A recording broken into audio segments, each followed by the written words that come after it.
Chapter 1. The White Serpent Coiling Its Prey. New story begins. The narrative unfolds between the inflexible and obsessive National Master, the exquisite Zhang Lanhe, and the painter, the Ninth Prince, in a tale marked by purity and a singular love, 1v1. This is a BL story, a tale of dual innocence. It embraces the amusingly melodramatic tropes of yore, with a straightforward narrative and a lack of literary finesse or logical coherence. Non-human entities make an appearance. The author, a mere amateur, indulges in peculiar fantasies and treats themselves to a bit of sweetness. Readers should proceed with caution if such themes displease them. This is a whimsical expression of creativity. May my musings not inadvertently ensnare you. Ha ha ha. The repository of thoughts concluded, yet let the consumption commence. The heavens are dry, be wary of fire. The deep, resonant voice of the bell ringer reverberated through the capital, mingling with the soft breaths surrounding him. Only one tavern remained bustling with patrons, each indulging in drunken revelry, reciting poetry with a veneer of elegance. This tavern was the most luxurious establishment in the capital, frequented by numerous dignitaries and nobles, a melting pot where anything could transpire amidst the chaos. Its sweltering, Xie felt as though he were engulfed in flames, akin to a moth drawn too close to a fire. Sweat-soaked garments clung to him, and in his hazy state, he pondered how the early onset of summer had rendered him so disheveled. He yearned to push away the furnace's heat, yet it clung to him relentlessly. In his delirium, Xie found himself overwhelmed by the oppressive warmth, attempting to shove away the intrusive heat, but lacking the strength to do so. What purpose does a furnace serve in the peak of summer? Could it be that adversaries have finally grown weary of him and conspired to roast him alive? Such a vile scheme. As time stretched on, the furnace's heat intensified, exacerbating his torment. Suddenly, he felt a cool presence wrap around him, a scaled entity coiling around his waist, gliding against him like icy jade. Xie, akin to a weary traveler encountering a refreshing spring in the desert, instinctively leaned into it. Ah, delightful, let me indulge a moment longer. Unbeknownst to him, the tavern had provided him with a cool jade mat, and he reveled in its chill. Xie clutched the mat tightly, fearful that someone might seize his precious treasure. In his stupor, he envisioned a solitary white serpent traversing the night, a colossal creature that spanned the heavens and earth, its silvery scales glimmering like the serene moonlight, exuding an enigmatic allure. Its emerald eyes, fierce and unwavering, fixated on its prey. With each flick of its forked tongue, the serpent tracked its quarry, waiting for the moment its target faltered, before striking with powerful, sinewy strength, ensnaring it and sinking its fangs into its throat. The prey, ensnared by the serpent, struggled in its final throes, emitting a mournful cry before falling still. Then, those feral green eyes turned their gaze upon Xie. The serpent's gaze, a blend of divine and beastly essence, evoked a rapid heartbeat and raised goosebumps upon Xie's skin. Fearful of the serpent, he found himself paralyzed, both parties locked in a mutual stare. Neither moved. An unspoken standoff ensued. To put it plainly, Xie was so intimidated by the giant serpent that he could not muster the courage to flee. Time slipped away, and it was only after an indeterminate duration that Xie emerged from his intoxicated stupor, his head pounding fiercely from the excess of alcohol. Ah, such a peculiar dream. Indeed, I must be drunk to conjure such bizarre visions. He felt adrift, like a small boat bobbing on a lake, his clothes disheveled, wine vessels scattered about, creating a scene of chaos. Was last night's wine tampered with? Did someone slip me an aphrodisiac? As he arose, he discovered himself bereft of clothing, the remnants of last night's escapade flooding back into his memory. Xie's face turned pale in an instant. What had transpired? He had merely attended a birthday banquet at the behest of a friend and indulged a bit too freely. How had he ended up entwined with another? Is that not the National Master, Zhang Lanhe? Why am I beside him? Realization struck him like a bolt of lightning as he turned to the figure beside him. Upon witnessing the other's captivatingly ethereal visage and distinctive silver hair, all traces of inebriation fled from him, leaving only dread as memories cascaded back. It's over. I've slept with the National Master. My life is surely forfeit. He had managed to avoid death, only to meet it prematurely. Despite his grim predicament, he found himself drawn to the figure beside him, captivated by his otherworldly beauty. Alas, he had succumbed to temptation. To die beneath the peony blossoms would be to become a ghost of great allure. The national master, with silver hair cascading like moonlight, lay upon the bed, entangled with his own dark locks, his face, divine yet tinged with an alluring otherness. Though his eyes were closed, obscured by silken fabric, Siehuejo knew them to be a pair of verdant orbs, reminiscent of precious emeralds. His striking silver hair and green eyes, the divine anomaly, often led others to mistake him for a supernatural being. In the great Xia dynasty, he was a singular entity unmatched by any other. Typically aloof and frigid, the national master, devoid of his ceremonial robes, revealed a physique brimming with latent strength. His arms had once ensnared Siehuejo's waist, rendering him helpless. The danger that radiated from him made Siehuejo acutely aware of how easily he could be dispatched. This brought to mind the white serpent from his dream. What to do? He had betted the villain this cold-blooded individual might awaken, turn against him, and end his life without a second thought. Even his father, the emperor, dared not cross Zhang Lanhe. What chance did he, a prince loathed by the emperor, stand against such a formidable foe? Though Siehuejo knew his fate was likely sealed, dying at the hands of Zhang Lanhe for such a reason was not an outcome he was willing to accept. He was, after all, concerned about his own dignity. Siehuejo was a transmigrate. He had perished while engrossed in a novel, only to awaken as the ninth prince, raised in obscurity outside the palace. Though his needs were met, he was largely overlooked. Legend had it that his mother had died in childbirth, and the old emperor, gazing at the tiny Siehuejo, had declared him a harbinger of doom, destined to bring misfortune to his family, and thus relegated him to a life of invisibility. In that moment, Siehuejo had effectively consumed the soup of oblivion, reincarnating without memory of his past, drifting through life in a haze. He had originally believed that, as a prince, he would finally enjoy a life of luxury and ease. Once he established his prince's residence, he envisioned a life of carefree debauchery. As he daydreamed of a bright future, Siehuejo felt a surge of contentment, even planning his future escapades. Yet, such bliss was fleeting. The emperor had suddenly lapsed into a coma without naming an heir, igniting a fierce struggle among the princes, resulting in several untimely deaths. The seldom-seen national master, Zhang Lanhe, quelled the strife, and only then did the old emperor awaken. In the midst of this turmoil, Siehuejo had suffered a blow to the head, prompting the realization that he had been transported into a story. The day he recalled everything was also the first time he laid eyes on the legendary national master, Zhang Lanhe. From their very first encounter, he was left with an impression of arrogance and chaos. It was also the source of Siehuejo's trepidation towards him. I once stabbed him, now I must contend with both new and old grievances. How unfortunate for me. Chapter 2. It turns out I am a time traveler in Siehuejo's memory. The national master was a madman. 5 years ago. Amidst the chaos of war, various factions clashed with bloodlust, and half of the capital succumbed to devastation through slaughter and pillage, transforming the once prosperous city into ruins, a mere wisp of smoke after rain. Surrounding him were soldiers engaged in brutal combat, swords flashing indiscriminately. Having lived 2 lifetimes, Siehuejo trembled in fear, clutching a knife as he huddled in a corner. How terrifying! Zhang Lanhe, instead of donning the robes of the national master, was clad in military attire, galloping on a black steed as he executed traitors in the streets. His deep-set eyes and strikingly handsome face exuded an air of aggression. With effortless grace, he flicked his sword to disarm a few audacious foes, as if he were the true sovereign of the realm.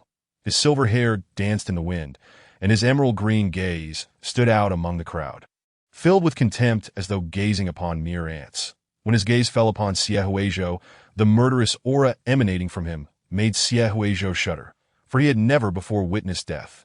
Is this truly the national master? He resembles more a butcher, or perhaps a general, Siehuejo mused. Suddenly, Zhang Lanhe lunged at him with his sword, swift and merciless, as if intent on killing him. Instinctively, Siehuejo raised his knife in self-defense and retaliated, his blade piercing Zhang Lanha's flesh with ease. Just as Siehuejo believed his demise was imminent, the sword flew past him, piercing the chest of a soldier who had been preparing to ambush him. Warm blood splattered onto Siehuejo, leaving him even more disheveled and utterly shocked. "Your Highness, it is perilous here, that I shall escort you to safety." Siehuejo could only recall that day as chaotic. His mind was overwhelmed by the plot of the original story, leaving him little time for reflection, that he suddenly realized he was merely a short-lived cannon fodder. Wasn't this the very novel he had previously read? This book, titled The Charming Flower Scholar is Spoiled by Everyone, was one he had stumbled upon on his sister's bookshelf. Within its pages, there was a supporting character bearing his name, and he had idly read through it. The story was quite simple. The flower scholar, Zhou Yanqing, achieved success in the imperial examinations and encountered the young Marquis, Feng Yuanke. The two, a pair of reluctant adversaries, began a relationship filled with pursuit and evasion. As Feng Yuanke came to Zhou Yanqing's aid, Zhou Yanqing possessed an irresistible charm that captivated all men, including the formidable general, the regent who wielded immense power, and the ethereal national master. Various delightful and tumultuous scenes unfolded among these characters, with fervent devotion leading to dramatic confrontations. Siehuejo, being a simple man, delighted in such down-to-earth narratives that he even wished for more of it in the original text. However, Siehuejo was merely a supporting prince who desired Zhou Yanqing's affection, using his royal identity to coerce him into submission.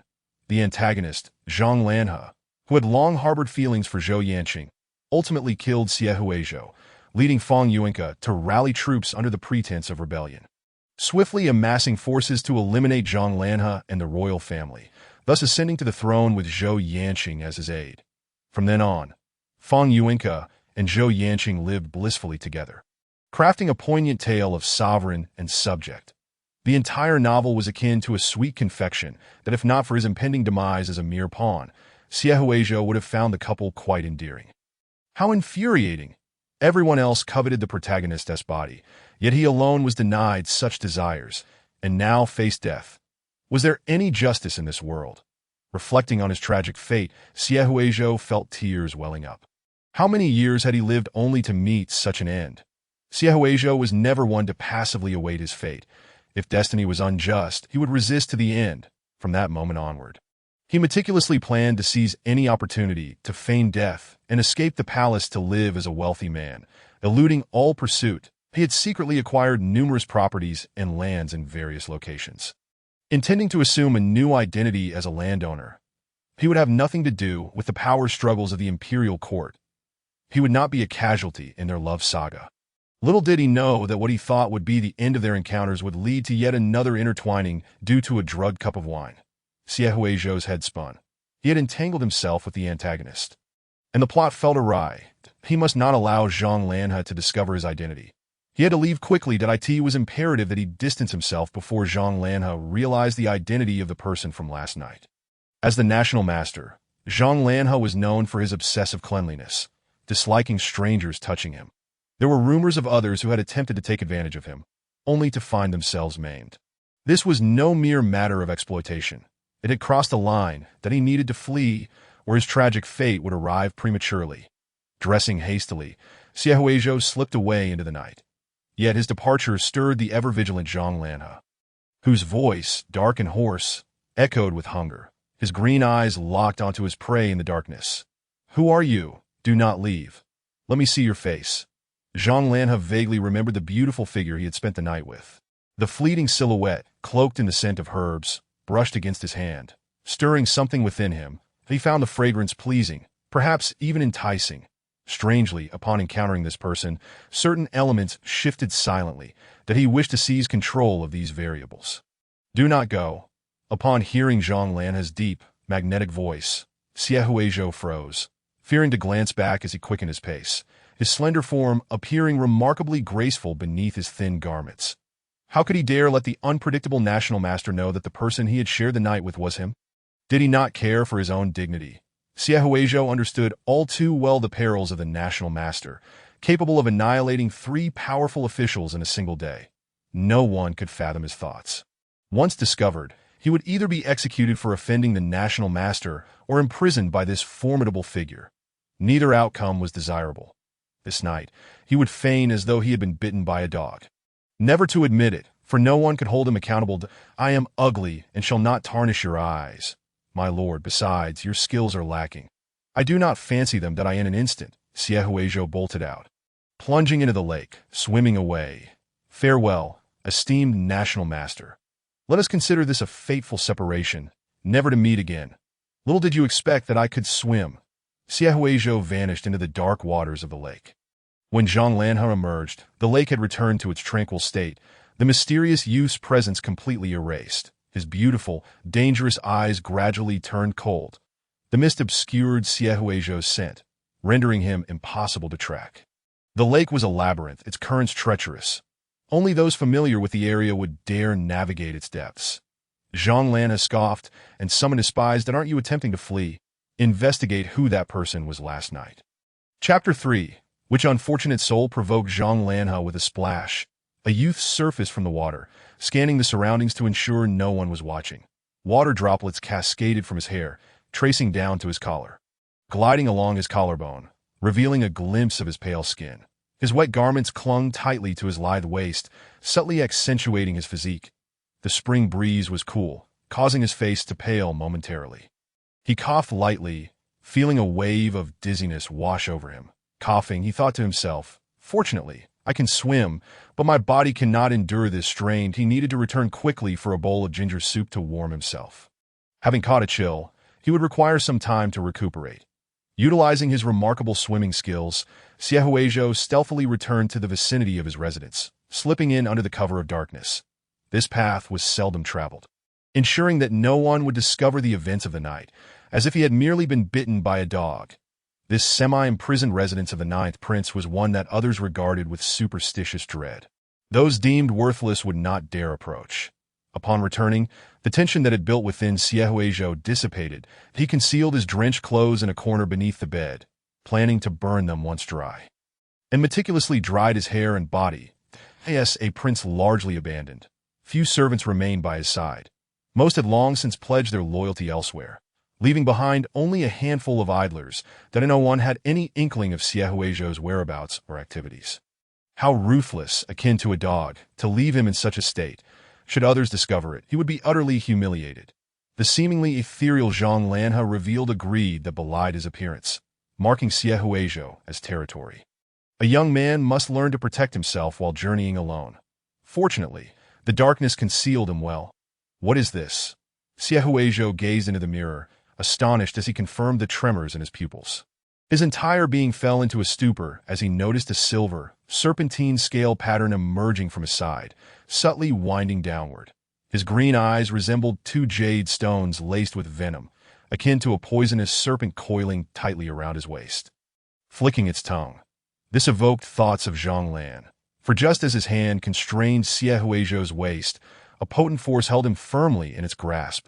Siehuejo attempted to wipe it away, but the serpentine pattern seemed etched into his flesh, remaining unmoved even as he rubbed the nearby white skin until it turned red.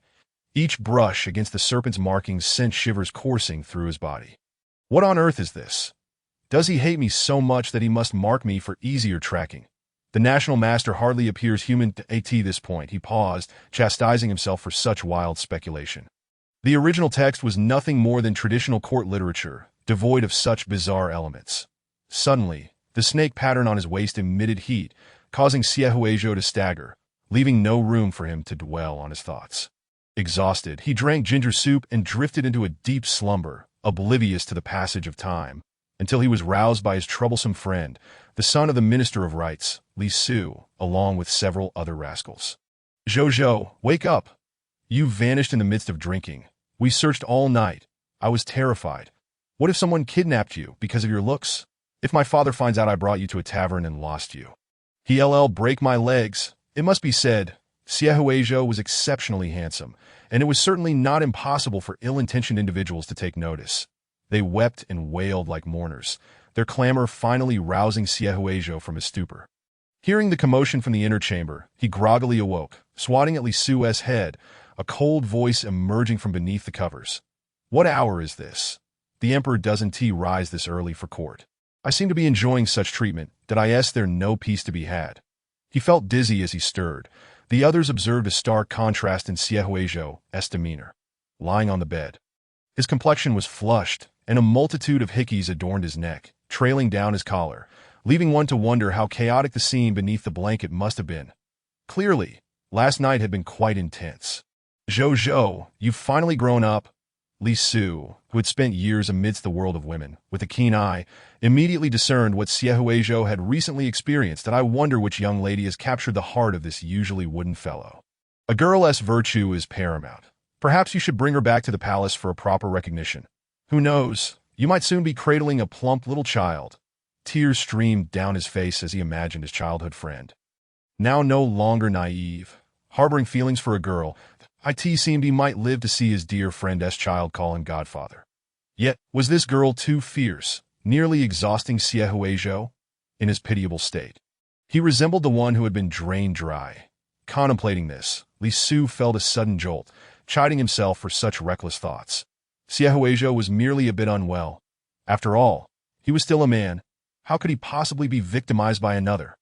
No more wild thoughts, Li Su admonished himself, growing increasingly intrigued by this young lady.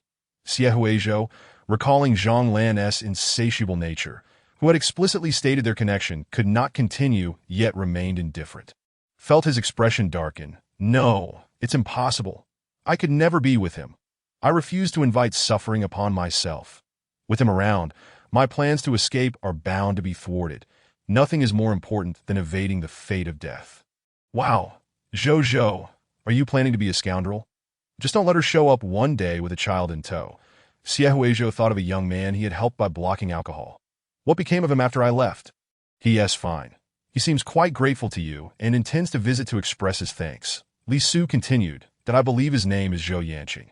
He is a scholar who came to the capital for the examinations and caught the eye of the 8th prince due to his good looks. Thankfully, you intervened. Otherwise, he would have been in dire straits.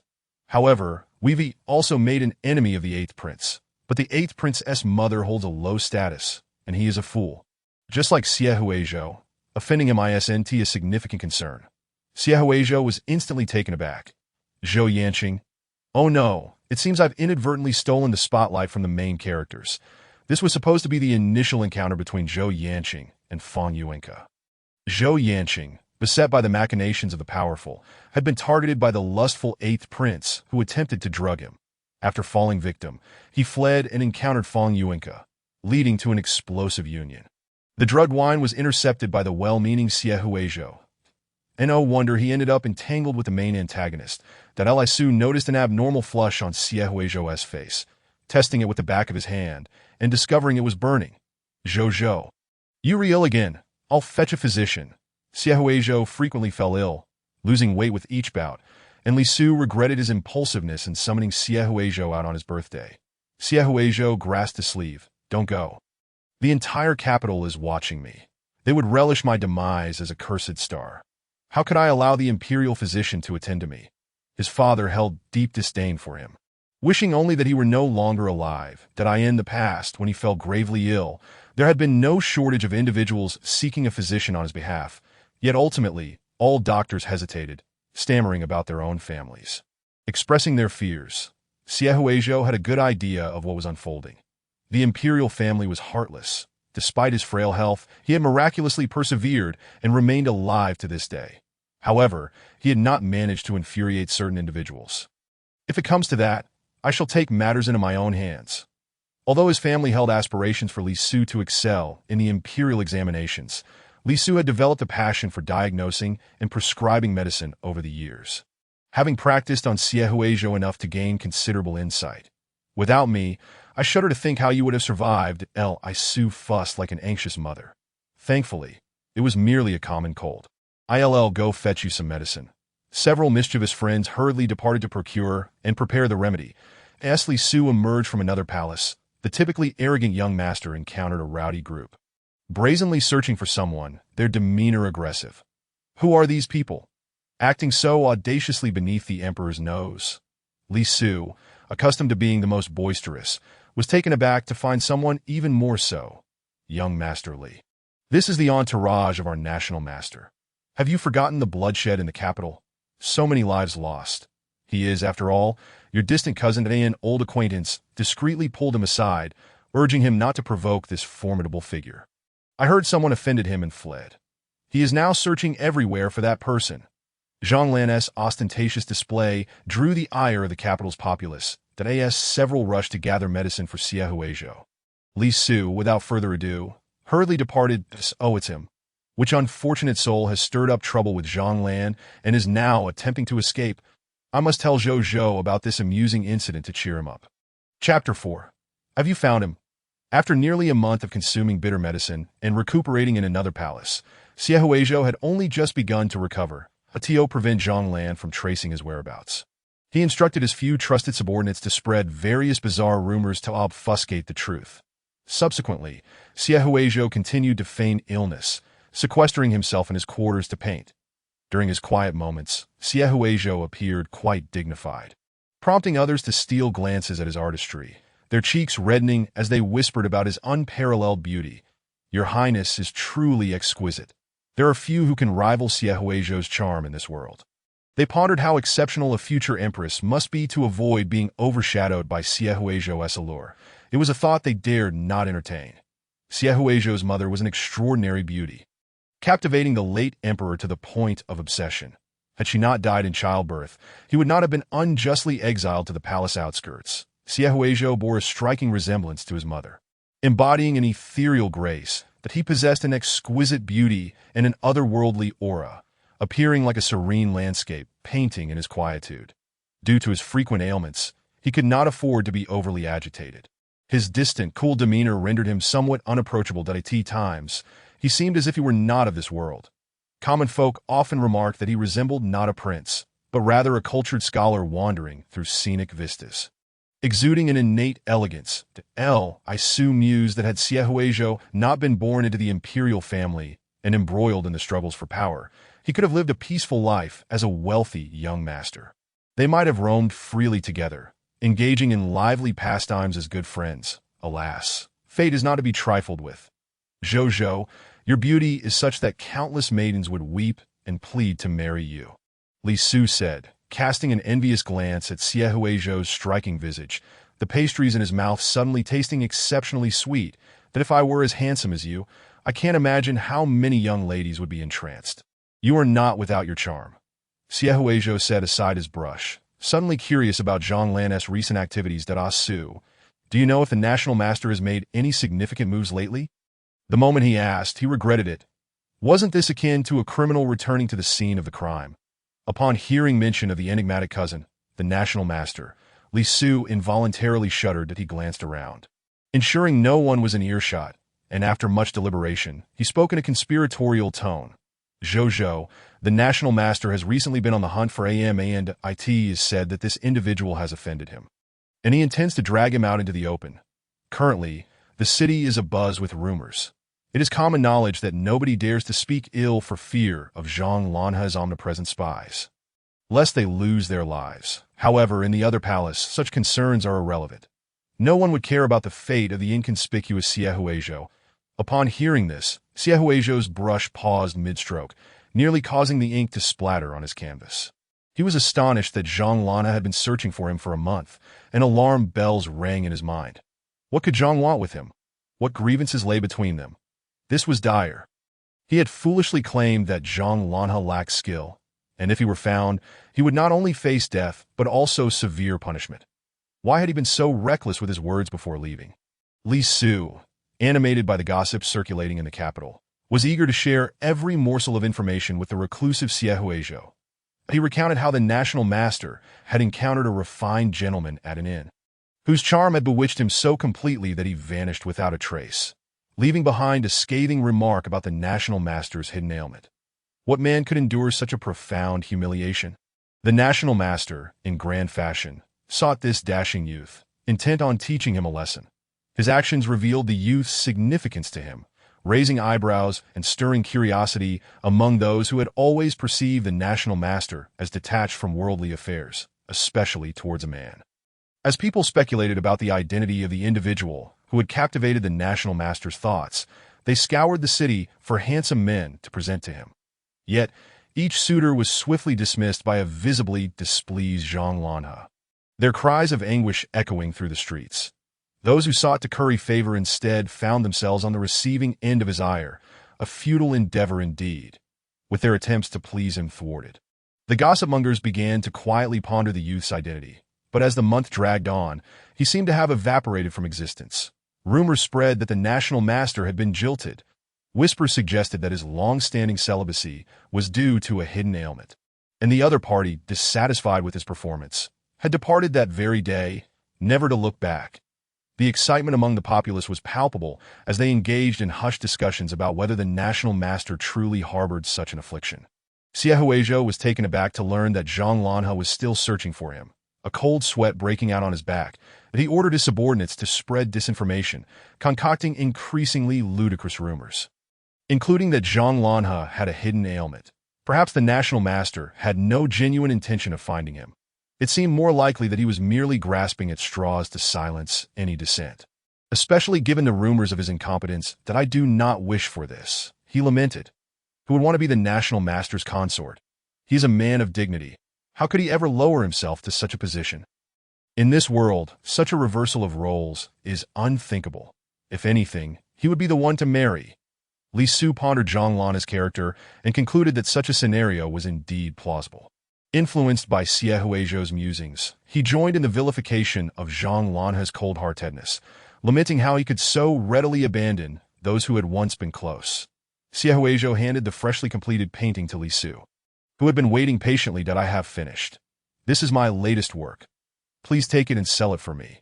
The paper and printing industries during the Daxia dynasty were flourishing, and illustrated tales were immensely popular, thriving in an environment where the court imposed no restrictions, allowing for a plethora of themes to flourish.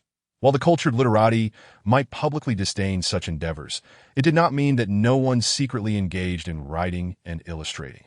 Li Su, disinterested in the imperial examination, had clandestinely established a thriving bookshop, successfully monopolizing a significant portion of the Daxia dynasty's bookstores. His father, noticing the considerable profits he earned this year, allowed him to continue, especially with several relatives in positions of power. Xie Huizhou, a whimsical artist, had seen his works gain popularity due to their engaging narratives and exquisite illustrations, leading many households to collect his pieces. Li Su was intrigued by his new creation, and upon opening it, he transformed into a monk of austere disposition. "Zhou, this character bears a striking resemblance to someone I know. Perhaps we should reconsider." If he is not mistaken, this seems to be a veiled critique of Zhang Lanhe, albeit without naming him directly. But he cannot be mistaken. The national master, Zhang Lanhe, paired with such a sensual theme, it's rather hard to accept. "That's mine," Xie Huizhou retorted, exasperated. Unable to resist the urge to depict him that in a modern context, he would undoubtedly produce countless caricatures of Zhang Lanhe to vent his frustrations. "That won't do." Li Su hastily concealed the painting behind his back. "Fortune favors the bold. As long as we adamantly deny that it is the regent, who would dare to claim it is him? Such a busy individual would hardly pay heed to our trivial illustrations. After all, he is my distant cousin. What could he possibly do to me?" The Li family had once been related to the national master, though the exact circumstances of their connection remained a mystery. And they had little interaction since that Li Su recognized the potential for substantial profit and steeled his resolve to take the gamble. At worst, if the truth came to light, he could rely on his father and brothers for protection while personally atoning for his actions. If he did not reveal that Xie Huizhou was the creator, no one would know. Meanwhile, Zhang Lanhe, in search of the elusive individual, regarded the spies with a bemused expression. "Have you found him yet?" Chapter 5. Such a lecherous individual is not to his liking. As the search dragged on without success, Zhang Lanhe's irritation grew, his imposing presence instilling a palpable fear in his spies, whose shirts were soaked with cold sweat. "It has been nearly a month, and you worthless fools cannot even find a single person prepared to receive 50 lashes. It was unfathomable that the spies he had personally trained had failed to locate this mysterious youth for an entire month. Their inability to glean any information about him only piqued Zhang Lanhe's curiosity further, his eyes glimmering with intrigue. "Who are you? Do not let me catch you." That fateful night of passion had awakened something within Zhang Lanhe.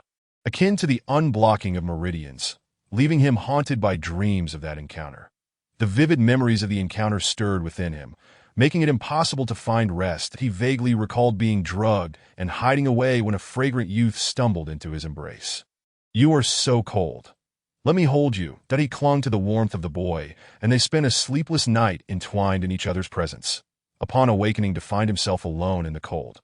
Anxiety gnawed at him that a friend, skilled in medicine, took his pulse and teased him for his unfulfilled desires, questioning whom he was so obsessively yearning for. Zhang Lana fell silent, shrouded in suspicion that I do not know. He did not leave a name, that he longed to bring the youth back to his residence, yet discovered that no one in the capital seemed to know of him, as if he had materialized from thin air. The memory of that night, where both had fallen victim to an aphrodisiac, lingered in his mind. The youth, seemingly intoxicated, had instinctively shielded his face from Zhang Lana's gaze, a torn piece of silk obscuring his vision and leaving him only with the tantalizing scent of the boy's essence. Zhang Lana had indulged in his desires that night, yet he could not discern the boy's face. All he had was a fleeting impression, feeling the warmth of the youth's body and the intoxicating fragrance that enveloped him. A sensation that was both comforting and alluring. He had no knowledge of the boy's true identity or name, but sensed that he was an exceptionally beautiful figure, one that resonated deeply with his desires. Such a youth was rare in the capital, and yet he had seemingly vanished without a trace, leaving Zhang Lanha feeling defeated. He had even consulted divination to uncover the youth's whereabouts, but found himself unable to comprehend his existence. In a world where nothing eluded his grasp, this could only signify one thing. The boy was destined to be his fated counterpart. His friend continued to jest. "Could it be that your skills are lacking, and you have been spurned? Would he rather leap into a lake than remain by your side?" Silence. Zhang Lanha retorted, producing the silken strip he had kept as a memento, his fingers gliding over the smooth fabric. "Who are you?" The solitary piece of silk held no trace of its origin, yet it was evident that its owner must have hailed from a wealthy background. He sighed, wrapping the strip around his wrist in a tight knot. The spies felt immense pressure. This was their first assignment where they had been utterly stumped, as if unseen forces were obstructing their investigation, that IT was a contest of wits, and only time would tell whose methods would prove superior. "Forgive us, my lord. The area is rife with people of varying backgrounds. We have scrutinized everyone present for a month without results. His background may be more complex than we anticipated, my lord. We must proceed with caution." They had never shied away from difficult tasks before, yet the inability to locate the national master's runaway lover left them questioning their capabilities. The spies found themselves grappling with existential doubts. From the descriptions provided by their master, the youth was delicate and graceful, exuding an innate air of nobility, much like a scion of a prominent family. Such individuals were not likely to submit to the will of another. It was possible that he had concealed himself to avoid Zhang Lanha, and those supporting him had ensured his safety. Offending certain powerful families in the capital could lead to significant complications. The spies speculated whether a prominent family had orchestrated a scheme against Zhang Lanha using the allure of the beautiful youth. Yet, the arrogant Zhang Lanha dismissed such concerns, and what of it? "In this world, there is no one I cannot obtain. Once I set my eyes on someone, regardless of their status, I shall bring them into my abode. Those who dare to provoke him must be prepared for the possibility of being forcefully taken away."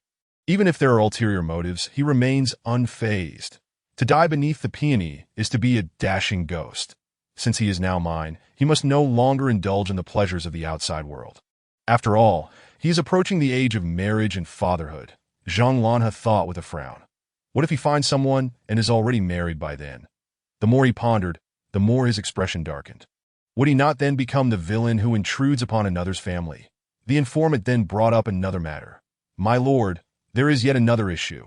His Majesty's health has been deteriorating, and he has recently begun to speak of the 9th prince, who has been raised outside the palace, possibly intending to bring him back, that we are uncertain of the emperor's intentions.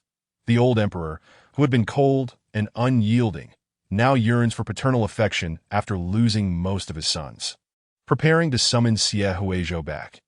The competition among the current princes for the title of crown prince has become vicious, and the return of another prince will only intensify the struggle within the court, surely attracting new ministers to curry favor with Xie Huizhou. And no matter how disregarded he is, Xie Huizhou still carries the bloodline of royalty, and coincidentally, They have enough daughters. They are betting on a future of immense wealth and power, hoping to become the maternal family of the future emperor, at the very least. Having a princely relative would ensure their family's prosperity for years. They are a group of gamblers that I recall the ninth prince is named Siehuizhou. Zhang Lanhe slowly recollected the young boy he encountered years ago.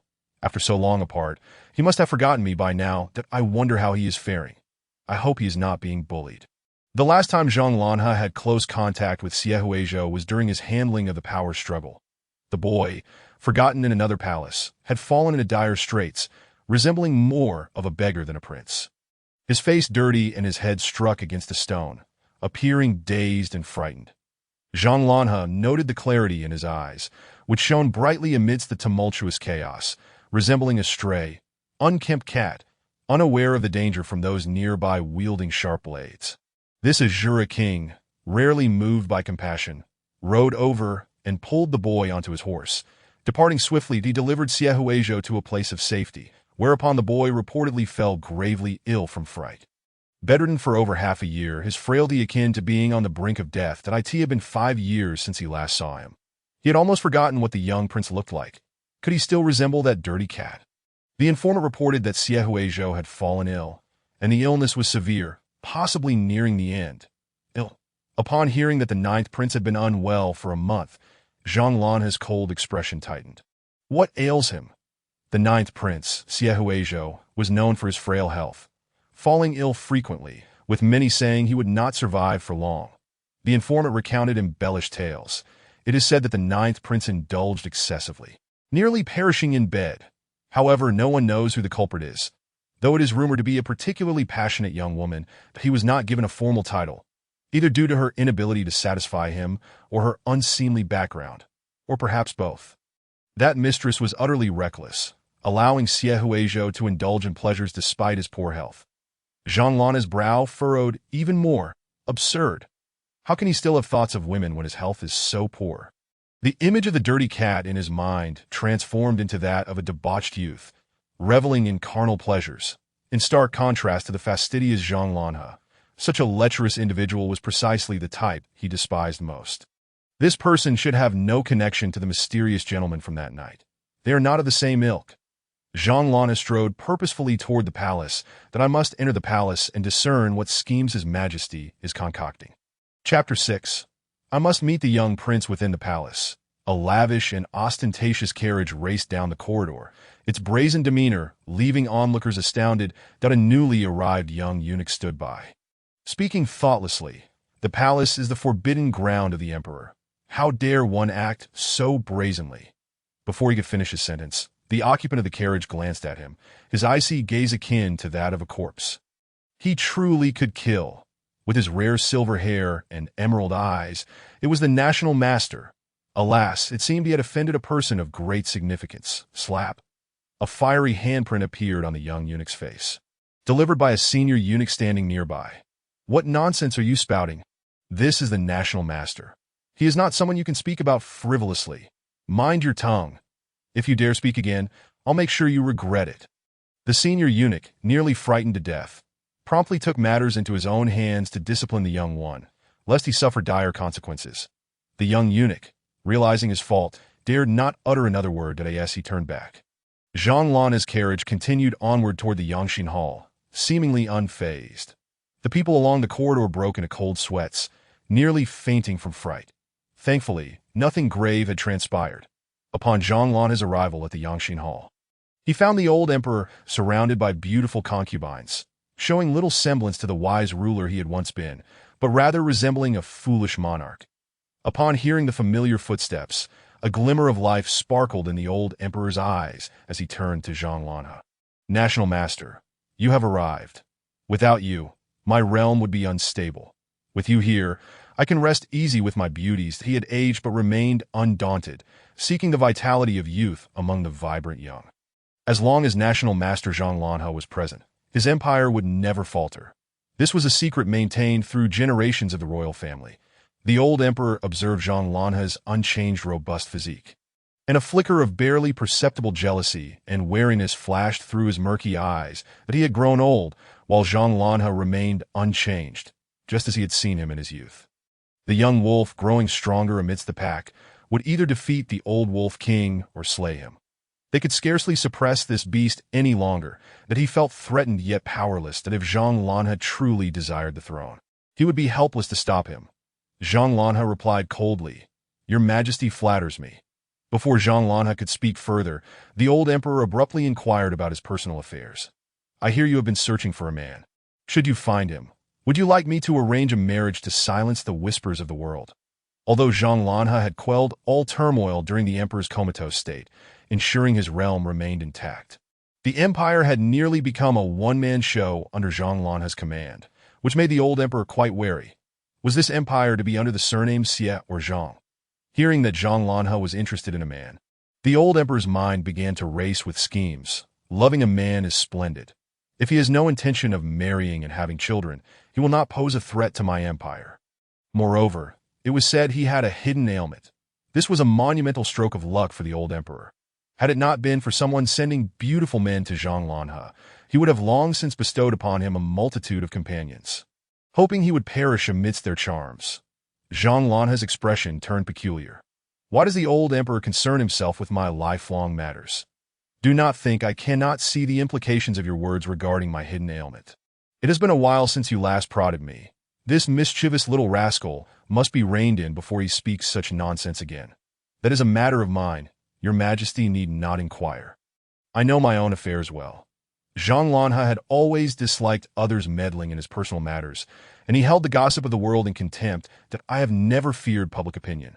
For every accusation made, I could silence a life. The dead are the quietest. Seeing the displeasure on Zhang Lanhe's face, the old emperor wisely chose to abandon the topic. Zhang Lanhe continued, "Your Majesty, may I inquire why you suddenly wish to bring the ninth prince back to the palace?" The clear gaze of the ninth prince, Xie Huizhou, lingered in his memory. Such a naive little rabbit would surely be schemed against in the palace. Zhang Lanhe felt certain the old emperor would not make such a decision lightly. Perhaps it was a strategic move on his part, that as one ages, one often longs for the companionship of their children to fulfill their filial duties. The old emperor, with a benevolent demeanor, smiled as he spoke, resembling a loving father rather than a ruler. With so many brothers and sisters, he should not lack for company. Family must keep in touch. Zhang Lanhe's tone dripped with sarcasm. Your Majesty truly appears to have a fatherly heart towards His Highness the Ninth. The cunning old emperor, who had long been weary of his sons, suddenly found favor with one. Zhang Lanhe did not believe it. The old emperor replied, "Did you not save him once? This child shall rely on you more in the future." Zhang Lanhe understood. The old emperor wished to bind them together. Xie Huizhou was merely a pawn in his game, that in the old emperor's eyes, Xie Huizhou was hardly even regarded as a person. After all these years, he had not changed one bit. The national master's estate had pressing matters to address. They would discuss it further another time. Zhang Lanhe felt averse to the old emperor's schemes and excused himself, saying, "May your Majesty's wishes come to fruition, and may you soon be reunited with your Owen and Zhang Lanhe departed the Yanshin Hall. A servant quietly remarked, "My lord, the emperor seems intent on binding you and the ninth prince together. That cannot bode well." The great Xia dynasty has always held a strong aversion to forming factions for personal gain. Moreover, with Xie Huizhou's incompetence and loss of power, his chances of securing a significant position in this struggle for imperial authority are exceedingly slim. It is to be feared that by that time, even Zhang Lanhe may find himself unable to salvage the situation. Throughout the fierce contest for imperial power, many have met their demise along with their entire clans. The notion of bringing about the downfall of both me and the ninth prince is a ruthless one, showing a willingness to sacrifice even a prince to deal with me. Yet, they desire to eliminate me while simultaneously feeling the necessity to keep me alive. This cycle has repeated itself countless times. Zhang Lanhe smirks, mocking the old emperor's folly. He is not someone easily manipulated, that I must pay a visit to this young prince to ascertain how much longer his frail body can endure. If he proves to be of some utility, I shall retain him for the time being. If not, it would be better for him to rest in peace sooner rather than later, perhaps if honed properly. He could serve as a weapon to eliminate others rather than merely a whetstone. Your Majesty, should you wish for me to join this game as a whetstone, then be prepared for the blade you cherish most to be severed by my hand. After Zhang Lan had departed, several figures emerged from behind the rocks of the imperial garden. Among them was the eighth prince, Xie Tingshun. The eighth prince's companion, with a mocking tone, remarked, "Your Highness, have you heard? The emperor is dissatisfied with several princes, believing them inferior to the late prince, that he plans to summon the ninth prince back, that we have already struggled enough against the others. What does adding another mean?" The eighth prince, seething with indignation, retorted, "For years. How could father suddenly remember him? It can't possibly be that the jade concubine sent a dream to have him returned."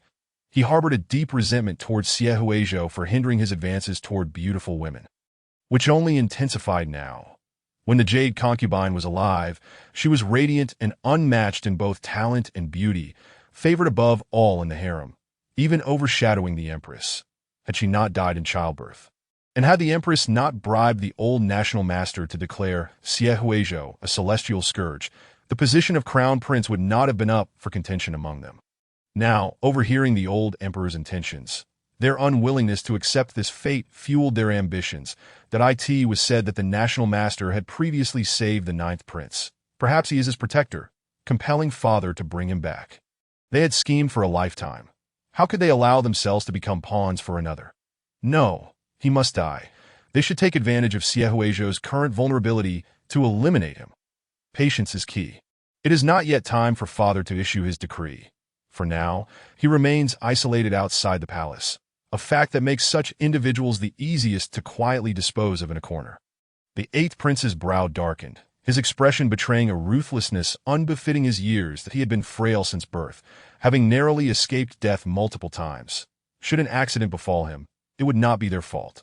Many princes have perished in this palace. They can afford to lose one more.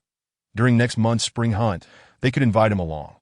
Every year, there are those who meet with unfortunate accidents during the spring hunt. In the bustling market, throngs of people moved about, the air filled with a cacophony of shouts that a grand carriage from the national master's estate was making its way through the crowd. Zhang Lanhe, absorbed in the vibrant sounds of life, found his thoughts drifting elsewhere until he encountered Li Su. "Li's boy, what brings you from the ninth prince's side?" Zhang Lanhe, seated in his carriage, suddenly spotted the energetic Li Su. The cousin, often disparaged by his uncle, that he drew back the carriage curtain and called out to Li Su, "Little Su, where are you so hastily off to? My uncle has been mentioning you frequently, claiming you need a good talking to." Upon hearing Zhang Lanhe's low voice, Li Su froze, akin to a mouse caught by a cat, too terrified to utter a sound. This is it. Has my misdeed been discovered? He could already envision his parents kneeling in the ancestral hall, facing a dual scolding that my life is forfeit. "Get in the carriage," Zhang Lanhe commanded. With no avenue for escape, Li Su reluctantly complied, all the while furtively hiding the painting he had taken from Xie Huizhou and signaling his subordinates to communicate with the ninth prince. "I just came from the ninth prince's side. He has fallen ill, and as a friend, how could I not visit him? Given his serious condition, I should leave now to avoid passing on any illness to you." Zhang Lanhe's direction clearly led to another palace, and he felt compelled to prevent Li Su from proceeding. In that case, I must visit him as well. Li Su's sudden tension did not escape Zhang Lanhe's keen perception, and with a sly smile, he remarked, "Otherwise, you will be restless day and night, worried for your friend's health, and I shall have no peace of mind." "Why so anxious, Li Su? What are you concealing?" "Cousin, please stop jesting. That I am of no consequence. There is no need for you to place such importance on me. Do not be curious. I fear you might develop ulterior motives regarding my good brother. Not to boast, but Xie Huizhou is the most handsome person I have ever seen. If the national master, who appears so refined, were to take a liking to him, what would happen?" Zhang Lanhe grew increasingly intrigued by Li Su's persistent attempts to deter him. The more he resisted, the more Zhang Lanhe yearned to uncover the truth.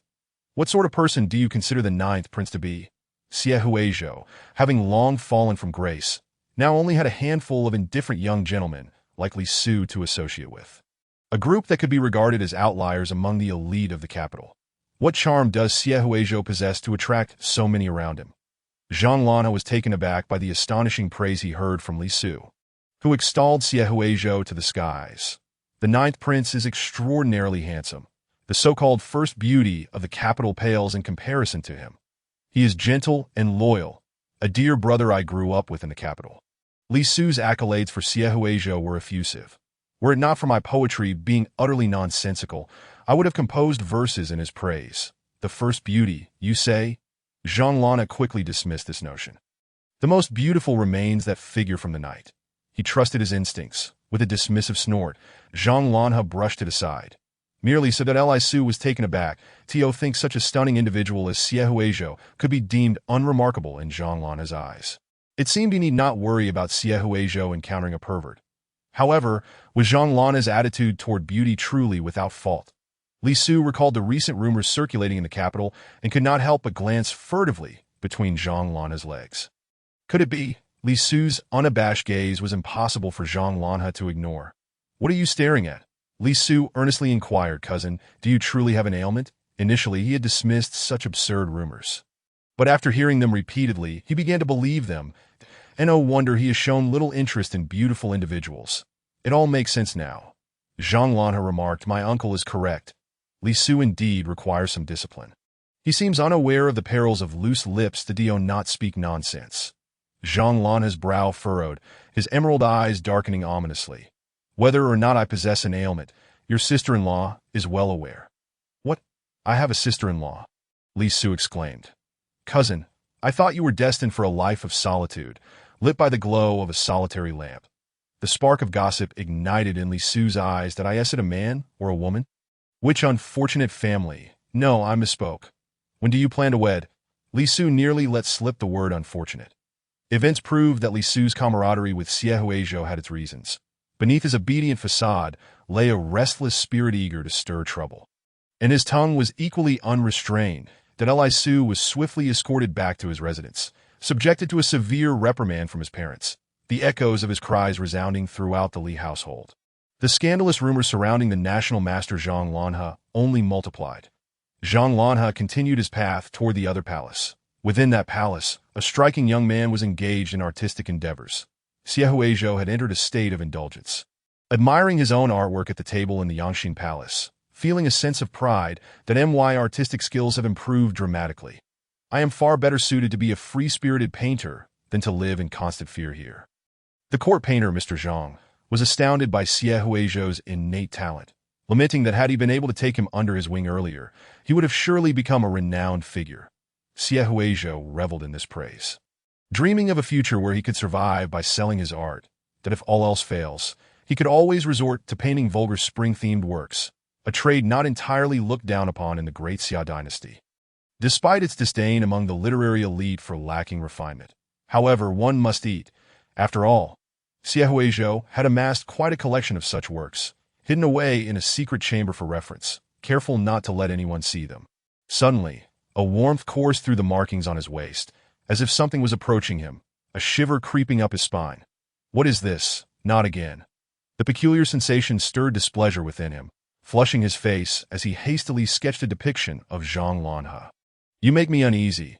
I shall depict you as the most illustrious phoenix in my art. The markings grew increasingly strange, and he could occasionally hear Zhang Lanha's voice calling out to him. Where are you? Answer me. Come to my side. Who exactly are you? The seductive voice of Zhang Lanha persisted, enticing Xie Huizhou to seek him out, that deep, magnetic tone capable of ensnaring anyone, leading them to unwittingly present themselves at his door. But could Xie Huizhou be just anyone? He has adored countless paper figurines, each more enchanting than the last, captivating his eyes with their exquisite beauty and delighting his ears with their alluring voices. Xie Huizhou would never hang himself from a single tree.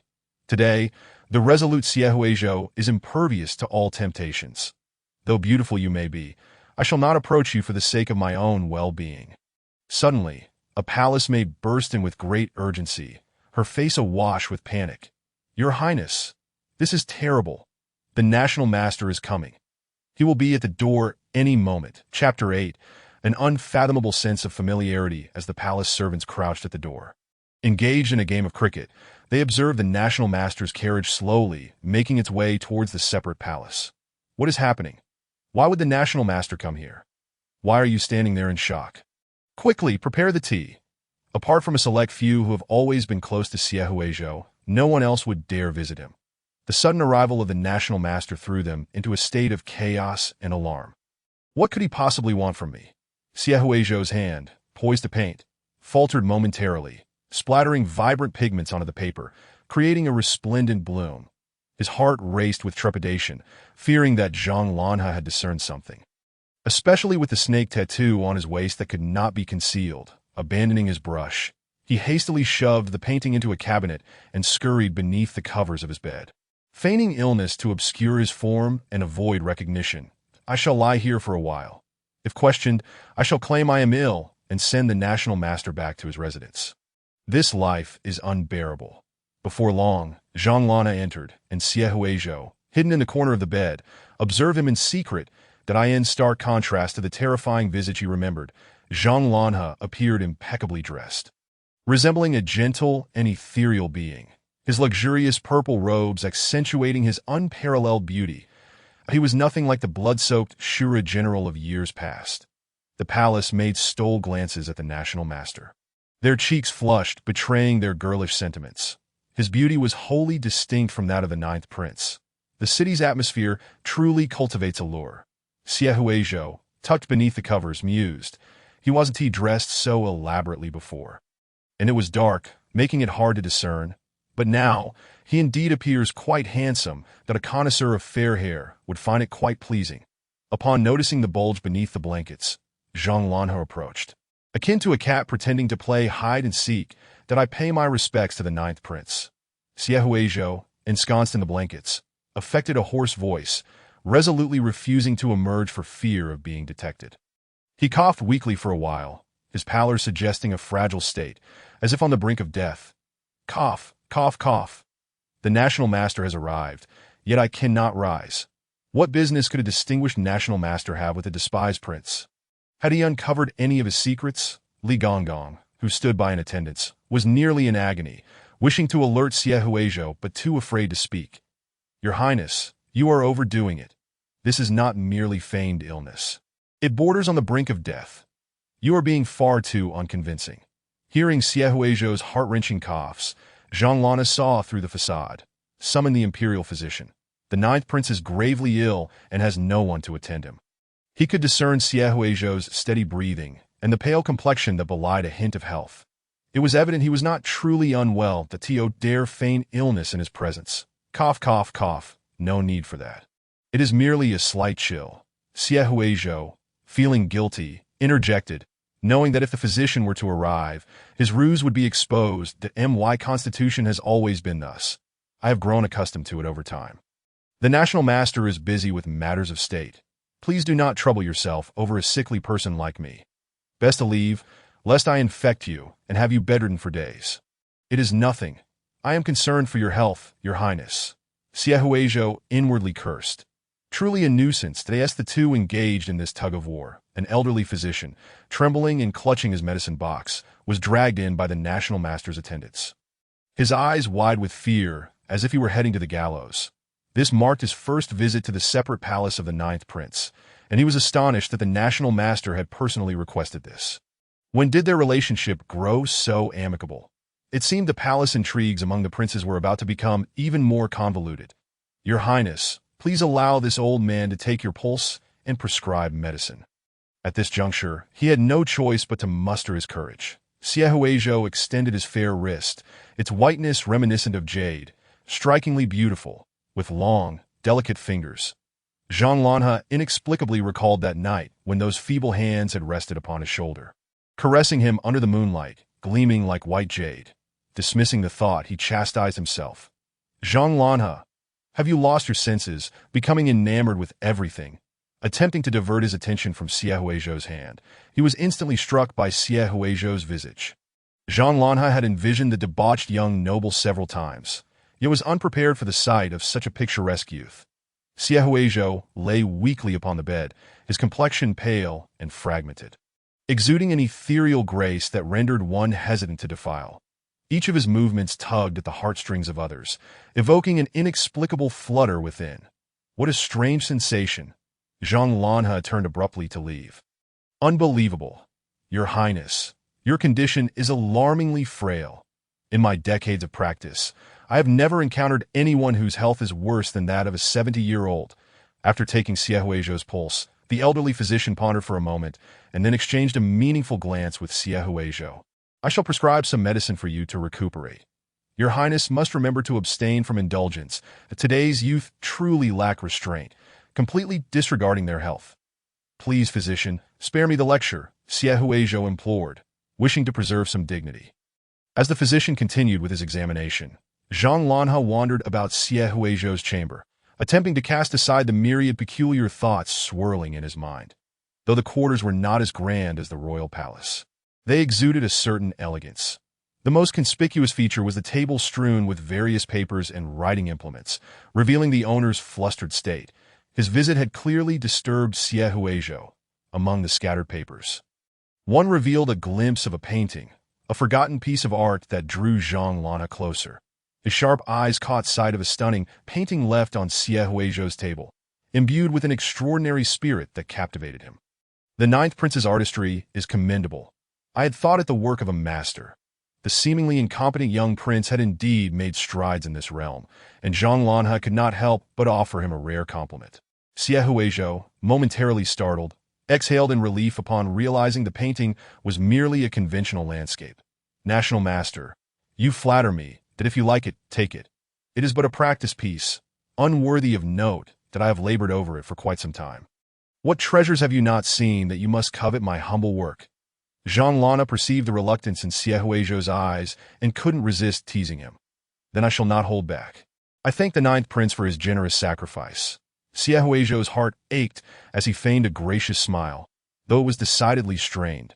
I am glad you find it to your liking. Are you here to inquire about my health, or are you merely here to plunder my art?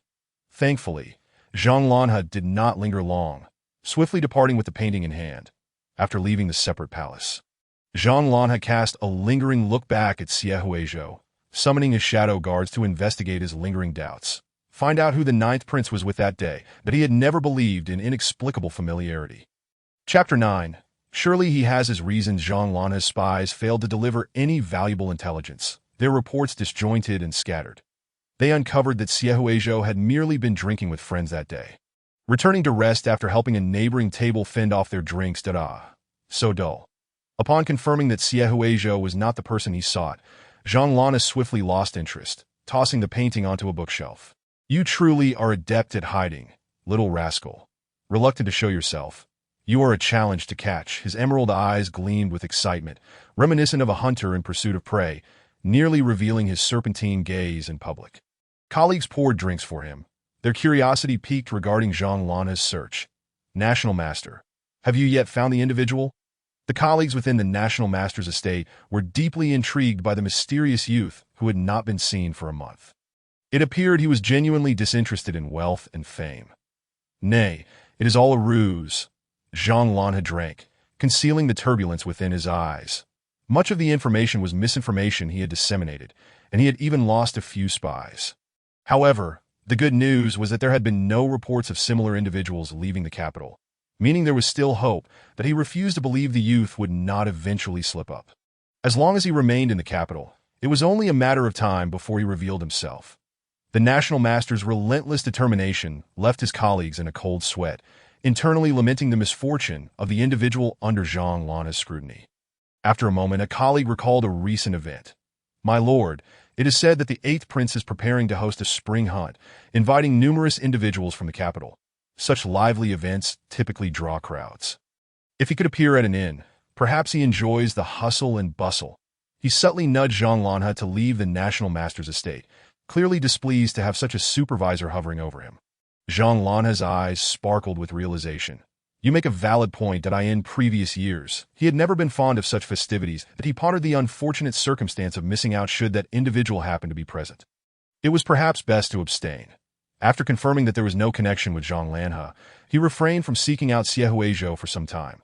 With no one watching him, Xie Huizhou carried himself with an air of nonchalance. Yet boredom soon enveloped him until he received an invitation from the 8th Prince, Xie Tingchun. The tone of the invitation was warm and inviting, akin to that of a deeply affectionate brother. However, given their recent enmity, he wondered if this was merely a trap. The spring hunt was an opportune moment for treachery, where the malicious could easily resort to violence, leaving their victims maimed or even lifeless on the spot. Siehuejo furrowed his brow, contemplating, but soon his expression relaxed. Considering the timeline, it was nearly time for the protagonists to encounter one another again during the spring hunt, and the prospect of seeing the main character up close was indeed thrilling. Prior to the imperial examination, the scholars had already arrived in the capital to secure lodging, all summoned by the 8th prince to partake in the spring hunt. Zhou Yanqing was also on the list. He had caught the 8th prince's attention, and during this narrative, he would be rescued by Fang Yuanka, which would alter his unfavorable impression of him. What a delightful scenario! I truly wish I could witness it firsthand. Yet, the 8th prince's invitation harbored ill intentions. Although Siehuejo had been diligently honing his martial skills in secret since the last conflict, his abilities were not to be underestimated. Nevertheless, the dangers of hidden threats outweighed his confidence. It was prudent to decline the invitation. Just as he prepared to pen a firm refusal, he inadvertently knocked over his teacup, shattering it to the floor with a sharp sound, he ready to summon a servant for cleanup. A figure clad in dark garb suddenly appeared before him, dropping to their knees, equipped with an array of assassination tools. Each bore an expression of unwavering resolve, their eyes gleaming with lethal intent. Resembling deathly warriors at first glance, one might assume they were there to take his life. This startled Siehuejo, who drew his sword and demanded, "Who sent you?" He believed he could narrowly escape their grasp. As long as he could flee, everything would be manageable. The shattering of the cup served as a signal, and the subordinates eagerly awaited his command. "Young master, what are your orders?" The shadowy guards looked at Siehuejo with anticipation. Their mouths filled with rebellious musings the young master finally ready to dispatch us to usurp the throne. "We are fully prepared." Siehuejo was taken aback. My shadow guards. He had lived so long without realizing he possessed such protectors. Through their explanations, he learned that these guards had been left to him by his ill-fated mother, the Yu concubine, who had passed away before she could impart any wisdom. Unfamiliar with the secret signals, he had remained oblivious to their existence. Yet they had been diligently safeguarding him, a fact that struck him as deeply moving to be why fortunate coincidence. The shadow guards had arrived as promised to assist Siehuejo. With an odd expression, he asked, "So, did you witness my actions?" Such as his drawings of various spring-themed scenes and his association with the national master. His reputation was at stake. The guards tactfully responded, "We have always been discreetly protecting the young master, so they had seen everything." Siehuejo's face flushed intensely, and he felt embarrassment creeping in as those nearby noticed his discomfort. "Young master, fret not. We are quite astute. We only hide in the shadows to protect you, never eavesdropping or prying." Their reassurances only deepened his embarrassment. "Then why didn't you pull me away at that moment?" He was utterly perplexed. "Do you not find it strange that I was entangled with a man?" No competent shadow guard would remain passive while their master engaged in such indiscretions. Siehuejo couldn't shake the feeling that his shadow guards were somewhat unreliable. "Young master, it was because you were exceedingly proactive. We felt it inappropriate to disrupt your enthusiasm." They had intended to intervene, but upon witnessing Siehuejo's boldness, they chose to remain silent. Intervening then might have startled him, potentially causing lasting repercussions. The young master surely had his reasons for such actions. They collectively feigned ignorance. Siehuejo soon deduced, "The national master has been unable to track me down. It must be your doing." Everyone knew of Zhang Lanha's spies. It was peculiar that they had not managed to uncover his whereabouts. "Young master, do not worry. We have eliminated most leads, ensuring the national master cannot trace them back to us." The shadow guards had long been prepared, creating chaos behind the scenes, rendering the national master directionless. Perceiving Siehuejo's reluctance, the guards swiftly disposed of any incriminating evidence against him, deploying various decoys to confound any inquiries. The two factions were evenly matched. All of Zhang Lanha's investigations were thwarted by Siehuejo's subordinates. Otherwise, he would have been captured long ago. Siehuejo suddenly realized that his shadow guards were not entirely ineffectual. It was no wonder the national master's spies had consistently failed to connect the dots. Someone had been quietly managing affairs on his behalf. "Are you skilled in disguise? Can your decoys successfully mislead others?" Siehuejo suddenly conceived a notion that could serve his interests. "Pray tell, to what extent can you achieve this?" The shadow guards replied earnestly, "No one can discern the truth." They expressed unwavering confidence in their abilities. An excellent idea dawned upon Siehuejo. Perhaps attending the spring hunt could indeed be an enjoyable endeavor. Chapter 10. The spring hunt. On the day of the spring hunt, the 8th Prince Xie Tingshan's anticipated event unfolded. With numerous elite offspring and invited scholars arriving at the outskirts of the capital, their grand procession of carriages and horses creating a magnificent spectacle. The 8th Prince, accompanied by his guards, secured the hunting grounds, ensuring no escape was possible, not even for a mosquito.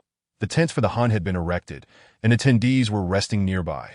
Noble women indulged in fruits while watching performances, while those eager to participate in the hunt readied their bows or tended to their horses. They were preparing for the hunt with great zeal, a sentiment rooted in tradition. The annual spring hunt also served as a gathering for eligible young men and women among the aristocracy. Should someone find favor with another at the hunt, they would present their catch as a gesture to win their affections. Hoping to garner a favorable response, TOB invited to a royal event like the spring hunt typically meant that the attendees were well-matched in status, and forming alliances between families was a cherished prospect. The young men, clad in sharp attire, appeared competent and eager to showcase their skills, hoping to impress their beloved in front of others. Conversely, the scholarly gentlemen exhibited little interest. They preferred to remain at the inn, reviewing their texts. Moreover, the 8th Prince had a penchant for targeting those lacking power, making them feel particularly vulnerable. Reluctantly, they accepted the invitation, striving to diminish their presence, praying that the 8th Prince did not take notice of them. Amidst these varied thoughts, the attendees were more concerned with the rivalry between the 8th Prince Xie Tingshan and Xie Huizhou. Curiosity about their feud ignited a fervor for gossip. Whispers of the rumored ineffectual 9th Prince, Xie Huizhou, being summoned by the 8th Prince had everyone speculating about the conflict between the brothers. The gossip mill churned, revealing tales of their altercation over a beautiful woman at a tavern, where the 8th Prince had suffered public embarrassment and vowed vengeance. The identity of the purported beauty remained shrouded in mystery. The veracity of these rumors varied, but the crowd eagerly exchanged opinions. Indeed, few matters associated with the 9th Prince were ever favorable, whether it involved cricket fighting or competing for a lady's affection. His reputation was marred. Perhaps the 9th Prince has drunk too much to quarrel with his brother over a woman. The Emperor loathes sibling rivalry above all, that I doubt the 9th Prince will ever rise again. Having never attended such gatherings, this was his first appearance, and speculation abounded regarding the experiences of a prince raised in the palace. What can a sickly prince accomplish at the spring hunt? I fear he might perish here, dragging us down with him. The National Master previously visited the 9th Prince. We cannot disregard the possibility of his support, that it would be wise to refrain from speaking recklessly. As rivalries brewed among the princes, the attendees decided it prudent to focus on their preparations for the hunt. Speaking of which, the National Master is quite skilled in horsemanship. I would love to see it for myself. Let us not, I wouldn't dare utter a word in his presence for fear of being shot by an arrow. Fortunately, the National Master has little interest in the spring hunt. Otherwise, I would not have come. Such a distinguished figure would never grace an occasion like this. Let us enjoy ourselves. Those relishing a rare moment of leisure engaged in animated discourse. The 8th Prince Xie Tingshan busied himself in his tent, polishing his bow and arrow as he awaited Xie Huizhou's arrival at the hunting grounds that he had strategically positioned his assassins in advance. Amidst the chaos of the hunt, he was confident that anyone daring to approach would meet their demise. If Xie Huizhou dared to enter the hunting grounds, he would fall victim to an unknown archer. If he remained in camp, he would face the threat of ambushers. Are you certain he will come? The 8th Prince, growing increasingly anxious as he awaited the appearance of the figure he despised, questioned his companions. Why has he not yet shown himself? Surely he has not lost his nerve. He feared that Xie Huizhou might shy away and not show up, resulting in a squandered opportunity. Was he not merely fixated on a scholar? Xie Huizhou dared to confront him, causing him to lose face in front of others. He was impatient to turn the spring hunt into a place where Xie Huizhou would find no refuge, as most of the attendees were his subordinates, giving him a distinct advantage. Even in the event of casualties, he held the highest status here. Who would dare utter a word against him? The strategist advised. Your Highness, fret not. The individuals we dispatched for inquiries have reported that the 9th Prince is rather temperamental. He insists on only the finest carriage, which has caused considerable delays. Your Highness, will you not reconsider? Such a course of action is ill-advised. The strategist was not entirely in favor of assassinating Xie Huizhou. To act so hastily on personal grievances was imprudent. Should something go awry during the spring hunt he orchestrated, the emperor would only grow suspicious of the eighth prince.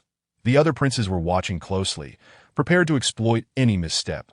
This move was executed in haste. The eighth prince, Xie Tingshun, gazed at the scholar Zhou Yanqing, who had previously captured his attention, his eyes reflecting an indescribable admiration that he had encountered Zhou Yanqing at an inn while drinking, and the scholar's appearance was to his liking, igniting a mischievous desire within him. Had it not been for Xie Huizhou's sudden intervention, he would have succeeded long ago. The person you mentioned, the ninth prince, Xie Huizhou, who rescued you that day. Fang Yuanko approached, blocking the eighth prince's view of Zhou Yanqing. The languid young master feigned surprise. I truly did not expect him to save you. Xie Huizhou was known for his disinterest in meddling, often indulging in a life of debauchery. The ninth prince, a paragon of virtue, was widely misunderstood. Amidst the taunts of others, Zhou Yanqing's face turned pale, his fists clenched in a surge of indignation that he lamented his inability to assist the ninth prince, knowing that the eighth prince was scheming against him. He despised his current status as a mere scholar, a coveted prize yet powerless to resist. Much like meat on a chopping block, that if he could distinguish himself in the imperial examinations and attain a position in the court, would he not be less passive? Could he not aid Xie Huizhou? Fang Yuanko inquired, do you require my assistance in troubling the eighth prince? We are friends, after all. I can manage such trifles that he had encountered Zhou Yanqing at the inn, where their conversation revealed a deep camaraderie, and he was incensed by Zhou Yanqing's plight, particularly against the eighth prince's intentions to humiliate him. And no need, that I will astound everyone in the examinations, and I shall soon secure my place in the court. They cannot remain arrogant before me forever. Zhou Yanqing resolved, planting the seeds of ambition within himself. If the ninth prince is present today, I would like to express my gratitude in person that he had been immensely grateful to Xie Huizhou for rescuing him from the eighth prince's clutches. But their differing statuses made a personal visit inappropriate.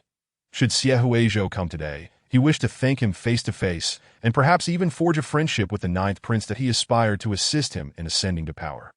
At that moment, Xie Huizhou's carriage leisurely returned, accompanied by a few of his companions, drawing the attention of those present. Arriving last, he seemed to disregard the eighth prince entirely. Ninth prince, we have arrived at the hunting grounds. Allow me to assist you down, said Eunuch Li, lifting the carriage curtain to help the young man alight. The wind was strong. He urged the prince to take care of his health, having slept throughout the journey.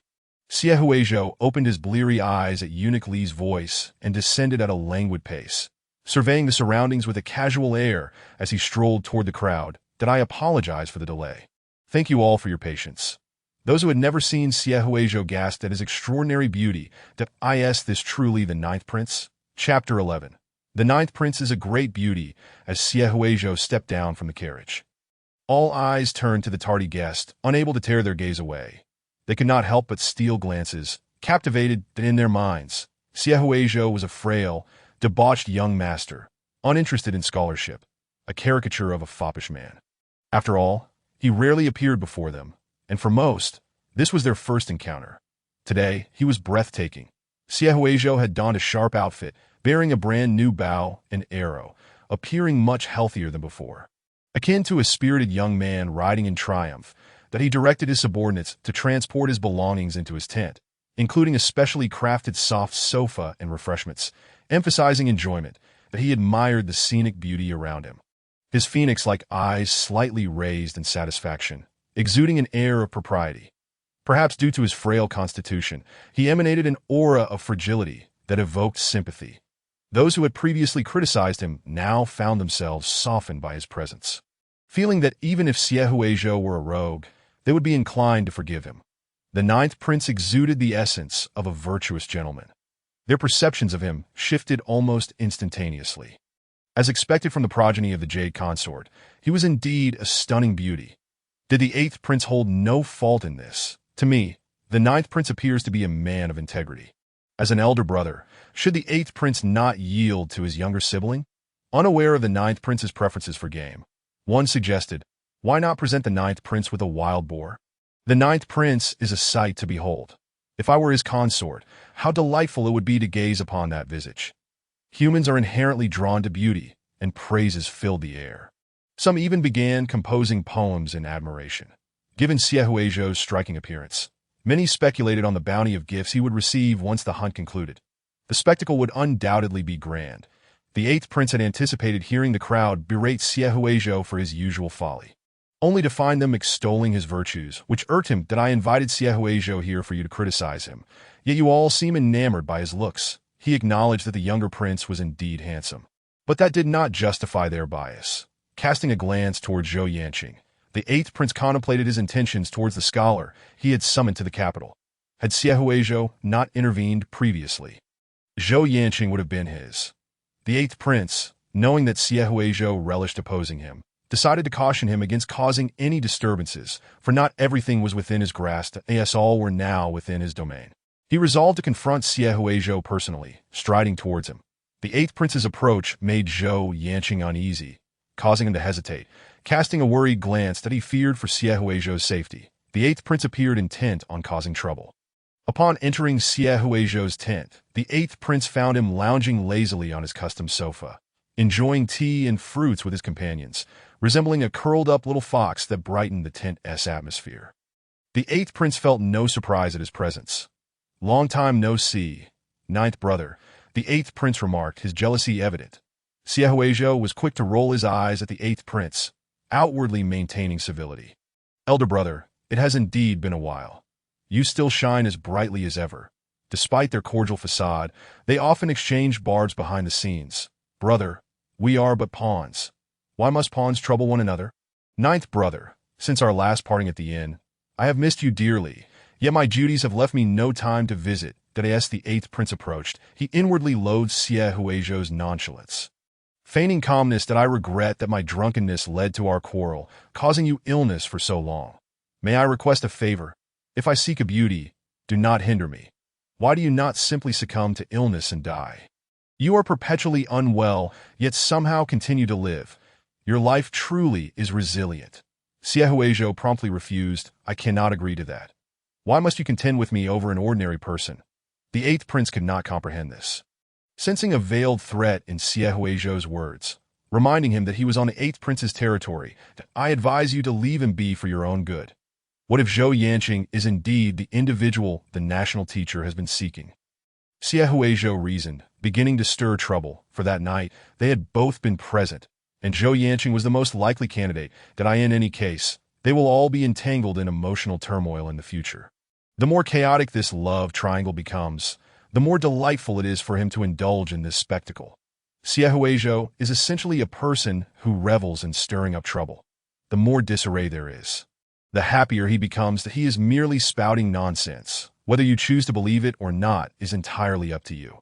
Initially, he intended to warn Xie Tingshun, the eighth prince, to refrain from obstructing his pursuit of Zhou Yanqing. But he found himself momentarily taken aback that he pondered the logic of it all and surprisingly found himself believing a part of it. Could this be true?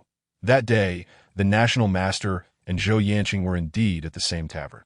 And Zhou Yanqing was adept at evading detection. Even he could not find her, which added up. Was he competing with the national master for someone?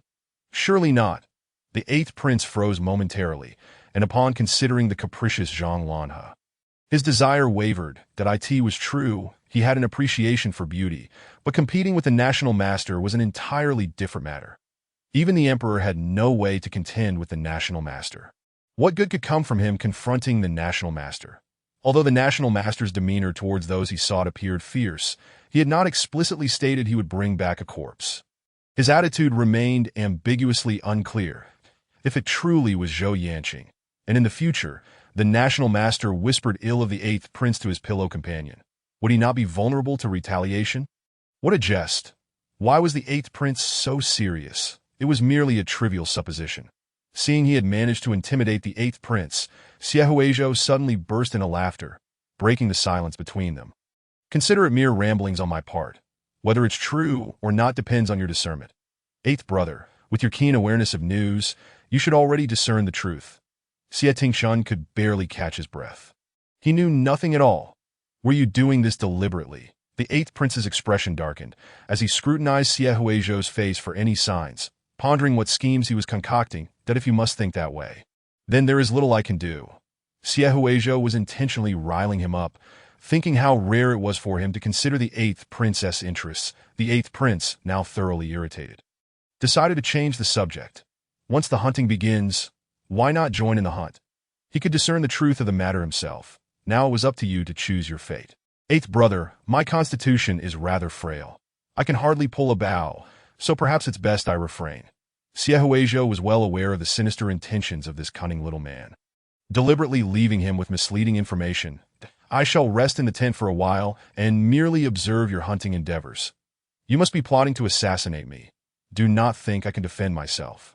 Your people will soon encounter my hidden guards. Instead of wasting time, it would be better to secretly follow the protagonists and indulge in some sweet moments. That so be it, the eighth prince mused. He would send someone to intercept them directly. A storm was brewing for the spring hunt. Chapter 12.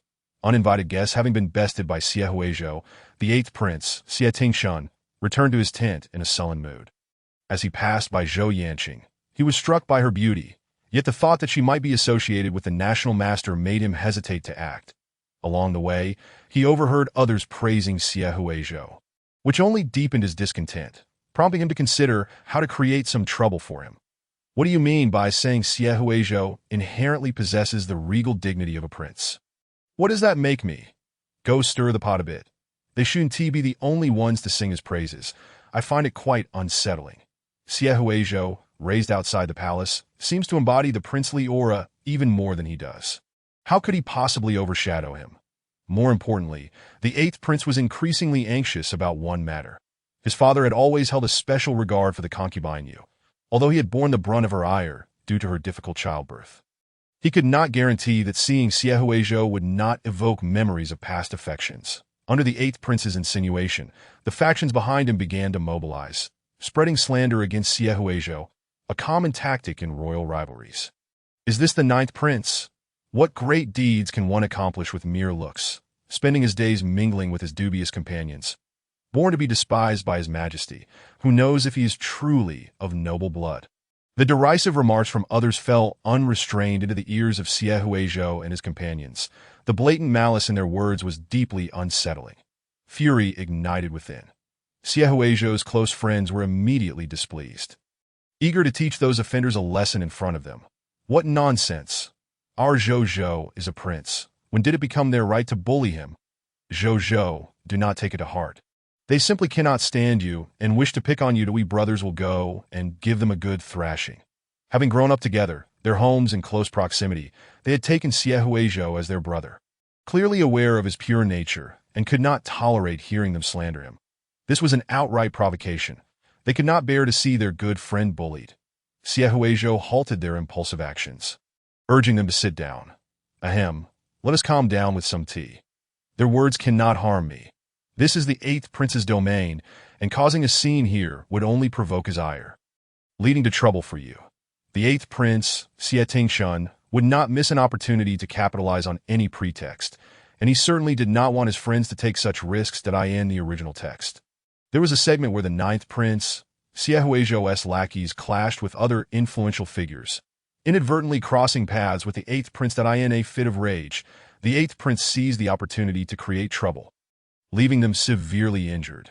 Subsequently, he reported Siehuejo's misdeeds to the old emperor, claiming the ninth prince condoned the strong, bullying the weak, tarnishing his reputation and inciting the emperor's disdain. Conversely, the eighth prince emerged with a commendable reputation for righteousness. Siehuejo was no character in a story on a mission. He could not idly watch as his friends suffered for him, jeopardizing their bright futures. That it was unwise to openly attract hatred. Subtlety was the best strategy. Siehuejo, being quite rational, quickly devised an excellent plan for revenge. At the hunting grounds, they would stealthily strike them with a well-aimed blow, ensuring a clean job that would leave no one the wiser. Siehuejo never took long to exact his retribution. If he could retaliate on the spot, he would. If not, he would strike covertly. Even if suspicions arose regarding his involvement, without any evidence, those offended would have to swallow their grievances silently. Among his hidden guards were those skilled in disguise. Siehuejo had long since decided to have them attract attention in the tent while he donned their guise to enact revenge upon those who had insulted him at the hunting grounds. This way, he could evade the eighth prince's assassination attempt while indulging in his own vendetta, He would later depict their misdeeds in a spring palace painting, tarnishing their reputations. Let us see who would dare to speak out again. As an avid reader of the original work, he had meticulously studied every page, fully aware of each character's weaknesses and disgraceful past that he would then enthusiastically add some private commissions. The National Master would embellish the tales with salacious stories, and he would ensure they all became part of the narrative. His close friends found his plan entirely reasonable and echoed. It makes sense. When it comes to cunning and craftiness, you truly excel. Zhou de Dio not be deceived by appearances. Xie Huizhou appeared innocent and upright, yet he was brimming with devious schemes for revenge. Xie Huizhou, are you sure this is a compliment? Xie Huizhou had always considered himself a person of integrity. He was merely compelled to retaliate. Upon speaking, his friends reluctantly abandoned the idea of confronting their tormentors directly, instead quietly plotting to strike during the hunt. With so many people at the hunting grounds, it was not uncommon for injuries to occur under mistaken circumstances. Xie Huizhou casually produced a stash of laxatives acquired from his hidden guards. To those who speak out of turn, remember to administer some laxative afterward, leaving them too weak to act recklessly.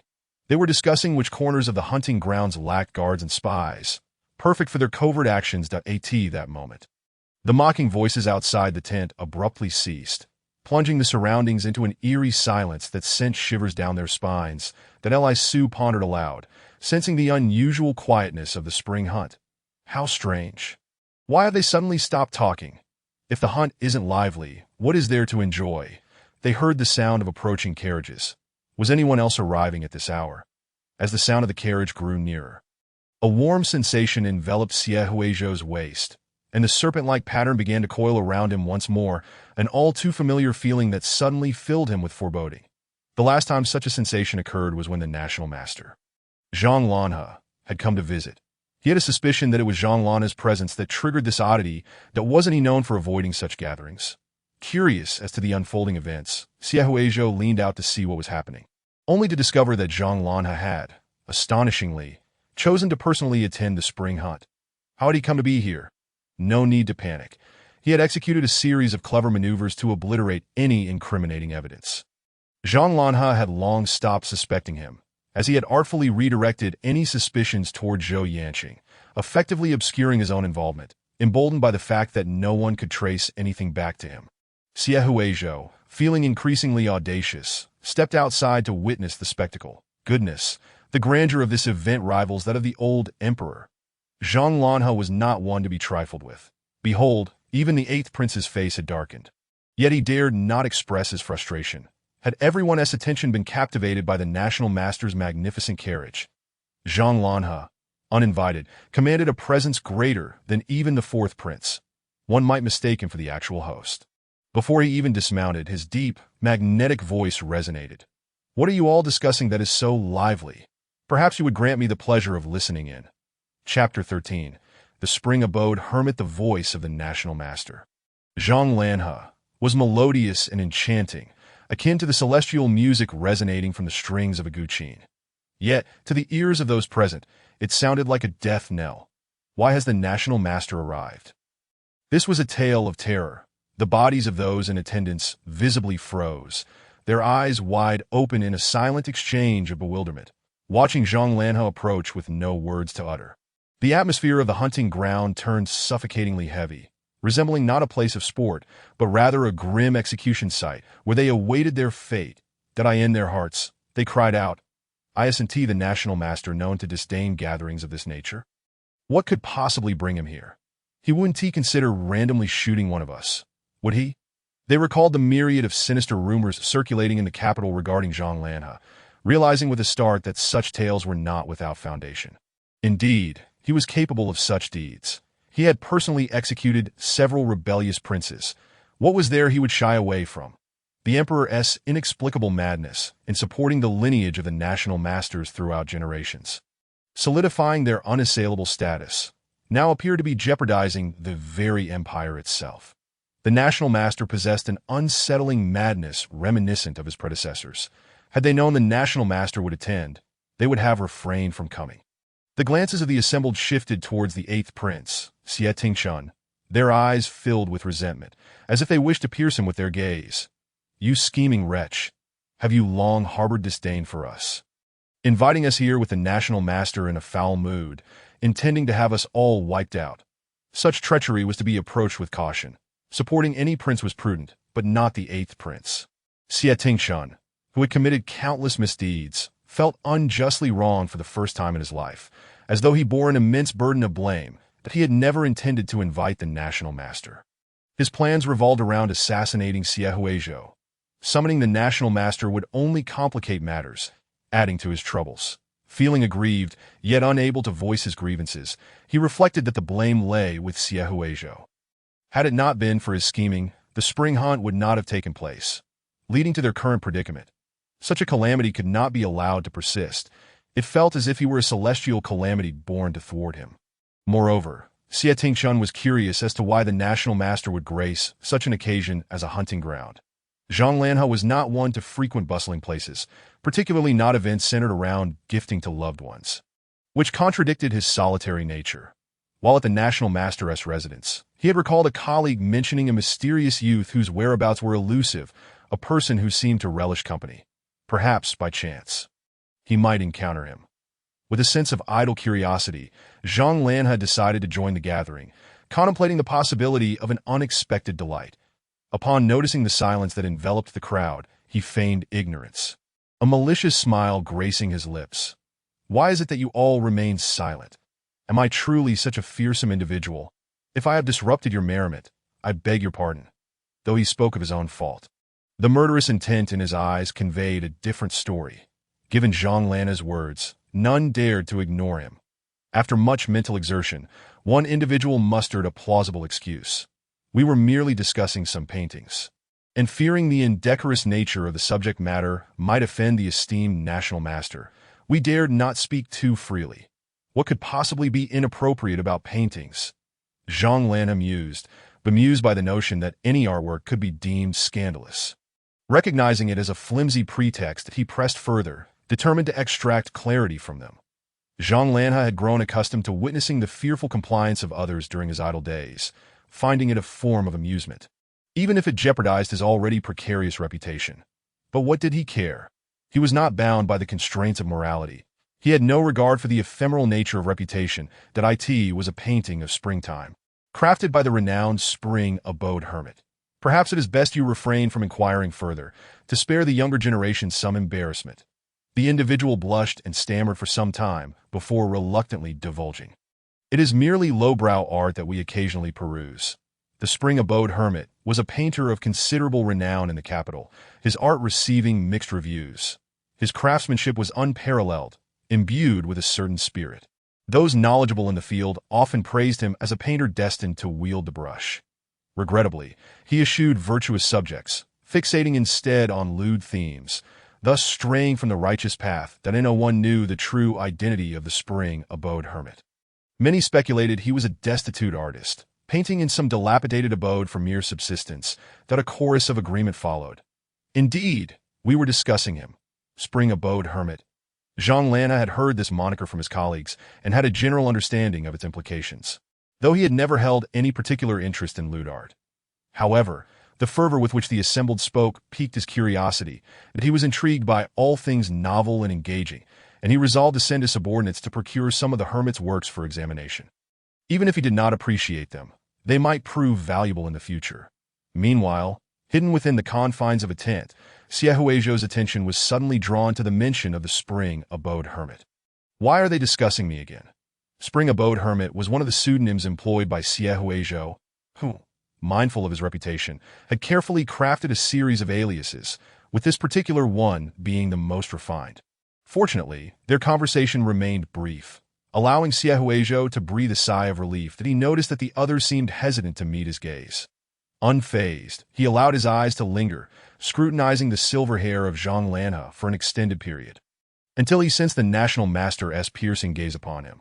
The national master was not fond of being scrutinized, especially regarding his hair and eyes. It was unwise to provoke him, to Li Su. Noticing Xie Huizhou's audacity, pulled him back, astonished at his audacity to covet the national master, whose beauty was indeed captivating, yet most who beheld him were consumed by thoughts of escape. Zhang Lanhe was viewed as a captivating anomaly. Many regarded him as a demon, and rumors of his malevolent nature circulated throughout the capital. Had he not held the title of National Master, such tales would have spiraled out of control. His silver hair and unique eyes were deemed ominous. People naturally gravitate towards the familiar, instinctively repelling those who stand apart. Zhang Lanhe abhorred the disdainful expressions cast upon him, and those who exhibited such contempt often found themselves at the receiving end of his wrath. While many believed him to be a harbinger of doom, Xie Huizhou dared to consider him a symbol of good fortune. As an admirer of silver hair, he felt compelled to voice his opinion, relishing the camaraderie among his peers. His silver hair is exquisite, reminiscent of a cascading waterfall amidst the clouds, and his eyes are the most beautiful of jade. Just as Xie Huizhou extolled the national master's virtues, the atmosphere shifted, and the surrounding company fell silent, exchanging furtive glances, signaling him to temper his words and glance behind him that a sense of foreboding gripped him. Turning around, he found Zhang Lanhe standing inscrutably behind him, a knowing smile adorning his face. So this is how the ninth prince perceives me. Chapter 14. It was not him disaster struck. The very moment he had spoken of others, he had been caught. Fortunately, he had only offered compliments, devoid of any derogatory remarks. As this thought crossed his mind, his confidence swelled. Xie Huizhou, undeterred, declared, "National Master, this is my heartfelt admiration." Throughout life, one encounters numerous individuals and experiences, without a discerning eye to appreciate beauty. How could one savor the richness of existence? He possessed an eye adept at recognizing beauty, and few could rival his own allure. The more he could appreciate, the better. "Your Highness, you are even more intriguing than I had imagined." Upon hearing this, Zhang Lanhe smiled, contemplating Xie Huizhou with newfound interest. "You are the first person brave enough to maintain your gaze upon me." Zhang Lanhe noted the focused attention directed at him, particularly amidst a crowd that dared not meet his eyes, that he turned to see Xie Huizhou animatedly conversing with his companions, a radiant expression gracing his beautiful face, captivating those around him. This sight stirred within Zhang Lanhe a desire to eavesdrop on the conversation that brought such joy to Xie Huizhou, compelling him to linger a moment longer, enchanted by the youth's laughter. Today, Xie Huizhou had donned well-fitted attire, and his silhouette bore a resemblance to the figure who had vanished that night. Almost instinctively, Zhang Lanhe approached, eager to discern the subject of Xie Huizhou's delight, but he overheard Xie Huizhou's genuine praises, sending ripples of emotion through him. That it was astonishing that someone could extol him despite his demonic visage. To harbor a romantic interest in him was no trivial matter. Such individuals were rare indeed, possessing a unique perspective. Previously, Xie Huizhou had feigned disinterest in his presence, but his true demeanor was quite amusing. Brazenly expressing admiration, Zhang Lanhe suddenly found himself intrigued by the old emperor's desire to bind him to Xie Huizhou, that if he were to mold Xie Huizhou into the ideal he envisioned, transforming him into an indomitable force. Surely the old emperor would be pleased that he resolved to request that the old emperor assign Xie Huizhou to his tutelage. Why does he persist in staring at me without uttering a word? Surely my compliments cannot offend him? Ultimately, Zhang Lanhe chose not to comment, engaging in casual conversation before taking his leave, leaving Xie Huizhou perplexed. Had he passed the test, he always sensed that Zhang Lanhe's gaze harbored ill intentions, as if he were plotting against him. The fact that Zhang Lanhe could exchange a few words with Xie Huizhou instantly transformed the expressions of the cunning aristocrats directed at Xie Huizhou. Did this imply that the national master, who held sway over the court, was deliberately supporting the ninth prince, Xie Huizhou? Upon reflection, it made sense. Zhang Lanhe's cousin Li Su shared a close bond with Xie Huizhou, suggesting they might have long since formed a clandestine alliance. Thus, it appeared that the ninth prince, Xie Huizhou, was not merely an inconsequential figure. He might be masquerading as a foolish scion while harboring deeper schemes. The eighth prince had been observing the situation, and upon witnessing the national master's unexpectedly cordial relationship with Xie Huizhou, his expression shifted. Why? Why must the national master choose Xie Huizhou, the eighth prince? Feeling aggrieved, approached Zhang Lanhe in hopes of garnering his attention. "That I was remiss in not welcoming your esteemed presence, national master. Pray, did you come for the hunt or in search of someone?"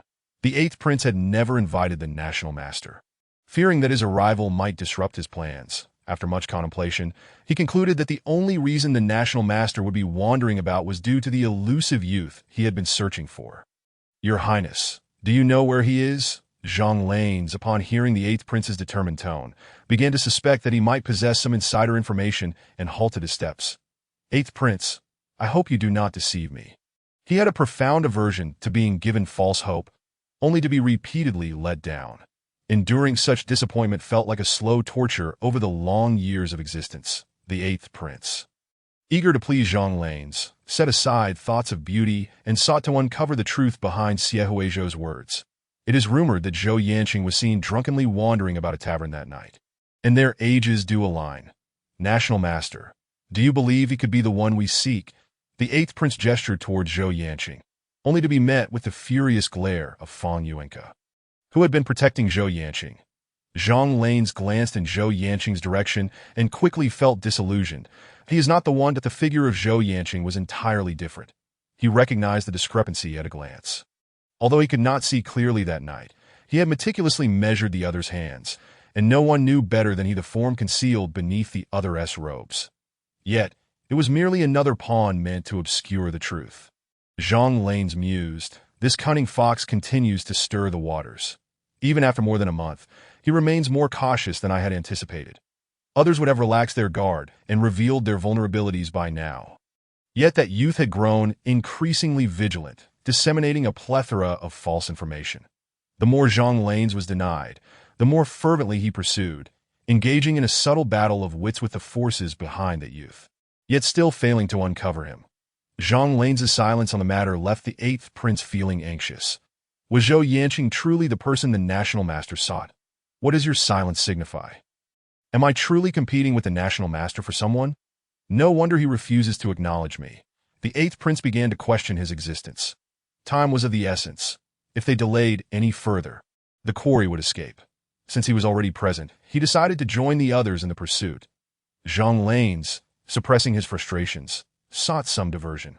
Seizing his bow and arrows, he mounted his steed with a commanding presence. "You all should hasten. My arrows favor swift prey."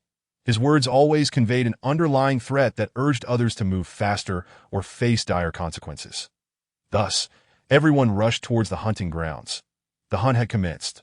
Meanwhile, Xie Huizhou was filled with resentment. "Could you not provide me with a warning?" Thankfully, he had refrained from speaking ill of Zhang Lanes, merely offering compliments. Otherwise, his friends might have been left to collect his remains. "Is this what friends are meant to do? We intended to warn you, but he was standing right behind you, and we dared not move that a few friends, relieved to see Zhang Lanes' figure vanish into the forest, felt a surge of excitement.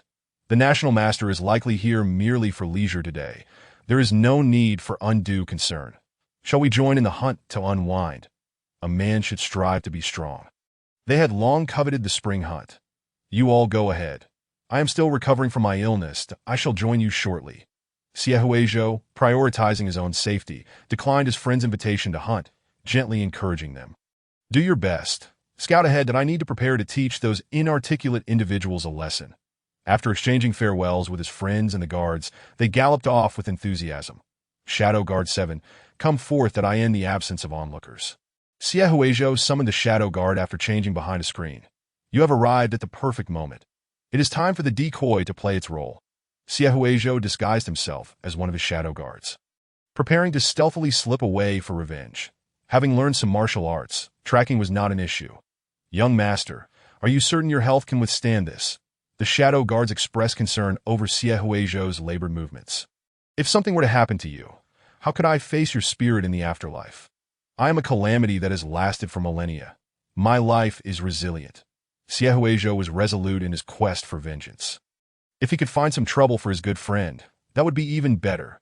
After all, he had bestowed upon him such generous gifts, and he must reciprocate. Many had already mounted their horses and charged into the hunting grounds, with a few friends entering to stir chaos. Xie Huizhou could hardly contain himself. Once he had exchanged identities with the Shadow Guard, he infiltrated the hunting grounds, instructing them, act according to the situation. If you cannot win, retreat. Chapter 15. A blunt strike. The hunting grounds were alive with commotion. The scions of noble families rode their spirited steeds, pursuing the fleeing beasts, each eager to claim their quarry. Upon entering, Siehuejo spotted the eighth prince and his assassins huddled together in a corner, conspiring furtively. Listening intently, he was astonished to discover their entire plot to assassinate him. This was something he needed to hear. Siehuejo, along with his shadow guards, concealed themselves nearby, eavesdropping on the assassination scheme with keen interest. He even found their plan to be somewhat lacking in sophistication. Previously, he had been overlooked, with no one wishing to expend effort on him during the power struggle. However, for the first time, the tables had turned. The thrill of experiencing this for the first time invigorated Siehuejo. Their plan was rather ineffectual. It was less refined than he had anticipated. The shadow guards nodded in agreement. The eighth prince, Xie was unable to contain his impatience. He sought to carry out the assassination as soon as the hunt commenced, his demeanor betraying a simmering malice as he gritted his teeth and ordered his henchmen to act. Now that everyone has gone to the hunting grounds, you will quietly eliminate him while he rests in the camp, but be sure to leave no evidence behind. Once he is dead, simply pin the blame on someone with a grudge against Siehuejo, allowing me to vanish without a trace. Yet, it would be the unfortunate soul tasked with taking the fall who would suffer. In due time, he would ensure that the gravesite of that person's entire family was adorned extravagantly. A group of deathly loyal henchmen knelt before the eighth prince, their unwavering resolve making them seem formidable as they hung onto his every word. After pondering for a moment, the eighth prince, feeling uneasy, cautioned, "Today, the national master happens to be in the hunting grounds. Try not to disturb him, that I fear unforeseen complications." Zhang Lan's was an uncontrollable variable, and the eighth prince was particularly wary of inadvertently offending him, knowing full well the consequences of antagonizing the national master. Better to err on the side of caution. "Understood, Your Highness."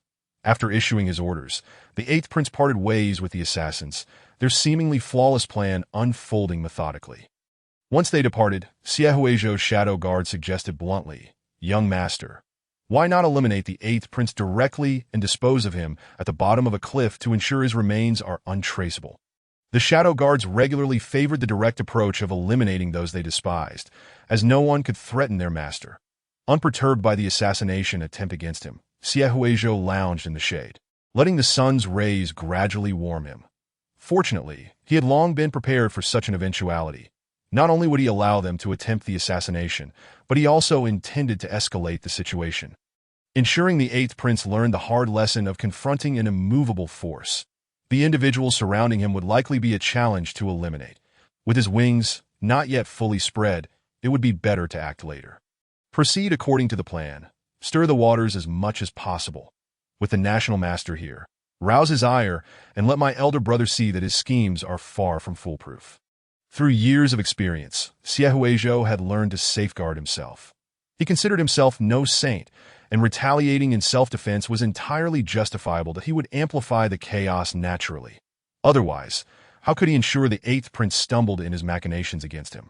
Indeed, exercise caution, and the rest of you follow me as we strike from the shadows. After giving his instructions, Siehuejo disguised himself in the attire of a shadow guard and began to unleash his retribution upon those who had wronged him. His vengeance unfolded with remarkable swiftness.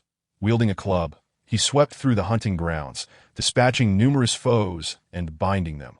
The noble youths engaged in the hunt suddenly realized that their companions had been vanishing quietly, and upon turning around, only their horses remained. Strange, they were just here. Where have they all gone? Upon realizing that this was the royal hunting ground, they believed there would be no significant repercussions, and thus allowed the matter to unfold. Before long, Siehuejo had captured a few loquacious individuals, and several shadow guards proceeded to stuff them into sacks and beat them to the brink of unconsciousness, presenting them before him. As the young gentleman gradually regained consciousness, they beheld a figure obscured by a mask, casually tossing a dagger while leaning against a tree, exuding an air of unseemliness. Robber? They had been abducted. The expressions of the young lords immediately soured. In broad daylight, under the clear sky, "How dare you seize us? Release us at once, or I shall report this to the authorities, and you shall face dire consequences. Do you even know who I am? If you dare lay a hand on us, my father will not spare you." Who could have imagined that abduction could occur even within the royal hunting grounds, and not merely once, but several times? Such tales would send shivers down the spine. Even in their predicament, they clung to their pride, attempting to leverage their status to compel their captor to release them, but their efforts were destined to fail. Even if your fathers were deities, they could not save you today. Siehuejo's blade struck their faces, a grotesque grin stretching across his features. How unfortunate for you to fall into my clutches. Let me consider how I might entertain myself with you. He had no intention of taking their lives, yet he would ensure they would not have an easy time. Observing Siehuejo's malevolent demeanor, one of the captives thought to himself that they might have crossed paths with a sadistic tormentor. Bring forth the medicine for these young masters, Siehuejo commanded, and they beheld the shadow guards approaching with an array of vials, advancing step by step. The vials bore an uncanny resemblance to poison. They would not mistake this. Masked figures administering drugs could only mean one thing: poison. Their faces turned ashen. No, don't kill me. I'll give you whatever you want. My family is wealthy. If you release me, I'll give you anything. They were still young and unwilling to meet their demise. Siehuejo was intent on instilling fear. This is no longer in your hands. The medicine was administered. And their faces turned pale, their stomachs roiling, as waves of nausea convinced them they had been poisoned, leading to a cacophony of wails and lamentations. Are we to die now? You can see my integrity. I am not the sort to resort to such treachery. This is merely a little amusing concoction. I wish to see how you will lose your composure. Siehuejo shook his head. This is a potent laxative I concocted. You must endure, lest you lose face amidst the crowd. The very thought of the scene was too dreadful to contemplate. They were in the wilderness, with passers-by occasionally wandering by, making this a nightmare for the proud scions of nobility. Their faces turned green. They would have preferred poison, for at least they could maintain their dignity, rather than be subjected to such humiliation. Soon, the effects of the laxative began to manifest, and bound as they were. Their insides churned violently, and they were on the verge of losing control. Release me. This is worse than death. Why subject me to such humiliation? Who are you? Siehuejo, witnessing the onset of the medicine's effects, furrowed his brow and retreated several paces, turning to leave that he wished to avoid witnessing scenes he deemed inappropriate. The shadow guards deemed Siehuejo too merciful. Anyone who dared speak disrespectfully to the young master deserved death. Young master, shall we not eradicate this threat completely? If we do not eliminate the roots, they will spring back with the spring breeze that I possess a comprehensive method for disposing of bodies. They were quite adept at this grim task. Confident they could execute it without leaving a trace that I have used for them yet, Siehuejo replied, shaking his head. They are but a pawn in my scheme against the 8th prince. I shall spare their lives for now. They were fortunate indeed to have encountered Siehuejo in a moment of mercy, for he had refrained from taking their lives. After traveling a short distance, they spotted familiar figures. Siehuejo glanced over and recognized the national master Zhang Lanhe, engaged in conversation with the two protagonists. Fang Yunke stood protectively behind someone, the three appearing like a scene from a battleground. Could the plot be commencing? Having exacted his revenge, Siehuejo felt elated and stealthily approached, eager to eavesdrop once more. Since we're here, let us indulge in some gossip. Chapter 16. Look at what I've discovered. The three individuals found themselves at a crossroads within the forest, and instead of competing for prey, they allowed the quarry to brazenly slip away while they continued their conversation. Zhang Lanhe was known for his willingness to engage with others, and many passers-by, curious about their discussion, refrained from approaching due to Zhang Lanhe's formidable reputation. This left those eager to learn the contents of their discourse in a state of restless anticipation, wishing they could extend their ears to the conversation. Having come this far, to not partake in the gossip would be a regret for life. As a fervent supporter of the couple, Siehuejo would not miss the opportunity to observe the budding romance of the protagonists up close. This was a sweet moment, a taste of sweetness to see if it truly was sweet. Though he could not hear their words, he was skilled at filling in the blanks, drawing on the original text to savor the unfolding drama. According to the original narrative, the plot had reached a point where the antagonist, National Master Zhang Lanhe, had developed an infatuation with Zhou Yanqing during the hunting event, intrigued by the bookish youth who dared to intrude upon the hunting grounds. Zhang Lanhe was always adept at acquiring what he desired, and the same applied to the protagonist. Zhou Yanqing, however, had no intention of becoming embroiled in such affairs. He merely aspired to make a name for himself in the court, his ambitions standing in stark contrast to those of Zhang Lanhe. Fang Yuanke, wishing to protect him, found himself in conflict with a domineering antagonist, realizing he too must grow stronger to safeguard those he wished to protect. This scene was rather tantalizing that it was from this moment that Fang Yuanke began to recognize that his feelings for Zhou Yanqing transcended mere friendship. He did not wish to be Zhou Yanqing's best friend, but rather his beloved, embarking on a clandestine quest to win his heart. How sweet, Xie Huizhou mused. Surely they are discussing such matters now. I could recite those love-laden lines from memory. Yet alas, I am too far to hear the entirety of their exchange. The trio indeed spoke of emotional entanglements, but not in the manner Xie Huizhou had envisioned, a timeless love triangle. National Master, Zhou Gongzi is not the one you seek. I implore you to cease your pursuit. Young Lord Fang Yuanke stood protectively behind Zhou Yanqing, gripping his sword tightly, contemplating the odds of dispatching the National Master. You are mistaken. Zhou Gongzi was with me that night. I can assure you he is not the individual you seek. Fang Yuanke felt a surge of irritation. Why did everyone fixate on Zhou Yanqing? The 8th Prince Xie Tingshun had done so, and now the National Master as well. Fang Yuanke guarded Zhou Yanqing as if he were a treasured jewel, fearful the National Master might suddenly turn hostile and abduct him. Zhang Lanhe wore a stern expression. He merely sought a lead. You were both present that day. Did you witness anyone intoxicated, or perhaps someone who had been drugged? Zhang Lanhe himself had consumed the drugged wine that day, and suspected the youth was avoiding him for the same reason. The two had coincidentally been present, and Zhang Lanhe was merely probing for more information. Zhou Yanqing suddenly recalled the 8th Prince's leering smile as he attempted to force a drink upon him. That cup of wine seemed suspicious, and he had hesitated to drink it, unable to refuse that he had not drunk it as Xie Huizhou had intervened, consuming it himself. Zhou Yanqing remembered that Xie Huizhou had appeared flushed when he left, which he had assumed was due to poor alcohol tolerance. Yet upon reflection, something felt amiss. After all, rumors of Xie Huizhou's debauchery had circulated in the circles of nobility, but were dismissed as trivial matters. Now, with a deeper consideration, he felt a chill of dread. Could it be? In a flash, Zhou Yanqing recalled some details he had overlooked, and the possibility filled him with disbelief. That person was the 9th Prince. Xie Huizhou, the realization that Xie Huizhou had stood up for him, leading to these events, made Zhou Yanqing regard the 9th Prince with increasing affection. His Highness is truly an upstanding individual, radiant and unselfish in his kindness, a true gentleman. The debt of gratitude was profound. Zhou Yanqing eagerly awaited the upcoming imperial examinations, hoping to repay his benefactor's kindness in the court. Presently, Xie Huizhou had remained silent on the matter, clearly unwilling to discuss it, wishing for it to fade into obscurity. Zhou Yanqing quickly grasped this dynamic that he would not betray his benefactor, and so he remained tight-lipped, providing misleading information. There are plenty of drunkards in the tavern. If the National Master wishes to inquire, there are many. Zhang Matzi, Lue Go, Wang Dali. They are all drunks that if you wish to investigate, look into them. It has nothing to do with the 9th Prince. Oh, are you covering for him? Zhang Lanhe was not easily deceived. The youthful Zhou Yanqing's demeanor betrayed him before this cunning old Fox.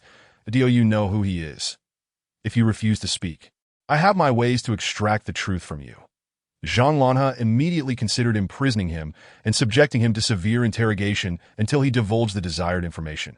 His subordinates excelled at prying secrets from even the most resolute. Zhou Yanqing broke into a cold sweat. The integrity of a scholar forbade him from betraying his benefactor, yet he steeled himself to deny that I truly do not know. Even if the King of Heaven himself were to arrive, I would remain ignorant. National Master, you must not go too far. Zhou Gongzi knows nothing. How can you commit such indiscriminate slaughter? Where is the law? Fang Yuanke drew his sword, declaring, I will not yield if you wish to harm him. You must step over my corpse first. Zhou Yanqing mused to himself. Truly, his dear friend was as steadfast as ever, even in the presence of the National Master, and he had known all along that he had not misjudged the man. However, confronting the National Master on his behalf was hardly a prudent choice. Zhang Lanhe furrowed his brow, stating, I embody the law. You are truly a nuisance, hindering my search. Xie Huizhou stood dumbfounded as swords were suddenly drawn.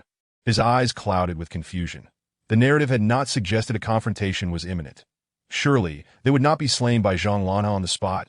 Anxious, Xiaohuizhou inadvertently stepped on a twig. The sound, though faint, was crystal clear to Zhang Lanha, but he refrained from pressing further, casting a sidelong glance towards Xiaohuizhou's concealed position, his lips curling slightly, signaling the two not to disturb him.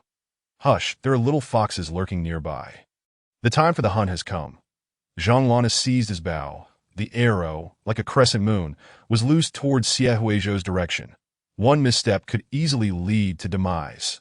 Seeing the arrow slicing through the air aimed at him, Xiaohuizhou's pupils dilated in alarm, barely managing to evade by sidestepping. He gasped at the sight of the arrow embedded in the tree trunk. Truly ruthless, no inquiries, simply a deadly strike. The National Master showed no regard for who he targeted. He acted with merciless precision against anyone he deemed a threat, aiming for a swift elimination. Fortunately, Xiaohuizhou's frail constitution, honed by a dedication to martial arts for longevity, allowed him to flee with agility. Others would have perished beneath such an arrow. Startled, Xiaohuizhou cursed Zhang Lanha's venomous nature, pondering if such a disposition was the fate of a solitary man. Just as he evaded, Zhang Lanha's somber voice cut through the air, laced with malice. "What do we have here? A little fox hiding away. What mischief are you up to?" Chapter 17.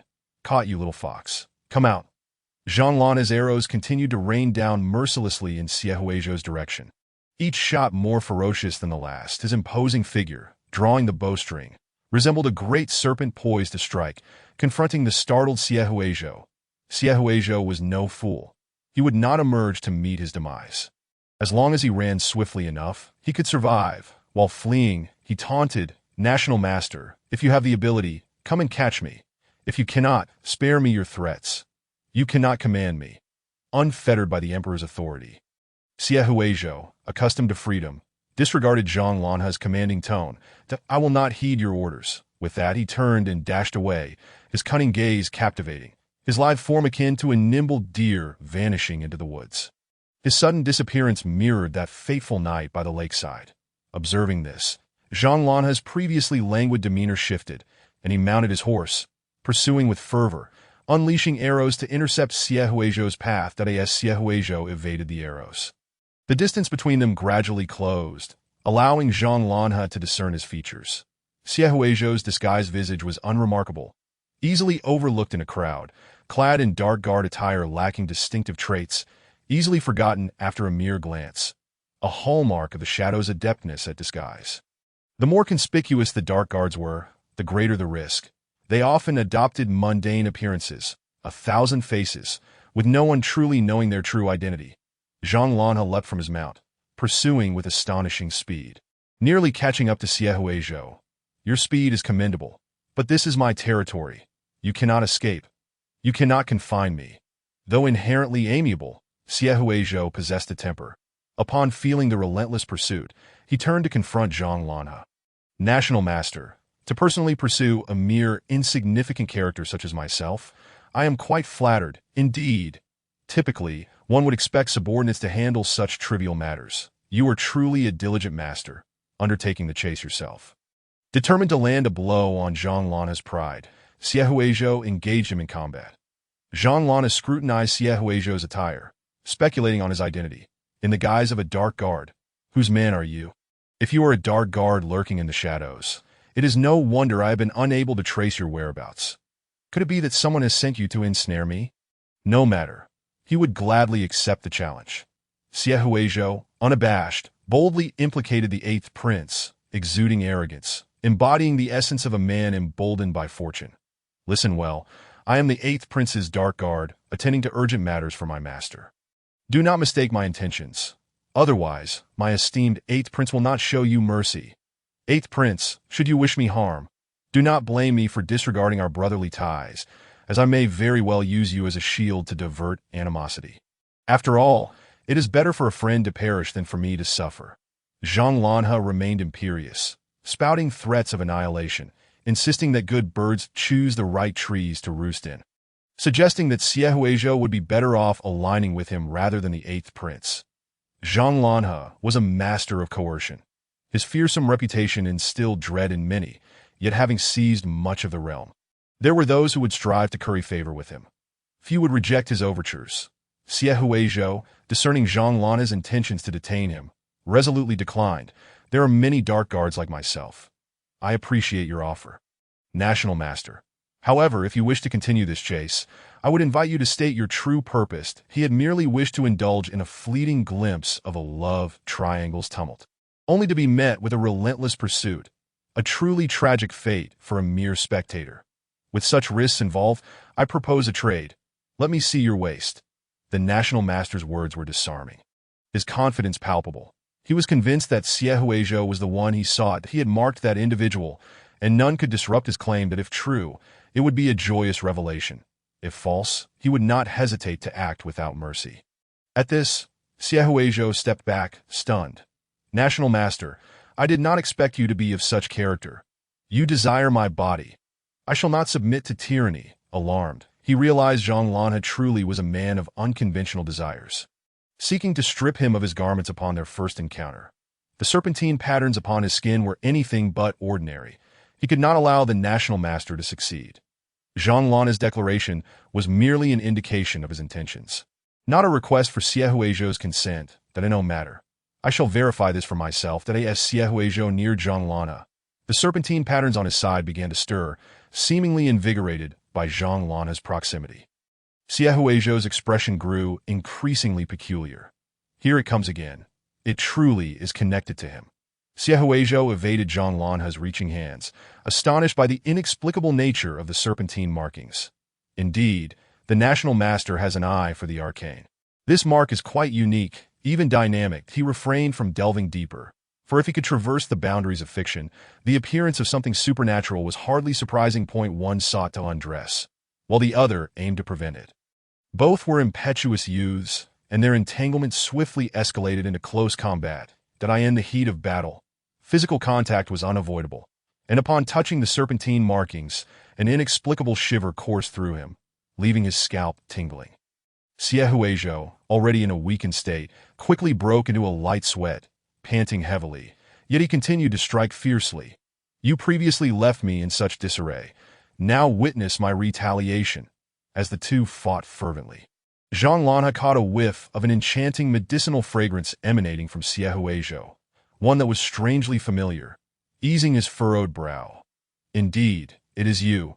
Zhang Lanha had anticipated a mere insect, yet unexpectedly found a delightful surprise. Exhilaration surged through him. You dare to appear before me again. I will not mistake you.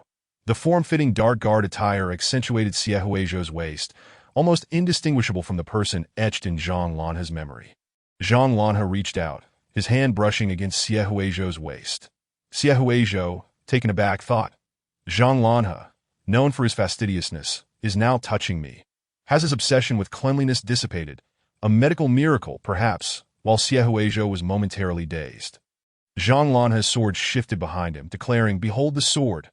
The blade sliced through Xie's attire, revealing a glimpse of his fair waist, the silver serpentine patterns subtly glimmering, seemingly reaching out to Zhang Lanha's fingertips. Eyes gleaming with anticipation for a reward, still bearing my mark. It is indeed you. Zhang Lanha, locking Xie's wrist, gazed deeply into his verdant eyes, reflecting his own form. Caught you, little fox. Chapter 18. In truth, I am the 8th prince's man. Zhang Lanha had never been fond of hunting. It reminded him of a time long past when he roamed the mountains, tracking prey with a carefree spirit. Now, he found himself ensnared within the confines of the great Xia dynasty, unable to escape. This life, akin to that of a prisoner, was driving him to the brink of madness. That he pondered where the treasures of his past might be concealed. Until he uncovered them, he would remain in a state of torment. That on a rare occasion, he succeeded in hunting something that brought him satisfaction, infusing a modicum of excitement into his otherwise monotonous existence. As he beheld the marks he had left behind, his emerald green eyes glimmered with an obsessive fervor that he yearned to transform into a white serpent, entwining his quarry until it could not escape, ultimately succumbing in his embrace. Yet should death ensue, such a vivid and captivating scene would be lost.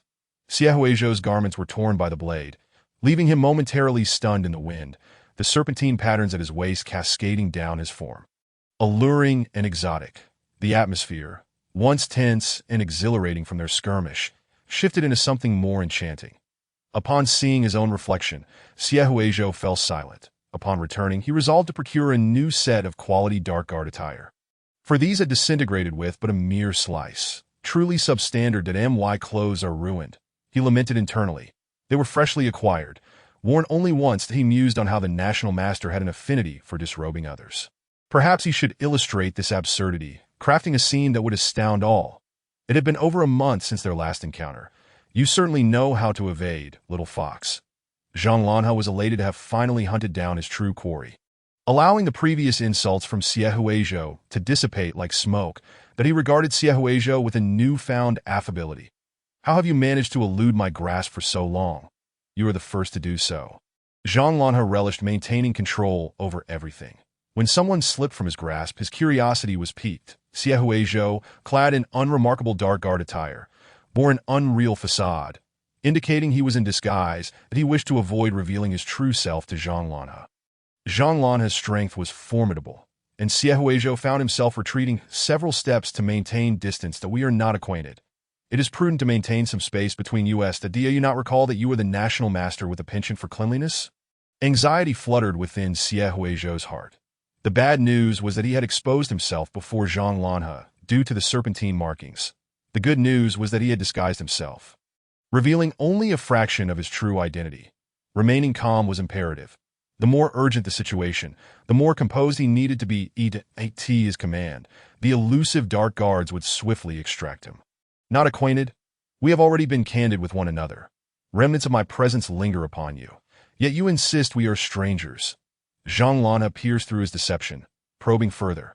Are you truly a dark guard? Your hands do not appear to belong to one accustomed to such dirty work. Rather, they resemble those of a pampered young master. Dark guards typically engaged in arduous labor, their skin weathered and rough from exposure to the elements. It was rare to see hands as fine as Xie's. Zhang Lanhe suspected that beneath the guise of the dark guard lay deeper secrets. You are quite the cautious fox, ever striving to evade my inquiries. Xie feigned ignorance. What do you speak of? I do not comprehend that I drew these markings myself. I know many dark guards that possess similar features. Zhang Lanhe could not be deceived by the markings he recognized as his own.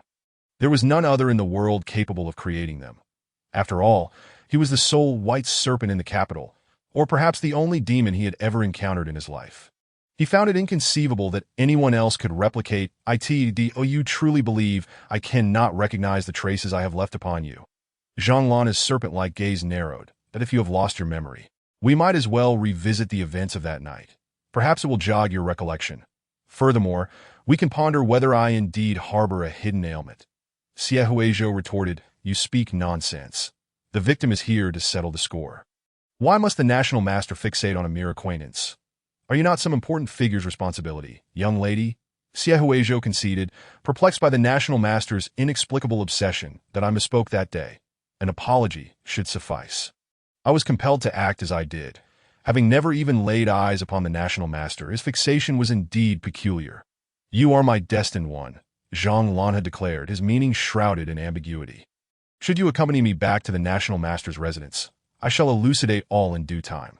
Xie, well-versed in various novels, nearly lost his composure. National master, I am the 8th prince's man. I must uphold my virtue for him. What talk of destined ones and fated partners is this? I am not prepared to engage with an antagonist, especially one who may wish to end my life. Xie hastily invoked the 8th prince, bracing himself to endure Zhang Lanhe's wrath. Dark guards, who often flirted with danger, occasionally developed entanglements with their masters. Zhang Lanhe's countenance turned a shade of green. What merit does the 8th prince possess? A blusterous and short-sighted individual. Why should my people align with him?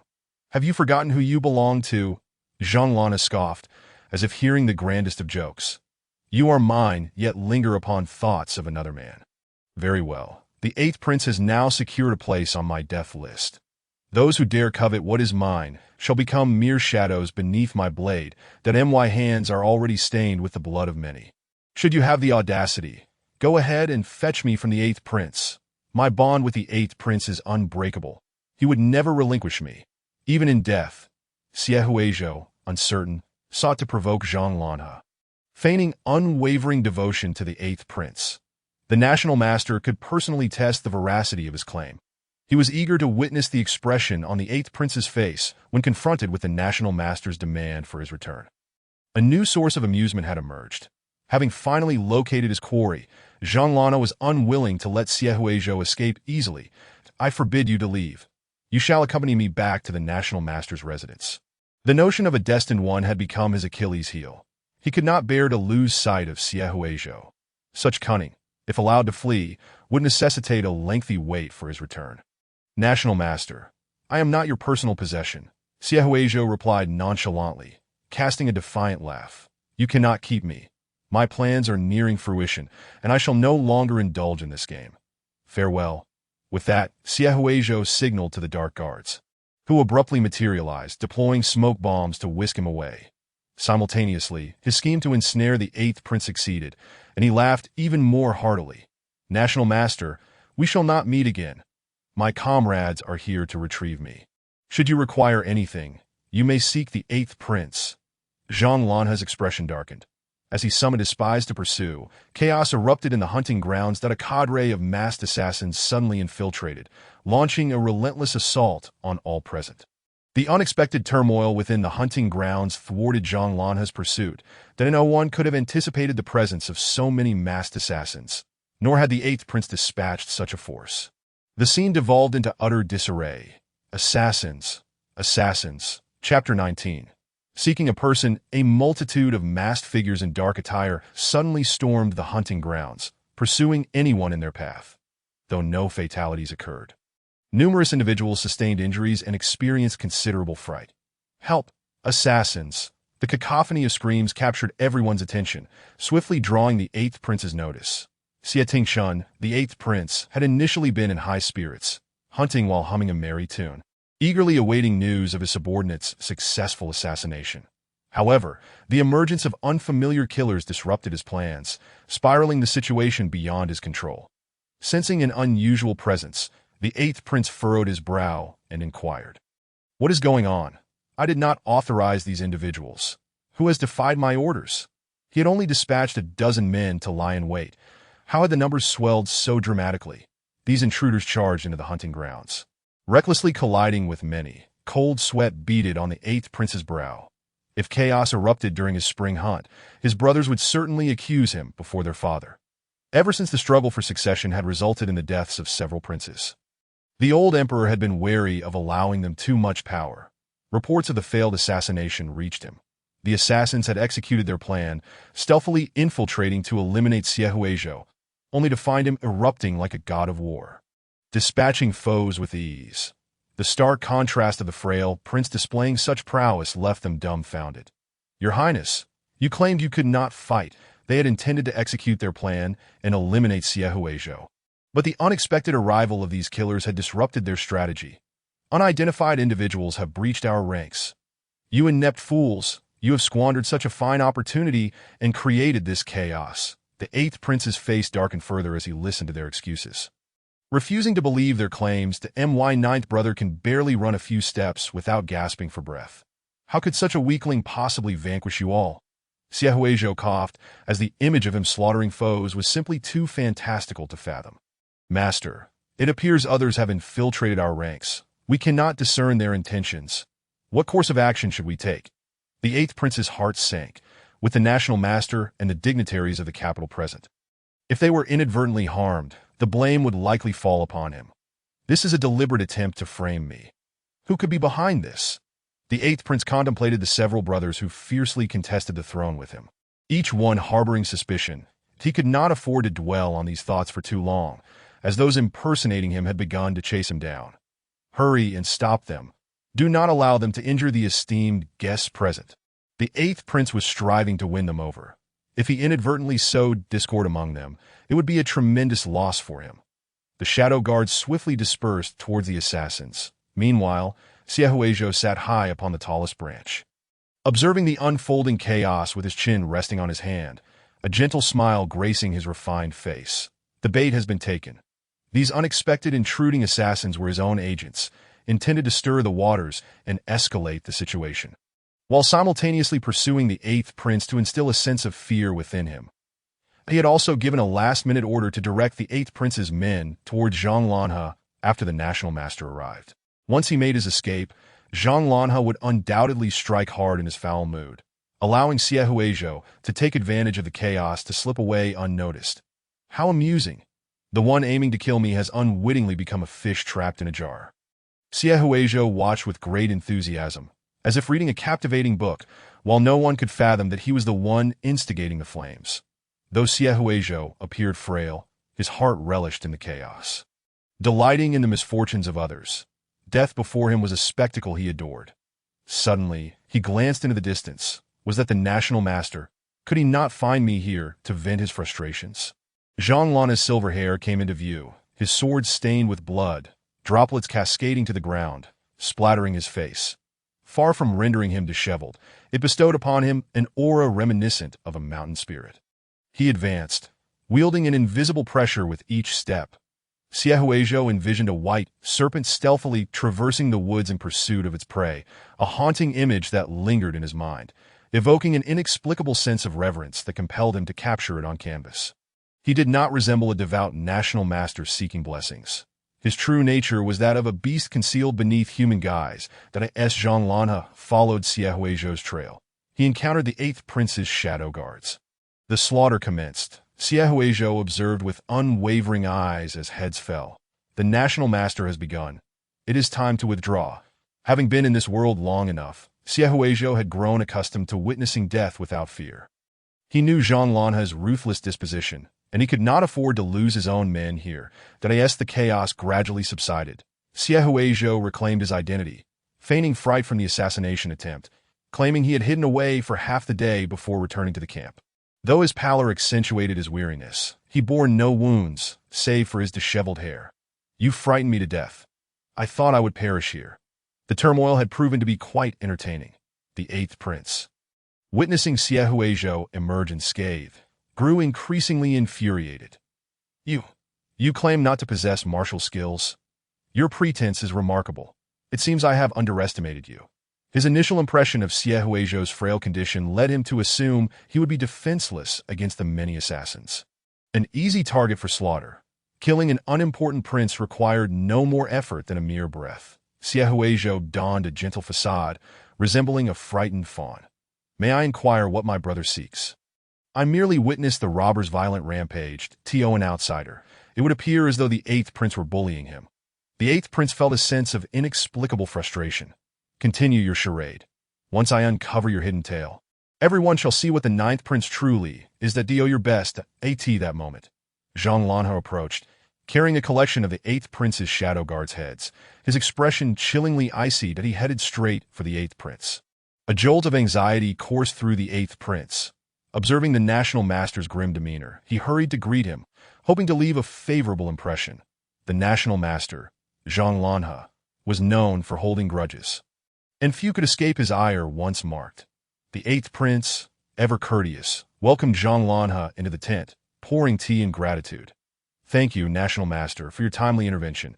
It was my negligence that allowed these scoundrels to breach our defenses. Without your assistance, I would have been at a loss. The eighth prince felt the sting of losing several of his meticulously trained shadow guards at Zhang Lanhe's hands, his heart aching for his fallen confidants while still needing to express his gratitude. The sense of indignation within him was palpable. He should have consulted the almanac before acting. Was it an inauspicious day for venturing out? Previous hunts had not resulted in such calamities. Why did he suffer so now? His strategists proved to be of no use, failing to foresee the impending disaster. He had squandered a fortune nurturing them. Upon seeing the eighth prince, Zhang Lanhe recalled the shadow guard's claims of allegiance to him. Feelings of bitterness stirring within him. It seems the eighth prince is indeed favored by fortune. Why did these robbers not simply eliminate the eighth prince? He could have then justifiably claimed those he desired. Alas, the eighth prince remained a thorn in his side. What does the national master seek from me? The eighth prince sensed Zhang Lanhe's ill intentions and chose not to engage in further flattery. Directly inquiring about his purpose, that I have come to request a person from the eighth prince. Chapter 20. How deeply affectionate you are whom. Upon hearing Zhang Lanhe's request, the eighth prince was momentarily taken aback. Questioning whether he had misheard, What person could the national master desire? Was it one of my guards or perhaps a palace maid? Or a eunuch? If he was not mistaken, Zhang Lanha's eyes were filled with murderous intent and jealousy. What an absurdity! The eighth prince could hardly believe that he would hear the national master ask for someone from him, the look in his eyes unmistakably threatening. If he did not comply, he would surely face death. That it felt as though the eighth prince was competing for the affections of an old flame, an overwhelming sense of grievance washing over him. None of his subordinates had ever suggested he shared a questionable relationship with the national master. While he was indeed a man of appetites, he was not without discernment, but he knew well which individuals were within his reach. After a moment's contemplation, the eighth prince thought, if it were one of these individuals, the national master could take them without issue, and he might even earn a favor in return. Zhang Lanha, however, remained oblivious to the individual's name or true appearance. He succinctly stated, "Your shadow guard," as long as he could see all the shadow guards. He would quickly identify the cunning little fox and bring him back to the national master's residence. That it would depend on whether the eighth prince was steadfast in his loyalty, willing to offend Zhang Lanha rather than surrender the individual. The eighth prince's countenance shifted instantly. Who would dare to openly demand a shadow guard? This was an undisclosed trump card of theirs, generally maintained under the guise of denying their existence. To request a shadow guard was tantamount to probing into his secrets. And moreover, it was a direct affront to his dignity. His carefully selected assassins could not be easily relinquished. Should the old emperor learn of his cowardice, he would undoubtedly be disappointed, forever forfeiting his claim to the throne. Could it be that during the recent turmoil his shadow guards had been targeted? With resolve, the eighth prince, Xie Tingchun, steeled himself and politely declined the national master's unreasonable request. "National master, I assure you, there are no shadow guards here that you seek. You have mistaken the person. That if you desire another beauty, I could arrange for one to be personally delivered to your residence." He could not afford to reveal his trump card to the public. Thus, the eighth prince feigned ignorance of any shadow guards. That he suspected that the national master had harbored ill feelings towards him from the outset, deliberately targeting him. The national master had targeted only the eighth prince's men during the hunt. It was entirely plausible that he had orchestrated this assassination attempt. "You truly are deeply affectionate and loyal." Zhang Lanha's once gentle voice darkened ominously, tinged with the unmistakable bite of suppressed rage. Just as that little fox had claimed, the eighth prince was indeed unwilling to part with his people. The mere thought of those two being so intimately entwined left him feeling profoundly unsettled. "Then I wish you the best of luck explaining yourself to His Majesty." Numerous dignitaries were wounded, and before long, the news spread like wildfire. Upon learning of the incident, the old emperor issued a decree summoning the eighth prince to the palace. After receiving the summons, the eighth prince steeled himself and exited, preparing to explain how the robbers had brazenly infiltrated the hunting grounds and yet left unscathed. The old emperor regarded him with caution. As the eighth prince departed, Zhang Lanha cast a penetrating glance in his direction, scoffing softly as he commanded his spies to follow. "Ensure you have ample eyes on the eighth prince. When you spot the individual I seek, bring him back, but take care not to harm him." Reluctant to part with it, he compelled the eighth prince to endure his vengeance, personally visiting to offer an apology, but he also wanted that little fox to witness firsthand how insignificant he was in the presence of the eighth prince, and how, when threatened, he could be sacrificed at any moment. Only under his protective wing could one truly live freely and without care. Zhang Lanha longed to see the expression of shock and devastation on that face, which would undoubtedly be quite amusing. In short, the eighth prince was about to face misfortune. Meanwhile, on the other side, Xie Huizhou felt a sense of relief after the eighth prince departed, leisurely sipping on floral fruit tea while awaiting the return of his friends from the hunt. Ideally, they would bring back a stag, allowing them to feast on venison that very night. As the hunting party proceeded as planned, individuals gradually returned, carrying their spoils. Among them were some who had previously been subdued by Xie Huizhou and had been fed laxatives. When they were finally discovered and brought back, they appeared utterly disheveled, prompting uproarious laughter from everyone present. "Whose son is this? It would have been more dignified to perish at the hands of an assassin. What on earth happened to them? I thought they were beggars. Yet here they are mingling with us. Disgusting. Such filth, truly a disgrace to their families, lacking any semblance of upbringing. The eighth prince's people are truly beyond words." "Silence. Do not let it slip who among you ambushed me from behind, or I shall have no qualms about retaliating." Having lived in comfort for so long, it was their first taste of humiliation before the crowd. And they couldn't help but unleash their frustration with loud curses. The attendees, of similar social standing, were indifferent to their plight. Those who typically held disdain for them laughed all the harder. Previously, when they had openly belittled Xie, they had reveled in their mirth, but could not endure being the subjects of ridicule themselves. This group, so quick to insult, now felt the sting of their own embarrassment, suspecting that the very individuals mocking them might be the ones responsible for their current plight. I shall report this to His Highness the Eighth Prince. However, with the Eighth Prince himself in a precarious situation, he would not come to their aid, and their threats dissipated into empty air.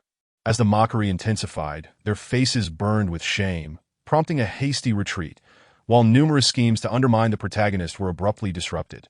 Suddenly, a significant shift seemed to occur in the fabric of fate, and Xie remained unfazed.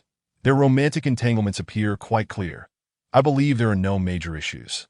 Ideally, he hoped to unravel the threads of his own demise, as such an alteration would save him from the necessity of fleeing. I have no literary obligations. It would be splendid if the storyline crumbled. Before long, the hunters began presenting their prizes to their beloveds, as each spring hunt offered the opportunity to select the city's beauties. In the original tale, Fang Yuanke gifted a stag to Zhou Yanqing, with others vying for his attention, thereby solidifying his status as a true beauty. What a splendid affair it was! Xie, despised for his arrogance and for allowing others to create mischief, found himself isolated in his tent, consumed by dark jealousy. Yet he stood nearby, eager to partake in the protagonist's accolades. However, those carrying their catches lit up upon seeing him emerge, rushing towards him with enthusiasm. Ninth Prince, please accept my humble offering. My prey is far superior to yours. Xie gazed at the mountain of game piled before him, taken aback by the eager expressions of those around him. Ah, all of this is for me. Chapter 21. Xie, unlike the seasoned seducer, questioned, "Have you mistaken your recipient?" As he observed the fervently presented offerings, he recalled the selection of beauties and fell into contemplation. It seemed he had inadvertently usurped the protagonist's role. Not only that, Zhou Yanqing had even sent him the rabbit he had caught, blushing as he hurriedly claimed it was a token of gratitude before making his swift exit. For this, Fang Yuanke stared in disbelief, casting a glare at Xie, viewing him as a rival. Xie retrieved a copper mirror, glancing at his reflection, finding his appearance rather unremarkable. Could it be that I am genuinely handsome? Having grown weary of his own visage, he could not fathom why so many were drawn to his face. The capital was filled with beauties, each with their own allure. Xie favored the robust physique of a warrior over his own frail form. Never appreciating his own looks to Li Su and several close friends returned with their catches, nearly stumbling upon hearing his murmur. "I told you that you are handsome. You lack any proper self-perception." It was only a matter of time before many would approach the emperor with marriage proposals. He hoped to be invited to the wedding feast, and as time passed, Xie was nearing the age to establish his own household. And discussions regarding potential royal consorts would soon commence that he had even envisioned how many children he might have after marrying, just shy of becoming a godfather. Frowning, Xie retorted, "Do not jest. I am still too young for marriage. I have yet to consider what it might be like to lead a household." After all, in ancient times, the great Xia dynasty adhered to the principles of social matching and arranged marriages, often devoid of choice for both parties. Xie held no interest in such unions, viewing them as a form of torment for both men and women. He was not inclined towards marriage for the time being. His friends, aware of Xie's transcendence beyond worldly concerns, chuckled. "It's inevitable, Zhou. You are approaching the appropriate age. The emperor will eventually seek a suitable match for you, that if you are concerned about not knowing your bride. You may observe here for any suitors and settle the matter." The great Xia dynasty was quite liberal in its customs, and a bold group of individuals expressing interest in Xie sent him flirtatious glances, some even daring to inquire what type of partner he preferred. They surrounded him, and amidst their increasingly audacious voices, Xie found himself at a loss. "Ninth Prince, what sort of consort does the royal family favor?" "Ninth Prince, I volunteer myself as your confidant." "Ninth Prince, look at me. I am enamored with you." Xie mused that had the old emperor been present, they might even have dared to request a marriage decree.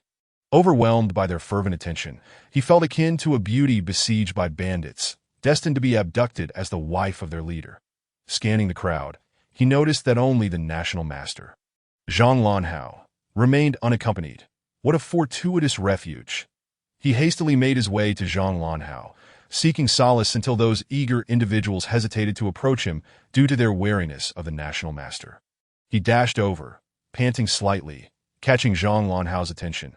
Zhang Lanhao, having not acquired the individual he desired, grew increasingly sullen, his icy countenance, with emerald eyes like a deep abyss, and his silver hair stood tall and resolute, reminiscent of a battle-hardened sword, instilling a chill in those who dared to gaze upon him.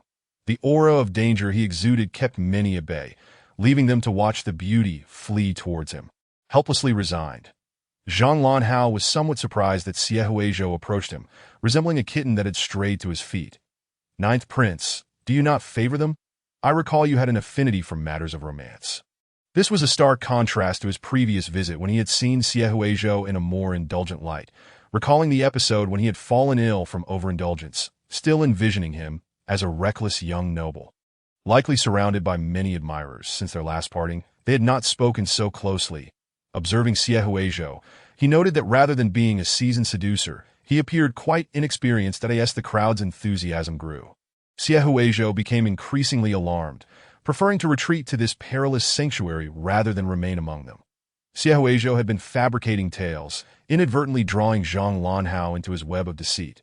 Feeling somewhat awkward, he maintained his facade. "Who claimed that? I am not one to indiscriminately welcome anyone that I see." Zhang Lanhao feigned belief, yet internally dismissed his claims, harboring other thoughts. Rarely did anyone manage to deceive Zhang Lanhao. He had thought he had uncovered Xie Huizhou's true nature during their last encounter, only to realize he was a skilled pretender, catching others off guard. He was a malleable talent. Zhang Lanhao's previous intentions resurfaced. Since he could not find a suitable candidate, he thought it would be worthwhile to have the old emperor assign him the task of educating the ninth prince that he was willing to serve as a mentor for a time, aspiring to shape Xie Huizhou into the image he envisioned. Zhang Lanhao desired to wield the knife that would pierce others, crafting it with his own hands, until the spring hunt concluded, under Zhang Lanhao's scrutiny. No further disturbances arose. Xie Huizhou directed his subordinates to load the game onto carts for their return, whereupon he would fervently continue his artistic endeavors. This spring hunt had provided him with ample inspiration. Feigning illness due to fright, he secluded himself in another palace to paint, producing a plethora of extraordinary stories that a genius. "Zhou, your hands were destined for artistry." Li Su, holding his new artwork, was moved to tears, as if witnessing a miracle. "You have improved tremendously. Spring Zhai's reputation is truly well-deserved." Xie Huizhou has masterfully integrated more of the original tales of Zhang Lanhe and the experiences from the spring hunt, depicting numerous events surrounding him. The artwork is both alluring and provocative, with a narrative filled with twists and turns, rendering it a coveted piece for collectors. Since the controversial comic, which subtly tarnished Zhang Lanhe's reputation, was published and sold, it has surged in popularity, with most people possessing a copy, eagerly anticipating the release of the second volume. The story's inspiration is supposedly the national master. The artists themselves do not acknowledge this. How could it possibly be true? Not to mention, they relish in the spectacle. Zhang Lanhe himself has little interest in such affairs. Regardless of their popularity, he remains oblivious. Li Su's audacity has grown bolder. Pressing for the next volume, Xie Huizhou's face flushed with embarrassment. "Oh, please, do not mention my pseudonym. It is far too mortifying. I value my dignity." This is akin to publicly reciting his online alias. Xie Huizhou swiftly changed the topic. "Have there been any intriguing developments lately? I've been so absorbed in the comics that I've forgotten to catch up on the gossip." Li Su's expression turned peculiar. "I have both good news and bad news." "What is the good news?" During the spring hunt, a mishap occurred, and the 8th prince has been reprimanded by His Majesty and confined for reflection. Whenever gossip arises, Li Su adopts a mysterious demeanor. He has offended many, facing daily impeachments, and is currently overwhelmed, unable to concern himself with you, thus not seeking trouble. His misfortune is indeed good news. Xie Huizhou mused that the 8th prince could not have offended so many to warrant such a sudden influx of impeachments. Either other princes are taking advantage of his plight, Orly Su's scheme against the Eighth Prince has borne fruit, with the Eighth Prince refusing to disclose his hidden guards and thus incurring the National Master's ire. Or perhaps they conspired together. Hearing of the Eighth Prince's misfortune, Xie Huizhou felt a sense of relief. He could not continue to linger before Zhang Lanhe. His gaze is too piercing, and he is swift to capture anyone. Xie Huizhou inquired, having shared the good news, "What is the bad news?" His Majesty seems to have lost his mind, deciding to have you study under the National Master for a period, after which you will be granted your prince's residence. Typically, princes are guided by designated tutors, but now this responsibility has been handed to the National Master, who surprisingly did not decline, leading onlookers to whisper amongst themselves that an almost forsaken prince is now able to align with the National Master. And many are thrilled. The Ninth Prince's fortunes have taken a turn. Xie Huizhou's entire demeanor radiated resistance. Is he out of his mind? For me to go to the National Master's side is akin to sending me to my demise. He should have heeded the hidden guard's advice to assassinate the old emperor, avoiding these troublesome matters that moment. The National Master's retinue arrived, waiting at the entrance. "Your Highness, please step into the carriage." Chapter 22. If His Highness does not come, I shall come personally. The National Master, Zhang Lanhe, acted swiftly, dispatching 6 or 7 carriages to welcome Xie Huizhou. It was a grand display. The world knew that the National Master stood firmly by the Ninth Prince, prompting many nearby to relay the news to their superiors. The National Master took the Ninth Prince's affairs seriously, and the Ninth Prince's ascension was highly anticipated. The guards of the National Master's residence dared not be negligent. Courteously explaining to Xie Huizhou, "Your Highness, the journey is long, and the National Master is concerned for your well-being, and we have brought many attendants to ensure your valuable belongings are transported today." Several princes had previously visited in hopes of securing the National Master's support. Yet who would have thought that the seemingly inconspicuous Xie Huizhou would ultimately succeed? Numerous princes, upon hearing this news, were left agitated in their respective residences that a scheme targeting Xie Huizhou was brewing. The thought of his secretive endeavors in another palace made Xie Huizhou decisively refuse. "No, I cannot leave here, that I suffer from somnambulism, and I am rather fond of handsome men, often finding myself engaging in inappropriate actions in the dead of night. What would happen if I were to inadvertently offend the National Master?" He hastily concocted a reason. In Xie Huizhou's eyes, the National Master's residence resembled a den of danger. To enter would be akin to a meat bun thrown to a dog. Surely a one-way trip. His reputation as a libertine had become an established fact. It would be better to solidify it as a shield that a person as fastidious as Zhang Lanhe would hardly appreciate someone intruding upon his privacy in the dead of night. Would he? The guards of the National Master, upon hearing such reasoning for the first time, looked at the ethereal Xie Huizhou with astonishment. "Somnambulism and fondness for men. Your Highness, you possess such peculiar interests." Truly, one should not judge by appearances. Though the National Master is renowned and commands respect, he is indeed strikingly handsome, and such possibilities cannot be entirely dismissed. Xie Huizhou's objections were quite reasonable. Offending the National Master could lead to dire consequences. And they felt a deep sympathy. Not long ago, the Eighth Prince had suffered greatly for offending the National Master. It is indeed true. My affliction conflicts with the National Master. I must insist that you decline his invitation on my behalf. Xie Huizhou's statement was not entirely a fabrication. 7 parts truth and 3 parts falsehood, a blend of reality and deception to confound the listener.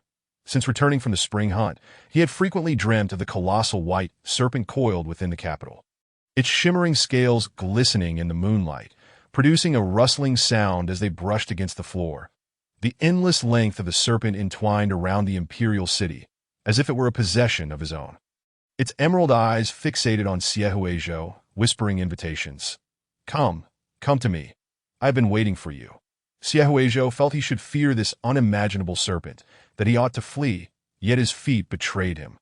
It was as if he were hypnotized, unconsciously rising in his sleep, drawn towards the white serpent, his eyes filled with yearning. The attendants nearby, noticing his somnambulism, intervened to prevent him from wandering about in disarray. Upon awakening, Xie Huizhou was drenched in cold sweat. Zhang Lanhe had not given up on him. He was tempting him. This serpent represented Zhang Lanhe. Xie Huizhou had no doubt about the connection between the white serpent and Zhang Lanhe. suspecting that the serpent was a manifestation of Zhang Lanhe in his dreams. Attempting to lure him closer, through its serpentine allure, he had narrowly avoided falling under its spell on several occasions. To be cautious, Xie Huizhou instructed his hidden guards to keep a watchful eye. If he were to wander outside in a daze, they were to stop him, which effectively averted any mishap, should he reside at the National Master's estate. Where his guards would find it difficult to conceal themselves, it could lead to him unwittingly running into Zhang Lanhe's embrace in the dead of night. A veritable trap. One could even say it would be a case of willingly throwing oneself into the lion's den. Furthermore, with his penchant for creating scandalous art and his recent endeavors to malign Zhang Lanhe, he would not dare to unleash his full potential in such proximity. The National Master's residence was ultimately not his domain. He feared that there might be others keeping a watchful eye on him. After weighing the pros and cons in his mind, Xie Huizhou decisively began feigning illness in the astonished gazes of the guards. Cough, cough, cough. Moreover, I have been troubled by worries of the heart lately.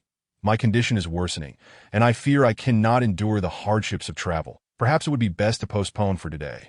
Please relay my regards to the National Master. Xie Huizhou firmly refused to go, claiming he had been frightened into illness and was now subject to severe psychological trauma regarding departing from his quarters. Preparing for the specter of death, that he played the part convincingly, his complexion pale, as if on the brink of death. Your Highness, given your frail constitution, you must not be overly agitated. Are you attempting to conspire against the Ninth Prince? Li Su, catching Xie Huizhou's subtle cues, joined in the performance, his voice laced with a hint of sorrow. You must depart at once. Should anything happen, you cannot bear the responsibility. The guards of the National Master exchanged glances. Unable to press Xie Huizhou further, they could hardly drag him to the National Master's residence, for should he perish en route, they would not be able to shoulder the blame. They returned to report to National Master Zhang Lanhe. Once the National Master's entourage departed, the two ceased their pretense that I must head to the bookstore. Take care of yourself, and no worries. The National Master was displeased during his last visit, so he should not come again. Xie Huizhou went to the small garden for a barbecue, indulging in a life of comfort and pleasure.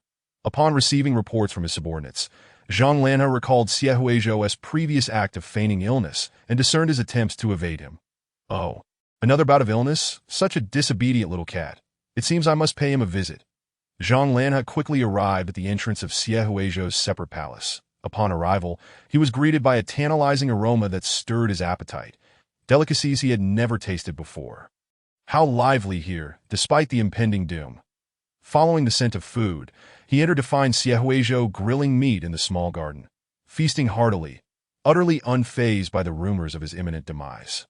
Zhang Lanhe approached Xie Huizhou, leaning in to inquire, Your Highness, is this a moment of fleeting vitality amidst your grave illness? Hearing the voice, Xie Huizhou turned to see Zhang Lanhe standing beside him. Gazing at him with significant intent, the Xie Huizhou was indulging, his mouth smeared with grease. He awkwardly smiled upon seeing Zhang Lanhe approach, reluctant to put down the barbecue. National Master, what brings you here? Someone prepare a seat for the National Master. Just moments before, he had deceitfully claimed to be gravely ill. Yet now, with others witnessing him devour food with such vigor, he appeared remarkably healthy.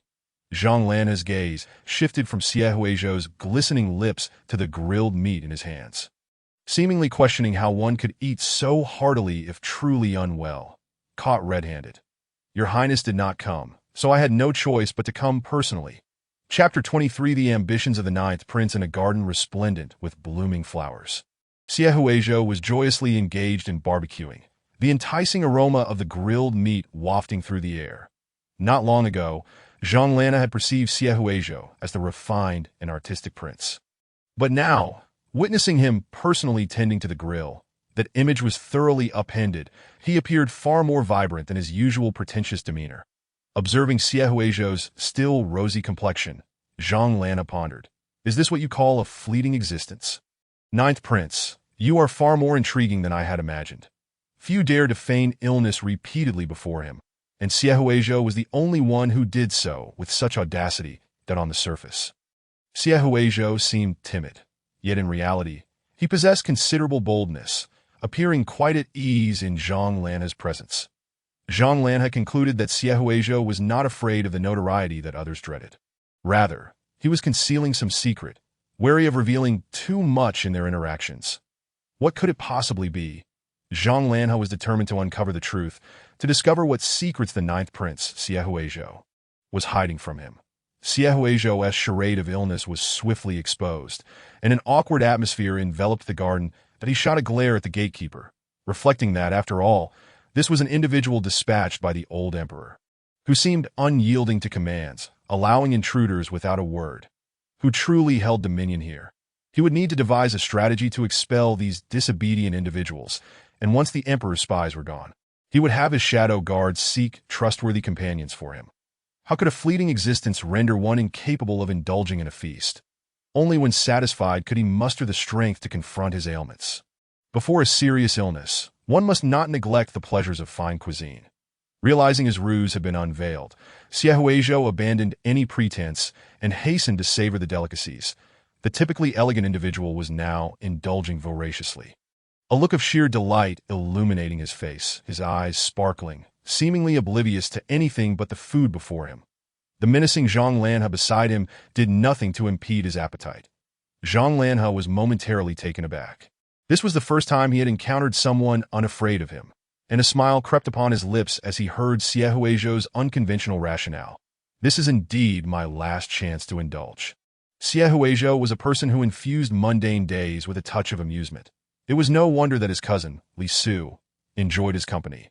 With an unflushed face and steady heart, Xie Huizhou continued to elaborate on his reasoning. It is precisely because my time is short that I must seize the moment to eat. The physician advised me, under circumstances such as these, to consume whatever I desired that I hope the national master can understand. Xie Huizhou had never been one to skimp on his own enjoyment, and continued to feast unabashedly, even boldly inviting the national master to join him. Why don't you sample my culinary skills? This is my specially crafted seasoning, a rarity indeed. Should you miss this opportunity, you would surely regret it. Xie Huizhou relished sharing his culinary delights with friends and was supremely confident in his abilities. No one could refuse his invitation. Initially, Zhang Lanhe intended to decline, for he lived a life of luxury, having encountered countless delicacies, and what could mere grilled meat possibly offer? Yet the aroma was undeniably enticing, and the sauce was of a variety he had never encountered. Observing Xie Huizhou's eager gaze and the pride he took in his craft, Zhang Lanhe hesitantly took a taste. Upon sampling, his eyes brightened with delight. Delicious! What is this? Spicy! Xie Huizhou, basking in the affirmation, felt a surge of satisfaction, thinking to himself that even the villainous Zhang Lanhe had succumbed to his culinary prowess. This is chili, an exquisite seasoning sourced from overseas. He excitedly shared his treasures that I had someone venture out to sea for this, and there are numerous other intriguing crops still under experimentation, such as various high-yield grain seeds. To avert a future of starvation through farming, I have prepared multiple contingencies. One can never have too many skills, after all. Little did they know, Xie Huizhou had established enterprises overseas, ensuring that no matter what befell him in the future, he would have sustenance. Zhang Lanhe remarked, "Ninth Prince, your ambitions are not trivial." He understood that should these resources come to light, they would usher in monumental changes for the great Xia dynasty. Such a person could not possibly lack the preparations for grand endeavors. Xie Huizhou harbored ambitions of his own. Human desires and aspirations were best utilized, as individuals would go to great lengths to achieve their desires, aligning with his plans. Zhang Lanhe sought to ascertain the true extent of Xie Huizhou's aspirations. Was it merely for that coveted position? Perhaps Xie Huizhou felt rather greedy, wishing to extricate himself unscathed while continuing to enjoy a carefree life as a wealthy gentleman. After satisfying his appetite, Zhang Lanhe articulated his purpose. "Your Highness, why not move to the National Master's residence? It is not nearly as daunting as you might believe." Repeated refusals only fueled Zhang Lanhe's determination. He was accustomed to maintaining control over every situation, and anything beyond his grasp became a source of concern. While others vied for his attention, Xie Huizhou was resisting. Xie Huizhou attempted to refuse. "I am rather dim-witted and have an affinity for handsome men. I would surely infuriate the national master." He advised Zhang Lanhe to retract his suggestion and consider another prince. "The My brothers are far superior to me, that do not worry. I shall ensure that you become the sharpest sword. No one can rival you." Zhang Lanhe half tempted, half threatened, that in the eyes of others, We are now one entity. If your highness does not mature swiftly, you risk being torn apart. Siehuejo found himself on this perilous ship, whether he wished to or not. Zhang Lanhe relished the thrill of transforming a seemingly worthless individual into a weapon of great power. Siehuejo recognized the logic in this. The wretched old emperor had been relentlessly pushing him toward his demise. After much back and forth, Siehuejo understood that Zhang Lanhe would not return without a satisfactory answer, and he struggled momentarily before conceding. I can rise early and travel there myself, but residing there would prove inconvenient. He could afford to be lax on that side, but moving in was far too risky. He would never allow himself to be ensnared. The serpent tattoo at his side could not be resolved. And until it was, he could not find peace that he had already dispatched his shadow guards to investigate which temple possessed the capability to resolve such esoteric dilemmas. Once he received a satisfactory answer, Zhang Lanhe had departed in contentment. Did I eagerly anticipate your arrival? Your Highness, he mused, keep a close watch on the ninth prince. I still feel that I have overlooked something significant. Zhang Lanhe's intuition told him that he must discover just how many secrets Siehuejo was concealing. Each encounter with him brought fresh surprises, rendering it all quite intriguing. Once aboard his carriage, Zhang Lanhe found himself alone, surrounded by silence, and boredom began to creep in. Had he known this would transpire, he would have continued to tease Siehuejo, curious as to how long it would take for his good temper to fray. Suddenly, another thought struck him. How was the eighth prince faring? It was time for some amusement. Upon the eighth prince Xie Tingchuan's refusal of his request for assistance, Zhang Lanhe had resolved to make his life miserable. The other princes, upon witnessing his distress, only added fuel to the fire. The eighth prince was now in a rather dire situation. Zhang Lanhe contemplated how long the eighth prince could endure his infatuation with that shadow guard. Should he persist, he would earn the title of a true man. His subordinates replied, considering the time, he should be nearing his breaking point. And no sooner had the words left their lips than Zhang Lanhe encountered one of the eighth prince's people on the road, who invited him to the eighth prince's residence. National Master, the eighth prince has urgent matters to discuss with you. Please do come. Chapter 24. Is this all there is? As anticipated, the eighth prince Xie Tingchuan, beleaguered by incessant troubles, finally bowed to Zhang Lanhe. This development was part of Zhang Lanhe's scheme, and he recalled the youth's bright, cunning eyes, stirring ripples of excitement within him. Then I shall personally pay him a visit and bring him back myself. Zhang Lanhe was eager to discern the true nature of the eighth prince. His carriage turned, heading north through the city toward the eighth prince's residence. The eighth prince, confined in the royal residence for self-reflection, was experiencing a streak of bad luck. Intermittently, he faced accusations, perpetually stepping on the old emperor's landmines, resulting in an increasingly prolonged period of confinement.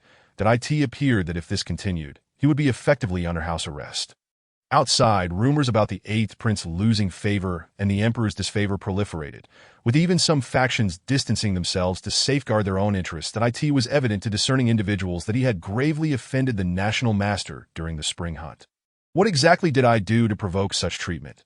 The eighth prince could no longer endure this, summoning his strategist to the basement to devise a countermeasure, for if this continued, he would never again set foot outside. The national master was indeed quite petty. Upon denying his unreasonable requests, he immediately set traps, with no respite in sight. The eighth prince's previous misdeeds, committed in the shadows to vie for power, were now being unearthed one by one, further inciting the old emperor's ire.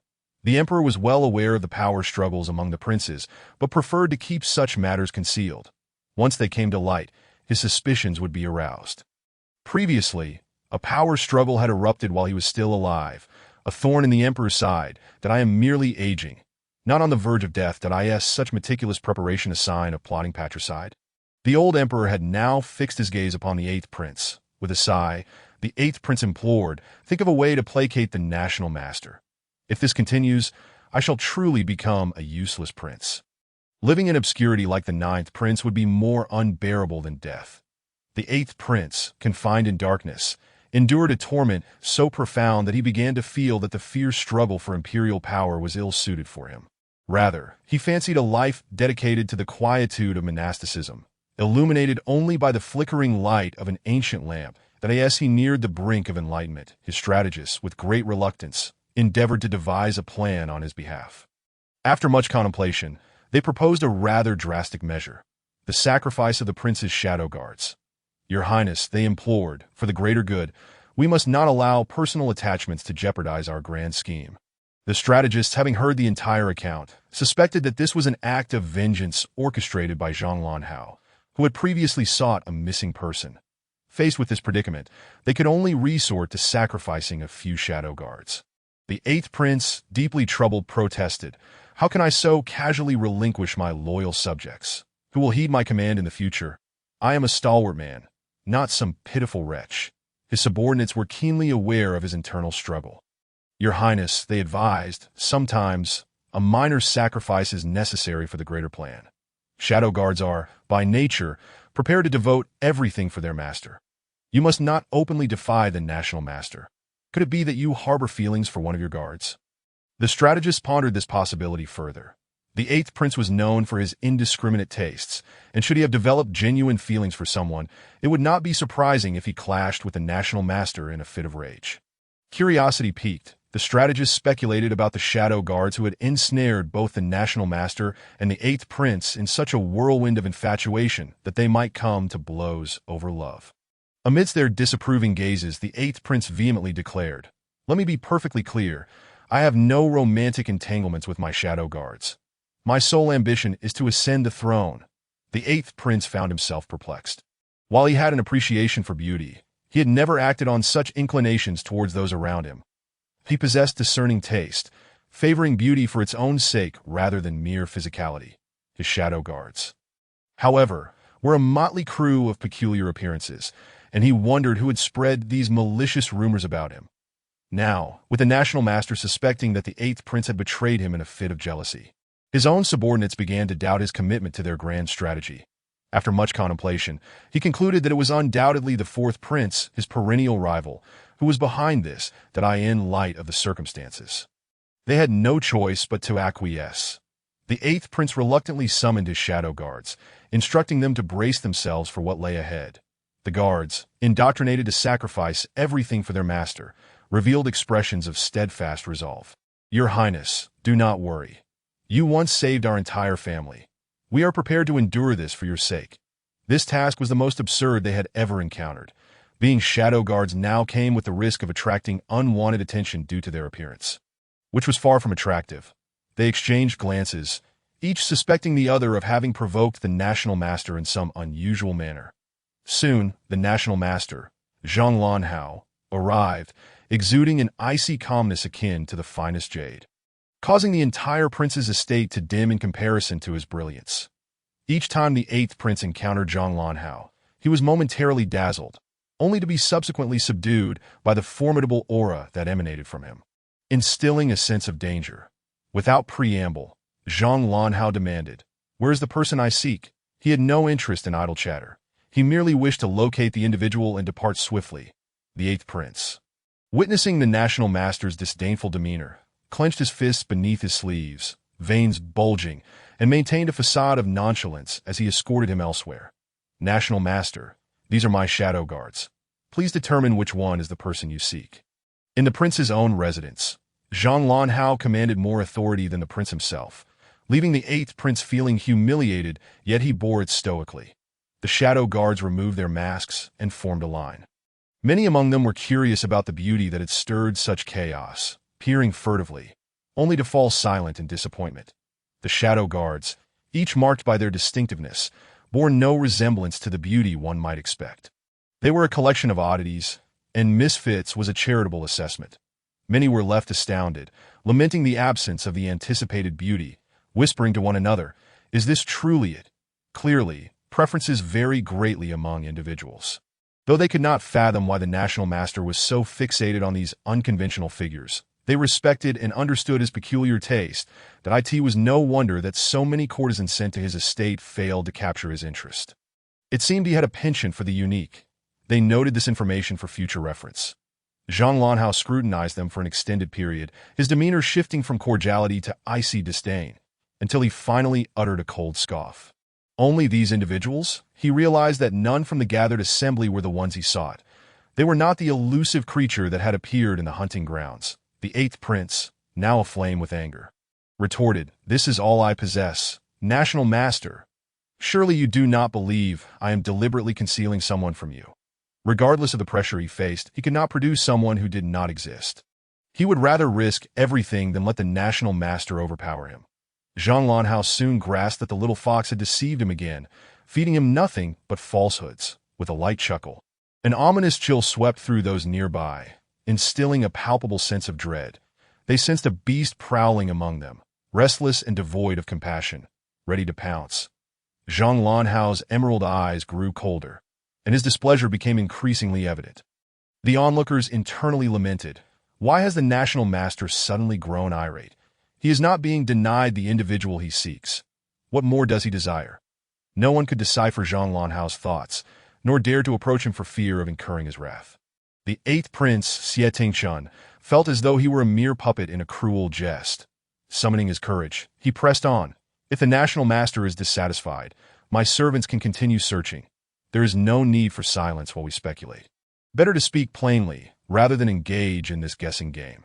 The National Master's thoughts were as inscrutable as the depths of the ocean, and no need, he replied, shaking his head in refusal, his voice cold as he contemplated the band tied around his wrist.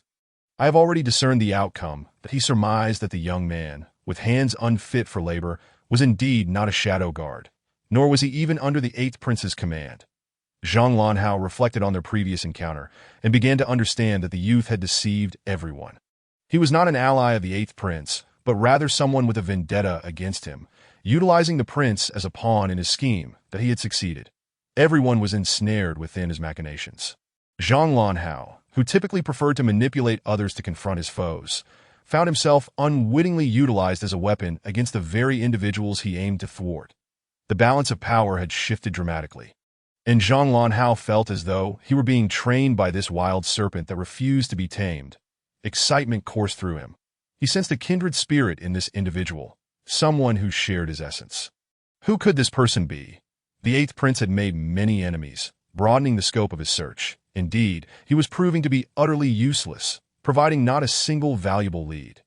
Zhang Lanhao's disdain for the eighth prince, now deemed devoid of utility, only grew as he consulted the heavens, receiving no clear direction regarding the individual he sought, but perhaps a thread of insight could be gleaned amidst the bustling marketplace. Zhang Lanhao hurriedly departed towards the vibrant streets, declaring, "I apologize for the intrusion." The eighth prince was left baffled. After a moment's reflection, he concluded that the National Master was, in fact, deliberately seeking to provoke him. Once the National Master had departed, the eighth prince, brimming with indignation, slammed his fist upon the desk. "How infuriating! This is clearly an attack on me, a mere pretext to torment me. Why should a National Master be so audacious?" The eighth prince harbored murderous thoughts against Zhang Lanhao, wishing to display his severed head as a warning that he longed to understand why previous emperors had valued the National Master so highly. Why, despite their trepidation towards him, they continued to rely on his counsel. The princes had once inquired of the old emperor, who merely replied that it was a secret known only to the emperors of each generation that if they wished to learn, they must ascend the throne. Only then would the truth be revealed. "Your Highness, do not act rashly. When you ascend the throne, the fate of the National Master will be at your discretion." The strategists restrained the eighth prince, urging him to remain calm. The National Master's current strength did not guarantee permanence, that if all else fails, we can endure a few decades. When the National Master grows frail and aged, he will no longer pose a threat.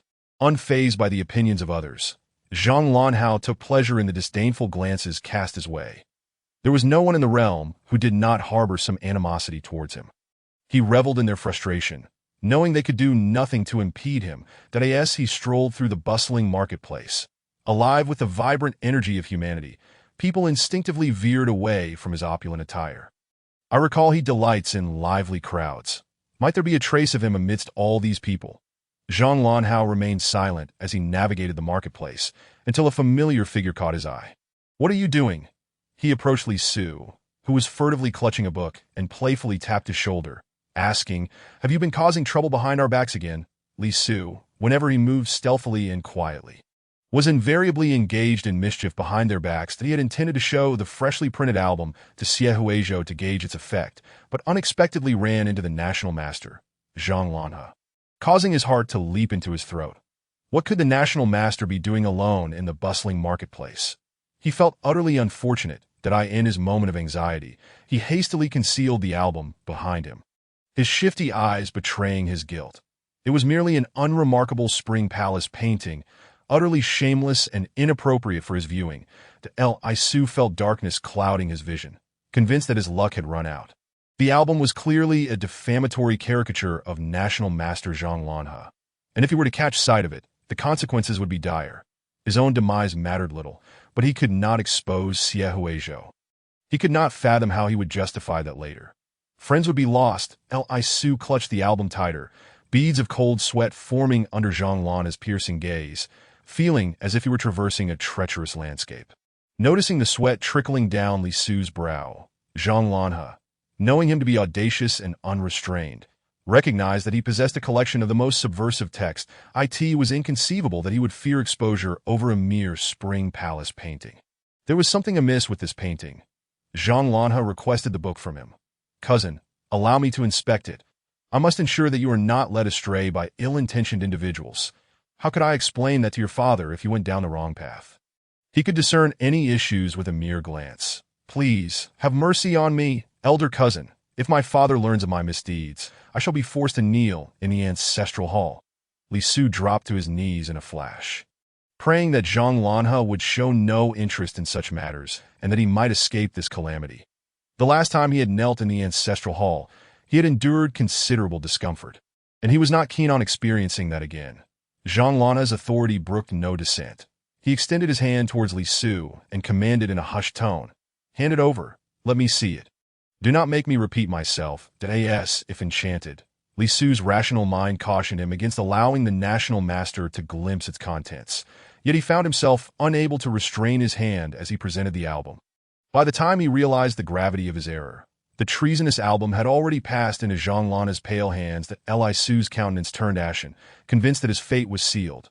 The title page bore the name of Chun Zhai Jushi. Upon recognizing the familiar name, Zhang Lanhe recalled the painter mentioned during the spring hunt, a mysterious artist who had recently garnered much admiration. Indeed, he had intended to purchase a copy of the album, but had completely forgotten amidst his other concerns. Zhang Lanhe idly flipped through the pages and paused, taken aback by the familiar style. Setting aside the content for the moment, this album bore striking resemblance to the works of Xie Huizhou, nearly confirming that they originated from the same hand. This painter is quite talented. Their artistry surpasses even that of court painters, he mused. Although the content was vulgar, the skill exhibited was so exceptional that it could be deemed a work of art. The combination of these elements did not provoke a sense of crudeness, but rather evoked an appreciation for beauty. The album, employing a sequential art form previously unseen in the Great Xia dynasty, narrated a captivating tale that irresistibly drew in the viewer. Li Su, now drenched in sweat, nervously echoed, "Indeed, it is quite well done, which is why everyone loves it so much that it is currently the most popular piece at our bookshop. Our veritable cash cow." Had it not been for Zhang Lanhe's sudden discovery, he would have felt even more elated. Zhang Lanhe chuckled lightly, continuing his critique. "This is a rather intriguing album." His amusement sent shivers down Li Su's spine, leaving him to wonder if Zhang Lanhe was mocking their indiscretions. Each artist possessed their own distinct style and unique vision, and Zhang Lanhe recalled the works of Xie Huizhou in his study. By piecing together various clues, he recognized that this album was indeed the handiwork of Xie Huizhou. Xie Huizhou, who appeared to be an earnest prince, had an unexpected penchant for such indulgences, rather than aspiring to the throne or living as a leisurely prince. He spent his days creating Spring Palace paintings, a revelation that surprised all. There was no sign of any desire to walk a righteous path. Witnessing the damning evidence fall into Zhang Lanhe's possession, Li Su's face clouded with despair, and he urgently implored the national master, "Elder cousin, please return it to me. Such material is unfit for your eyes." He was filled with regret, pondering whether he had been bewitched by the national master's visage. Foolishly offering up his own possession, Zhang Lanhe's countenance was indeed captivating. "You may view it, but I cannot." "What is the reasoning behind that?" Zhang Lanhe, unyielding and domineering, took possession of Li Su's album, with no intention of returning it. "I shall take this and dispose of it. You may purchase another for yourself." although he had initially intended to return it. After all, as a national master wielding significant influence in the court, he could certainly afford a book. His cursory glance had revealed a familiar figure within the pages, prompting him to abandon that notion. The ethereal beauty depicted in the painting, with silver hair and emerald eyes, though named differently, was unmistakably Zhang Lanhe himself. Typically, others feared him, scarcely daring to utter a word in his presence. Yet Zhang Lanhe was intrigued to encounter someone audacious enough to portray him so openly, especially in such a derogatory manner. He was eager to see how Xie Huizhou would depict him. Regardless of Li Su's entreaties, once the book had been willingly surrendered, it could not be reclaimed. Li Su could only watch helplessly as the national master departed with the album in hand. Filled with remorse, Li Su lamented, "It is all my fault. I should have consulted the almanac before venturing out. Now I have been caught by the national master in the act. Does he recognize who the subject of the painting is?" He dared only to gamble on the hope that the national master had not discerned the true identity behind the artwork and hurried off to communicate with Xie Huizhou. Zhang Lanhe sought a nearby tavern and reserved a private room, instructing his subordinates to procure all the other albums available. He soon found himself perusing them all, flipping through the pages with growing intensity. Once he began to read, the colors in his eyes ignited with vivid brilliance. Setting aside the intentional slander within the narrative, Zhang Lanhe realized that Xie Huizhou possessed an astonishing understanding of him, as if he had been observing the entirety of his life's journey. Inspired by a dream of the white snake, Xie Huizhou had likened Zhang Lanhe's silver hair to the scales of a serpent, capturing his striking green eyes and thus envisioning the character Qing Jun as a serpent demon. Efforts to cultivate flowers may yield no blooms, yet unintentional weeds may flourish. Xie Huizhou unwittingly unraveled Zhang Lanhe's secret. As he inhaled the scent of ink and paper, Zhang Lanhe felt as though the pages were peeling back the layers of his concealed identity. "Did I see through you?" For the first time in the long stretch of years.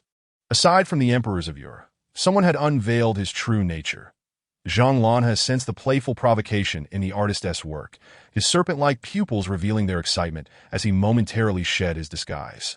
Revealing glimmers of scales upon his wrist, the silver-haired beauty sat beside him, appearing ethereal, yet the sight of his mesmerizing yet fearsome serpent eyes and scales rendered him utterly enchanting.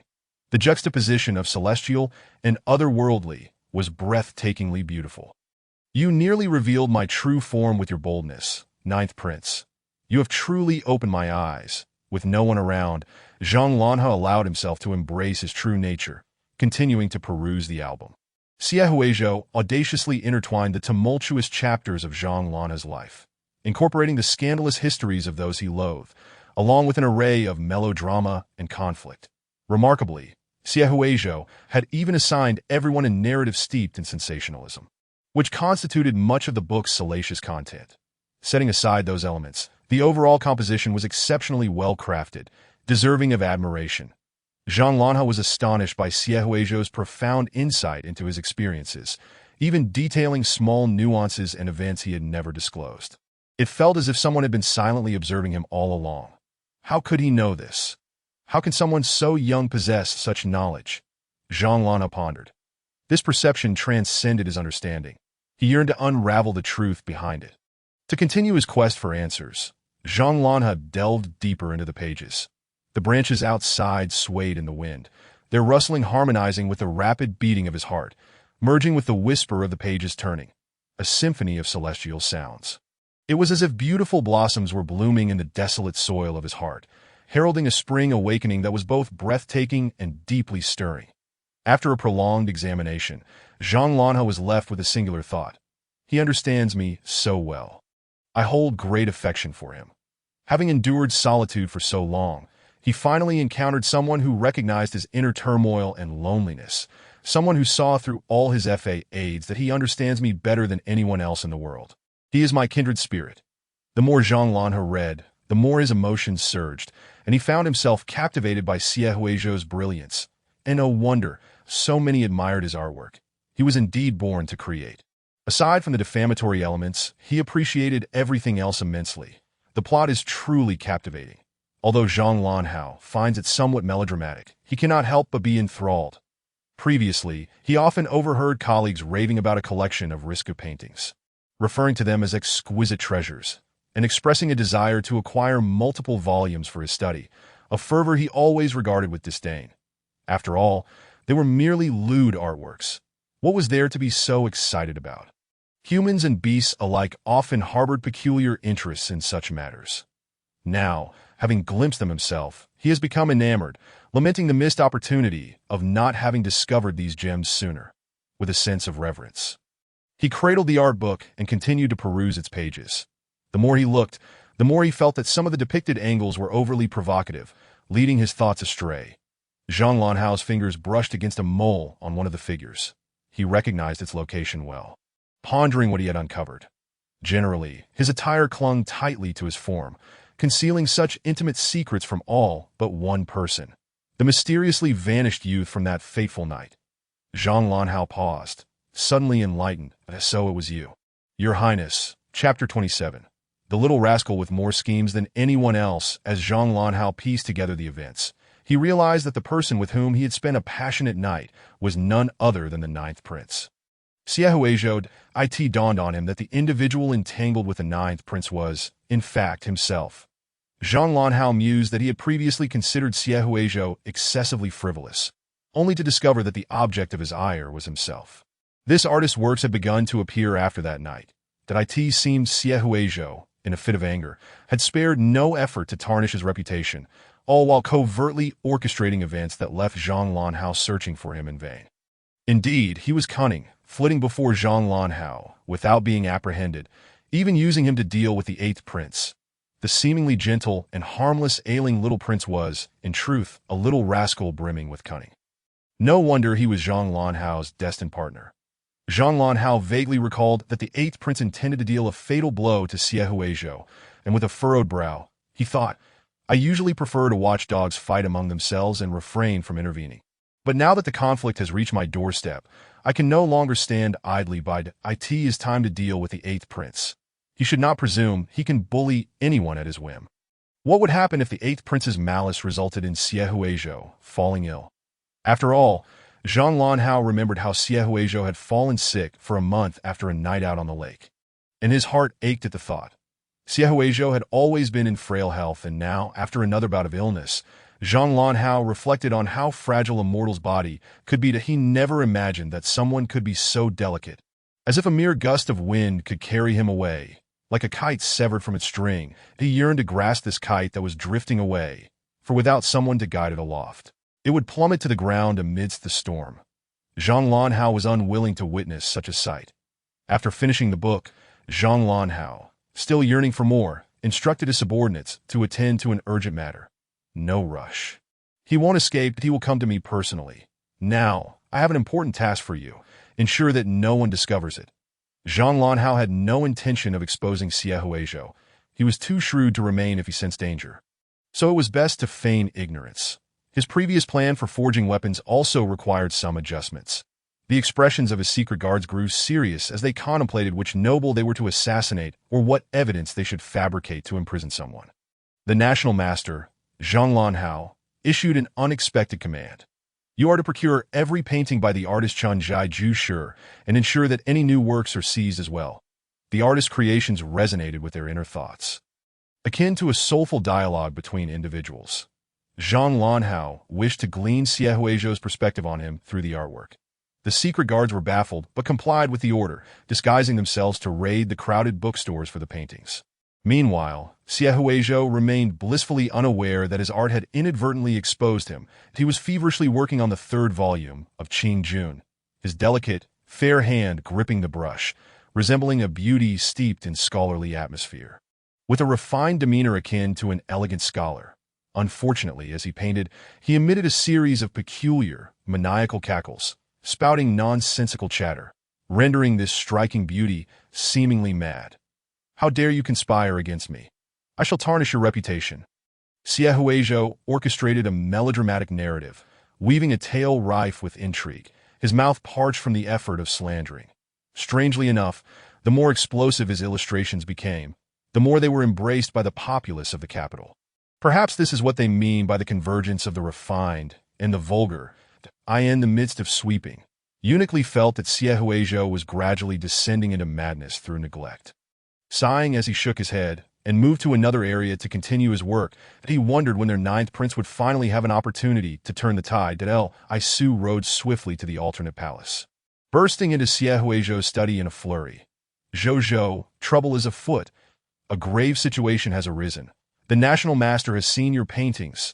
This was a matter of monumental significance. A misstep could spell disaster for them all.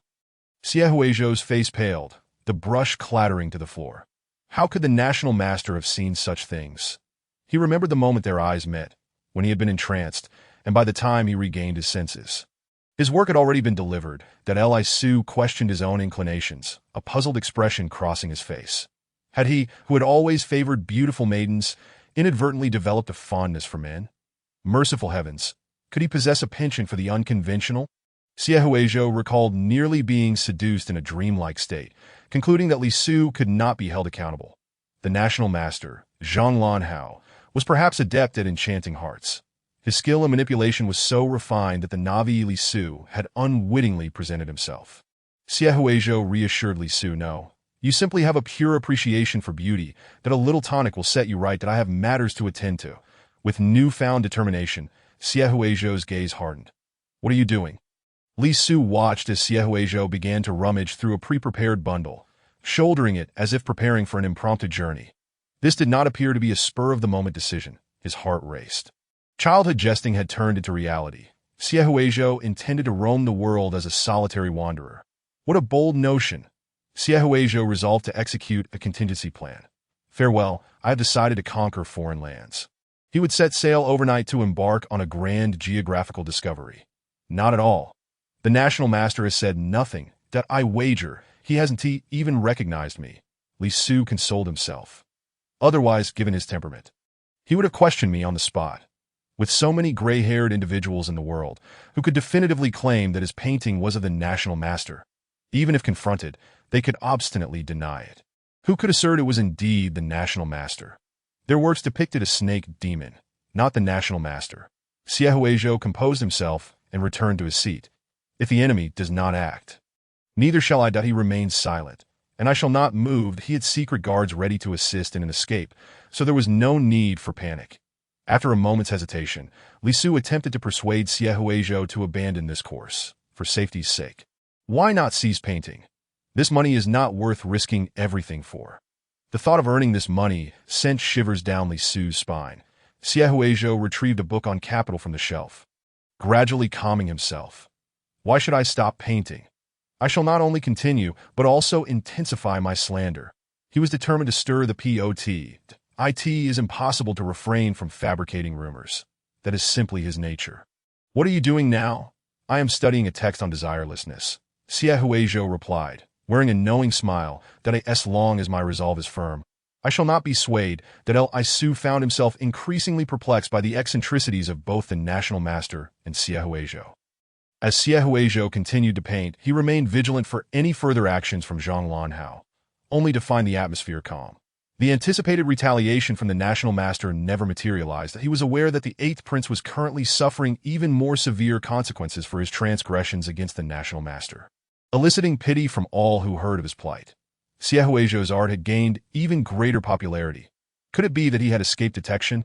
Uncertainty lingered in Xie Huizhou's mind, yet he felt a sense of relief wash over him. Half a month later, it was time for Xie Huizhou to visit the national master's residence. Chapter 28. Blossoms in abundance. In the midst of slumber, Xie Huizhou was roused from his cocoon by Eunuch Li's voice, piercingly calling out, Your Highness, it is time to visit the national master. The carriage from the national master's residence is waiting at the door. Eunuch Li had not anticipated that someone from the national master's household would come personally to fetch him, a testament to the esteem in which the national master held Xie Huizhou.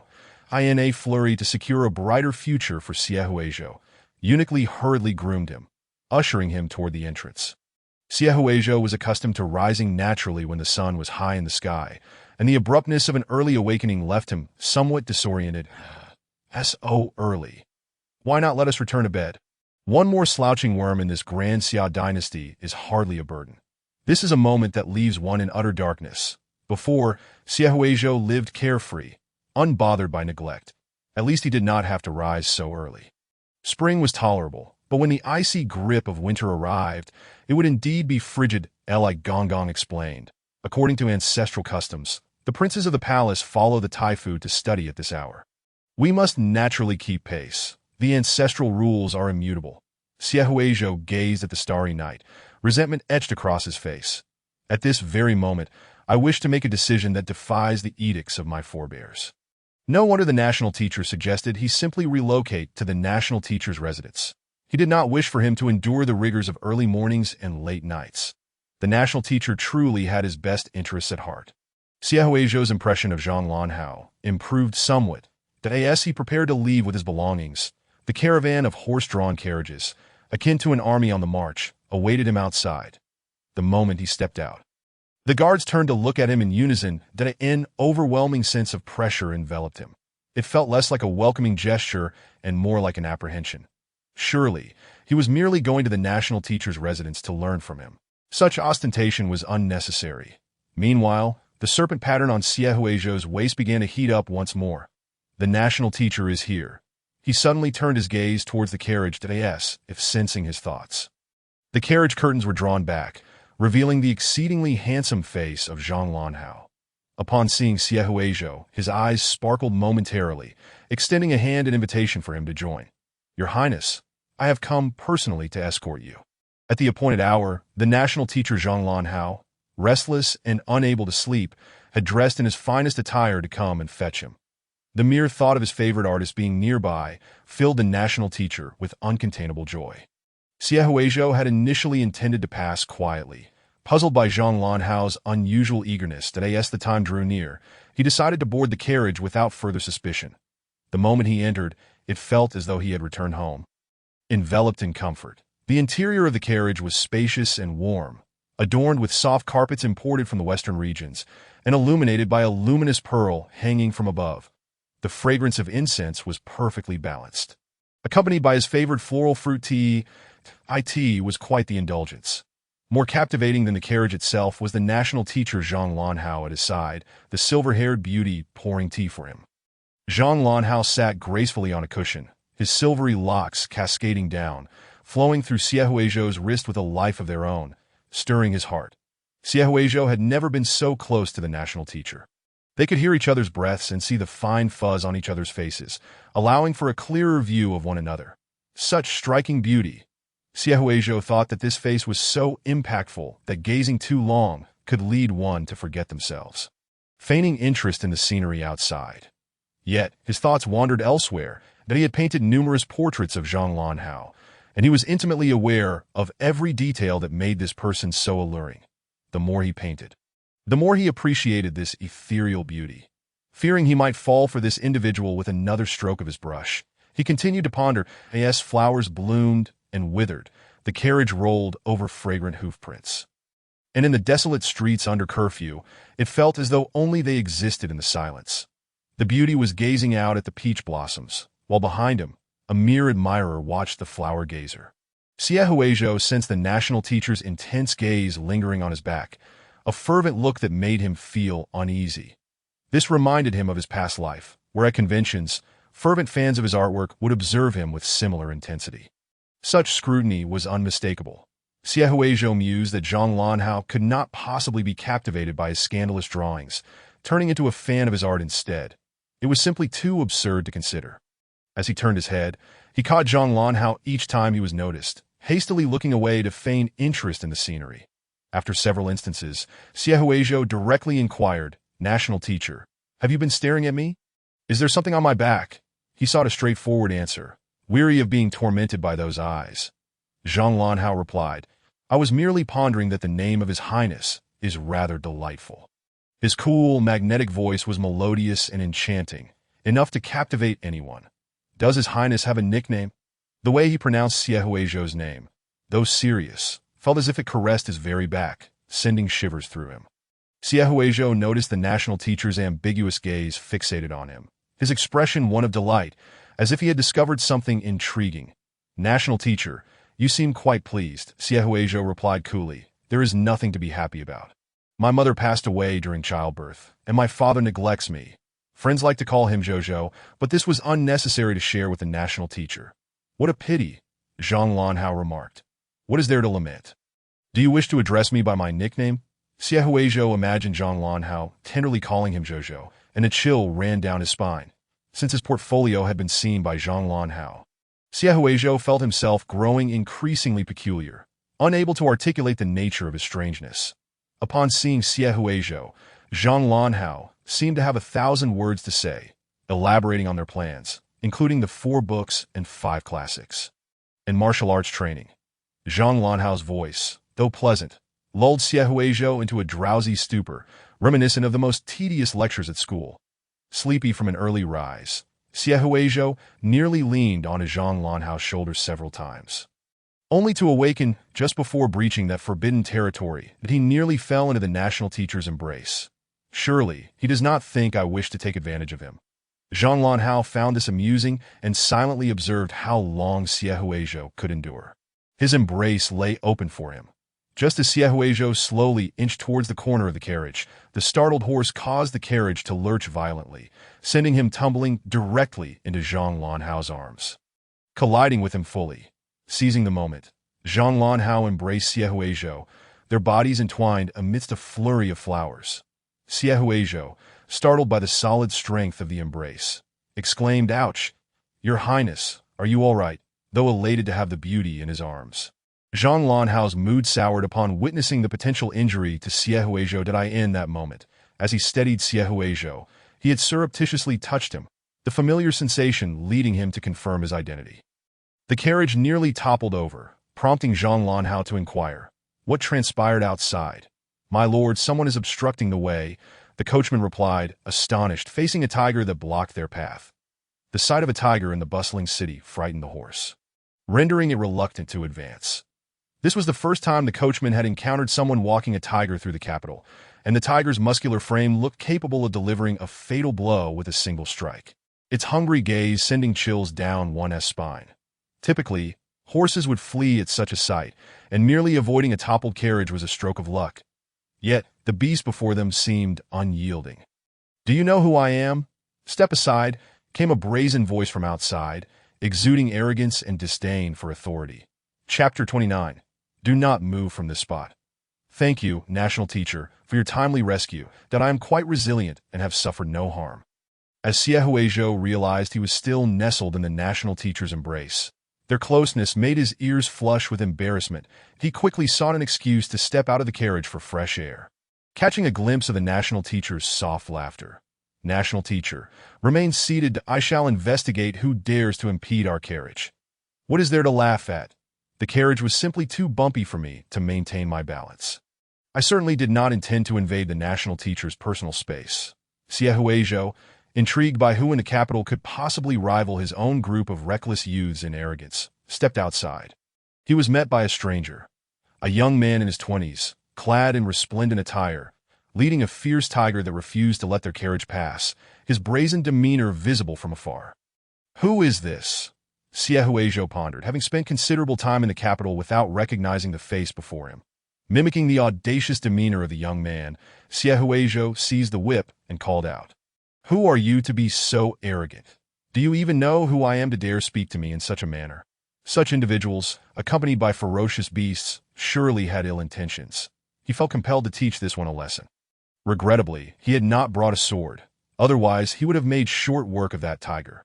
After receiving a lash from Xie Huizhou, Wei Hu, for the first time in his life, felt such indignation swell within him. Ready to unleash the tiger upon him, "I am Wei Hu, brother to Wei Guifei. I will have my beloved tiger devour you." However, as he finally recognized Xie Huizhou's features, the vitriolic tirade he had prepared was immediately swallowed, replaced by a gaze of infatuation and awe. Xie Huizhou, half dreaming, wore a dazed expression in the morning light, akin to a celestial being descending upon the earth, his arrogance not repelling but rather enhancing his ethereal charm. Wei, who had traversed the vast expanse of the great Xia, and this was the most exquisite beauty he had ever beheld. None could compare. What wrong has the beauty committed? It is merely the tiger that startled me. The tiger, in disbelief, questioned, "Master, did you not bring me out for a casual hunt? Why must I refrain from dining? Wei Hu, it is you. Upon hearing the name Wei Hu, Xie instantly understood. It was the designation of a mere pawn, one who specialized in providing support for others. The very thought of Wei Hu's past deeds elicited no semblance of goodwill from him towards this bully. Wei Hu's sister, Wei Guifei, was the favored consort of the fiercely sought-after fourth prince, Xie Wangxiu, who was regarded by the old emperor as the most suitable candidate for the throne. Despite the emperor's seemingly equitable treatment of all his sons, occasionally favoring others, those well-versed in the original tale knew that he had been covertly aiding the fourth prince all along. Such bias had empowered both Wei Guifei and her clan, elevating the Wei family's status and emboldening their arrogance. Others, even when suffering due to this, could do nothing but swallow their grievances in silence. Wei, who had previously caused trouble and been sent to the borders for refuge. After years of the Wei family establishing their foothold in the capital, he had returned to end the original narrative. Once Zhou Yanqing succeeded in the imperial examination, Wei Hu became infatuated, leveraging his status as the brother of Wei Guifei to brazenly extort officials of the court, even unleashing his tiger upon the streets to feast upon the populace. Terrorizing the countryside, he was undoubtedly a ruffian, and had it not been for the backing of Wei Guifei and the fourth prince, he would have long since met his demise. Wei Hu continued to vex others throughout half the narrative, leaping about as Fang Yuanke consistently came to the rescue, significantly enhancing their bond. He was merely a narrative tool. After gazing at Xie Huizhou for a while, Wei Hu couldn't help but exclaim, "Beauty, you are truly exquisite. Why not accompany me? I shall treat you well." Hearing of the many beauties in the capital, he had longed to behold one, and upon his return, his eyes greedily fell upon this striking figure. With his status, what beauty would refuse him? "My sister is the currently favored Wei Guifei. You shall not suffer should you choose to be with me," Wei Hu proclaimed, displaying his connections like a peacock flaunting its feathers. Xie Huizhou could no longer contain himself, and no matter how handsome he appeared, he was undeniably a true man, pondering how it was that all those who beheld his beauty seemed to abandon their decorum. Regardless of gender, very well, your slanderous insinuations shall surely earn you a place among the disgraceful. There are numerous cliffs in the outskirts. You may select your preferred site for disposal. First and foremost, I am a man. Secondly, I have no fondness for the sun. Should you continue your reckless chatter, I shall sever your tongue." Xie Huizhou was repulsed by his lecherous gaze and swiftly retaliated with a whip. "Warning, if you cannot even discern whose carriage this is, I advise you not to meddle." Deeply disdainful of those who regarded others as mere objects, Xie Huizhou had already plotted to ensnare him in a sack and deliver a beating to feed the tigers. The misdeeds Wei Hu had committed were too numerous to recount. He deserved death, and every additional day he lived was another day of mischief. Xie Huizhou firmly believed that the old emperor, who indulged the Wei family, was indeed a fool, and that losing the throne would be a fitting end for him. Wei Hu's attendant cautioned, "Young master, this carriage is clearly of great wealth. To venture out before the curfew is lifted may invite trouble from those best left alone." The opulent carriage, which had been halted by the tiger, seemed familiar to the attendant, who understood that in a place where even a single tile could crush several officials, one must tread carefully. Spoiled by his family, and with Wei Guifei and the fourth prince as his safety net, Wei Hu dismissed all caution. "What is there to fear? Even if the emperor's brother-in-law were present, he could not stop me. Should anything occur, as long as Wei Guifei whispers sweet nothings into the old emperor's ear, I fear nothing. Once the fourth prince ascends the throne, I shall be the uncle to the current dynasty. Who could possibly stand in my way?" Truly, he was a fool beyond comprehension. "Beauty, your words are rather excessive," Wei Hu remarked, his intentions lecherous. Without inquiring about Xie Huizhou's identity, he boldly reached out to seize him. Xie Huizhou drew the sword of a nearby guard and severed Wei Hu's hand, while Zhang Lanhe, who had been watching the playful exchange, effortlessly sent him flying with a flick of his feather duster. The duster struck like a serpent's tail, sending Wei Hu crashing against the wall with a sound of breaking bones, losing several teeth in the process that he spat blood and cursed. "Who are you? You will pay for this. I shall report you to my sister and have your entire clan executed. Who dared to lay a hand on him? What audacity!" He vowed to slay the tiger that had once fed him, ensuring they would never be reborn. Impudence. "Guifei, Even the emperor cannot save you today. The national master, Zhang Lanhe, emerged slowly from the carriage, his towering figure shielding Xie Huizhou as he regarded Wei, who with the cold gaze of a deathly specter. Wei Hu, have you considered how you wish to meet your end? Chapter 30. The minister teaches His Highness Archery, the national master, clad in purple robes and wielding a feather duster, appeared as an ethereal being, his icy gaze exuding an air of ruthlessness. Upon the appearance of his signature silver hair and jade-like eyes, he emanated an intimidating beauty. You are the first to so brazenly offend His Highness in my presence. I grant you the choice of your demise. Upon witnessing Wei Hu's hand nearly touching Xie Huizhou, the strings of reason within him snapped, but he could not comprehend the source of his sudden panic and anger. Only that he detested anyone treating Xie Huizhou so disrespectfully that he resolved to eliminate this audacious wretch who dared to toy with Xie Huizhou, in a rare display of recklessness.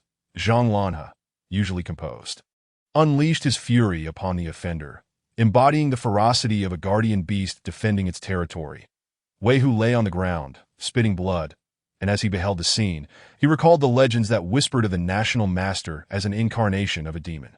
The powerful, beautiful, and otherworldly creature that resided in the capital ensured that those marked by his gaze faced inevitable doom, like flowers wilting into mud, becoming unsolved cases in the archives of the Dali Temple. National Master, how is it that you are here? Wei Hu's heart sank like a stone, realizing that Xie Huizhou possessed an identity that warranted such protection. It dawned on him that Xie Huizhou was the ninth prince, and he felt utterly unworthy. Rumors had spread recently of the national master's commendation of the ninth prince, even offering personal instruction. Now, witnessing the national master and the prince in the same carriage, and the former's willingness to defend the latter, their relationship became evident. Before coming to the capital, Wei Hu had been repeatedly warned not to provoke the national master. Now, upon returning, he had unwittingly stepped on a landmine, offending both the national master and the ninth prince, leaving him feeling quite uneasy. Overwhelmed by fear, he chose to capitulate. I beg for my life. Had I known the esteemed individuals within the carriage, I would never have dared to offend. If he could survive, he would bide his time until these two fell from grace and exact his revenge.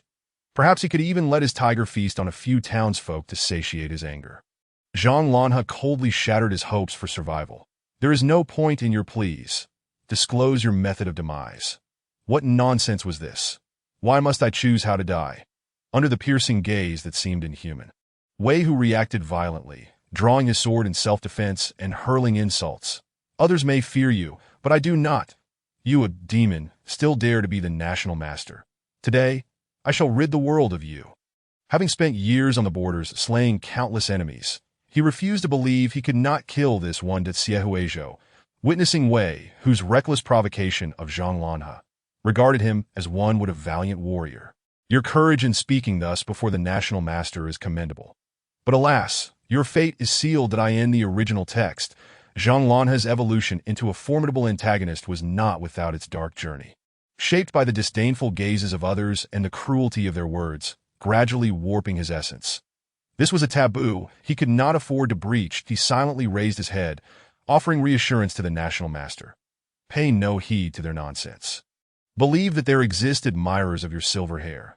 Such beauty, with its silvery sheen and lake-like eyes, deserved appreciation far and wide.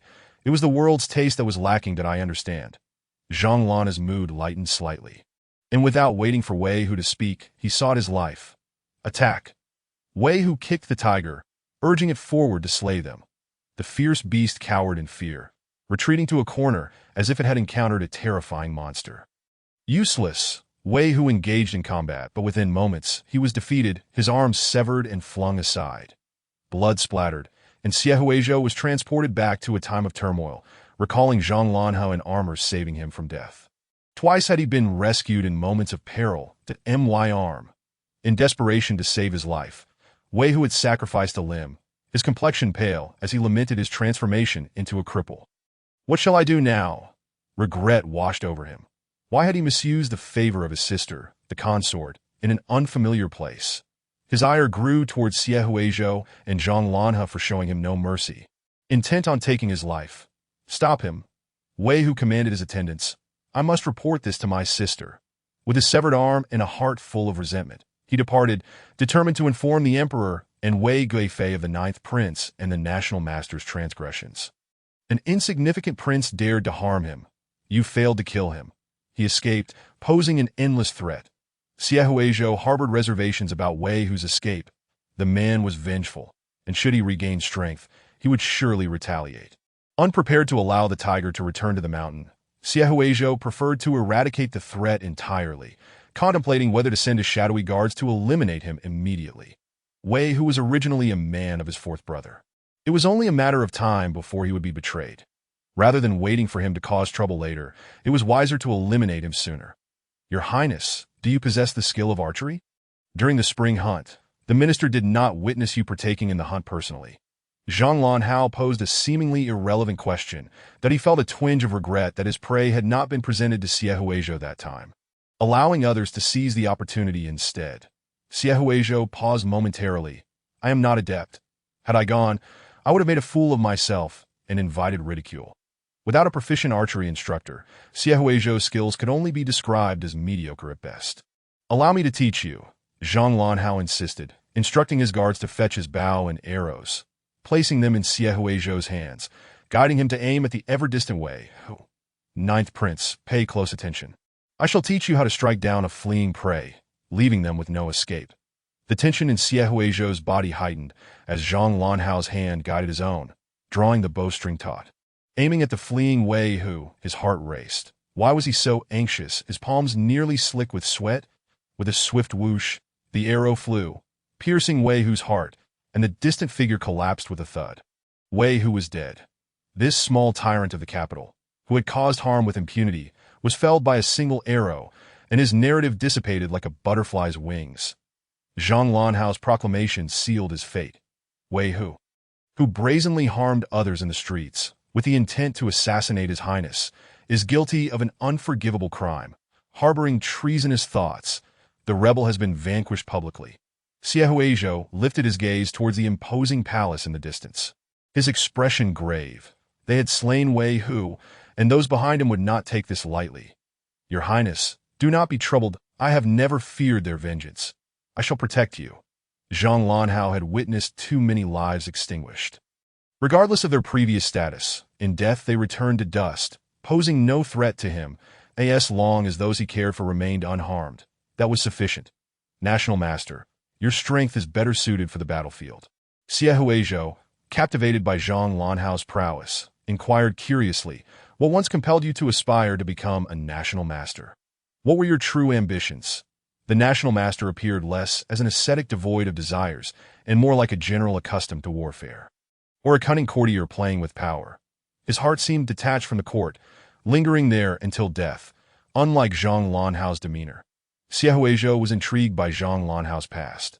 Zhang Lanhao fell silent for a moment. His past thoughts had long since faded into obscurity. Long ago, I found the mountains tedious and longed for the splendor of the mortal realm. So I descended and never returned, becoming a national master against my will. Shall I divine your fortune, Your Highness? No, no. I fear not the culmination of fate, but rather the unpredictability of destiny. Xie Huizhou shook his head in refusal. When faced with difficulties, I prefer to confront them head-on and overcome them. He understood that it was fated he would perish at the hands of the man before him. Yet he was undaunted by this harsh reality, preparing various means to seek a glimmer of hope. Their fates had already begun to shift. Xie Huizhou believed he could evade this fatal conclusion. Daybreak approaches. Let us set forth. Chapter 31. Huizhou, come to me. The two exchanged no words as they returned to the carriage. After the guards disposed of Wei, whose corpse and the menace he posed, the carriage continued its slow journey towards the national master's residence. Xie Huizhou involuntarily recalled the moment they had been drawn together due to the carriage's jolting, his demeanor becoming somewhat awkward. That image lingered in his mind, causing his cheeks to warm. That it was embarrassing. He had intended to maintain distance between himself and the national master, but found himself drawn ever closer.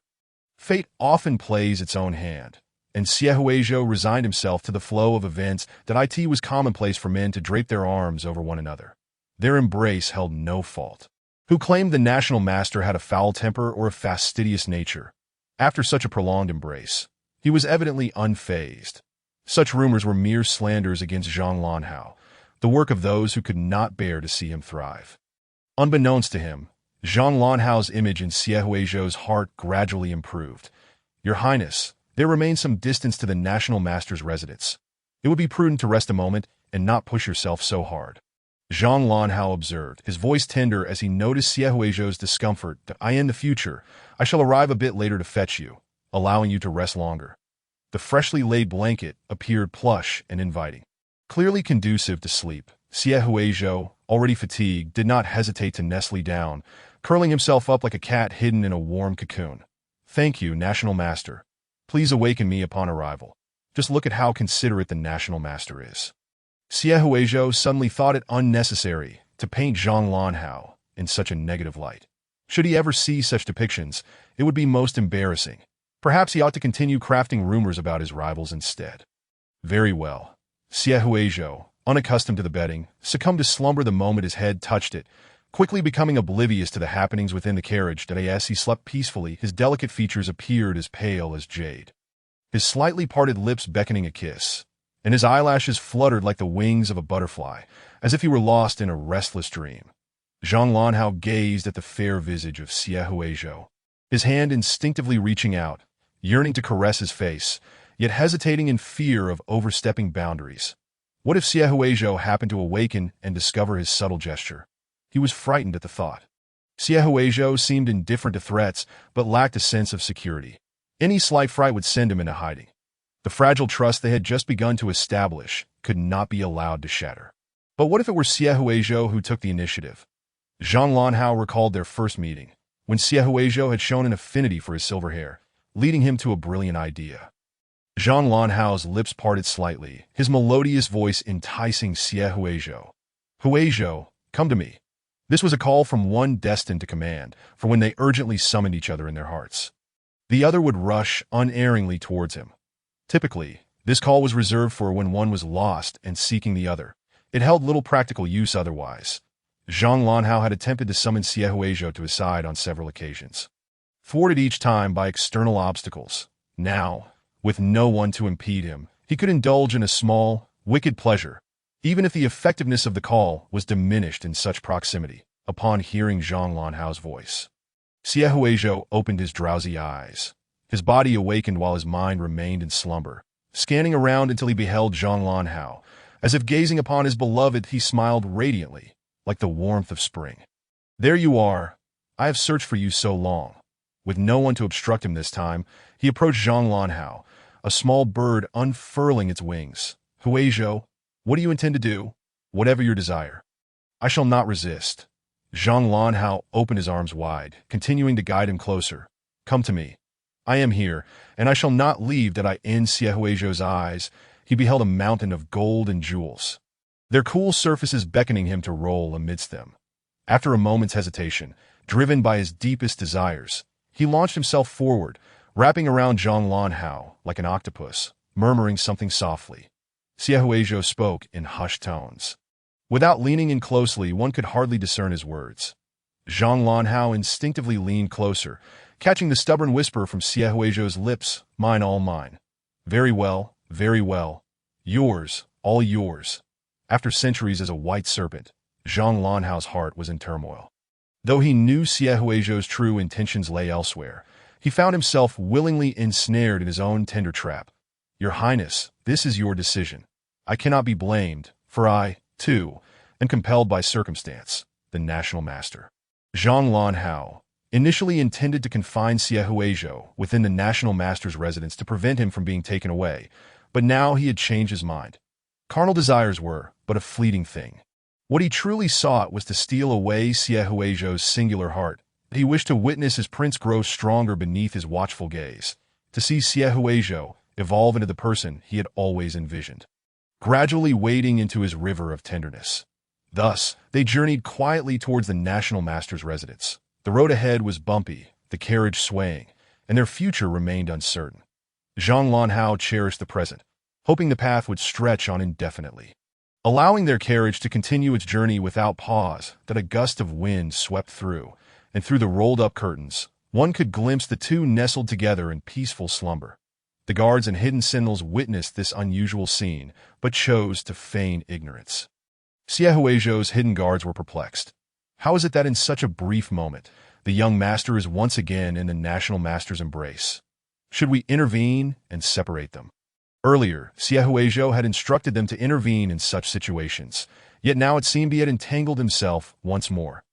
Even the most seasoned of hidden guards found it challenging to decipher their master's romantic entanglements. A task even more daunting than carrying out assassination missions. Matters of their master were best left unexamined. They surely had their reasons, and thus, they chose to remain oblivious. The successful shadow guards do not need to meddle in their master's life. They possess their own choices. Both sides of the shadow guards feigned ignorance that as the market gradually buzzed with activity and voices, the carriage came to a halt before the national master's residence, where the gazes of two stone lions at the entrance were fixed upon it. The coachman, after waiting in vain for someone to alight, tentatively spoke. "Your Highness, the national master's residence has arrived." Having experienced the earlier events, the ninth prince was acutely aware of how much the current people valued the national master, and he inwardly prayed that he had not intruded upon their private matters. Xiaohuizhou was the first to awaken. When he opened his eyes, the treasures of gold and silver had vanished, replaced by the close visage of Zhang Lanhao. He, like an octopus, clung tightly to the other. Fearing that Zhang Lanhao might slip away, in his drowsiness, Xiaohuizhou momentarily believed he had returned to the initial encounter at the tavern. Chapter 32. It must be lonely outside the carriage. The onlookers continued to pretend to be deaf and blind. Deaf to the commotion within the carriage, each one adept at reading the room. The pressure bore down upon Xiaohuizhou inside the carriage. The national master, with his eyes tightly shut, appeared less otherworldly and more like a celestial being drifting through the heavens when he did not open his eyes. The two were closely entwined, resembling inseparable lovers, and Xiaohuizhou felt as though he were ensnared by a colossal serpent, rendering him breathless. This was a perilously ambiguous distance. "National master, I beg your pardon. I seem to have dozed off." Xiaohuizhou hurriedly extricated himself from Zhang Lanhao's embrace, perplexed as to when he had become so indiscreet in his slumber, inadvertently ending up in the national master's arms that he felt as though he were deliberately tempting the national master, which made him wonder how the national master would perceive him. As Zhang Lanhao's arms fell empty, he opened his eyes to find the space around him barren, causing a pang in his heart, and he discreetly glanced at Xiaohuizhou. "Your Highness, you are awake. Shall we proceed into the national master's residence?" What a pity! It seemed they had arrived at the national master's residence all too quickly. For the first time in his life, Zhang Lanhao felt a deep resentment towards the proximity of the national master's residence. They entered the national master's abode in synchronized steps. The residence was vast, a place of serene cultivation, flourishing with vitality, where colleagues occasionally peered out to observe Xiaohuizhou, whispering to one another about the unknown subjects of their conversations, to dispel the awkwardness in their minds. The two officially commenced their days of teaching and learning. Xiaohuizhou had initially held little hope for this venture, but to his astonishment, the sun rose from the west. Zhang Lanhao was genuinely devoted to instructing him. Zhang Lanhao was an unconventional tutor, imparting knowledge that diverged from worldly norms, yet proved immensely practical. Xiaohuizhou discerned the underlying dominance beneath Zhang Lanhao as typically gentle demeanor. He wished to mold Xiaohuizhou into the image he envisioned, displaying an inexplicable possessiveness that he left unspoken. Xiaohuizhou was not someone easily swayed. Studying was a fruitless endeavor. Only idling about could help him pass the time, taking advantage of Zhang Lanhao's temporary absence. He wandered into the study. The study was immaculate, housing a plethora of books that would make any bibliophile envious. Xiaohuizhou contemplated acquiring a similarly grand bookshelf for himself in the future. He spotted some familiar tomes, and an ominous premonition settled in his heart. These books seemed strikingly familiar, as if he had encountered them before. Seizing a moment when no one was around, he covertly opened one to find his own paintings within the national master's residence, causing his face to flush with embarrassment. Indeed, they were all his works. Each piece was carefully arranged on the shelf, with 3 copies of each, even accompanied by handwritten comments that resembled those of a devoted admirer rather than a critic. Xiaohuizhou pondered whether the national master had discovered his role in the rumors. Suddenly, he stumbled upon an unfamiliar book on the shelf, one that recounted the myths and legends of the Daxia dynasty.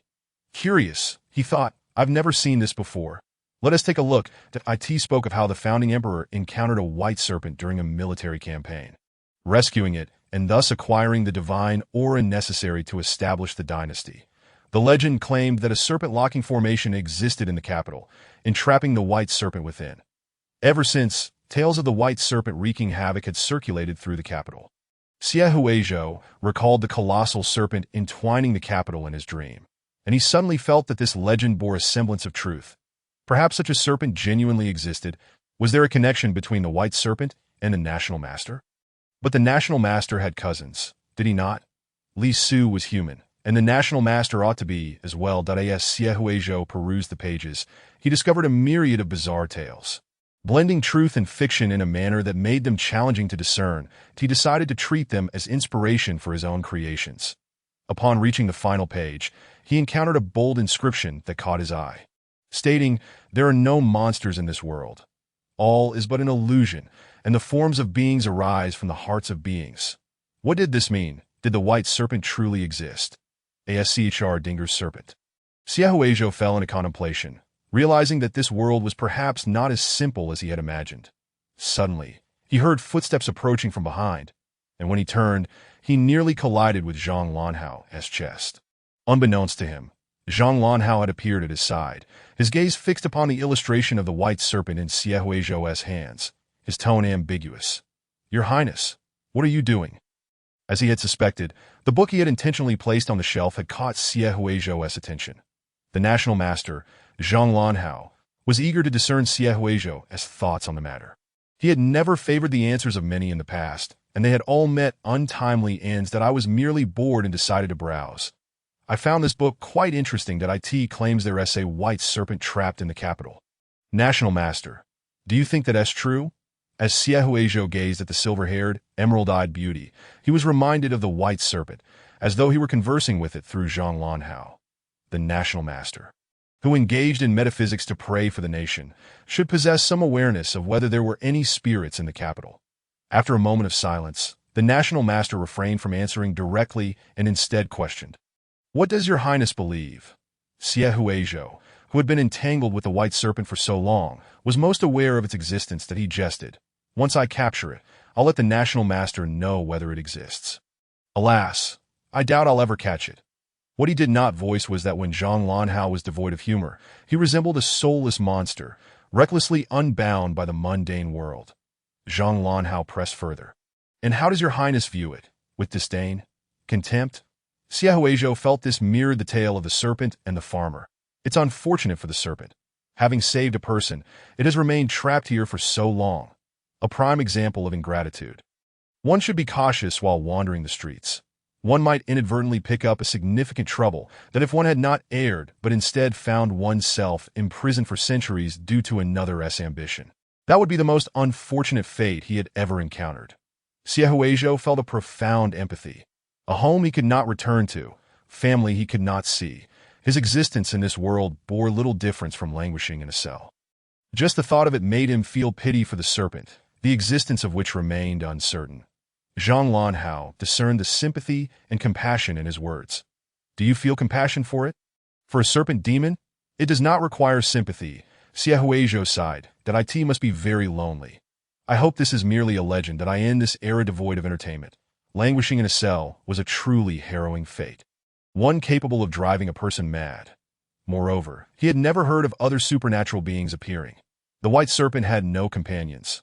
According to the legend, if it were absent, the dynasty itself might cease to exist.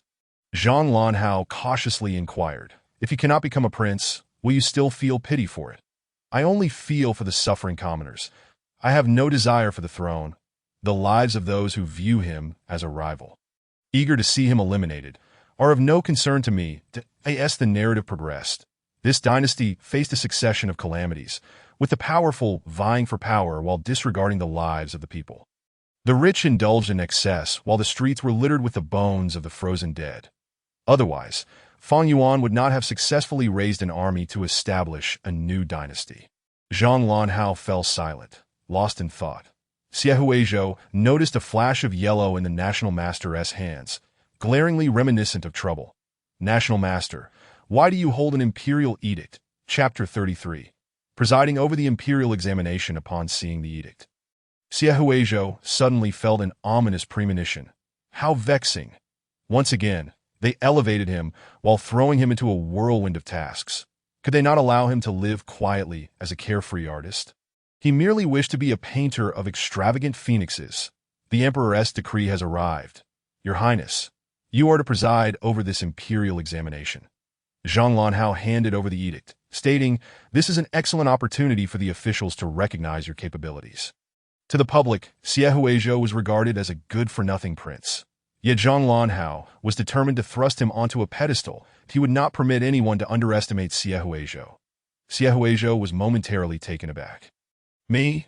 The old emperor indeed harbored a deep-seated disdain towards him, harboring intentions of harm. To the eyes of others, presiding over the triennial imperial examinations was a lucrative opportunity, affording the chance to mingle with numerous high-ranking officials. Yet, in the eyes of Xie Huizhou, having perused the full text, it appeared to be a treacherous pit awaiting his misstep, where a single error could lead to his utter obliteration. This year's examination was marred by a scandal of corruption.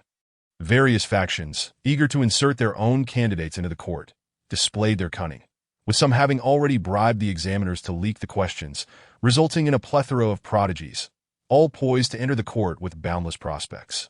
The current emperor found the situation suspicious, leading to an investigation that unveiled the corruption, holding the implicated officials accountable, many of whom faced exile. Even the 8th prince, responsible for overseeing the examinations, was ensnared and placed under house arrest. The original fate of the 8th prince was one of perpetual confinement, ultimately perishing amidst the chaos of a regime change. However, under Xie Huizhou's machinations, the 8th prince now found himself in a semi-restricted state. Though it could be argued that both paths led to a similar end, this butterfly effect narrative fell into the hands of Xie Huizhou. This was the moment when Zhou Yanqing began to emerge, his exceptional performance leading to suspicions of his involvement in the corruption. Many mocked and berated him. Yet it was only after the second examination that the truth emerged. He was indeed a man of genuine talent, and his status as the top scholar was well-deserved. Here, Zhou Yanqing commenced a meteoric rise within the court. Conspiracies directed at Xie Huizhou followed in quick succession, and he accepted them, determined not to grant them an easy victory. Reflecting on his past experiences with civil service examinations, he contemplated delivering a stunning surprise to them. Wishing to ascend, they could try, but he would devise questions that would confound this group of cheats. He had long sought to extricate himself from the vortex of power struggles, yet found himself ever more ensnared. Zhang Lanhao brought up another matter. At this juncture, Wei Guifei and the 4th prince should already be aware of Wei Hu's demise. Your Highness, exercise caution. Do not fall victim to their schemes. Should you require assistance, I stand ready to lend you my support. Zhang Lanhao had anticipated the emergence of conspiracies, yet within danger lies opportunity. If Xie Huizhou were to falter, it would be a grave misfortune. Those who constantly dwell beneath the protection of others find it challenging to soar, that I will not perish. Rest assured, National Master. Meanwhile, the news of Wei Hu's death reached Wei Guifei, throwing the palace into disarray. Wei Guifei was in the imperial garden, admiring the blossoms with the 4th prince, Xie Wangxiu, when she noticed a body covered with a white cloth being carried, sensing an ominous portent. The figure beneath the cloth was strikingly familiar, and the thought of a dreadful possibility sent her world spinning. She hastily called out to the bearers, "Halt! Who is that?" "Your Highness, it is Lord Wei Hu." Upon seeing Wei Hu's lifeless form concealed under the cloth, Wei Guifei turned pale, nearly fainting, and wept for a time. That it is outrageous. He brazenly killed my brother in public, and we are left to collect the remains. Wang he clearly holds us in contempt. She had not even had the chance to see Wei Hu one last time before they were separated by death. Had it not been for her desire to have support near the 4th prince, she would not have summoned him back, thus leading to Wei Hu's demise. Your uncle openly harassed the 9th prince and attempted to assassinate the National Master. By all rights, we cannot bring them to justice. The 4th prince, Xie Wangxiu, cast a glance at Wei Hu's corpse, feeling a sense of relief that he had always found this troublemaking uncle a source of annoyance, and with his demise, he felt it aligned with his interests. Good riddance to Wang. This is your own uncle. How can you be so cold-hearted? Wei Guifei was displeased with the fourth prince's reaction, relentless in her desire for vengeance. The emperor now favors the ninth prince. At this rate, with the national master's backing, the ninth prince will soon rise above us. You wish to relive the days when that enchanting consort you was still alive. A decree from the emperor unexpectedly placed the responsibility of the examination squarely on Xie Huizhou's shoulders. Shocking all, the shadow cast by consort Yu, who had been dead for many years, still loomed large, with everyone expressing their hatred for her and, by extension, for Xie Huizhou. Now, with the potential for Xie Huizhou to regain the emperor's favor. The concubines and princes found themselves in a state of unease. None wished to return to those times. The death of the ninth prince would be most advantageous for them. Mother, what could have led father to harbor such disdain for the old ninth? Xie Wangxiu had long grappled with this question. How could a father, who had his beloved wife give her life for a child, act so heartlessly? Not merely neglect, but on several occasions, there were deliberate attempts to send Xie Huizhou to his doom, as if he were an enemy. Sensing an unusual atmosphere, Xie Wangxiu sought clues related to the matter. Wei Guifei paused, reflecting on past events, hesitating to speak, before ultimately deciding against it. Wanger, your father will determine this matter. You need not concern yourself with too many details. Your father is quite particular about his reputation. The more you know, the more it may work against you. Those who knew the truth from back then had nearly all met their demise.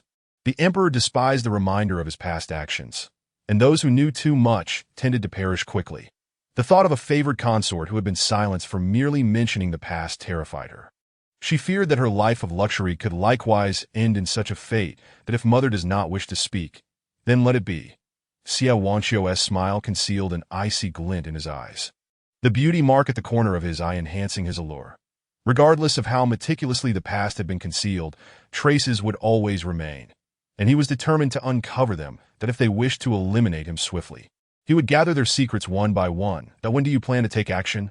Wei Guifei, blinded by her hatred following the loss of her kin, urged the fourth prince to act. The fourth prince. Xie Wangxiu gently draped the white cloth back over Wei Hu's face, his sharp phoenix eyes glinting as he looked towards Xie Huizhou outside the palace, chuckling softly. Mother, why the haste? Let us observe how the old ninth navigates the storm of the examinations. Xie Wangxiu was never one to act rashly. He intended to test the waters before launching his own maneuver. Chapter 34.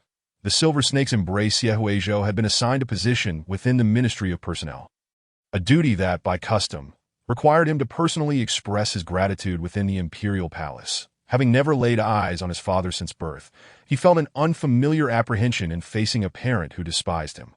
Could he decline? The emperor had dug a pit for him, yet he was expected to personally convey his thanks. Such absurdity was unparalleled. Your Highness, are you afraid? Zhang Lanhao, observing Xie Huizhou's unease, handed him a cup of tea. With me here, no one can harm you, not even the emperor. Why not eliminate him and install someone else?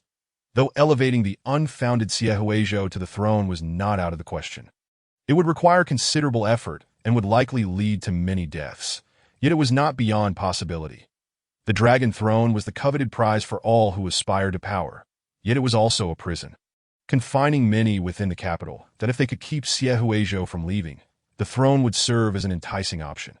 However, Xie Huizhou was unwilling that as he prepared to express his gratitude, Zhang Lanhao sent someone to deliver the attire befitting a prince.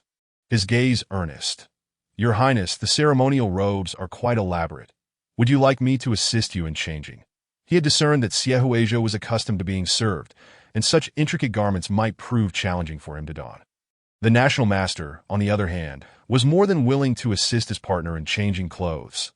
Zhang Lanhao watched Xie Huizhou with keen anticipation, practically wishing to take on the role of his personal attendant. Xie Huizhou snatched the garments and pushed Zhang Lanhao towards the door.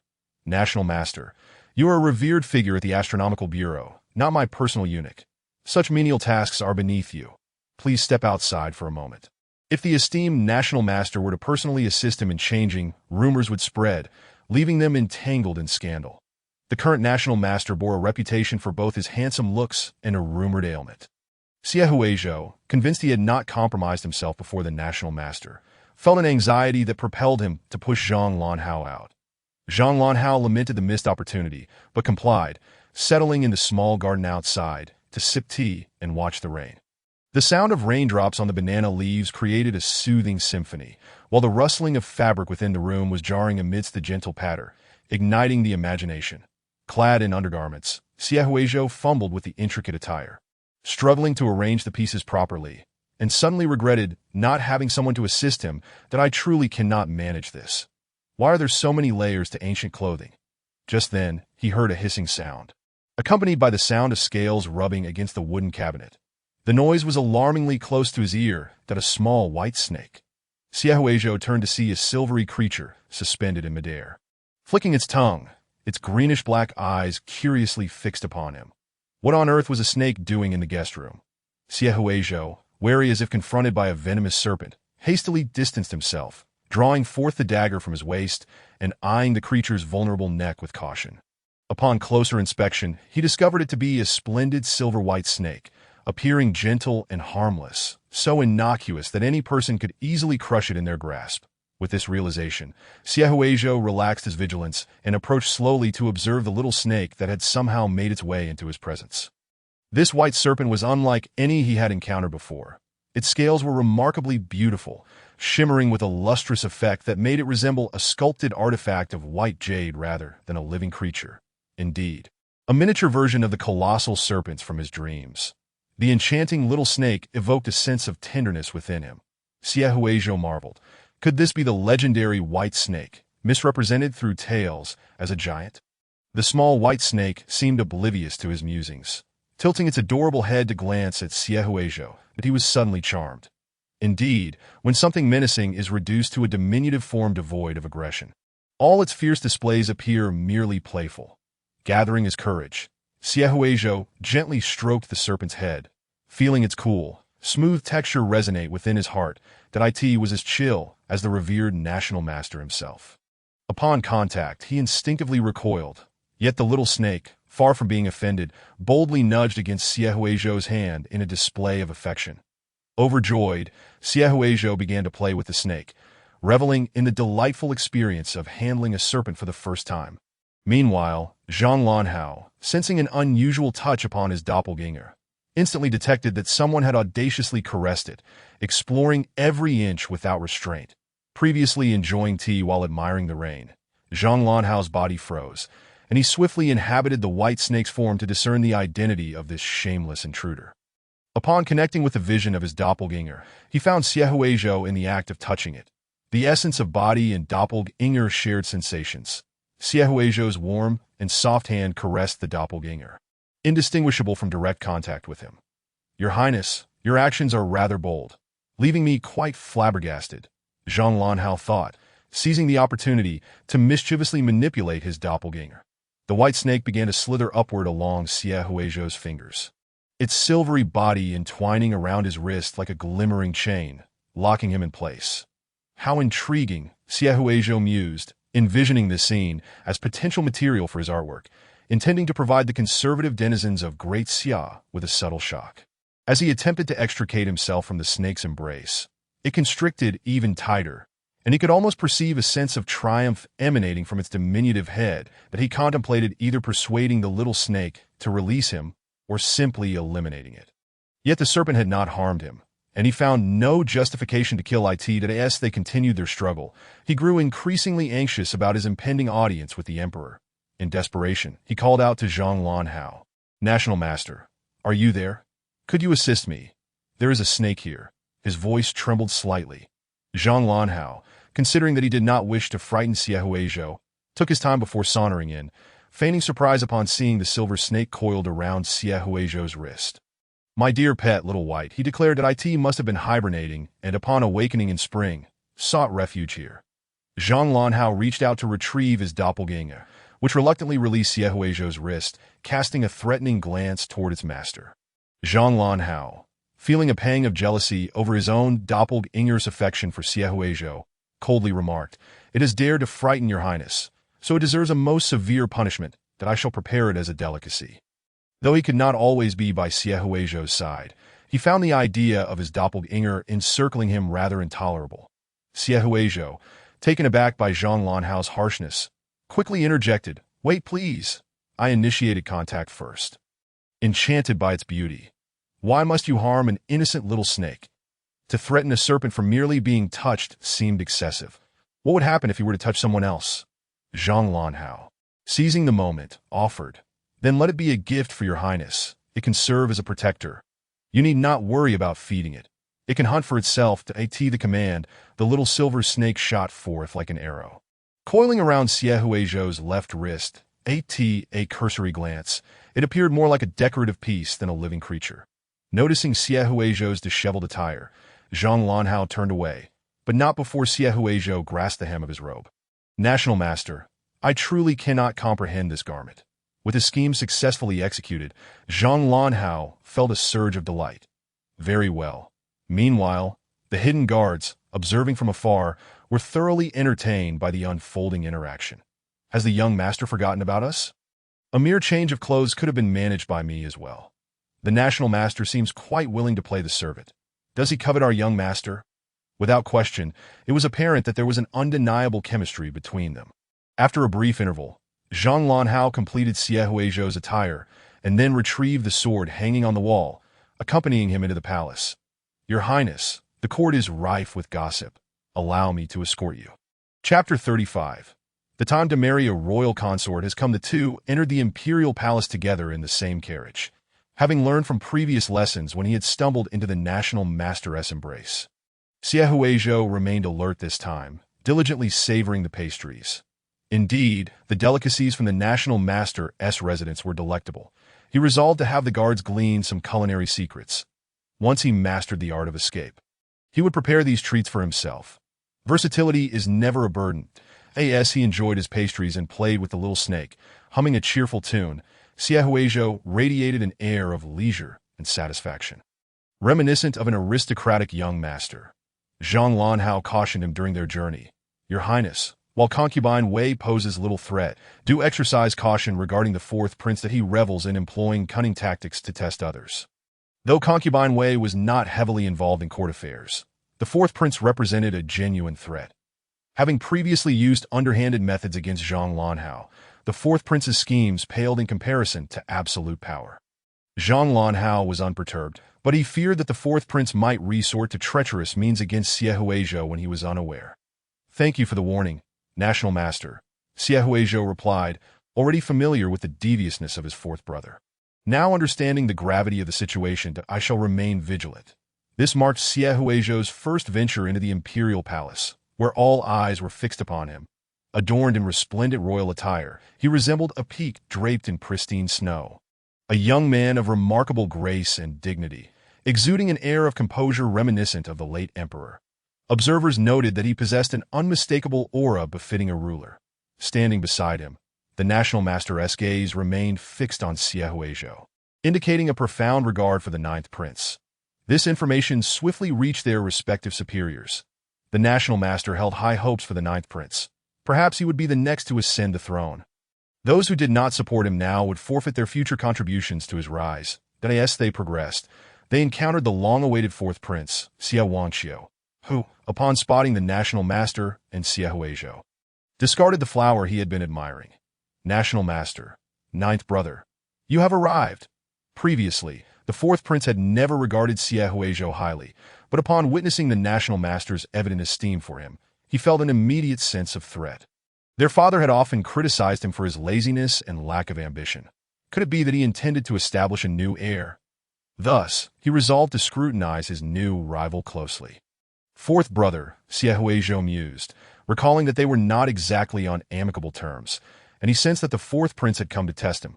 Predictably, just as the national master had warned, he sought to employ cunning ploys to gauge his character. "Old Ninth, it has been many years since we last met. You have grown even more distinguished than I." The fourth prince, Xie Wangxiu, greeted him with a disingenuous smile, feigning camaraderie. "It has been far too long since we've shared a drink together." Xie Huizhou declined, citing his need to meet with the emperor. "Dear brother, I have just eliminated your maternal uncle. Your feigned brotherly affection is both hypocritical and unsettling, that I suspect you are not here to reminisce, but rather to conspire against me." As he turned to leave, Xie Wangxiu grasped his arm. "What is this? Xie Wanqiu intended to seize him to administer poison, testing his resilience, but was met with a bite from the small silver snake coiled around Xie Huizhou's wrist, forcing him to release his grip. Though it did not inject venom, the bite was enough to cause him discomfort for several days.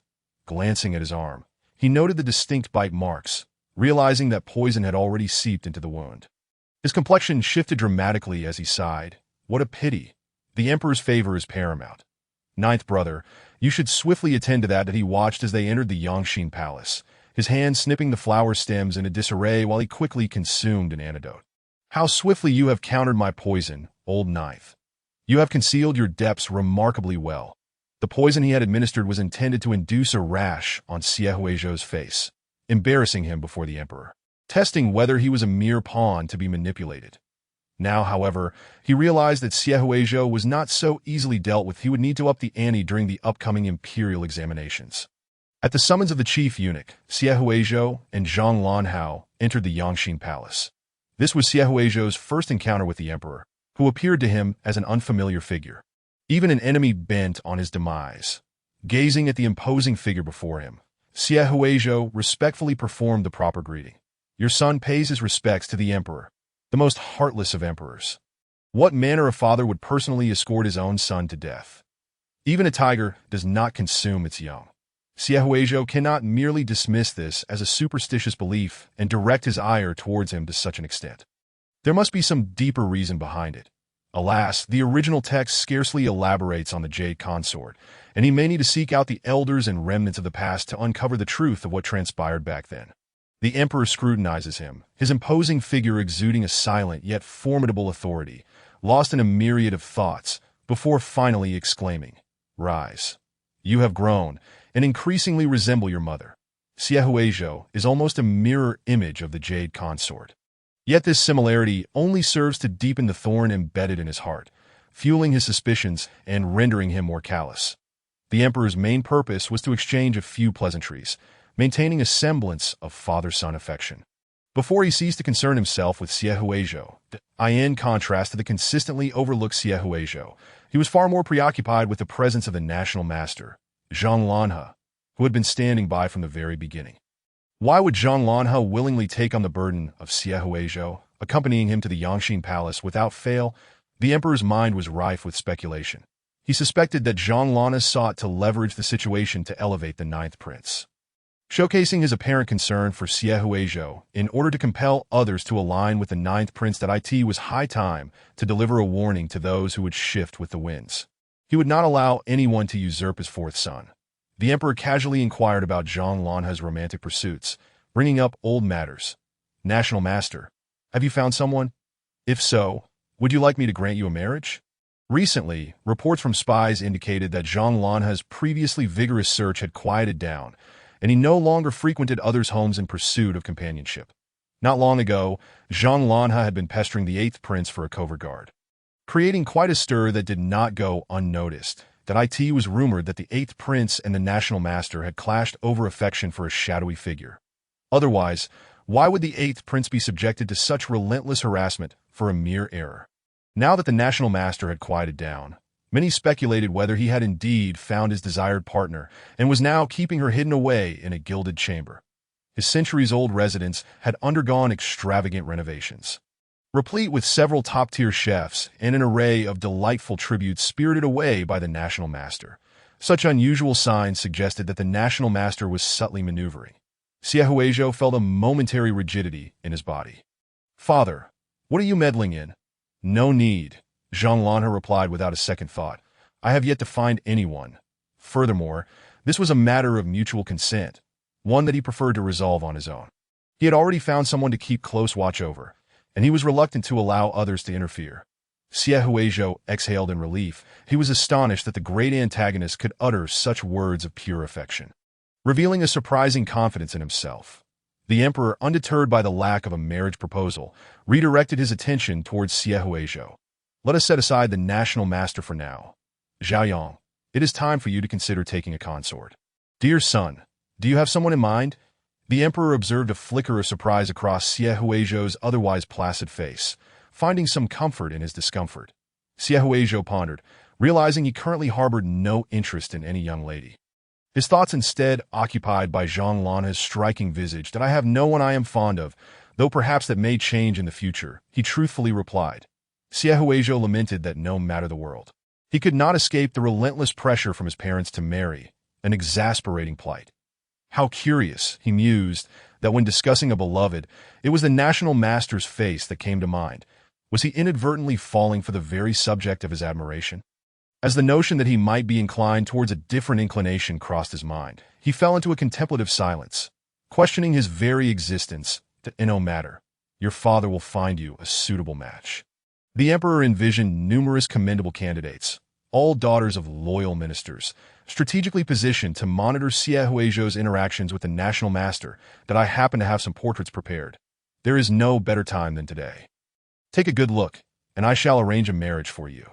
The emperor came prepared, gesturing to a close eunuch to present the meticulously prepared portraits. The eunuch approached with a beaming smile, trembling as he handed a thick stack of images to Xie Huizhou. Your Highness, these are the daughters of ministers awaiting marriage. They are all charming young ladies. Please take your time to consider if any of them suit your fancy. Just as the eunuch presented the portraits, he sensed an overwhelming aura of hostility directed at him.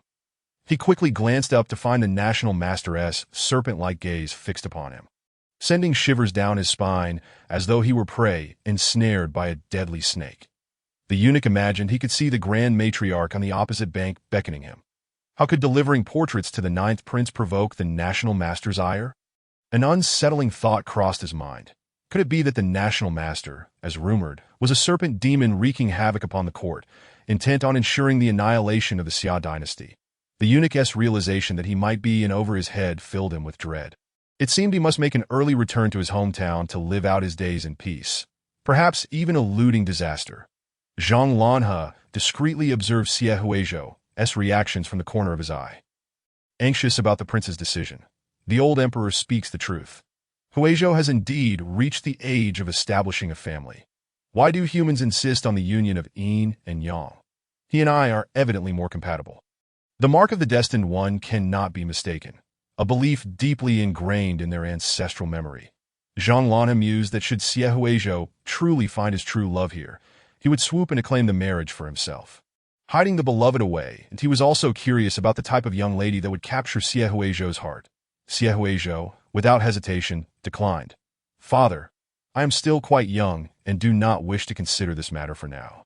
He felt that perhaps he was not entirely straightforward, as he had always appreciated handsome men and had no intention of involving innocent young women in his affairs. Such a marriage, arranged without ever having met, could be fraught with complications. What if the lady had someone she cherished? The tragic tale of Liang Zhu must not be repeated here. The emperor's expression darkened immediately, his tone turning severe. When your elder brother was your age, he was already married with a consort. Had it not been for the unfortunate events that befell him, the child in his consort's womb would already be calling me grandfather. How can you still consider yourself too young at this age? Xie Huizhou had strayed from the path, openly defying his father's decisions, much like the unruly jade consort, which displeased him greatly. The emperor's aura grew increasingly oppressive, and Xie Huizhou sensed the underlying threat. After all, he was a prince born to disdain. Caught in a dilemma, Xie Huizhou hesitated. Zhang Lanha, not wishing this topic to linger, interjected, Your Majesty, perhaps I could assist the ninth prince in discerning suitable candidates. It was fortuitous that he had come along. Otherwise, he might find himself in a situation where the emperor arranged a marriage for him without recourse, that he had no intention of being unfaithful to himself. Refusal. Complete refusal. The emperor, rarely in agreement with the national master, acknowledged his understanding. The national master comprehends my thoughts. This insufferable young man will surely drive me to madness. Zhang Lanha finally decided to take a stand for himself. The emperor felt momentarily at ease until he heard Zhang Lanha's sharp and acerbic remarks, which implied that as long as he was present, Xie Huizhou would never marry to anyone as charming as the ninth prince. I fear she would feel inadequate. Upon consultation, their fates do not align. A union could lead to discord. The family background is somewhat lacking. To match the ninth prince, one must be of at least a first-rank minister. I believe it would not suit. Absolutely not. The ninth prince would surely disapprove that I have heard this lady is already attached to a childhood sweetheart, Your Majesty. Better to dismantle 100 temples than to break a single marriage. Such was the national master's most verbose moment. The palace maids and eunuchs in the Yangqing palace sensed the atmosphere growing tense and dared not utter a word for fear of repercussions. Zhang Lanhe, now increasingly critical of the court painter's skills, found them beneath his own artistic prowess, growing increasingly discerning that he dismissed every candidate presented, rendering them unworthy. With his objections, allowing Xie Huizhou to marry would be a breach of decorum. As long as he was around, Xie Huizhou would have no chance of marrying anyone else. Xie Huizhou, relieved of the dire pressure to marry, gazed at Zhang Lanhe as though he were a lifeline. Indeed, the national master spoke with reason. His intervention thwarted the emperor's plans, and the emperor's expression visibly darkened. What was the national master's intention?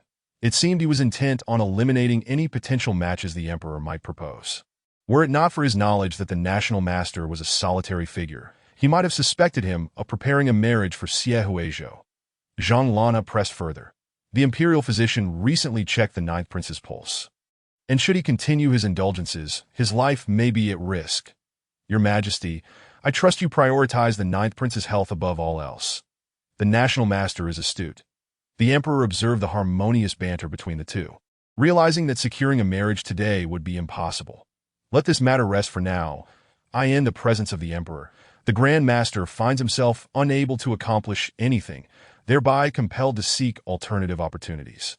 Having finally evaded the relentless pressure of marriage, Xie Huizhou adeptly shifted the conversation towards the imperial examination.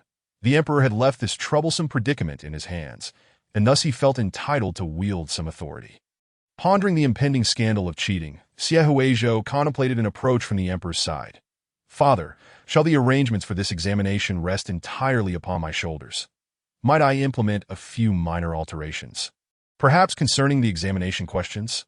The core issues of cheating often stemmed from leaked questions and illicit notes, with some officials even complicit in the malfeasance that if he were to modify the questions slightly and then set a trap to ensnare those who would cheat, it would indeed be entertaining to at that point.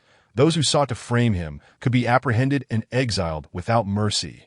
Xie Huizhou, possessing a wealth of experience from his previous life in civil examinations, understood all too well how to render candidates utterly despondent. The emperor, unsuspecting, acquiesced, for the imperial examination had adhered to its traditional framework for centuries, with questions endlessly revised yet remaining fundamentally unchanged. My son. Proceed as you wish, he said, subsequently issuing an edict that delegated this authority to Xie Huizhou. With the emperor's endorsement, Xie Huizhou's mind raced with various mischievous schemes, his excitement palpable as he gazed at the emperor. With such a statement from his father, he felt reassured. After leaving the palace, Xie Huizhou, alongside Zhang Lanhe, found himself wishing to avoid the emperor's presence altogether. Their infrequent meetings had begun with the unbearable topic of marriage. Who could endure such a thing? As the date of the imperial examination drew near, Xie Huizhou resolved to hasten to the Ministry of Personnel to address the matter. Early the next morning, he made his way to the ministry, where the Minister of Personnel awaited him with a group of aides, all eager to extend their greetings, each one more sycophantic than the last. Xie Huizhou's arrival sparked a flurry of whispers among the court, with many speculating the emperor's intentions. Was he perhaps favoring another prince in light of the Grand Master mentoring the ninth prince and allowing him into the ministry? The emperor's intentions were inscrutable. Seated within the ministry, Xie Huizhou observed their daily operations, subjected to an endless barrage of flattery. Your Highness is exceptionally talented, with an unlimited future ahead of you. The ninth prince possesses an extraordinary demeanor. Truly majestic. His Highness is undoubtedly a child of destiny. Such compliments nearly rendered Xie Huizhou's ears calloused. He yawned, finding more amusement in returning to sketching phoenixes than enduring such insincerity. None among them were genuine. Each was a master of pretense, showering him with praise while likely harboring their own opinions. Colleagues within the ministry, having noticed Xie Huizhou's close association with the Grand Master, began to inquire nervously. Is it true that the Grand Master harbors a beauty at his residence? Have you seen her? This question revealed their true sentiments. Xie Huizhou replied, the Grand Master's abode houses but one beauty, himself. Have you seen any others? He occasionally visited the Grand Master's residence to listen to Zhang Lanhe's peculiar philosophical discourses, but had yet to encounter any other lovely figures. his own sketches of phoenixes, however, had multiplied, each adorned with beautiful figures. Upon realizing Siehuejo's confusion, a colleague, exasperated, reminded him, "It's that young lad who once insulted the Grand Master, claiming he lacked manhood. Your Highness, surely you have heard of him?" There was no need for such elaboration. Siehuejo understood the rumors he had concocted, feigning enlightenment.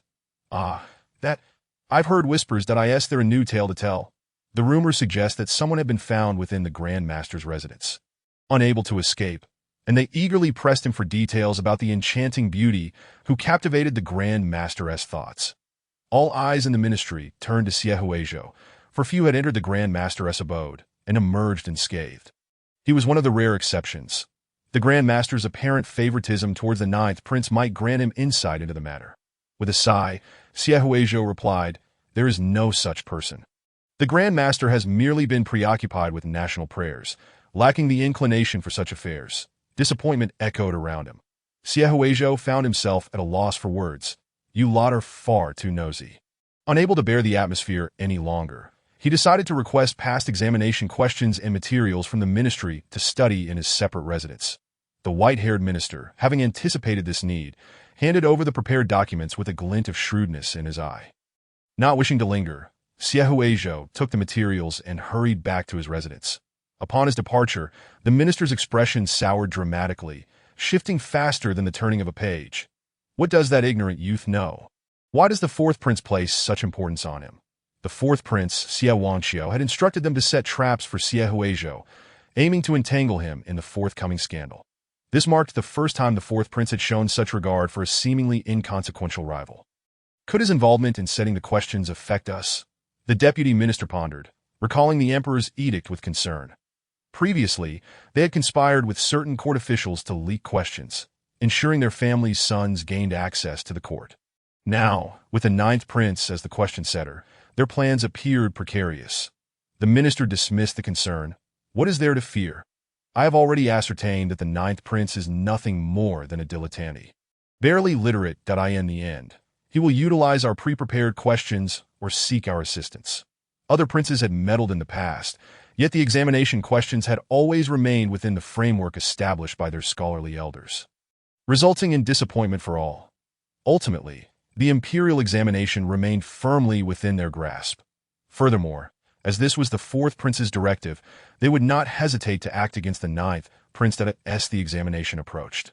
Siehuejo resolved to surprise them that he immersed himself in recalling various examination questions from his previous life, combining them with the current dynasty's materials to create challenges for them.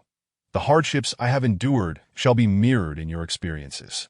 Recently, Siehuejo had been exceedingly busy, simultaneously sketching his spring scenes while diligently crafting examination questions, leaving him no time to rest. Feigning busyness, he had not visited the Grand Master's residence for some time. Yet new troubles were soon to beset him.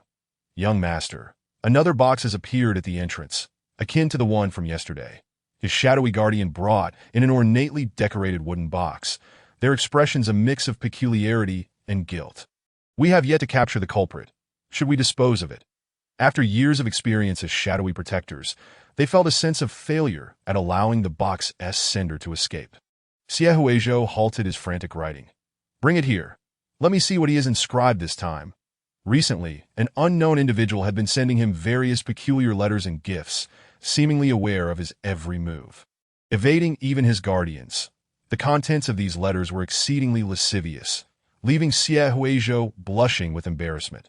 They professed admiration for his phoenix paintings, extolling his beauty and expressing a desire for marriage. Such declarations seemed deranged. Could this truly be called admiration? Siehuejo concluded that he was being stalked by a perverse admirer. Most alarming was the fact that this individual recognized Chun Jai Ju Shi as the ninth prince. Siehuejo, believing he had concealed his identity well, the revelation caught Siehuejo off guard. "Who is this person? Increase our surveillance. Discover their identity," he commanded, touching the jade within the box as though it were a scalding hot potato. "Who has uncovered my identity? If found, eliminate them. Ensure it is done discreetly." Siehuejo had always been wary of his alter ego being revealed, as it could prove detrimental to him. The unfortunate news was that his disguise had been compromised, and a pervert was now fixated upon him. The The silver lining was that this pervert was, for the time being, an admirer, and thus unlikely to pose an immediate threat. However, he feared that such affection might turn resentful, leading to coercion. While Xiaohuizhou grappled with the predicament of a deranged admirer, a friend rushed in, breathless with urgency. Zhou, trouble is brewing. I've heard whispers in the marketplace of someone secretly selling examination questions, raising suspicions of malpractice that may jeopardize you. Xiaohuizhou concealed the disturbing letters from his deranged admirer with a calm demeanor, turning to his friend.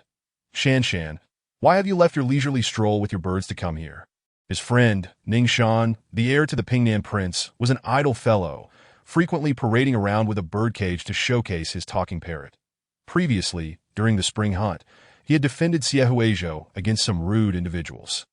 He settled down, placing the cage aside, and after sipping some tea, recounted his latest discoveries. My instincts tell me that they are targeting you. Ning Shan, ever restless, had a knack for eavesdropping on the latest news as he roamed the capital. He relayed that he had overheard various individuals from all walks of life discussing the sale of examination questions, claiming they would be essential for the upcoming imperial examination, purportedly leaked from the hands of the newly appointed question setter. The ninth prince, Xiaohuizhou, as Ning Shan realized the implications of such a leak. He understood it to be a scandal of cheating. Regardless of the truth, the saying 3 men can create a tiger holds weight. One fears that the more a falsehood is repeated, the more it is accepted as truth. Once the matter is exposed, all investigations will inevitably lead back to Xiaohuizhou, who will bear the brunt of the blame. Upon sensing the impending crisis, Ning Shan hurried to inform Xiaohuizhou, hoping he could evade disaster. Zhou, what are you going to do? There are so many people involved. We cannot apprehend them all. If the fraud is uncovered, you will be implicated. Ning Shan fretted that he felt that his friend was perpetually beset by calamities, never allowing him a moment of peace. As expected, Xiaohuizhou had anticipated such developments and remained unruffled, leisurely sipping his freshly concocted tonic. Let them sell. Not only will they sell, but we shall also sell, and sell extravagantly, that if some wish for my downfall, I shall stir the waters, first depleting their coffers. And then in the imperial examinations, I shall outshine them, making them realize that all the knowledge is laid out in the textbooks, yet they are utterly incapable of executing it. His tumultuous machinations would inevitably attract the attention of those who could not remain idle. Just then, some were ensnared by the law enforcement's entrapment. Ning Shan exclaimed, "What? We are selling too. Doesn't tea that confirm the fraud? If you need money, you can discuss it with our brothers. Let's not engage in such house raiding and exile." Who led Xiaohuizhou astray? He had never considered such actions before. Who claims I intend to commit fraud? I merely wish to stir the waters. Xiaohuizhou retorted with conviction that we shall first disseminate a false rumor. And naturally, those with ulterior motives will come knocking, and we shall apprehend them. Ning Shan felt enlightened by his words, realizing he needed to be more astute. They sought out Li Su. Su. I have a lucrative scheme that could also ensnare some individuals. Li Su was taken aback. But this is a serious matter. Leaking exam questions could lead to house raids and exile. Engaging in trivial mischief is one thing. But this seems excessive, that he merely wished to earn some money, not to face imprisonment and exile as part of a grand scheme. Gentlemen pursue wealth through righteous means. This is not leaking exam questions. We are merely assisting diligent scholars by highlighting key points, which has no relation to the actual exam. Xiaohuizhou asserted confidently. Moreover, I am the question setter. How could I deceive myself? Xiaohuizhou outlined his plan. And they understood, gazing at him as if he were a money tree, the bond of brotherhood evoking tears. Let us proceed as you suggest. As Zhang Lanhao entered, he noticed the camaraderie among them, and his previously cheerful demeanor vanished, replaced by an icy countenance. Your Highness, what are you all up to, such a lively gathering? And yet I have arrived at an inopportune moment. Xiaohuizhou was always surrounded by people, and if he let his guard down for even a moment, someone would whisk him away. Disobedient princes shall face punishment. The arrival of a national teacher made the other two shrink back, afraid to speak out. Xiaohuizhou was somewhat surprised, catching a whiff of alcohol. National teacher, what brings you here? And you've been drinking. Several officials were marrying off their daughters, and after delivering my congratulations, I thought to stop by. Zhang Lanhao had discreetly orchestrated the arrangements for several candidates favored by the emperor. each of whom had already received marriage proposals elsewhere, causing the emperor to be furious for several days without attending court. He had successfully eliminated numerous potential rivals, greatly uplifting his spirits. Zhang Lanhao shared some gossip from the wedding banquet, and Xie Huizhou listened intently, while Zhang Lanhao's gaze gradually softened as he looked at him. Li Su, observing from the side, began to ponder. What is this gaze? Something seems amiss. But what exactly is wrong? I cannot pinpoint. That Li Su frowned, realizing the peculiar intensity of Zhang Lanhao's gaze towards Xie Huizhou. Did the national teacher harbor a possessive inclination? During their conversation, Zhang Lanhao might have been feigning, but when Xie Huizhou was not looking at him, that predatory glance was unmistakable, resembling that of a husband rather than a prince. The national teacher's entrance had revealed a gaze akin to that towards a rival. This explanation clarified all of Zhang Lanhao's bizarre behavior upon entering, that Li Su was startled by his own thoughts. Am I overthinking this? The national teacher and Zhou Zhou are merely good friends. Hadn't the national teacher been searching for a sister-in-law? Li Su dared not delve deeper, fearing the revelation of something monumental that might lead to him being dispatched to the borders for agricultural labor in the name of training. He longed to caution Xie Huizhou about the national teacher, yet hesitated with Zhang Lanhao present, ultimately swallowing his suspicions. Once the national teacher departed, he would personally warn Xie Huizhou not to be deceived by sweet words. Ah Su, what are you gazing at? Zhang Lanhao's warning gaze fell upon Li Su. Your relationship seems rather close. Xie Huizhou revealed their plan. Your Highness, it is still insufficient. Your methods are too merciful and fail to eradicate them completely. Zhang Lanhao, intrigued, responded, I have taught you to cut the grass and eliminate the roots. Nevertheless, Your Highness, I shall always stand by your side. Those who dare to confront Xie Huizhou shall face his wrath. The national teacher resolved to act covertly, emboldening their audacity. Thus, as some rejoiced in their possession of the internal exam papers, the study house began selling secret scrolls, brazenly declaring that the previously circulated scrolls were forgeries. The study house claimed that those in need could approach them for genuine copies, requiring merely a modest sum of silver. Some suggested that this was a clever ruse by the study house, asserting that the so-called secret scrolls were inherently false, questioning who would openly admit to engaging in fraud. The narrative shifted towards a money-making scheme. The instigator of the fraud case, the Minister of Personnel, grew anxious upon hearing reports from his subordinates, his eyes reddening with rage. How dare a mere study house challenge us for business and disrupt our plans? They must be seeking a death wish. Initially plotting to ensnare Xie Huizhou in the fraud scheme, he was taken aback by the audacity of the study house, which had muddied the waters and thwarted their plans. Now, various conflicting rumors circulated, leading some to believe that there was no fraud at all, merely a group engaged in scams for profit. That in previous years, such scams were not unheard of and were hardly noteworthy. Even the fourth prince personally inquired about the situation, questioning whether they had become so blinded by wealth that they had forgotten their plans entirely. Sir, this study house has garnered considerable goodwill in recent years. Many high officials purchased books from there. If we were to shut it down, it would undoubtedly raise questions, a subordinate of the Minister of Personnel argued. Moreover, it is backed by the son of the Minister of Rights, who is notorious for his protective tendencies. While the study house may have gained its wealth through dubious means, it also sold affordable classical texts and writing materials, securing its unshakable position in the capital. The Minister of Personnel and the Minister of Rights were not on good terms, and this only fueled his anger, perceiving it as a provocation from the Minister of Rights. The Minister of Rights? Do I fear him? I shall send someone to investigate what tricks he is up to.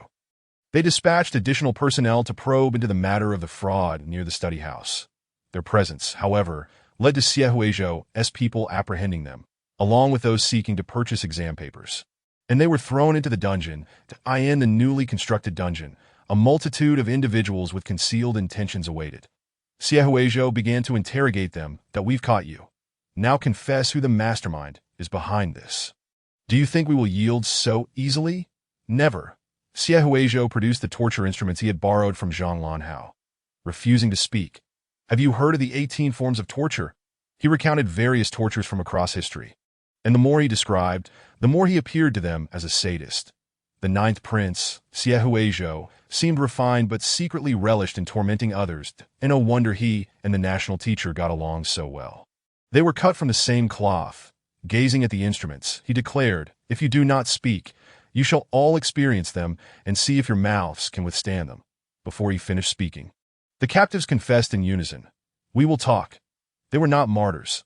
They were merely hired hands doing someone else's bidding for a pittance. They were unwilling to risk their lives for such trifling gains. Quickly, they revealed their instigator, leading Siehuejo down the trail to the Minister of Personnel. Encouraged by Zhang Lanhao, the censors unleashed a torrent of criticism against the Minister of Personnel, compelling the emperor to take action. Upon receiving the confidential report implicating the Minister of Personnel in the fraud case, the emperor's face darkened. "These deceitful scoundrels! Investigate! I want a thorough investigation." The chief of the Dali Temple took on this case and swiftly uncovered that the Ministry of Personnel had long been engaged in the sale of official positions and the manipulation of the imperial examination. The Minister of Personnel was sentenced to death after the autumn, while others involved faced confiscation of their properties and exile, and the scholars implicated were stripped of their examination qualifications. Consequently, everyone came to realize that the seemingly foolish ninth prince was, in fact, an exceptionally astute and just individual.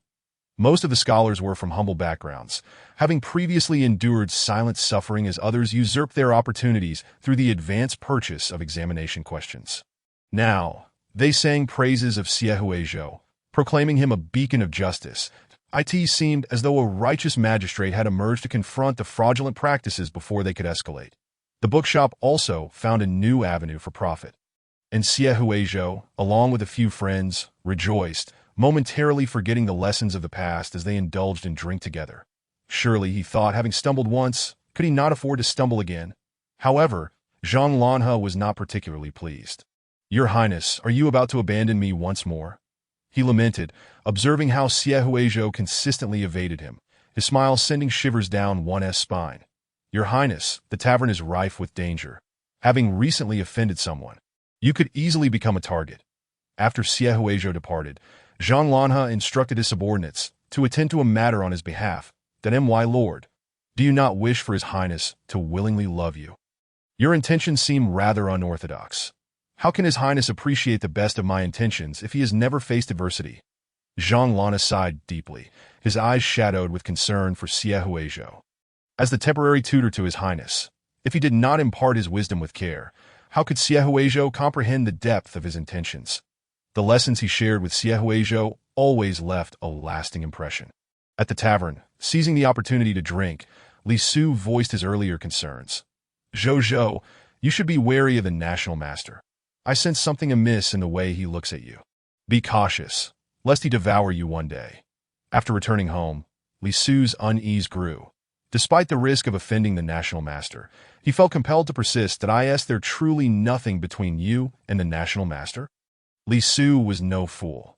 Upon recalling the woman who had flirted with Siehuejo without taking responsibility, he began to suspect that the national master might be pursuing Siehuejo if one day the national master were to be with his dear friend. His heart could scarcely bear it. Siehuejo dismissed the notion. "Our relationship is purely one of loyalty between ruler and subject. I ask you to not let your mind wander. You have indulged too much in Spring Palace illustrations." Li Su pondered. Could it be that I have truly overthought this? Unfazed by suspicion, the group continued to drink heartily, and after several rounds, they found themselves thoroughly intoxicated. Siehuejo, feeling dizzy, stepped out of the tavern, intending to beckon his subordinates to escort him back for rest. However, as he entered the alley where the carriage was stationed, he was suddenly seized from behind, a hand clamped over his mouth and nose, and he was dragged into a mysterious carriage. The assailant possessed immense strength, rendering the already inebriated Siehuejo powerless to resist as his dark guards rushed to his aid. The masked driver urged the horses forward, swiftly disappearing into the night, leaving the onlookers in stunned silence. "This is terrible. The ninth prince has been abducted. The vile Ministry of Personnel seeks revenge." Siehuejo found himself enveloped in someone's embrace. His hands and feet bound, and a black cloth obscured his vision. Strangely, the little white snake that usually accompanied him did not attack. This ominous feeling unsettled him. After 2 lifetimes, this was Siehuejo's first experience of being kidnapped. He was oblivious to the motives of his captors. Was it for wealth or his life? Remaining calm, he attempted to negotiate with the figure behind him. "Who are you?" Why have you kidnapped me? If you seek money, I can provide it. As long as I am unharmed, we can discuss terms. With his eyes covered, he was unaware of his location but could feel the jarring motion of the carriage and the warm breath of his captor against his neck, accompanied by a gaze that seemed intent on devouring him. The sensation sent chills down his spine. This was the last straw. He always found trouble whenever he visited this tavern with friends. Now, he had encountered a pervert who could stealthily abduct him right under the noses of his dark guards. His martial skills were not weak. Even in his drunken state, escaping should have been feasible. Yet his attempts were repeatedly thwarted. Remembering the warnings from the National Master, he regretted not heeding the advice, realizing he was now in dire straits. His body felt feverishly hot from the alcohol, and he could not fathom who would treat him in such a manner. However, upon hearing the next words, his heart sank. The voice was somewhat artificial, as if deliberately disguised, with a unique and indistinct timbre that made it difficult for him to identify the speaker. Hush, my dearest painter. Chuanjai, I have sent you countless letters and gifts, yet you have ignored me and secretly indulged with others, that I am quite vexed. Xiehuizhou felt a sharp pain in his neck. The person was nibbling at him, playfully whispering in his ear, "Why not take a guess at my identity?" Chapter 40. The perverse, illegitimate fan is a serpent demon. The night was desolate. The moonlight a fitting backdrop for phantoms and demons to emerge, ensnaring wayward travelers until they obtained what they desired. The carriage swayed precariously as Zhang Lanha's azure eyes fixated on Xiehuizhou's flushed ears, eagerly anticipating his answer. Take a guess, but do not answer incorrectly, that a wrong answer will incur punishment. Zhang Lanha was not keen on hearing another name escape Xiehuizhou's lips. Should he utter someone else's name, he would be silenced. After such a prolonged absence, all he recalled was how delectable Xiehuizhou was, longing for another taste. You are the nameless pervert, not only scribbling scandalous letters, but now brazenly abducting a prince in public. I could report you to the authorities. Such actions could lead to your entire family's ruin. So tread carefully. Prompted by Zhang Lanha's warning, Xiehuizhou swiftly connected the dots to the recent peculiar letters and gifts he had received, and he felt utterly dismayed. You are so familiar with my whereabouts. Are you someone I know? Who on earth are you? Seizing the moment, Xiehuizhou directly inquired about the identity of his captor. Few could discern his true identity, but considering the character of his friends, none would resort to such outrageous behavior. That he mentally reviewed all the people he knew, but none matched the profile of someone audacious enough to abduct him in broad daylight. Even with all my hints, you still cannot deduce it. I feign disappointment. I have been watching you closely, yet you remain oblivious to my presence. That it truly saddens me. However, since you did not mention anyone else, I shall let you off for now. Xiehuizhou remained vigilant, sensing something off about Zhang Lanha's words, as if he were coveting his body. Surely, it could not be that simply because this was a romantic tale. Everyone was lusting after men. You may report me to the authorities. I have yet to meet anyone capable of restraining me. Zhang Lanha retorted, unfazed by Xiehuizhou's threats, shattering his illusions that no one can capture me. Regardless of my actions, Zhang Lanha merely intended to tease Xiehuizhou without any actual desire to harm him. Since that incident, Xiehuizhou's health had not improved. He continued to recuperate diligently, unwilling to let him suffer. Flushed with anger, Xiehuizhou scolded, "You pervert, I am a man. Do you only crave my art?" The drunken intentions were far from innocent. Zhang Lanha did indeed admire Xiehuizhou's art, but he was also enamored with the man himself. You have been drinking. Just look at your current state. Who could resist such a sight? Xiehuizhou's face was flushed, his hair disheveled, and the night breeze infiltrated his garments, causing his frail body to tremble. Tears glistened in his eyes, evoking a desire to bully him further. Zhang Lanha gazed at the exquisite view before him, genuinely praising, "You are truly beautiful, but by the time the authorities arrive, you shall already belong to me." For those he cherished, Zhang Lanha was never stingy with his compliments. He yearned to hide Xiehuizhou away in his lair. Yet, after having been trapped in this place for so many years, why should he imprison one who was inherently free? Upon hearing the underlying implications in Zhang Lanha's words, Xiehuizhou felt darkness cloud his vision. This unknown pervert truly harbored lustful intentions. You pervert, do not come any closer. In a fit of rage, Xiehuizhou, overwhelmed by emotion, coughed up blood, splattering it all over Zhang Lanha. I will never allow you to succeed. in this world dominated by male desire. Even a simple outing for drinks with friends could attract unwanted attention. Blood stained Xie Huizhou's lips, rendering his complexion pale, resembling a delicate, crumpled doll on the verge of collapse. The sight of him coughing up blood was truly horrifying. Zhang Lanhe was taken aback. Xie Huizhou appeared as fragile as glass, as if he might vanish right before his eyes. Having bid farewell to so many acquaintances, the familiar scene sent his heart racing. He could not fathom the thought of Xie Huizhou dying in his arms. Living alone in this world had always been dull. Now that an interesting person had come into his life, how could he allow him to perish? Seeing Xie Huizhou's condition deteriorate, Zhang Lanhe sighed and pulled him back, personally checking his pulse. "Allow me to examine your pulse." Without waiting for permission, Zhang Lanhe grasped Xie Huizhou's wrist. And upon inspection, a storm of emotions surged within him, disbelief etched across his face. "Why are you poisoned? How has no physician detected this over the years?" Xie Huizhou was not inherently frail. Rather, he had been gradually poisoned by someone, the venom seeping into his very marrow, causing this towering figure to wither away like a withered tree. Over time, the poison would strike, and he would succumb quietly, unnoticed by others who would attribute his demise to his poor health. Oblivious to the sinister undercurrents at play, in that moment, Zhang Lanhe's romantic notions evaporated, leaving only a profound sorrow for the silent departure of Xie Huizhou. "That am I poisoned?"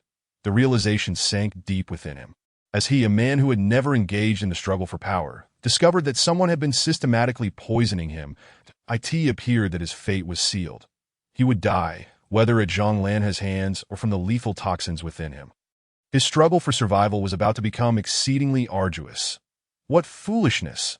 I cannot foresee your future. There are endless possibilities," he suddenly heard the other say solemnly. "I will not allow you to die. I possess a method to save you." Xie Huizhou inquired. "What method?" Suddenly, something warm and soft pressed against his lips, catching him utterly off guard. His eyes widened beneath the cloth that shrouded his vision. This person was kissing me. The realization that he was locked in a kiss with a deranged admirer astonished him, and he turned his head to evade, only to be ensnared by a pair of long, firm hands that held his head in place. "Do not move. I do not wish for your demise. I am helping you absorb the poison." That moment, a deft tongue pried open his lips and delved inside, searching for something, like a serpent's forked tongue slithering within his mouth. Simultaneously, something cold and scaly wrapped around his waist, brushing against his skin. That was the massive tail of a serpent. Xie Huizhou's scalp prickled with alarm. He felt as though he might explode.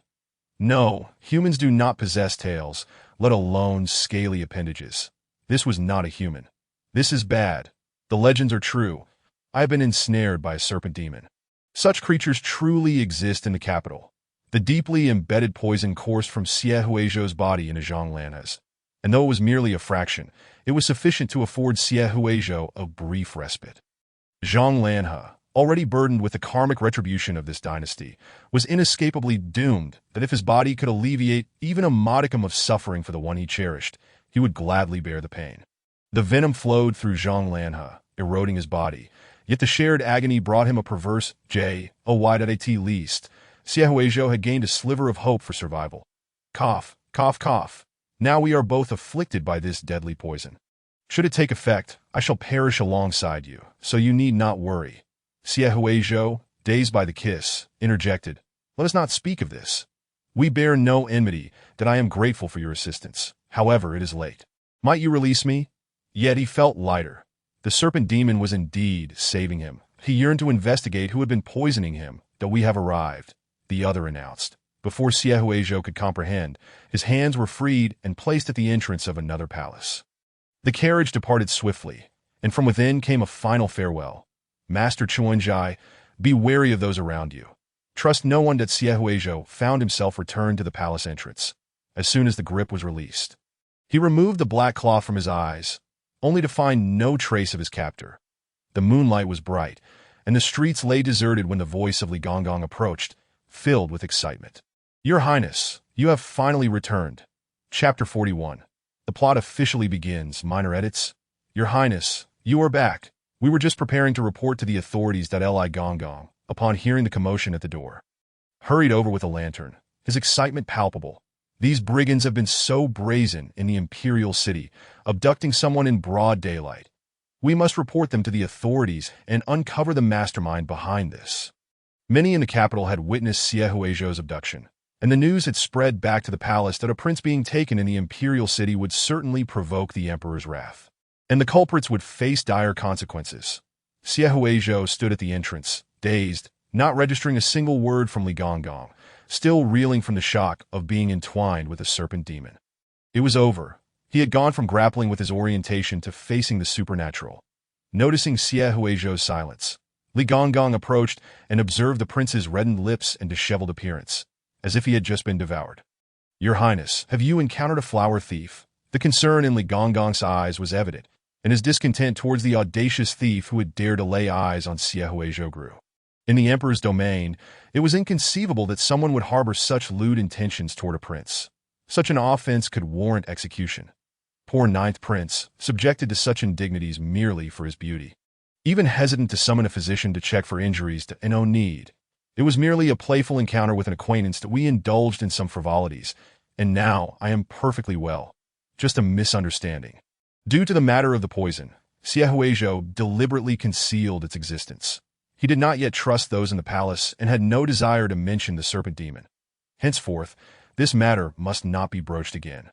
Moreover, Xie Huizhou did not believe that the incident with the serpent demon would enhance his reputation in any way. Who would believe in demons? Yet, it was true that the serpent had saved his life, which was indeed a conundrum. Indeed, thought Li Gonggong, if not for that outrageous incident, would that girl have approached their highness again? It seemed they would soon have a ninth prince consort, and perhaps even a child.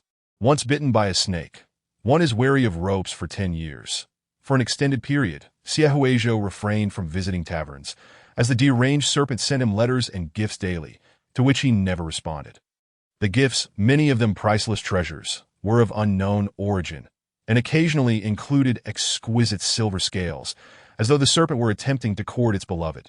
The serpent's intentions left Xie Huizhou in a quandary. He could neither discard them nor accept them.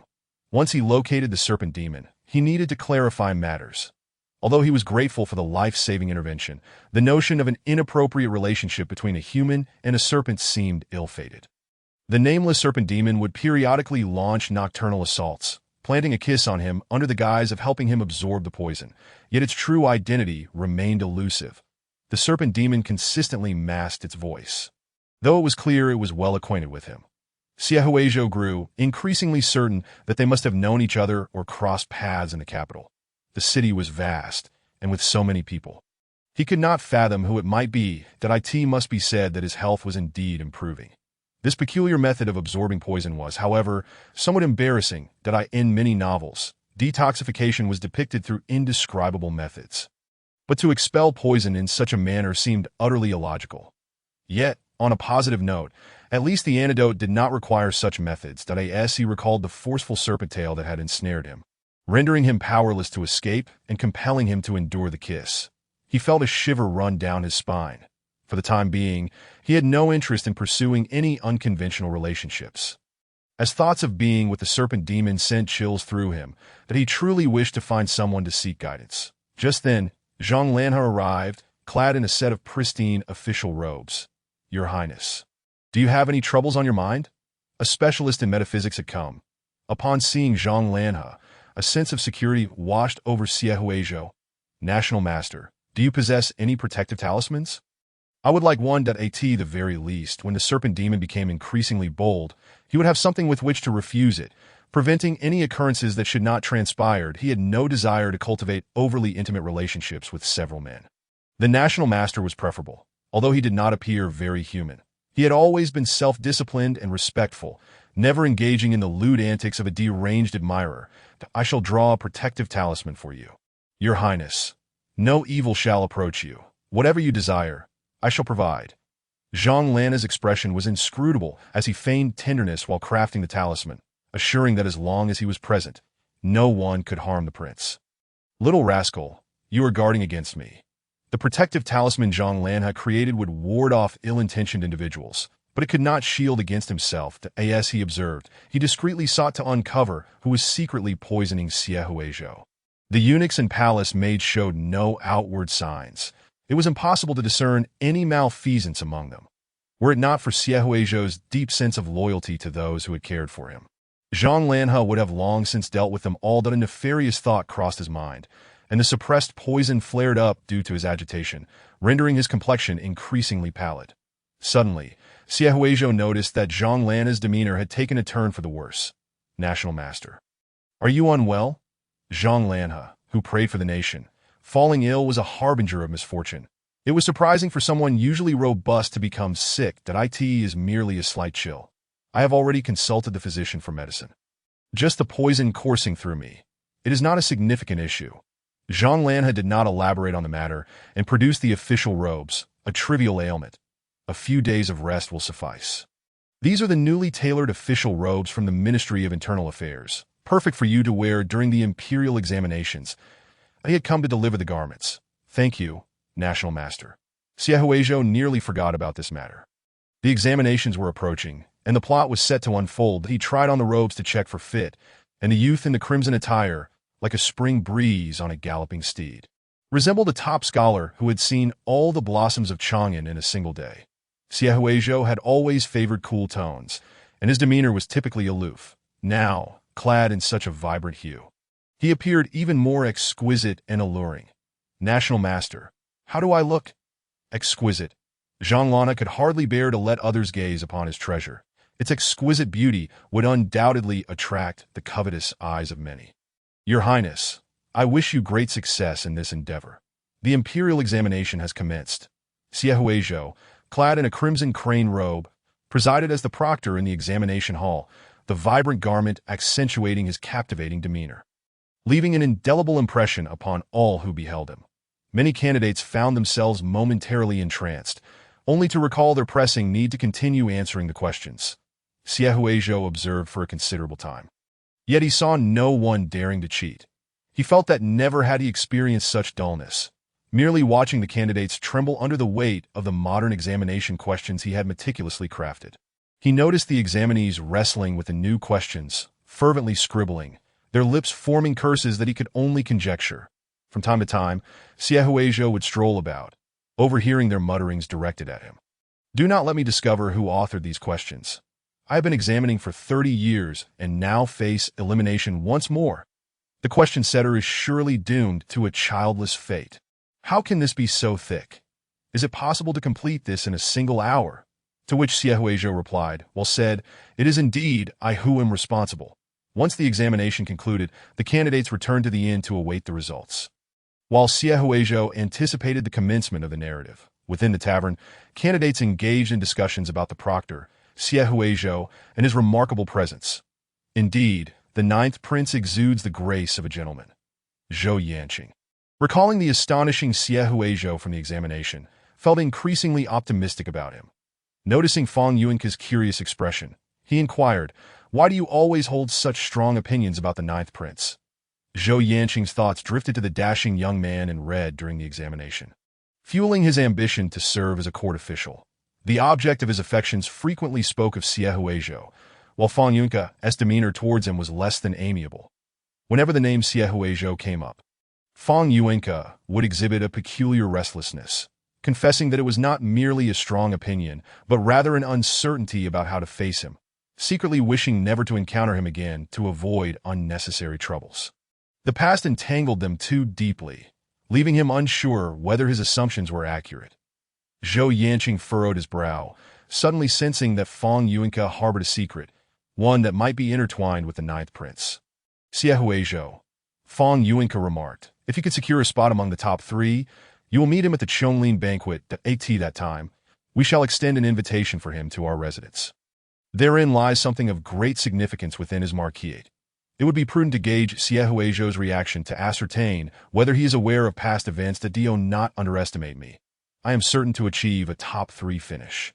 Perhaps one day, you shall address me as my lord. You certainly can. Soon, the moment of unveiling the results arrive. As in the original text, Zhou Yanqing attained the position of the 3rd place. The emperor intended to host a banquet at Chonglin, inviting officials from the court to attend. Siehuizhou's name appeared prominently on the guest list.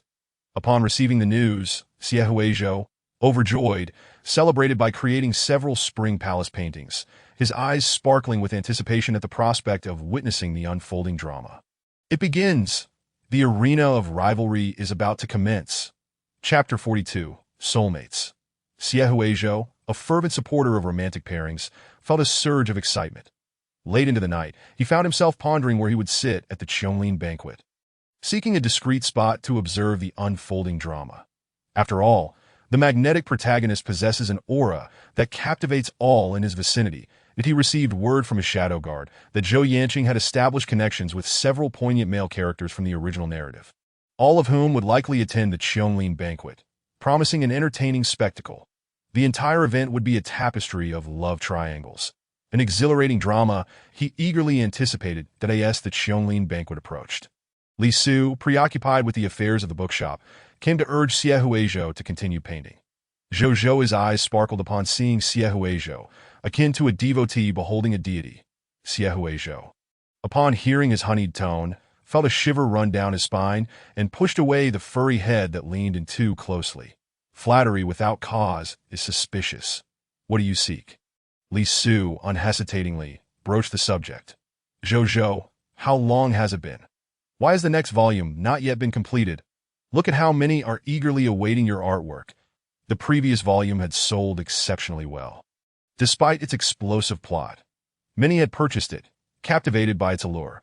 Who could resist the scandalous tales of the lofty figure of the national master amidst the powerful and influential? The melodrama, though seemingly far-fetched, enthralled them. Chuanjai Gushi is indeed a divine talent. Few dare to brazenly depict the national master's scandalous tales in the capital, especially in such a blatant manner. He is not to be trifled with. Having read half of it, the audience's yearning for more was palpable, as they anxiously awaited the continuation of the plot. Why has it not been released? Is your bookstore secretly hoarding the goods? I have plenty of money. I can afford to buy it. Please let the artist continue his work. I implore you, just let me see one more volume. I cannot bear the suspense any longer. Tell me where the artist is. I shall personally supervise his work. He must comply. Having profited handsomely from the last volume, Li Su sensed the scent of gold and was eager to seize another opportunity. A fool would refuse to profit. His family was wealthy, yet no one ever complained of having too much money. Are you not afraid of the national master discovering our slander? Xie Huizhou, somewhat surprised, recalled how apprehensive Li Su had once been. You, my friend, are truly bold. As long as there is money to be made, you would dare to sell the noose that could hang you. This is the essence of a capitalist in the Great Xia dynasty. Willing to risk everything for profit, Li Su dismissed the concern, claiming that Zhang Lanha had not troubled him in a long time, and felt secured in him. Why cousin has always shown no interest in the Spring Palace paintings, deeming them a pollution to his eyes, that he likely remains oblivious to our mischief. You may paint with peace of mind, and I shall bear the consequences if anything arises that if the national master were to see this, his head would roll, struck by celestial wrath. Xie Huizhou, listening to his reckless vow, felt a pang of embarrassment, for he had already seen his own artwork displayed on the shelves of the national master's residence. As the artist, he felt a twinge of guilt for continuing to paint. Zhang Lanha had expressed no opinion on the matter. It should be fine, right? He had seen Zhang Lanha perusing the Spring Palace paintings several times. The sight of the silver-haired beauty admiring his work was somewhat disconcerting. Feeling an urge to flee the capital, Xie Huizhou often contemplated Zhang Lanha's thoughts, but hesitated to inquire further, deterred by the meaningful glances exchanged. He sensed that daring to ask could lead to dire consequences, and thus chose not to take the risk. To be bold, I will consult a master at the temple for you. You shall paint without fear of repercussions. Li Su continued to encourage him. The master even mentioned that if you persist, you may find a fortuitous romantic connection with someone who resonates with your art. That Li Su was slightly exhilarated. Perhaps Xie Huizhou's future partner would indeed be a kindred spirit, a soulmate. How splendid! Though it pertained to the national master, Xie Huizhou was at a loss for words. Let us not entertain that idea. Surely, it cannot be that twisted fan. However, for the sake of money, he reluctantly agreed to continue painting, that he too desired more silver, yearning for the freedom to escape and live as a wealthy gentleman. And thus resumed his work fervently. National Master, forgive me for my future endeavors. After all, we are destined for a confrontation. I must first secure my own safety. At worst, I shall redeem you in my paintings. Asu, do you think there are indeed demons in this world? As he painted a beautiful silver serpent tail, he suddenly inquired, perhaps a serpent spirit or the like. He couldn't shake the vivid recollections of the serpent tail that had coiled around him in recent days. Its scales etched in his memory. His experiences thus far had convincingly illustrated that the presence of a white serpent in the capital was indeed real. Yet, the book he had perused insisted that no such beings existed. In his reading, the narrative had never alluded to the existence of demons. Yet his current reality contradicted that belief, that if there are no demons, then what of the entity that has been entwined around him? These conflicting thoughts left him questioning the very fabric of his sanity. Lisu paused, raising a hand to gauge Siehuizhou's forehead temperature. You do not seem feverish. Why are you speaking such nonsense in broad daylight? What demons could possibly exist in this world? Only children would believe such tales. Despite the persistent rumors in the capital that the National Master was a manifestation of a demon, Lisu had never subscribed to such superstitions. His business dealings included interactions with foreigners, and he encountered many with golden hair and blue eyes. The diversity of hair and eye colors in the world was an established fact, rendering the National Master's silver hair and green eyes unremarkable.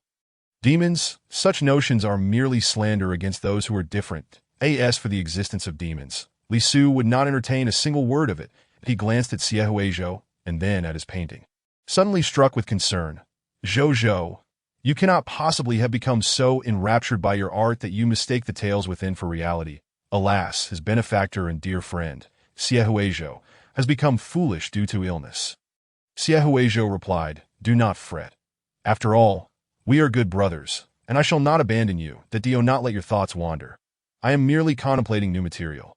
After a moment of reflection, Siehuizhou pondered. Are there no demons? He felt compelled to investigate, but was uncertain where to begin. The existence of demons was of paramount importance to him, and he needed to uncover the truth. Why not take the opportunity during the Qianglin banquet to investigate the palace?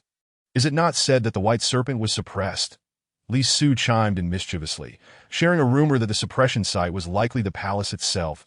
As a child, Lisu had heard tales of the white serpent from his parents. The silver-white giant serpent coiled and twisted like mountains and rivers, a sight of unparalleled grandeur, its eyes glowing like two green lanterns, instilling dread in all who beheld its massive form. Some claimed that the white serpent had transformed into a dragon and was undergoing tribulation, destined to ascend amidst storm and rain. It was said that the founding emperor had lured the serpent demon to this location, binding it with chains that prevented its escape and constructing a palace above as its prison. On stormy nights, some claimed to hear the sound of the serpent dragging its chains through the damp air, and even the furious roar of the giant serpent could be discerned if someone were to locate the site of the white serpent's suppression and sever its chains. It would regain its freedom. However, legends remain mere tales. No one had ever witnessed a demon. Lisu dismissed the rumors as false. After a moment of contemplation, Siehuizhou concluded that it would not be a bad idea to venture into the palace. With so many guests at the Qianglin banquet, would it not be reasonable for him to excuse himself briefly to clear his head and investigate any anomalies? As he spoke, Siehuizhou handed a new painting to Lisu, leaving with a sense of satisfaction. The unveiling of Siehuizhou's latest artwork sparked fervent discussion throughout the capital, reaching even the confined 8th Prince. Chapter 43. Does the painter admire the National Master?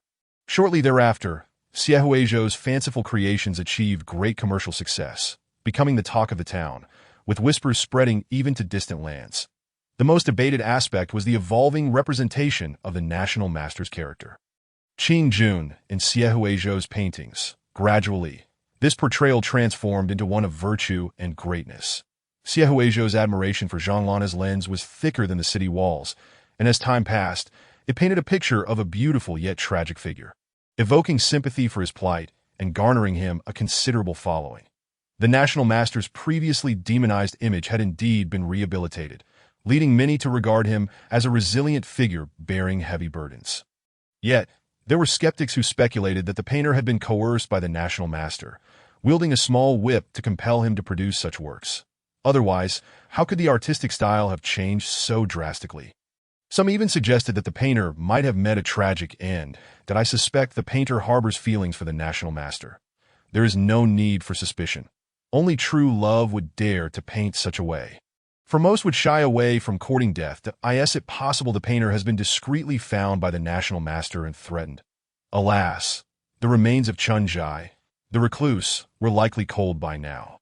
What a tragic fate. It seemed he was destined to become a rare edition.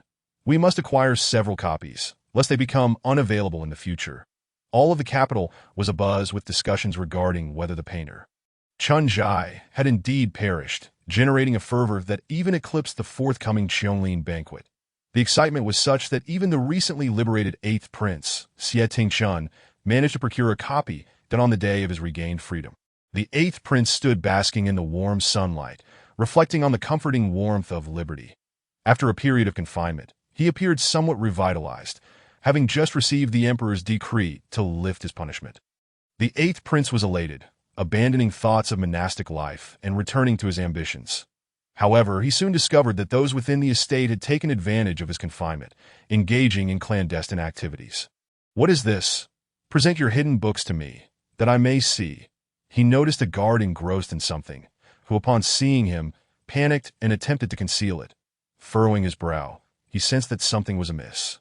The guard, under immense pressure, reluctantly presented the painting of the phoenix, watching helplessly as the 8th Prince seized the book, his heart heavy with anguish. This was a collector's edition, for which he had spent 2 taels of silver. He had barely begun to appreciate it before it slipped from his grasp that 2 taels of silver. Upon acquiring the book, the 8th Prince was astonished to find a scandalous depiction of the national master on the cover. Erupting into uproarious laughter. "Ha ha ha, national master! Today is your day of reckoning. Allow me to revel in your disgrace." Initially, he laughed heartily at the portrayal of the national master, believing Zhang Lanhe deserved such mockery. Yet, as he continued reading, his laughter gradually faded.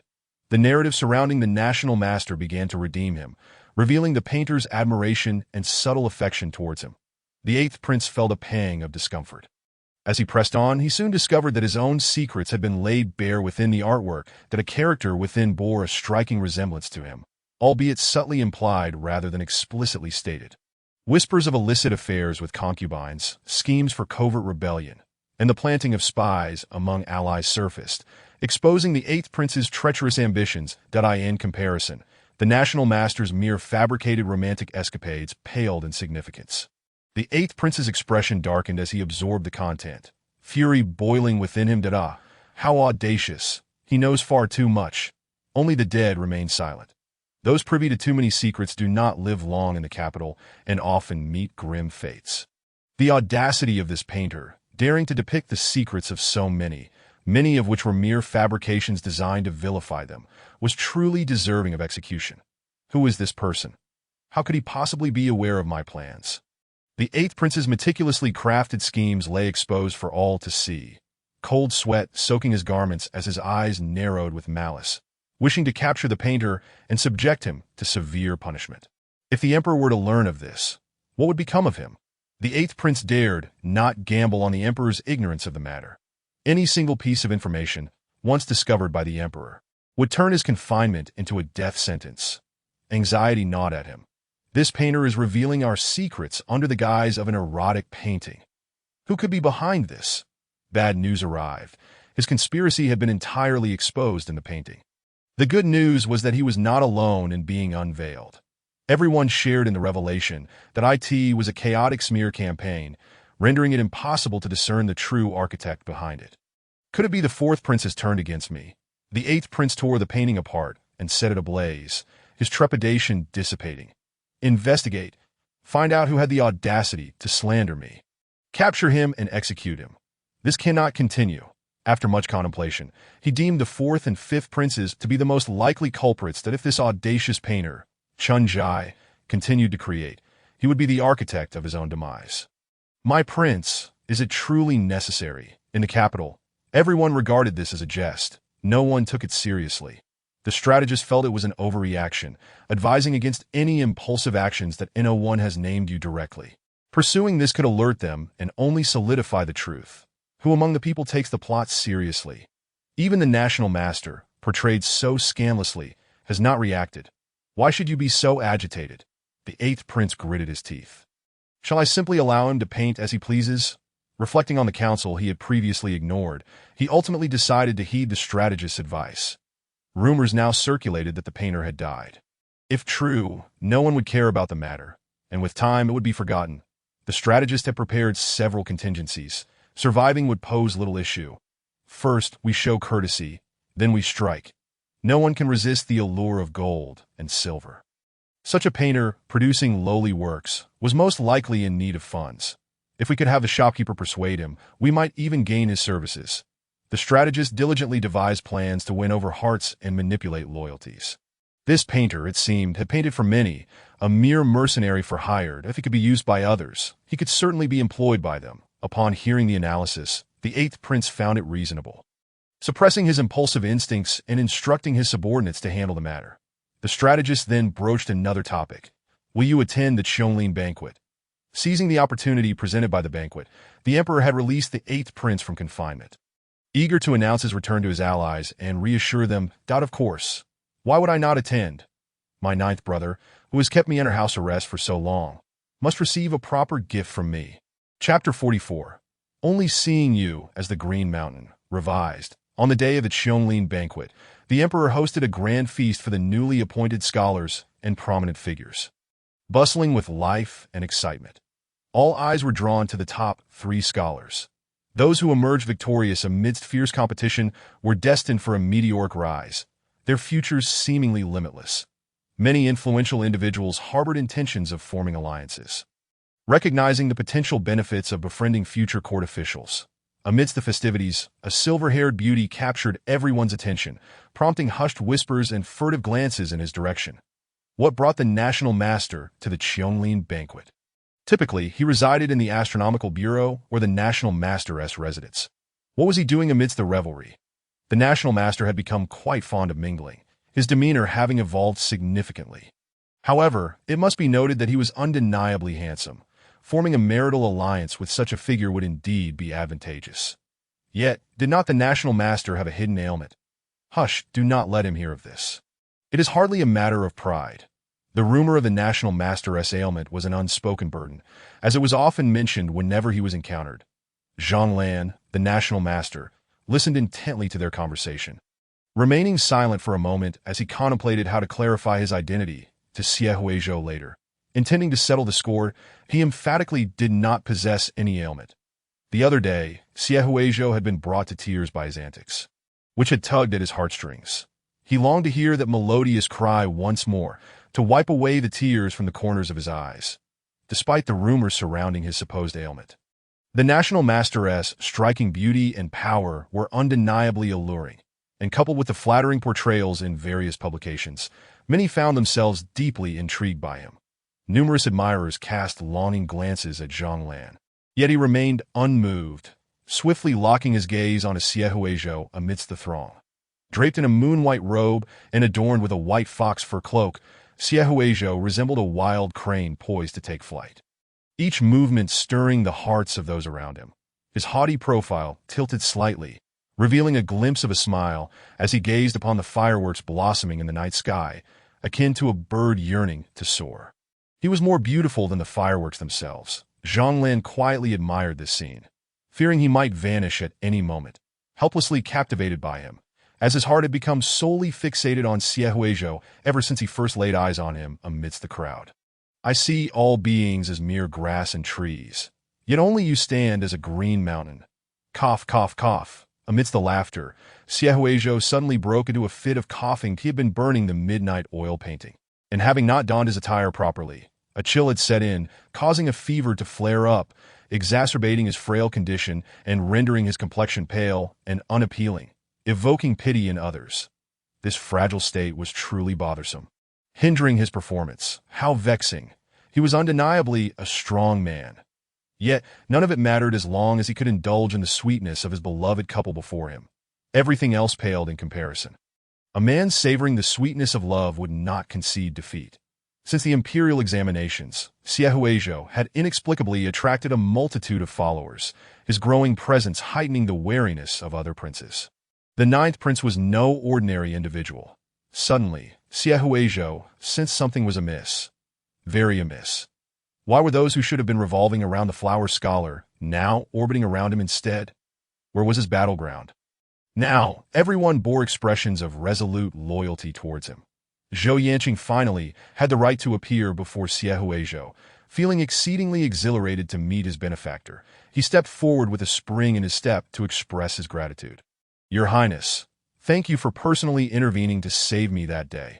I was at a loss for what to do otherwise. If it is not too much trouble, I would be honored to host you at my residence in 3 days to express my gratitude. Fang Yuanke also warmly invited him. I have prepared several gifts. I hope your Highness will grace me with your presence. Though he was not particularly fond of Zhou Yanqing, he recognized the importance of proper etiquette when receiving thanks. Xie Huizhou suddenly became aware of something. You are residing together? Zhou Yanqing replied, somewhat bashfully. Yes, I have no place to stay in the capital, and am temporarily lodging here, that he seemed to have stumbled upon a revelation. Upon hearing that he could closely observe his beloved couple cohabitating, Xie Huizhou eagerly nodded. Then, I shall respectfully comply. Many onlookers noticed the flower scholar and the young marquis conversing with Xie Huizhou and quickly gathered around to share a drink with him. Your Highness, come, let us drink a toast. It is but a single cup. Surely nothing untoward will occur, that I toast to you, Your Highness. Observing Xie Huizhou's frail condition and the relentless urging to drink, Zhang Lan furrowed his brow and approached him amidst the crowd. That it is unreasonable. In this state, how can Xie Huizhou possibly drink? This incited ire among those already envious of Xie Huizhou. What merit does a sickly prince possess to warrant such favor from the national master? Your Highness, you have not been well lately. It would be wise to refrain from drinking, Zhang Lan interjected, taking the cup from him.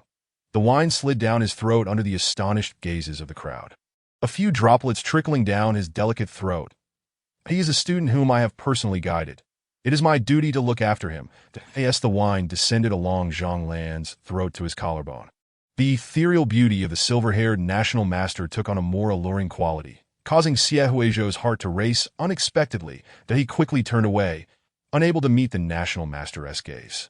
Frustrated with the incessant drinking culture, Xie Huizhou lowered his head, avoiding eye contact with the national master. I am but a frail student. I apologize for the trouble, national master, that he dared not reveal his discomfort. Yet the ninth prince appeared utterly captivated by the sight of the national master drinking. How infuriating! This was a man who might one day bring about his demise, and now he was entranced by such a sight. Was he courting death with such fascination? Nonetheless, Xie Huizhou felt a flicker of joy in his heart at the thought of the national master shielding him from the wine. After 2 unfortunate incidents involving alcohol, he had lost interest in drinking altogether. With so many people at the Qianlin banquet, what bizarre occurrences might he face while drinking this time? The national master, Zhang Lan, suddenly noticed Zhou Yanqing nearby, and his mood soured instantly. What is he doing here? This individual had been fixated on him ever since Xie Huizhou's arrival. Could it be that he harbored feelings for Xie Huizhou? Zhou Yanqing had long suspected that the national master was searching for Xie Huizhou. He believed the national master was merely infatuated with Xie Huizhou's beauty rather than being a dignified national master. I am merely here to express my gratitude. Is that not acceptable? Even if the national master is the temporary tutor of the ninth prince, he ought not to meddle excessively. Zhou Yanqing could not allow Xie Huizhou to fall into the clutches of the infamously dangerous national master after being saved by him. He was determined to repay his benefactor. Once he rose to power, the first act would be to eliminate the national master. Onlookers were taken aback by Zhou Yanqing's boldness, thinking him quite audacious. The 2 men glared at each other, each perceiving the other as an obstacle. Xie Huizhou sensed their intense stares locking onto one another and pondered, why does the national master keep watching Zhou Yanqing? Could it be that he is gazing at a lover? Originally, Xie Huizhou was merely a bystander, but he suddenly felt an inexplicable concern, causing him to lose interest in the unfolding drama. Why do I care about whom the national master favors? The more he thought about it, the more uneasy he became, as a sudden realization gripped him with panic. Could it be that he was truly inclined towards men? Xie Huizhou's thoughts spiraled, and with the national master nearby, he felt an overwhelming urge to escape. National master, I shall take a moment to catch my breath. That he needed to contemplate what role the national master held in his heart. Was he the savior of yore? The esteemed tutor of the present? Or merely a figure from a painting?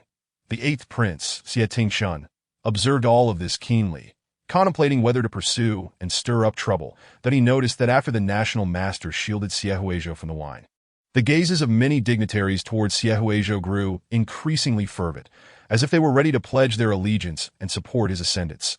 The eighth prince seethed with rage. Old Ninth, do not think that with the national master backing you, no one can touch you.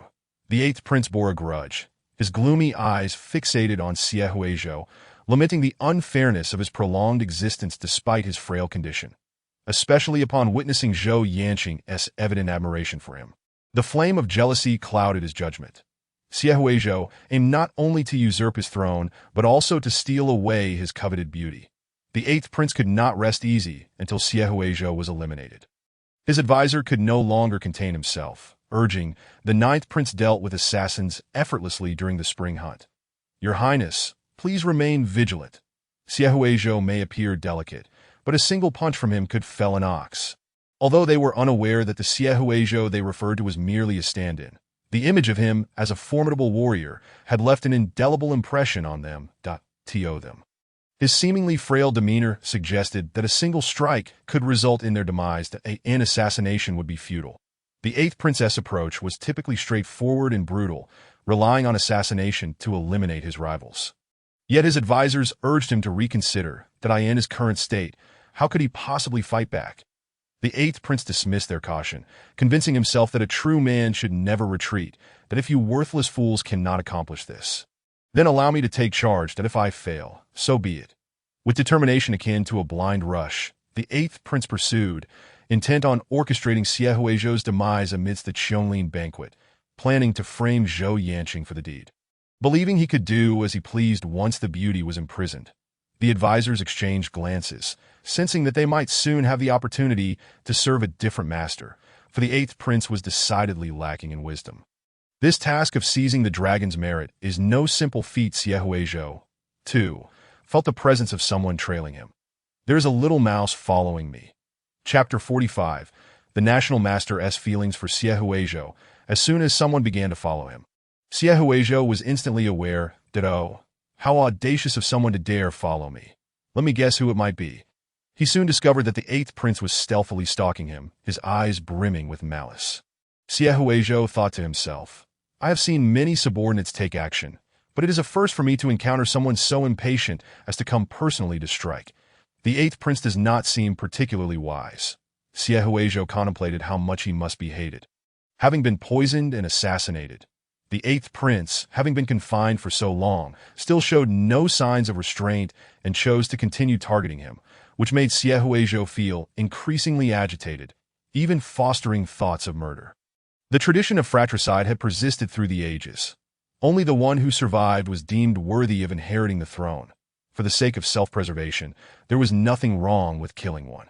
Noticing the absence of onlookers, Siehuejo realized that the eighth prince had discreetly sent away those nearby. Preparing to make his move, he decided to play along, deliberately making his way towards the cold palace, a place where no one would discover them. Luring the prince step by step in that direction, there lay an abandoned lotus pond, where decaying lotus remnants could conceal secrets, and the water's depths led outside the palace, allowing his shadow guards to dispose of the body and erase all traces. What was initially thought to be prey transformed into a hunter, driving the quarry into his meticulously laid trap. Standing by the edge of the lotus pond, Siehuejo suddenly turned around and smiled at the eighth prince, his calm demeanor startling the prince.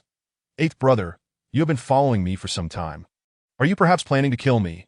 Siehuejo spoke with the familiarity of two brothers engaging in casual conversation, as if the subject were not murder. The eighth prince, Siet Tingshun, sensing his cover blown, felt a surge of frustration but still stepped forward, holding a knife. "So what? Ninth brother, your very existence is a thorn in Father Emperor's side. If I were to kill you, he would only be grateful to me."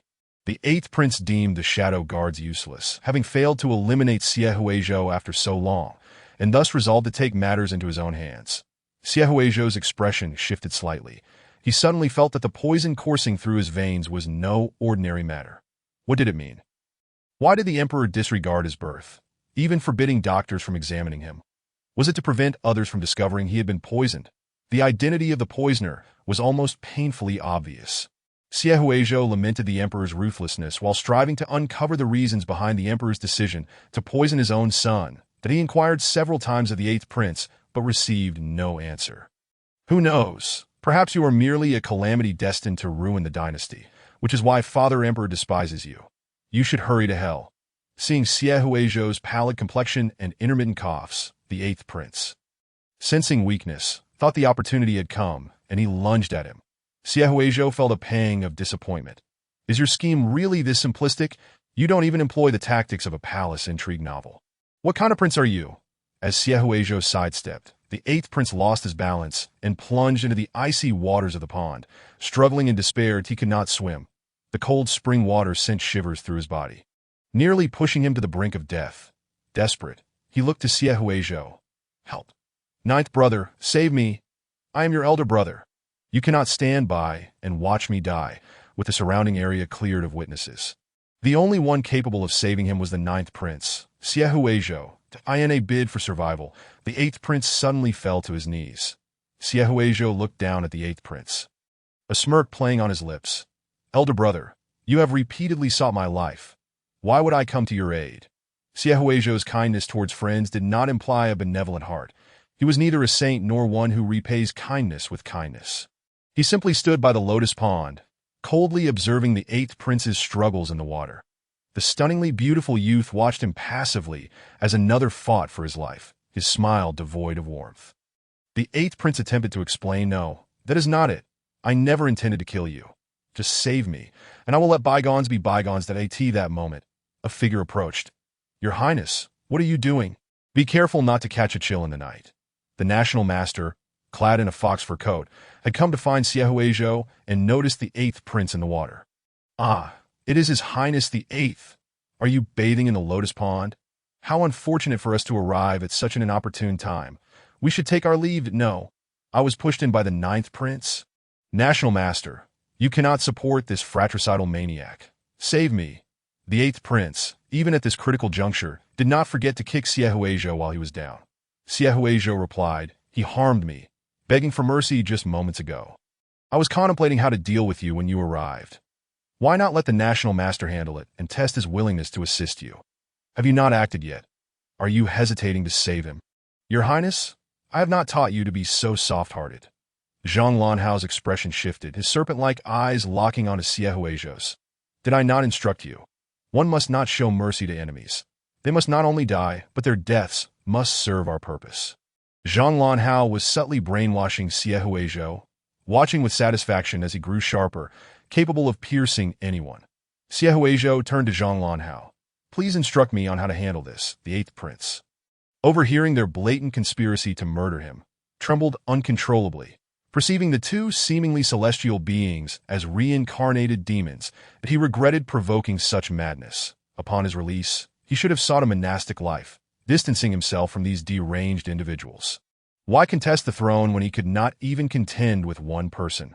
Let the ministers handle the subsequent matters. Your Highness, your clothes are soaked. You may fall ill if you do not change. You should change your garments first.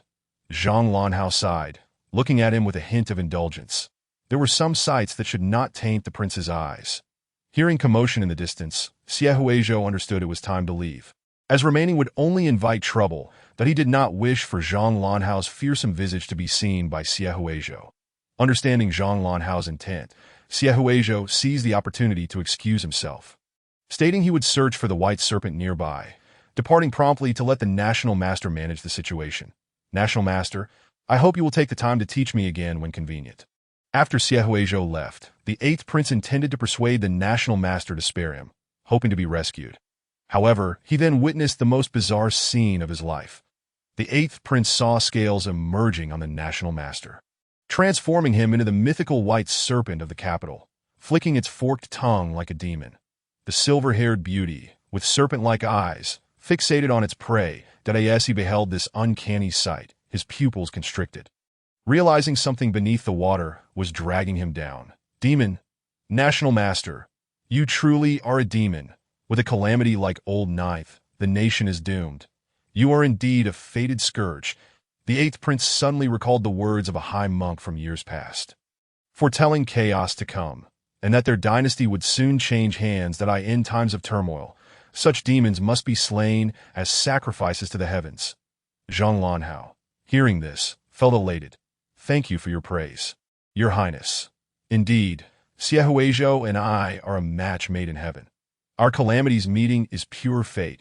He had grown tired of being called a demon, but the notion that he and Xie Huizhou were fated was refreshingly novel. The eighth prince exclaimed. Wait, what did I just hear before my death? The national master harbors such thoughts for Xie Huizhou. No wonder he is always lost to him. You rely solely on your appearance.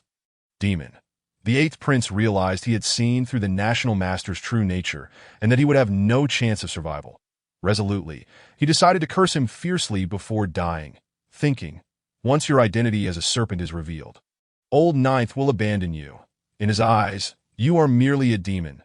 This deeply wounded Zhang Lanhao's heart. He recalled Xie Huizhou's terrified expression when facing the serpent demon, and a wave of anxiety washed over him as his serpent-like eyes bore down on the eighth prince. Speaking coldly, you need not trouble yourself, eighth prince. Please, journey to the afterlife. Chapter 46.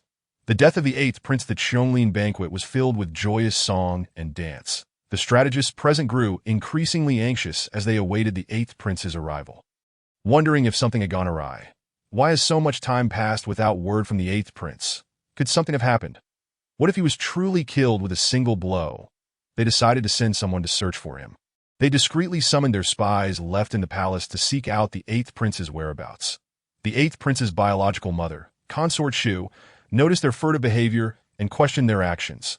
Upon hearing that the eighth prince had gone to find the ninth prince and had not returned, she, having witnessed many dark facets of the inner palace, was instantly alarmed and dispatched people to search in secret.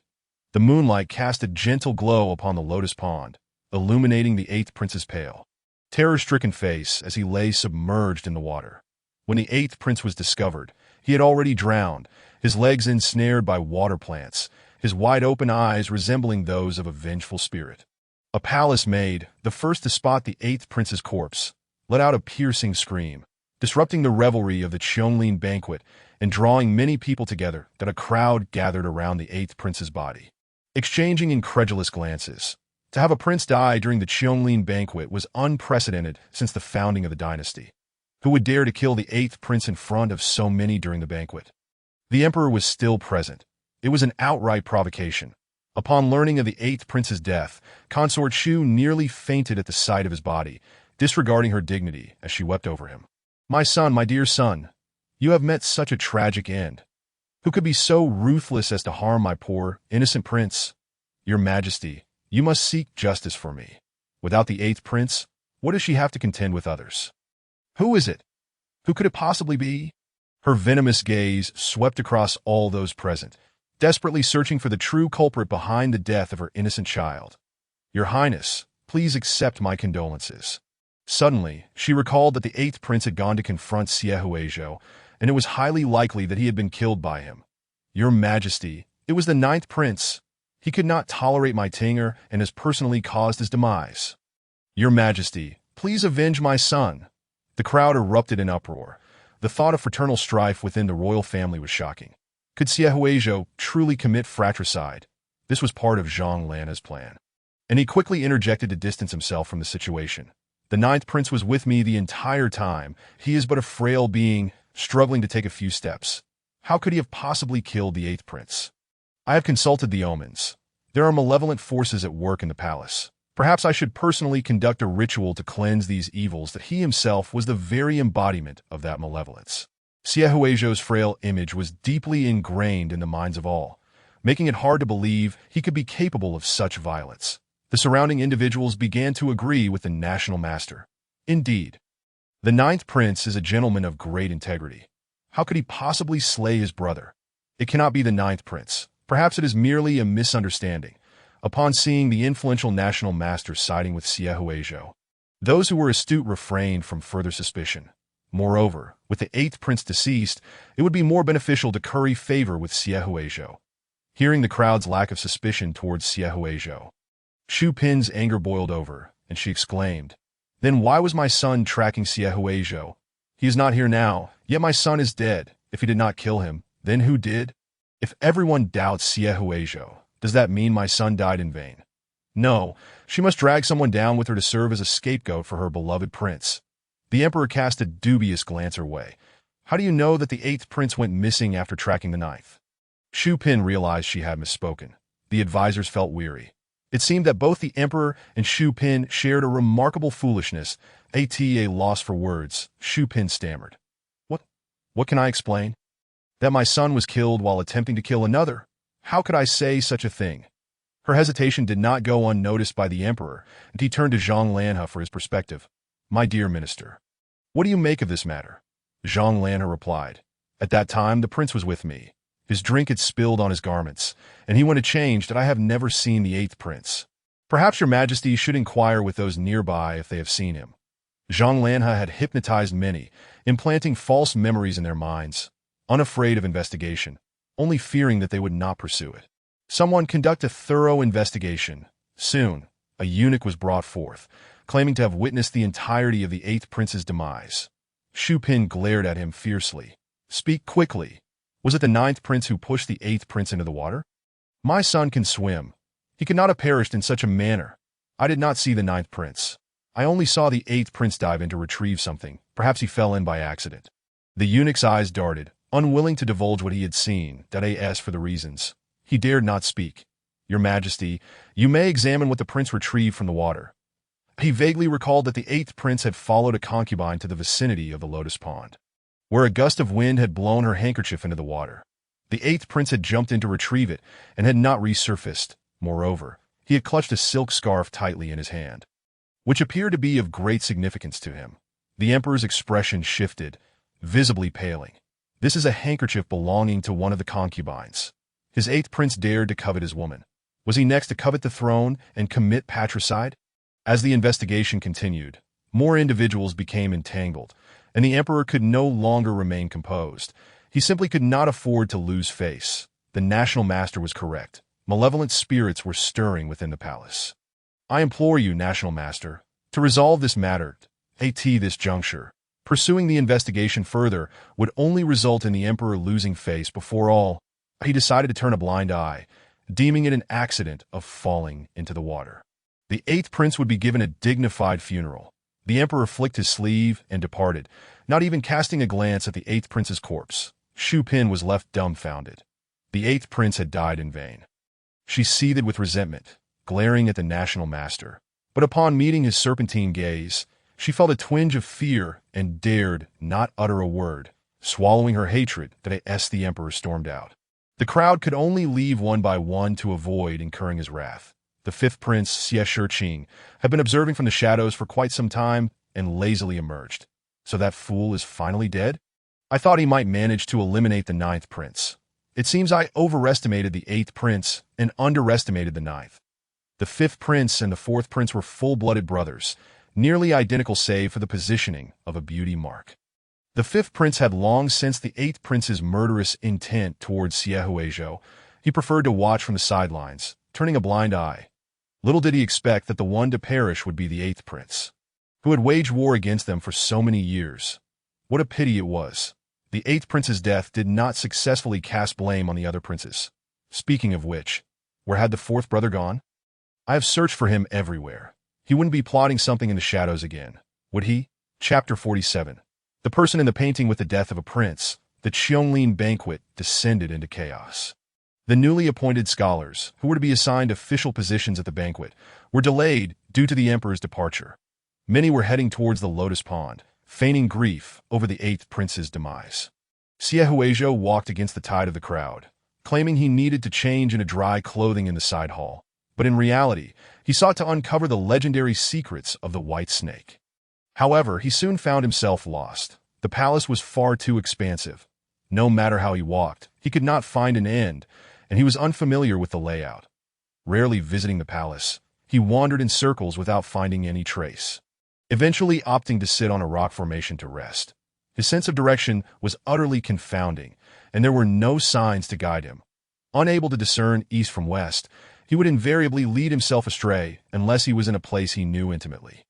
During his previous visits to the palace, he had explored most areas, except for this particular section, typically patrolled by the imperial guards. which he had never ventured into. In this vicinity, there was not a single person to ask for directions. He had overestimated his sense of direction. Just as he prepared to continue his aimless search after resting, he overheard a few eunuchs passing nearby and instinctively hid behind a rock formation. He listened intently as several young eunuchs chatted, mentioning a place he had never been, describing it vividly as if it were a den of serpents and scorpions. "There is a great secret here. I will tell you alone, but you must not tell anyone else. You say that, but I won't tell anyone. You must not go to Suwu Palace. When you pass by, just hurry on. Those associated with it seldom end well. That place is cursed. Why must one not go to Suwu Palace? Is there truly something sinister within the palace? Indeed, many who wandered and have been executed by the emperor, and their screams were pitiful. If it concerns the emperor's scandal, would he allow anyone discovering his secrets to escape? If you foolishly wander into the wrong place and are found out, I will have to collect your corpse. Do not speak of it. Misfortune arises from loose lips." Xiaohuizhou eavesdropped on their conversation, intrigued by the mention of Suwu Palace, his beautiful eyes gleaming with curiosity. The emperor's scandal? What scandal could a man of such stature possibly have? Even if there were a scandal, the emperor would not allow it to fester without taking action, raising profound questions about the underlying reasons. This piqued Xiaohuizhou's curiosity, since he could not locate the white snake in the palace for the time being. He might as well investigate Suwu Palace. There could be unexpected rewards. Since ancient times, such off-limits places were often where secrets lay waiting to be uncovered. Having come this far, he could not let mere rumors deter him from this opportunity. He had to see for himself. After all, he was still a prince. Could his father, the emperor, truly kill him for trespassing? Xiaohuizhou was resolute. Once the young eunuchs departed, he emerged from behind the rock formation and proceeded in the direction they had indicated. Before long, Xiaohuizhou caught sight of Suwu Palace not far away. Suwu Palace was a grand and opulent structure, with luminous pearls adorning even the lanterns at the entrance, an extravagance that left one speechless. This place was heavily guarded, with the imperial guards patrolling. Those unaware would assume it concealed some extraordinary treasure. Xiaohuizhou thought to himself that he had indeed come to the right place. Could this be where the white snake was imprisoned? He had to enter and take a look for himself. Under the silvery glow of the moonlight, Xiaohuizhou deftly employed his lightness skills to evade the patrolling imperial guards and slipped inside. The guards remained oblivious to his presence, allowing him to explore the palace with a stealth that was almost spectral. The interior of the palace was shrouded in darkness, to avoid drawing attention from the guards. He refrained from lighting any candles, instead carrying a small lantern to illuminate his path. The soft glow revealed every corner of the grand palace. Suwu Palace seemed to have been inhabited long ago, bearing the remnants of the concubines who once dwelled within its walls. Though abandoned, it remained impeccably clean, untouched by dust. Priceless antiques and rare treasures were scattered throughout, suggesting that even a prince's fortune would pale in comparison to the opulence once displayed by the palace's former owner. That ostentatious owner, however, was likely long deceased. Realizing he had stumbled into the former residence of the concubines, Xiaohuizhou was struck with a sense of foreboding upon encountering a collection of their belongings. Doubt crept into his mind. What emotional game was his father playing now? Was he not already heartless enough? As he contemplated retreating from the palace, the dim light caught a glimpse of a painting on the wall. When Xiaohuizhou clearly discerned the figure in the painting, he found himself unable to move. Captivated by the woman depicted, that a strange emotion surged within him, a feeling indescribable yet profound. His voice trembled slightly, tinged with a hint of sorrow, as he uttered, "I feel as though I have seen this person before." The woman in the painting bore an uncanny resemblance to him, exuding a beauty reminiscent of a celestial being. Her melancholic gaze directed toward the distant palace walls, as if sighing. Tears seemed to linger at the corners of her eyes. What sorrow plagued her? Xiaohuizhou stood there, momentarily frozen, as he reached out to wipe away her tears, only to realize in shock that he was attempting to console a mere painting. "What am I doing?" he thought, bewildered. Had he spent so much time painting that he could no longer distinguish between reality and art? The striking similarity between him and the figure in the painting sent tumultuous waves through his heart. Leaving him in a state of disquiet, he began to piece together the identity of this woman, the name almost escaping his lips. Just then, he heard faint footsteps behind him, and a figure was stealthily observing him from behind a nearby pillar. The scrutinizing gaze of this person felt distinctly malevolent, igniting a sense of caution within him. Had he been discovered? No, that couldn't be. The Imperial Guards would not merely hide and watch without taking action. Someone else lurked behind the pillar. Who could it be? Xie Huizhou grasped a bow that had been left as mere decoration, drawing an arrow and aiming it at the shadows behind the pillar, intent on forcing the hidden figure to reveal themselves. Come out, or I shall not be merciful. The arrow struck the ground near the concealed person, deliberately coaxing them into the open, that a familiar voice soon echoed from behind the pillar, one he had recently heard within the palace. So fierce, brother, you shall break my heart. That a figure stepped out from behind the pillar, lantern in hand, revealing none other than the fourth prince, Xia Wangxiu, that he approached with a sinister smile, his eyes gleaming with ulterior motives. Dear ninth brother, the person in that painting is your mother. Would you like to learn of her past? Chapter 48. A sovereign's usurpation of a subject's wife. The fourth prince's face, illuminated by the light, transformed into something dangerously alluring, akin to a venomous spider. His words dripped with temptation. Xie Huizhou's instincts warned him of the perilous nature of this brother. After all, he was favored by the emperor, often regarded as a cunning old fox. Fourth brother, it is you, Xie Huizhou exclaimed, taken aback by the unexpected presence of his brother, who had silently trailed him, heightening his wariness. How did you come in? Outside, the Imperial Guards remained oblivious, their presence rendered inconsequential by the unfolding drama. The fourth prince gazed deeply at Xie Huizhou, playfully responding, Ninth brother, I entered just as you did. After the eighth prince's incident, chaos erupted in the palace, and a throng rushed to the lotus pond that I spotted you in the crowd, and, curious about my ever-fortunate ninth brother, decided to follow. What he witnessed was beyond expectation. Recalling certain legends, the fourth prince was eager to see what expression would grace Xie Huizhou's face upon learning the shameful past. How amusing it would be! Hurry, let me see. The fourth prince's anticipation was palpable. Xie Huizhou furrowed his brow. What did you mean by your earlier words, fourth brother? The fourth prince spoke with a sweet, yet sinister tone. Xie Huizhou's instincts urged him to disregard the implications, for they could jeopardize his current life. Yet his curiosity about his mother compelled him to inquire further. Despite knowing it was a trap, he willingly leapt into it. Feigning concern, the fourth prince continued, This is a tale from long ago. Ninth brother, there are matters I cannot bear to keep hidden from you any longer. It would be unfair to keep you in the dark. Enough with the pleasantries, speak plainly, Xie Huizhou urged, aware that the guards outside might soon sense something amiss. The fourth prince, however, was in no rush that he leisurely posed a question. Ninth brother, have you ever heard of a sovereign usurping a subject's wife? Xie Huizhou's pupils dilated in shock. Such an act was met with universal disdain and could tarnish a reputation for eternity. Could such a scandal truly be unfolding in his life? Realization dawned upon him as he glanced at the tear-streaked woman in the painting, wondering if this was the fate of his mother. Indeed, it was a tragic misfortune, and no wonder the little eunuch had mentioned the palace's scandals. He had unwittingly become embroiled in them. Ninth brother, the palace is rife with sordid tales. Your surprise is unwarranted. Allow me to enlighten you. The fourth prince, invigorated by Xie Huizhou's reaction, was eager to divulge every sordid detail he knew, hoping to deepen the fissures on Xie Huizhou's face that he acknowledged his own unhinged nature.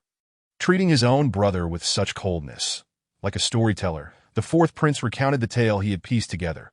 The beautiful Yu Fei's origins were shrouded in mystery. Her true name was uncertain, as she had assumed many identities, all of them mere aliases.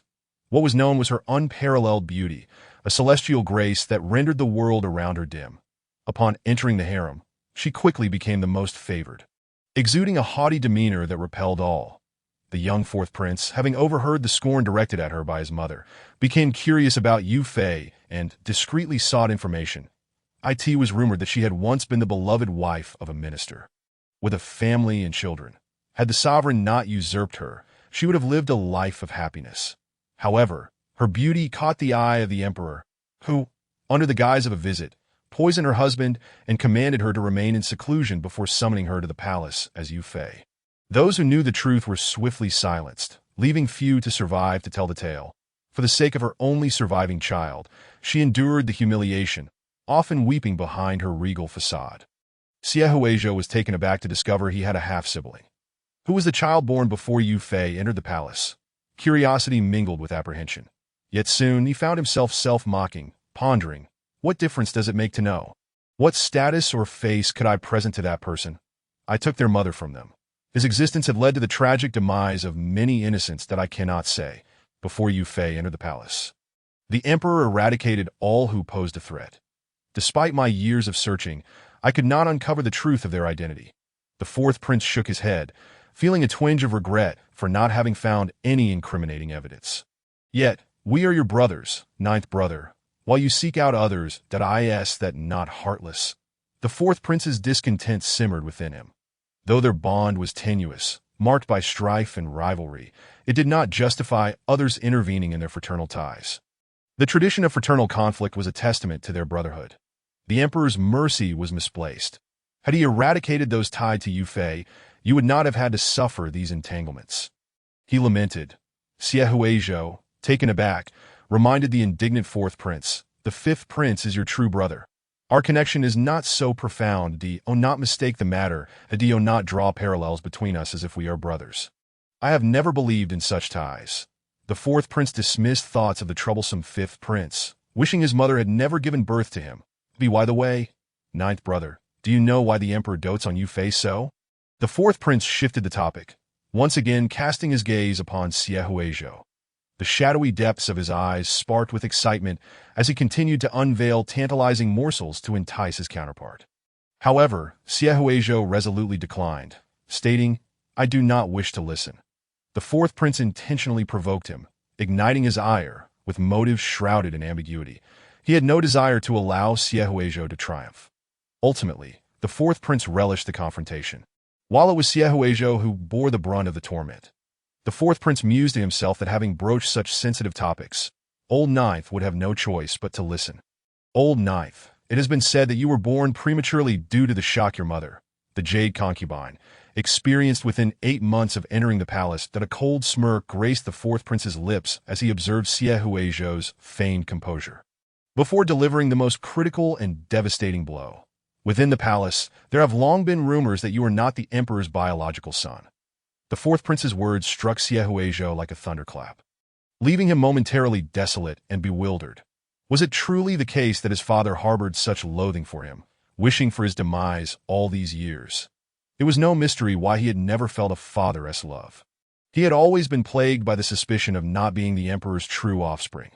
Having endured such circumstances, could it be that his birth was not a cause for celebration, but rather an object of disdain? A sudden emptiness engulfed Xie Huizhou, making him feel utterly alone in this world, devoid of any belonging. In a fit of agitation, the remaining poison within him surged forth, and he coughed up blood, transforming his countenance in an instant. Cough, cough, cough. How painful and unbearable it was. He felt dizzy, with a persistent ringing in his ears exacerbating his suffering. The thought that the majority of this poison had likely been administered by the emperor himself filled Xie Huizhou with a heavy sense of dread. Upon hearing Xie Huizhou's retching, the fourth prince was taken aback, realizing that Xie Huizhou's condition was even worse than he had anticipated. Curiosity piqued. He wondered how Xie Huizhou appeared at this moment. Are you saddened? Are you fearful? Allow your brother to witness your expression. The lantern shifted closer to Xie Huizhou, illuminating his increasingly pallid visage, a haunting sight reminiscent of a vengeful spirit doomed to wander in the dark. Old Ninth, that is precisely the expression I seek. More, I crave more. The fourth prince was acutely aware of his sadistic tendencies. The more miserable others appeared, the more exhilarated his twisted heart became. Xie Huizhou thought to himself, alas, I have encountered a lunatic. The fourth prince, who normally exuded warmth, concealed a penchant for deriving pleasure from the despair of others.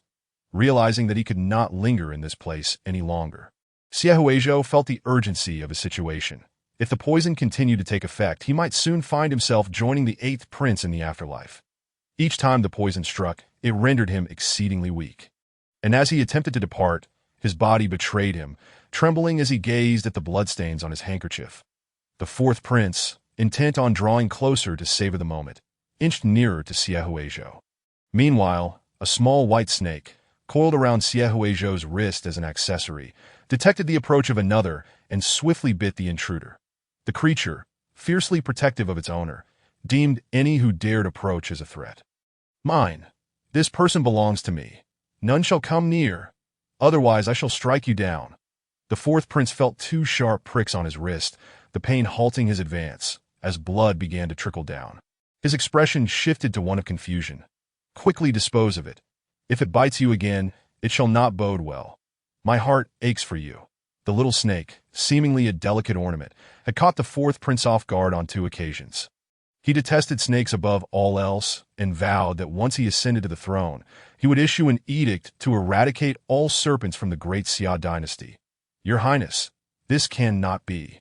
It is a precious gift from an important person. It must be treasured." Xie Huizhou thought to himself that the little white snake was indeed a remarkable companion, easy to care for, capable of foraging on its own, serving as both adornment and protector. Truly, it was perfect. The national master, a kind soul, had gifted him this little snake, which had safeguarded him on several occasions. The white snake, upon hearing the mention of important person, affectionately rubbed against Xie Huizhou's hand, its cool touch providing some relief from his discomfort.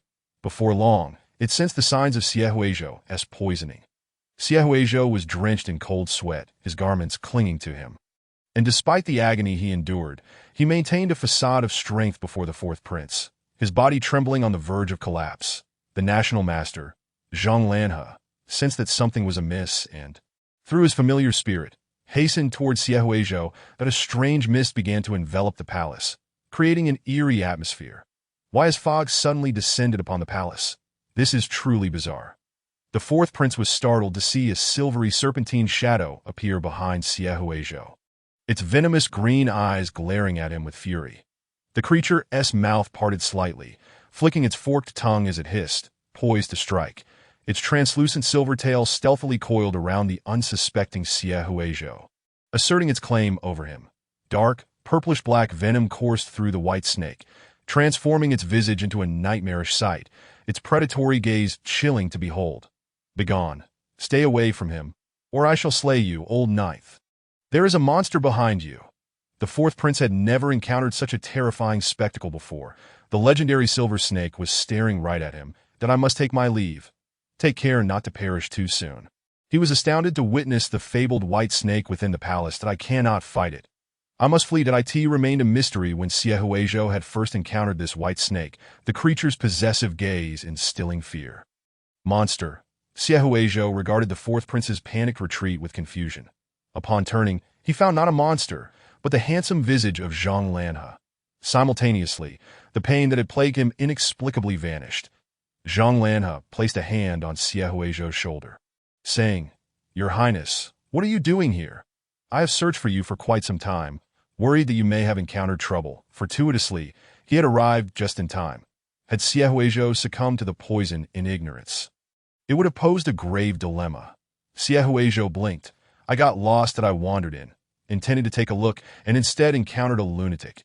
Indeed, this palace is supposedly heavily guarded, forbidding entry to unauthorized personnel.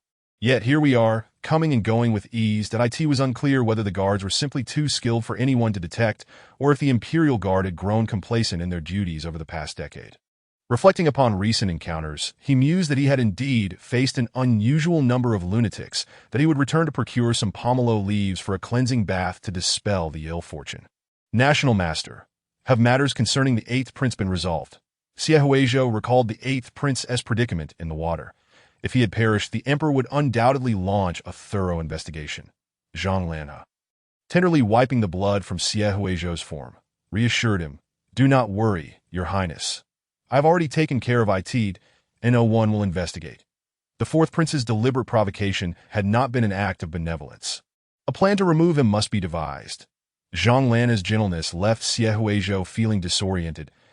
He pondered whether Zhang Lanhe's kindness stemmed from his royal status, and if he were to lose that, would Zhang Lanhe still regard him with warmth or disdain?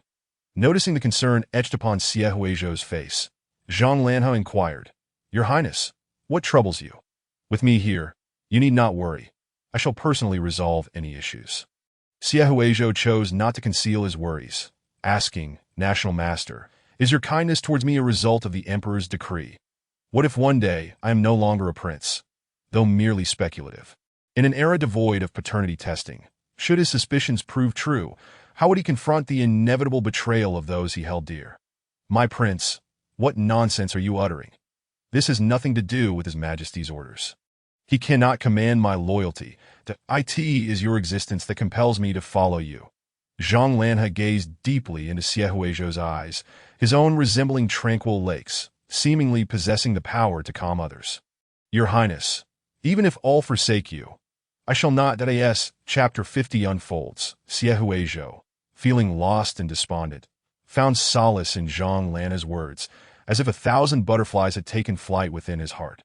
Illuminating his eyes with renewed hope, that a surge of warmth coursed through him, akin to a flash of lightning igniting from his heart to his fingertips, leaving him bewildered by this peculiar reaction. Because of me? National Master, you jest that he had believed himself to be cast aside by all, only for someone to emerge and declare, I am here for you. National Master, your words are exceedingly bold. Zhang Lanhe replied earnestly. I speak the truth. As your National Master, I cannot lie. Hearing this, Xie Huizhou began to ponder what charm he possessed that could captivate the National Master, compelling someone so formidable to willingly follow him. Surely it could not simply be due to his talent for painting phoenixes, revealing a hidden nature that attracted attention. Daring to inquire, he asked, What led you to make such a decision, National Master? After a brief contemplation, he turned to Zhang Lanhe's serpent-like eyes, seeking clarity on the matter, admitting, I am dim-witted and truly cannot grasp the crux of this. He harbored a vague suspicion within, feeling a strange unfamiliarity towards the emotions that had spontaneously arisen in his heart, leaving him at a loss for words. Xie Huizhou feigned the demeanor of an oblivious student, deliberately inquiring Zhang Lanhe about his intentions. As he spoke, his eyelashes fluttered like delicate fans, the light filtering through them and illuminating his captivating eyes, stirring emotions within those who gazed upon him. Anyone else in his presence at that moment would have been ensnared by his charm, divulging everything they knew. However, Zhang Lanhe was different. He discerned the confusion and avoidance reflected in Xie Huizhou's eyes. Xie Huizhou was still grappling with how to navigate the affections directed at him, that a person who had never received love from others could very well flee in panic the moment someone opened their heart to him, perhaps even shunning that individual. Moreover, at this juncture, Xie Huizhou remained oblivious to the fact that he was the serpent, the one who daily delivered letters and gifts, a perverse admirer, that it was only when the moment was ripe that he would take the initiative. Zhang Lanhe leaned closer to Xie Huizhou, his voice languid and gentle, his words flowing like poetry, caressing Xie Huizhou's ears like a gentle spring breeze. My prince, you are so astute. Can you not guess? Do you truly remain entirely unaware? Zhang Lanhe, displaying remarkable patience, smiled as he slowly coaxed Xie Huizhou to articulate his innermost thoughts. My prince, admit that the fluttering in your heart is ignited by me. Yet the student remained oblivious, needing time to ponder deeply. Xie Huizhou's thoughts were in disarray, too frightened to pursue further conjectures, pretending to be wooden and daft, feigning ignorance. Once I have contemplated this, I shall reveal to the National Master what it truly is. Then he can confirm whether my suspicions hold any merit. Alas, he had become the arsonist of romantic feelings, that he should have had minimal interactions with the antagonistic National Master. Yet it seemed that the Master had developed ulterior motives. Xie Huizhou was utterly perplexed. Could it be due to his handsome visage? Would such feelings endure? At the Qianglin banquet, the National Master had been fixated on Zhou Yanqing, clearly mirroring the original narrative's affection. What sparks could possibly ignite between Xie Huizhou and the antagonist? Such myriad concerns rendered him hesitant to speak. Regardless, Xie Huizhou's dejected spirit had finally begun to revive, just as he contemplated approaching Zhang Lanhe to say something. He stumbled after taking merely a few steps, nearly falling forward. When did my body become so feeble? I feel like a delicate willow in the wind, akin to Lin Daiyu. Xie Huizhou cursed inwardly, realizing he appeared as though he was intentionally provoking the National Master. The anticipated pain of his fall did not materialize, for Zhang Lanhe instinctively caught him. Be cautious, my prince. Once Xie Huizhou felt the warmth of Zhang Lanhe's chest. He quickly straightened up that he had audaciously taken liberties with the National Master, yet found himself questioning when he had been so provocative. Could he genuinely claim it was unintentional? My prince, your health is quite poor. Allow me to escort you back. After the poison had taken its toll, Xiaohuizhou remained frail, and Zhang Lanhao draped a cloak over him, wishing to take him away, that it was imperative to care for such a fragile constitution. The little weight he had managed to regain during this period had already diminished once more. With the atmosphere growing increasingly ambiguous, Xiaohuizhou felt it wise to leave the premises, moving hesitantly toward the exit. Zhang Lanhao chuckled at his bashful demeanor. Huizhou, you are utterly adorable. And as they approached the door, Xiaohuizhou suddenly recalled their trespass, halting in his tracks. Shall we simply walk out like this? They were not only trespassing, but also behaving as if they were above reproach. What else would we do? Zhang Lanhao was perplexed. He traversed the entire palace with ease, and who would dare obstruct him? I have never announced my comings and goings within the palace. Those bold enough to impede my path have yet to be born. Upon hearing this, Xiaohuizhou found it reasonable. The two of them thus strode boldly out of the palace. The imperial guards were taken aback when they saw two individuals emerging, sensing that they had reached the limits of their duty. However, upon recognizing it was the national master, they pretended not to notice. It is the national master. Thus, all is well. After their departure, curiosity would surely arise regarding why the national master and the ninth prince. Xiaohuizhou were alone in an unoccupied palace, the atmosphere between them distinctly peculiar. The pair walked confidently from the palace to the gates, where the national master's carriage awaited them for quite some time. Inside the carriage, Xiaohuizhou suddenly came to a realization. Could it be that he had long since been unmasked? Uncertain and hesitant to inquire, he feared that such a question would lead to one of life's great illusions, the belief that someone harbored affection for him, also known as the peach blossom madness. So, was it true? His thoughts were tumultuous, failing to notice that the carriage was not headed to another palace but rather to the national master's residence. After a fragrant moment, Xiaohuizhou stood before the national master's residence, lost in contemplation, unable to fathom why he had arrived there. Why the national master's residence? If I require recuperation, another palace would suffice. Why must it be here? My prince, there are hardly any capable physicians over there. It would only be detrimental to you, Zhang Lanhao explained, persuading him to set aside his worries and focus on restoring his health. Even if the palace physicians were to diagnose the severe poison within Xiaohuizhou, they would not disclose the cause under the emperor's directive. Administering incorrect treatments would be utterly futile. It was even possible that a physician could secretly poison him. It was far more reassuring to keep him under his own watchful eye. Zhang Lanhao brought his beloved back to reside at the national master's residence, and his mood visibly brightened, to the extent that some could catch glimpses of a rare smile breaking through his perpetually icy facade. Whispers of speculation circulated within the national master's residence. The national master appears to be in excellent spirits today. It has been ages since he smiled so genuinely. Since the ninth princess' arrival at the national master's residence, the master has grown increasingly cheerful. Xiaohuizhou, listening nearby, felt utterly speechless. What were these NPC-like declarations from the side of a domineering figure? Despite the absurdity of his own circumstances, he chose to indulge their chatter. The servants from the other palace received word and hurriedly delivered his belongings overnight, while Xiaohuizhou recuperated at the national master's residence. Zhang Lanhao had unexpectedly brought in a physician he had not anticipated. Chapter 51. I hope he thrives. That day, while at the national master's residence, Xiaohuizhou was secretly illustrating a new sketchbook. Relying on the hidden guards to keep watch that if anyone discovered him engaging in such activities in the tranquil confines of the national master's residence, his reputation would be irreparably tarnished. Zhang Lanhao, accompanied by others, brought in an unexpectedly bound physician, who appeared as though he were a notorious outlaw. The steward, brandishing a sharp blade, suddenly emerged, brandishing it with an air of menace toward the fair-faced physician. Are you unwilling? Then perhaps I shall grant you a swift end. Fear not. I was a headsman before becoming a steward. I assure you, it shall be a quick release. Hearing the commotion, Xiaohuizhou's curiosity ignited, and he set aside his drawing, eagerly emerging with a plate of sunflower seeds to witness the spectacle. What a scene of enforced theatrics! He relished the unfolding drama, upon realizing the gravity of the situation. The fair-faced physician rapidly reconsidered, exclaiming, Wait! As a physician, is it not my duty to assist a patient in need? Provided the previously discussed terms were met, he would do his utmost that he was a healer, not a stubborn mule. Just as the knife was about to make contact with the physician's neck, Zhang Lanhao intervened, commanding, "Release him." The steward, feeling a pang of regret for not completing his task, hastily untied the physician.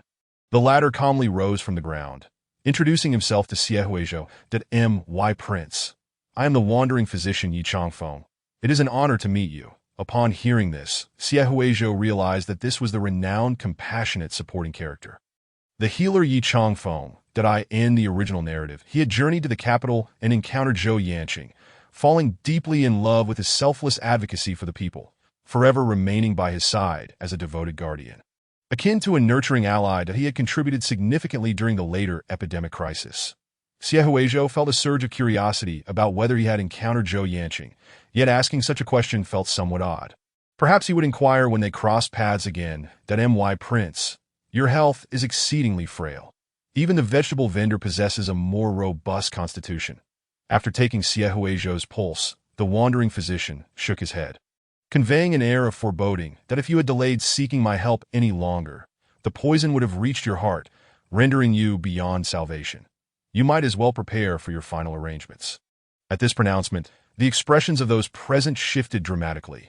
Zhang Lanhao remarked, "I have gone to great lengths to summon you from your seclusion. You cannot possibly be as inept as those quacks." Strangely, however, the severe poison within the prince had diminished significantly. It was indeed a curious phenomenon that Yi Changfeng, having practiced medicine for many years and encountered countless rare ailments, found it unprecedented to confront such profound toxicity. Xie Huizhou, recalling the intimate method of drug absorption, felt a wave of embarrassment wash over him, that if he disclosed that information, how would the national master perceive him? Yi Changfeng continued, "Nevertheless, it is not insurmountable. I shall prescribe a remedy for you, my prince. Let us see if it can alleviate the poison." The process of preparing the medicine was lengthy, prompting Xie Huizhou to quietly retreat to his quarters to continue his drawing. As he departed, Yi Changfeng abruptly turned his attention to Zhang Lanhao. "National Master, now that the prince has left, may I take your pulse?" Yi Changfeng seemed to see through Zhang Lanhao's facade of strength. Zhang Lanhao frowned, refusing. "I am fine. There is no need to examine me.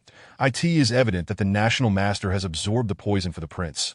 Otherwise, the toxin would have reached his heart long ago." I could tell at a glance that something was amiss, that Yi Changfeng was skeptical of Zhang Lanhao's ghostly tales. "After all, you are not of human origin, so why cling to human affairs?"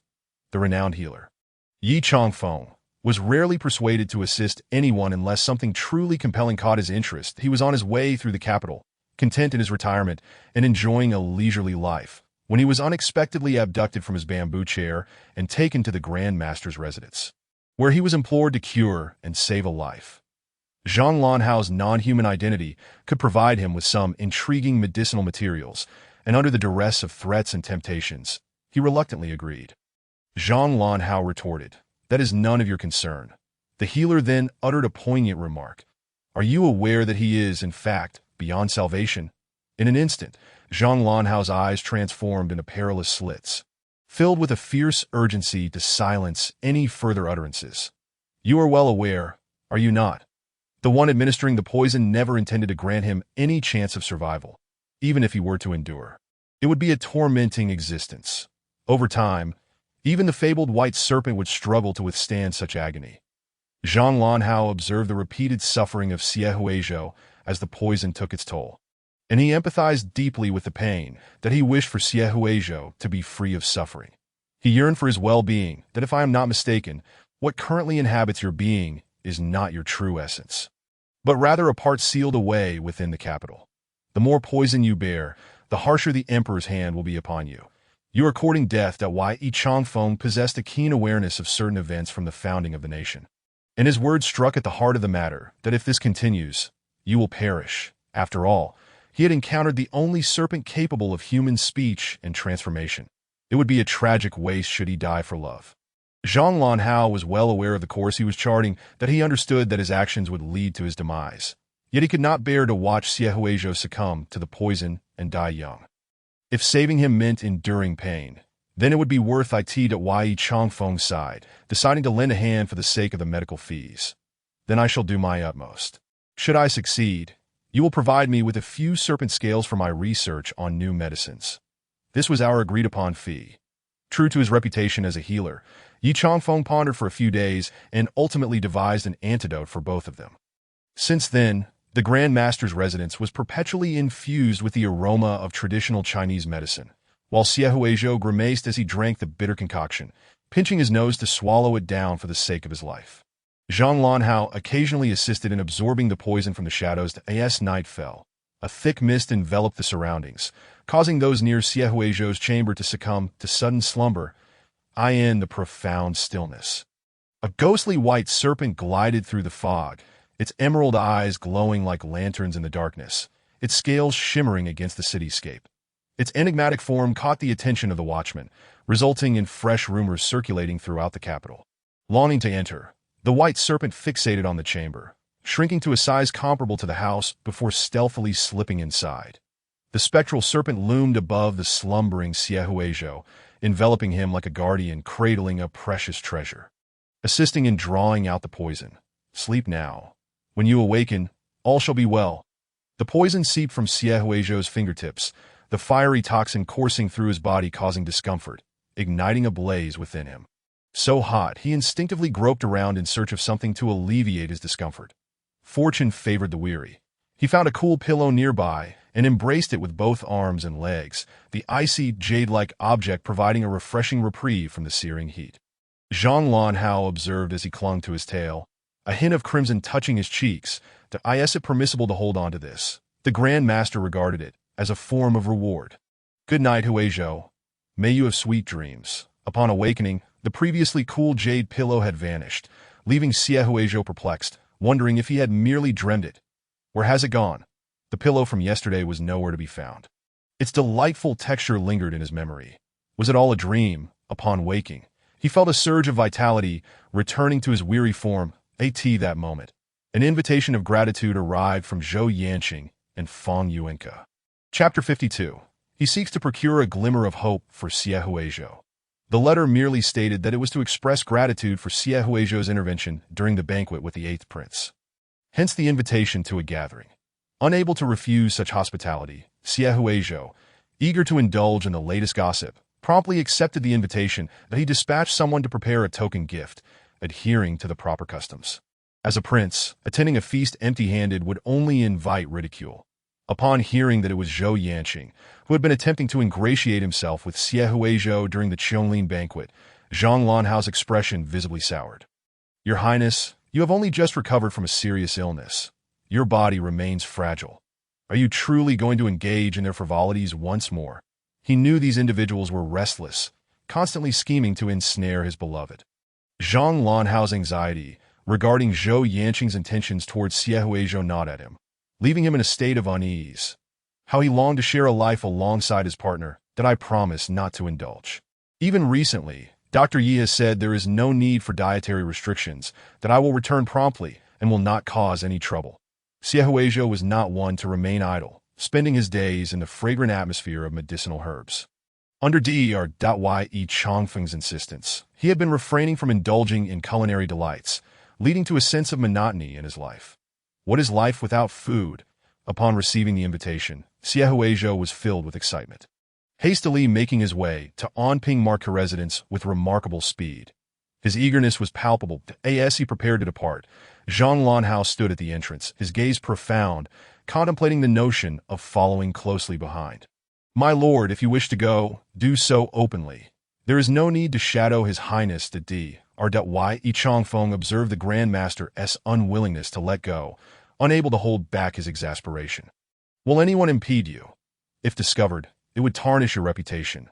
Zhang Lanhao, an icy figure, yearned to remain ever close to Xie Huizhou, transforming into an obsessive guardian. His silhouette resembled an upright serpent, its forked tongue tasting the air as if tracking prey.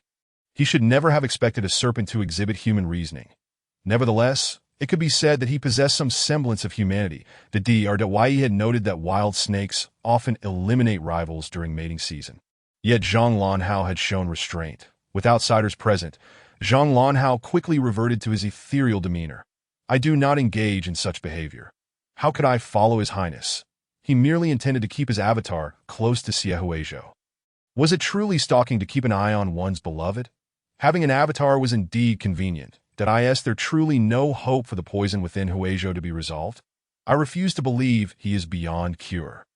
Zhang Lanhao pressed D or Y for a definitive answer, seeking reassurance. Are you not a healer, capable of reviving even the deceased? Why then can you not manage this? At times, Zhang Lanhao questioned whether he had mistakenly captured a mere charlatan. As the Grand Master of the Astronomical Bureau, he could simply calculate to ascertain how many years remain for Siehuizhou. Yi Changfeng paused in his perusal of medical texts, rolling his eyes. I am a healer, not a deity. Is this poison a trivial matter? The one who poisoned him is exceedingly cunning. My prescription may alleviate some of the toxin, but I hope it can be resolved before it infiltrates his organs. Yi Changfeng had saved many lives at death's door and encountered numerous bizarre poisons. Yet this was the first time he faced such a treacherous toxin that it seeped insidiously, imperceptible, leading its victim to believe they were merely ailing until it gradually infiltrated their vital organs. A path to demise that could even afflict the White Serpent. The mastermind behind this was no ordinary foe.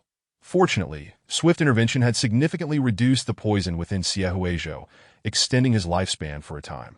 However, as long as the toxin remained, it posed an ongoing threat.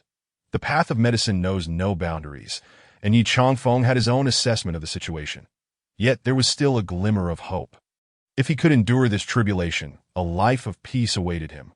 Given sufficient time, the toxin could gradually dissipate. The fear lay in the scarcity of time. Currently, finding an antidote was the quickest solution. But those capable of administering such poison may not be inclined to provide a cure. Yi Changfeng patiently laid out the situation for Zhang Lanhao, cautioning him. You are overly fixated on the ninth prince. The one within the palace will eventually catch on to an undying love leaves traces. Those attuned to the subtleties would soon notice the peculiar dynamic between Zhang Lanhao and Siehuizhou. Once an individual bears a weakness, they become susceptible to coercion and harm. Zhang Lanhao gazed unflinchingly at the distant, closed gates of the palace, unperturbed. He had faced countless threats from the imperial court. Let them come. It would provide an opportunity to interrogate them regarding the whereabouts of the antidote.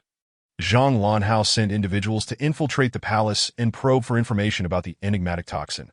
Should an antidote exist, he would seize it. He was determined to secure a glimmer of hope for Siehuizhou.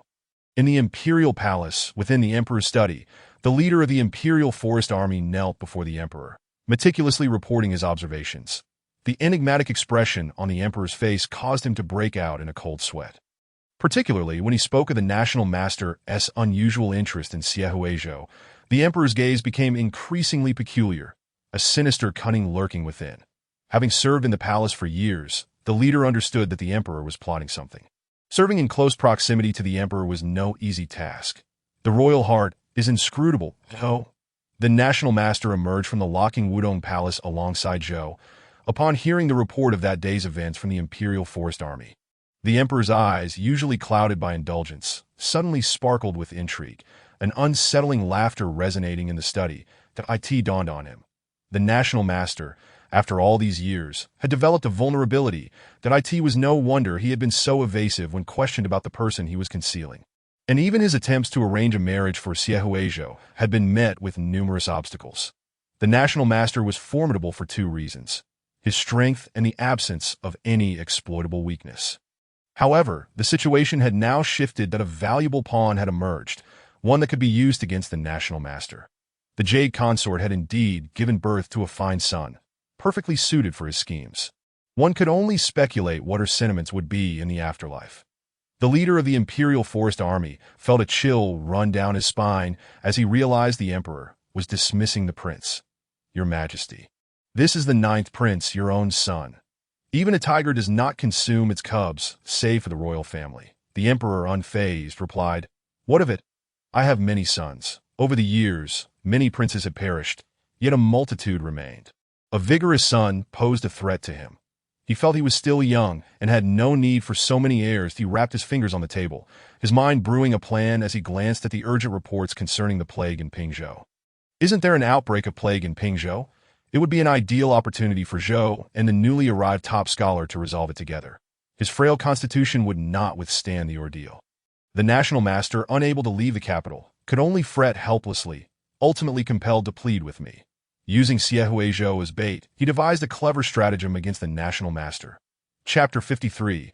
A new addition to future plans. This was the first time Xiehuizhou had received an invitation from anyone other than a few friends, which piqued his curiosity. The spring hunt organized by the Eighth Prince, akin to a banquet of treachery, hardly counted. Xiehuizhou attempted to summon his hidden guards to inquire about Feng Yuanke. "Come forth. I have pressing matters to discuss." Feng Yuanke had always viewed him as a rival in love, and being hated by the protagonist was hardly a favorable position, especially when it came to romantic rivals. Historically, how many of the protagonist's romantic rivals have met with a good end? The elderly Marquis of Anping reportedly passed away, young, due to illness, leaving the young Marquis Feng Yuanke to inherit the title amidst a pack of wolves. Living a low-profile life as a wealthy young master. Little did anyone know that this seemingly unremarkable young Marquis secretly maintained a formidable army and assassins, biding his time for an opportunity to strike at the palace. Xiehuizhou would not be naive enough to believe that Feng Yuanke's ambitions for power stemmed solely from romantic infatuation. Those who could endure for so many years were typically shrewd and calculating. A misstep could very well lead Xiehuizhou to a fatal conclusion at his hands. Regrettably, the original narrative provided scant details about Feng Yuanke's clandestine activities, leaving Xiehuizhou uncertain as to how he managed it all. Know thyself and know thy enemy, and you will never lose a battle. He resolved to prepare in advance, avoiding any potential fatal outcomes. Would the national master also meet his demise? What a strange notion. How could such a powerful individual succumb so easily to death? Xiehuizhou sensed a peculiar undertone in all these matters, as if something transpiring beyond their sight rendered even the mighty national master powerless against the approach of death. Contemplating the national master's eventual death in the story, he decided to incorporate him into his future plans. Plans have changed. When the time comes, I shall incapacitate the national master and whisk him away as my captive consort. Xiehuizhou had long grown weary of his current surroundings. He yearned to traverse unexplored territories, to live as a wandering artist, but he pondered whether the national master would be willing to join him in this escapade. Forsaking the splendor of the capital, would he consent? Xiehuizhou mused that if he were unwilling, he would resort to using a drug to incapacitate him. There would always be a way to bring him along. Whether he wished for it or not, he would comply in an uncharacteristic display of dominance. Xiehuizhou found himself gradually incorporating Zhang Lanhe into his future aspirations, allowing the traces of another's life to seep into his previously isolated world. The little white snake, eavesdropping on his wrist, was filled with joy, expressing its affection by nuzzling against Xiehuizhou before slithering up his arm. It fervently responded on behalf of its master. "I am willing. I am indeed willing. Take me away." The sensation of its scales brushing against him felt electrifying, inexplicably leading Xiehuizhou to feel as though he were drawing close to Zhang Lanhe. He quickly removed the white snake from his person, flicking its head in reprimand. "Why do you resemble your former master so closely?" The little white snake gazed at Xiehuizhou with innocent green eyes, pretending to be naive that it was merely a small white snake. What did it comprehend? Now the little white snake was utterly enraptured with "Why beloved said he would take me away to elope. He has feelings for me." Meanwhile, Zhang Lanhe, far away in the national master's estate, beamed with delight, unable to suppress a foolish grin, brimming with fantasies about their future together. This is a true union. At that moment, the renowned healer Yi Chongfeng observed Zhang Lanhe's love-struck demeanor and shook his head. This is a disaster. The poison has clouded his mind. The national master has been rendered foolish by the toxin. Once the summons was issued, several hidden guards soon appeared in the carriage. Rarely summoned. The guards were eager to share the intelligence they had gathered, akin to loyal hounds wagging their tails. "Little master, we have verified this information. It is absolutely true." Xiehuizhou's spirits lifted upon hearing the guards' diligence.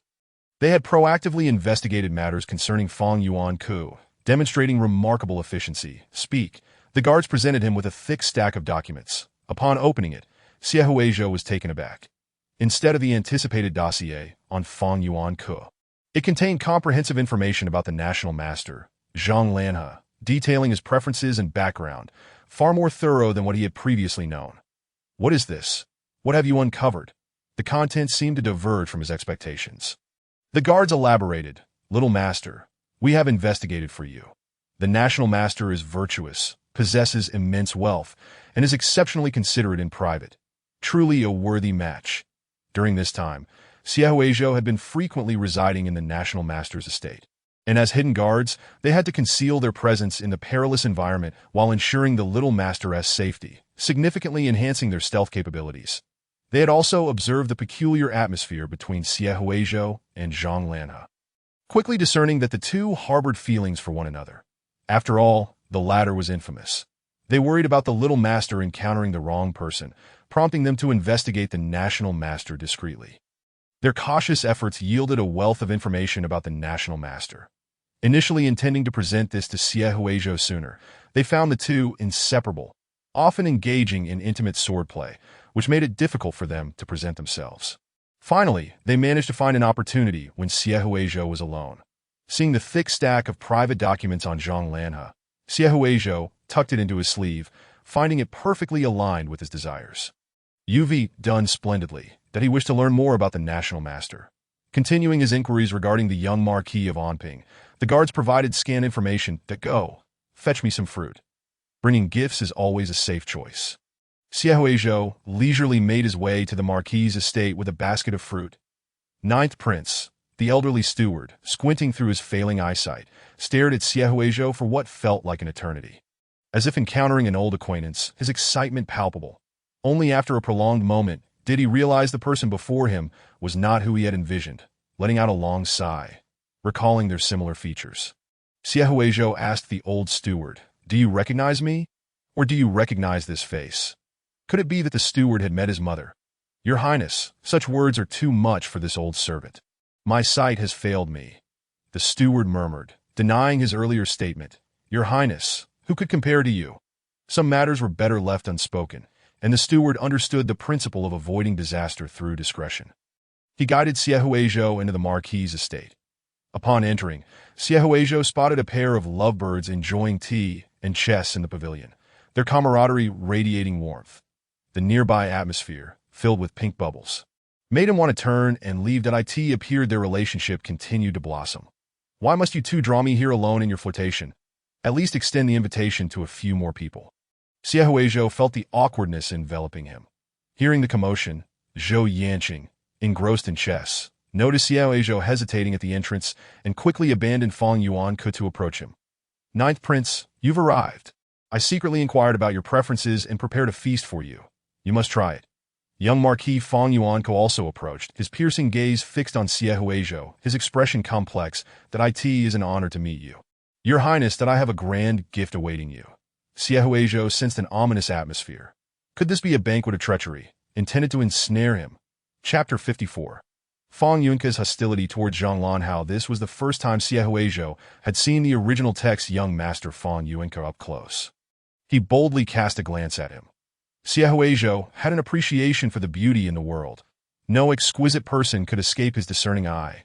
Fang Yuanke appeared to be a distant and aloof handsome man, lazily embodying the demeanor of an ordinary noble scion, lacking any semblance of the martial prowess that his ancestors had exhibited on the battlefield, devoid of the air of a military family.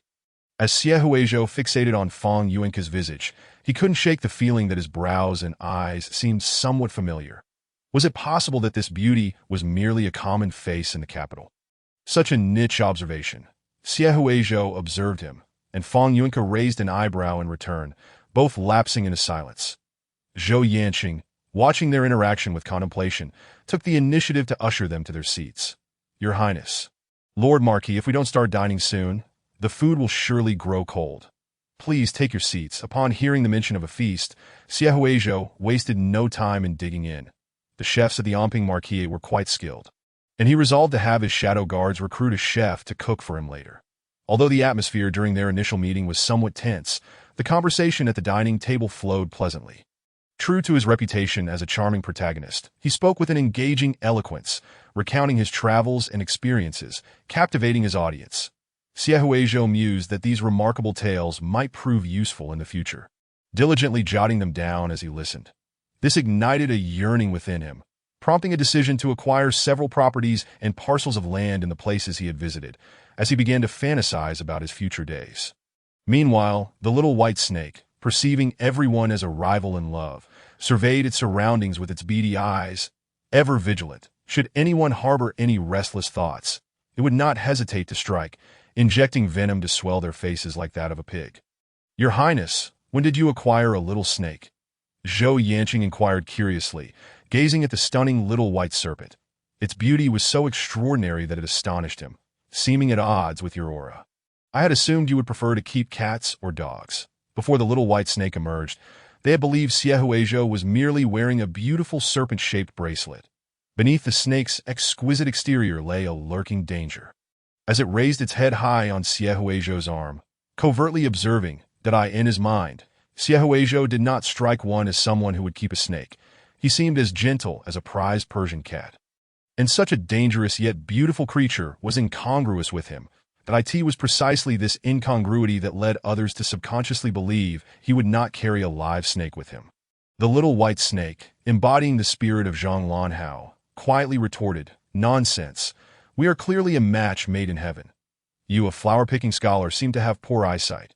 Whenever Xie Huizhou spoke of matters concerning the national master, his tone lightened considerably. That it was a gift from the national master. Do not be deceived by its small size. It's quite protective of its owner and remarkably intelligent, despite the common belief that snakes had small brains and were not very clever. He found the little white snake occasionally seemed almost as if it could comprehend human speech, almost as if it were sentient. Can one truly accept gifts from the national master? The silent observer Fong Yuanke furrowed his brow, setting down his tea with a heavy thud, wishing he could toss the little white snake out immediately. "Your Highness, I advise you to part with it. I can procure whatever kind of snake you desire." Fong Yuanke's eyes conveyed an unspoken disdain for the national master, his dislike extending to the little white snake as well. In his view, the national master was a treacherous schemer who disrupted the court, and those who approached him seldom met a good fate. It was best to keep one's distance. Xie Huizhou's proximity to the national master could potentially endanger him. Upon hearing Fong Yuanke's suggestion to rid himself of the snake, the little white serpent could not restrain its venomous fangs, appearing adorably fierce, its scales almost bursting with indignation. "You dare suggest I distance myself from my beloved? Your intentions are far from pure." Hastily, Xie Huizhou soothed the snake. "Do not harm anyone at the banquet. It would be troublesome to explain." The little white snake, following his gentle touch, returned to his wrist, continuing its role as an ornamental accessory. Xie Huizhou found it perplexing why everyone regarded Zhang Lanhao with such animosity, attempting to clarify, "Why? The national master is quite amiable. You all must be misunderstanding him." Xie Huizhou mused that it was no surprise that these two rivals in love were innately hostile towards each other, even towards a small snake gifted by the national master. Their keen senses swiftly repelled one another, much like dogs. "Fong Yuanke, why do you fixate on my affairs instead of your own wife?" To prevent Zhang Lanhao from meeting an untimely demise at Fong Yuanke's hands, Xie Huizhou lavished praise upon him, embellishing his virtues beyond even his own artistic depictions. Zhou Yanqing, unable to contain himself any longer, interjected, "Your Highness, is this truly the national master you speak of? Your admiration seems excessively tinted. If one did not know better, they might think you refer to some great sage." "Your Highness, you have been bewitched by the national master." Zhou Yanqing recalled Zhang Lanhao's striking silver hair and green eyes, suspecting he might have some Miao ancestry, perhaps one who enjoyed bewitching beautiful individuals with sorcery. Fong Yuanke's expression darkened as he listened to Xie Huizhou extol Zhang Lanhao, a fissure appearing on his cold visage as he almost bit out his words in accusation. "Your Highness, such flattery without cause is suspect. He must harbor ill intentions towards you. It would be best for you to maintain your distance from him." During the spring hunt, Fong Yuanke had already sensed a hint of something between them, yet dared not voice it. Having dispatched someone to covertly observe their interactions, he learned that the national master's feelings for Xie Huizhou were far from ordinary. And the more he scrutinized the national master, the more he found him distasteful. Xie Huizhou remained obstinate. "He has saved me numerous times. To me, he is undoubtedly a gentleman, regardless of what others may say." I shall never doubt his character. In Xie Huizhou's eyes, Zhang Lanhao radiated brilliance. The little white snake proudly lifted its head to circumvent any unpleasantness. The group decided to steer clear of that topic. At that moment, Fang Yuanka instructed the old steward to bring forth a pile of books as a gift for Xie Huizhou, urging him to read more in his spare time. "What is this?" Xie Huizhou inquired as he opened the book, only to find his own meticulously crafted phoenix illustrations within, causing him to break out in a cold sweat. What did this mean? Had they discerned that these were his creations? His carefully concealed identity was on the verge of being exposed, and Xie Huizhou's mind raced with myriad thoughts, his face flushing crimson as he contemplated fleeing the capital that very night. "Your Highness, are you not aware? These are the recent works of the renowned painter in the capital, depicting beautiful women, intended to alleviate your boredom." Xie Huizhou was taken aback by Fang Yuanka's line of reasoning. Who would present a prince with phoenix paintings for entertainment? He held the book of his own artwork in confusion. Fang Yuanka continued to insistently thrust more illustrations of beautiful women upon him. "This artist has created many such pieces. Your Highness should peruse them when you have the chance. They are far better than anything the national master could offer. If none appeal to you, I can introduce you to whatever type of beauty you desire." As a young marquis, Fang Yuanka was well versed in the beauties of the great Xia dynasty, yet in his heart, he still believed Zhou Yanqing to be the most exquisite. Meanwhile, Zhang Lanhao, possessing the little white snake, felt an inexplicable irritation. "Young Marquis, have I wronged you in any way? Why do you persistently speak ill of me in front of my wife, even attempting to introduce her to other beauties?" Zhang Lanhao's internal alarms blared. Could it be that his rival for his wife's affection was not Zhou Yanqing, but Fang Yuanka? Why else would Xie Huizhou sing his praises so, while Fang Yuanka sought to tarnish his reputation at every turn? Zhang Lanhao seethed with anger. This young man was a formidable threat. He must not be allowed to remain. "That I have no preferences, young Marquis. Do not jest. I shall inform you when I discover whom I admire." Though Zhou Yanqing and Fang Yuanka were curious about Xie Huizhou's ideal partner, his reticence left them with no choice but to relent. After they had eaten their fill, Fang Yuanka broached the subject of the so-called grand gift. Just as he was about to lead Xie Huizhou to retrieve it, the old steward rushed in, interrupting their conversation. "It is bad news, young Marquis.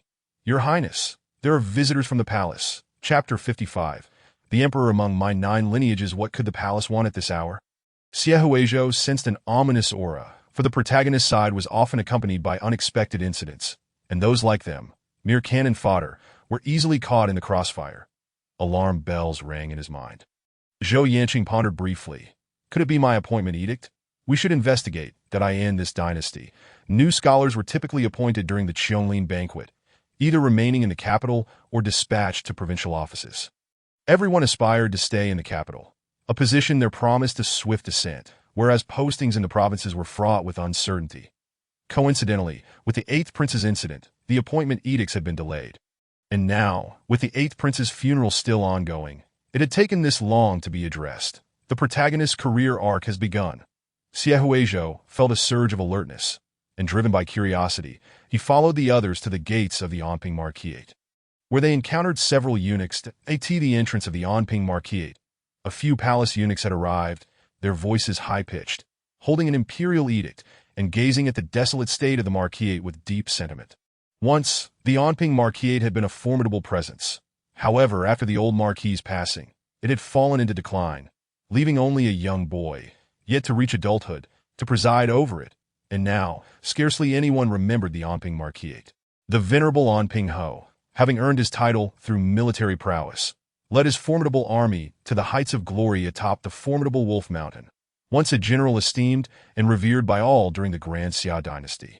His remarkable achievements, however, cast a shadow of envy upon his sovereign, compelling him to remain in the capital, dutifully embodying the role of a wealthy nobleman throughout his life, and earning the reputation of a renowned loyal subject. Alas, fate took a cruel turn when an old battlefield injury resurfaced, claiming his life at a tender age. The world had changed, and so had the people. Upon seeing the newcomers, the chief eunuch muttered softly to himself. It was astonishing that the talented Hua Lang resided at the Anping Ho's estate. Their friendship was indeed remarkable. At that moment, he chanced upon Xie Huizhou walking alongside them, and thought it fortuitous. For it spared him the trouble of going to the national master's residence to convey an imperial decree. Your Highness, you are here as well. How fortuitous. Let us read this decree together.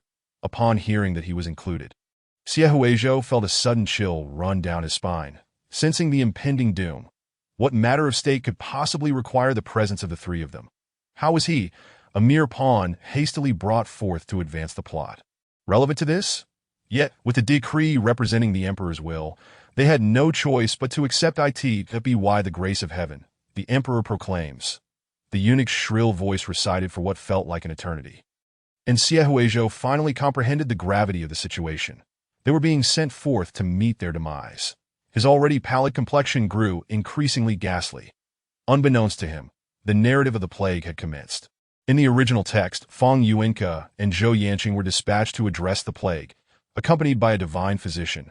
Gradually strengthening their bonds amid the chaos that to his shock, the emperor had included him in this perilous venture. Father, by sending me to combat the plague, you are courting my death, Xie Huizhou lamented, fully aware of the emperor's ruthless nature, yet never anticipating such cruelty. His emotions were a tumultuous sea that he had endeavored to evade a fatal conclusion at the hands of both the antagonist national master and the protagonist, only to find himself betrayed from behind. Zhou Yanqing, deeply concerned for Xie Huizhou, exclaimed, Your Highness, your health is frail. How can you venture into the heart of the plague? Eunuch, cannot this be reconsidered? Zhou Yanqing had recently forged a connection with a remarkable physician at the inn, and with a favor owed, he believed that handling this plague would be a minor task for him. Yet, Xie Huizhou was notorious for his poor health. Was this not a deliberate sentence to death? Zhou Yanqing could not fathom why the emperor harbored such malice towards the ninth prince. No, it seemed he bore the same disdain for all. The death of the eighth prince had stirred no ripples. The eunuch's expression darkened as he wielded the imperial decree like a weapon. Do you dare defy this command? Such treason could lead to the destruction of your family. Zhou Yanqing coldly accepted the decree. I would not dare. Inwardly, Xie Huizhou scoffed. The emperor is within my 9 clans. Do you truly believe you would act against them? 9 clans, a fleeting jest. The old steward, acutely aware of the situation, discreetly offered the eunuchs a generous sum as travel expenses, which lightened their countenances considerably as they weighed the coins and departed. Gentlemen, do take your time. Should we manage to quell the plague in Pingzhou, accolades and promotions shall surely follow. The plague in Pingzhou was advancing with ferocity, leaving entire villages desolate, with rumors of divine retribution and the emperor's indifference circulating among the people. The officials sent to provide aid had mysteriously perished, rendering this a burdensome task that no newly minted scholar would willingly accept. Even if success promised rewards, one must first survive to enjoy them. The eunuch's words dripped with a sense of malevolence. The little white snake, absorbing all that transpired, felt its green eyes grow increasingly vibrant. During this period, it sought to maintain a favorable image before Xie Huizhou, abstaining from violence for a time. Had the old emperor begun to doubt its capabilities, the emperor ought to be bedridden. Zhou Yanqing reassured, Your Highness, do not fret. I have an exceptionally skilled friend. Though they had lost contact recently, his belongings remained at the inn, and he would surely persuade the divine physician to join him in healing the afflicted. I know he is a guest at the national master's residence. The atmosphere thickened as the group recalled the recent incident of an individual being forcibly taken to the national master's abode. Their fate unknown, the air grew heavy with tension. The national master had returned with that person. Could they even rescue a corpse now? And yet, they still praised the national master. Fang Yuanke glared at Xie Huizhou, suspecting he had been cursed by the national master, as he pondered whether Xie Huizhou was truly acting in the interest of humanity. Now, the burden fell upon them to devise a solution to the plague.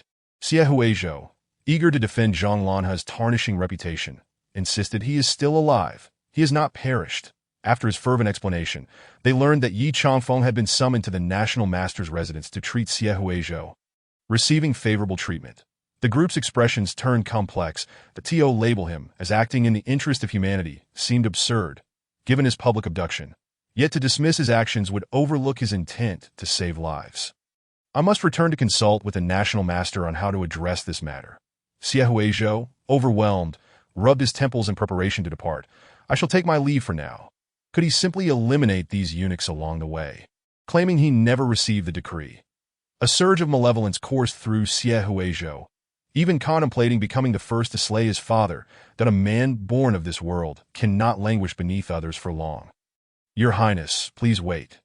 Fang Yuanke called out to Xie Huizhou, insisting he take the gift he had prepared, his earnestness making it difficult to refuse.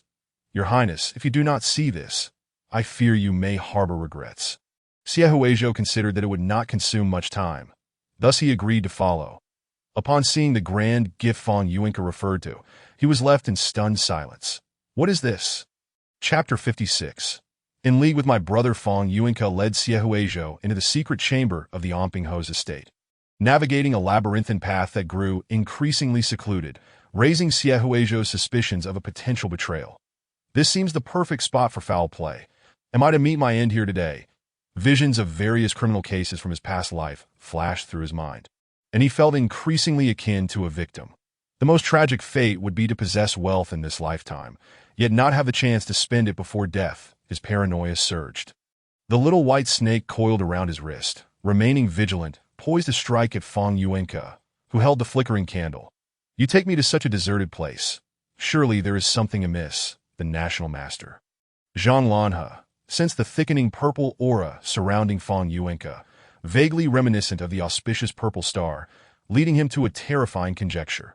However, Xie Huizhou's identity posed a delicate predicament, for he could become a threat to Xie Huizhou. Here we are. Fang Yuanke pushed open a stone door, and as the mechanisms whirred, the contents within lay exposed. Observing Xie Huizhou frozen at the entrance, Fang Yuanke inquired, "Why do you not enter? What can you perceive from the doorway? This secret chamber seems to harbor significant secrets. May I truly enter?" As Xie Huizhou beheld the mechanism's door, he felt as though he was about to tread a path of no return. A saying rang true. The more one knows, the swifter and more tragically one meets their demise. First, swear you have no intentions to deceive me.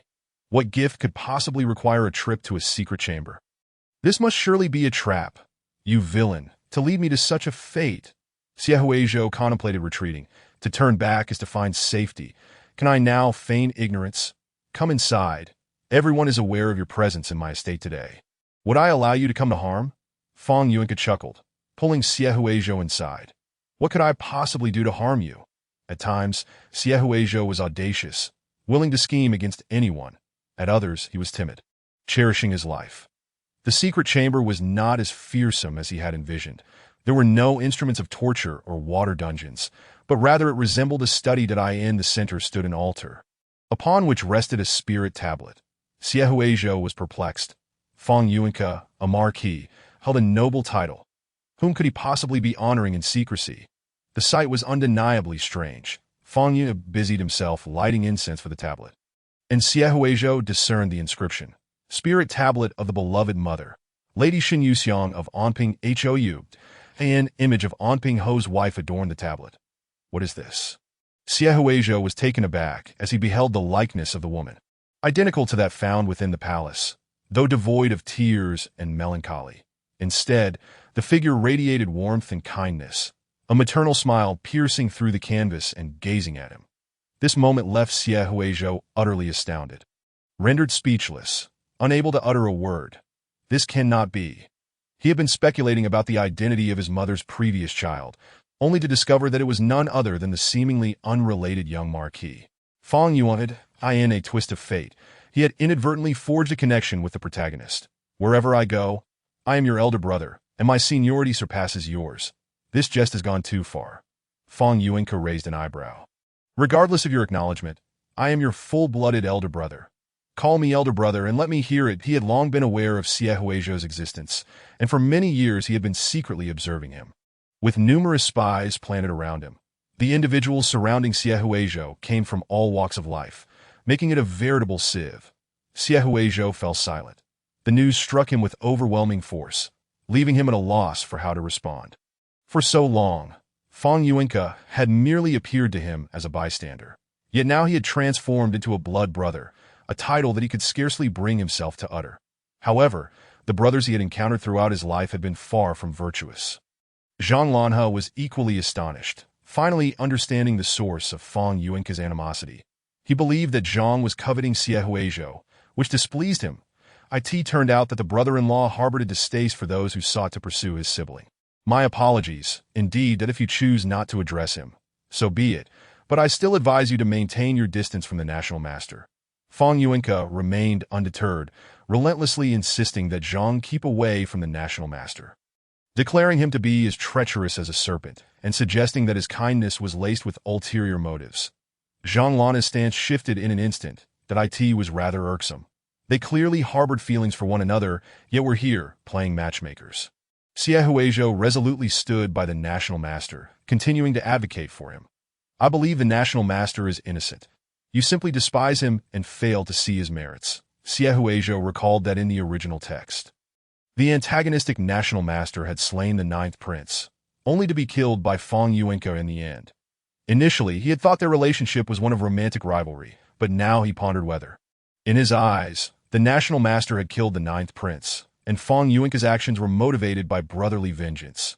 Was their bond truly that profound?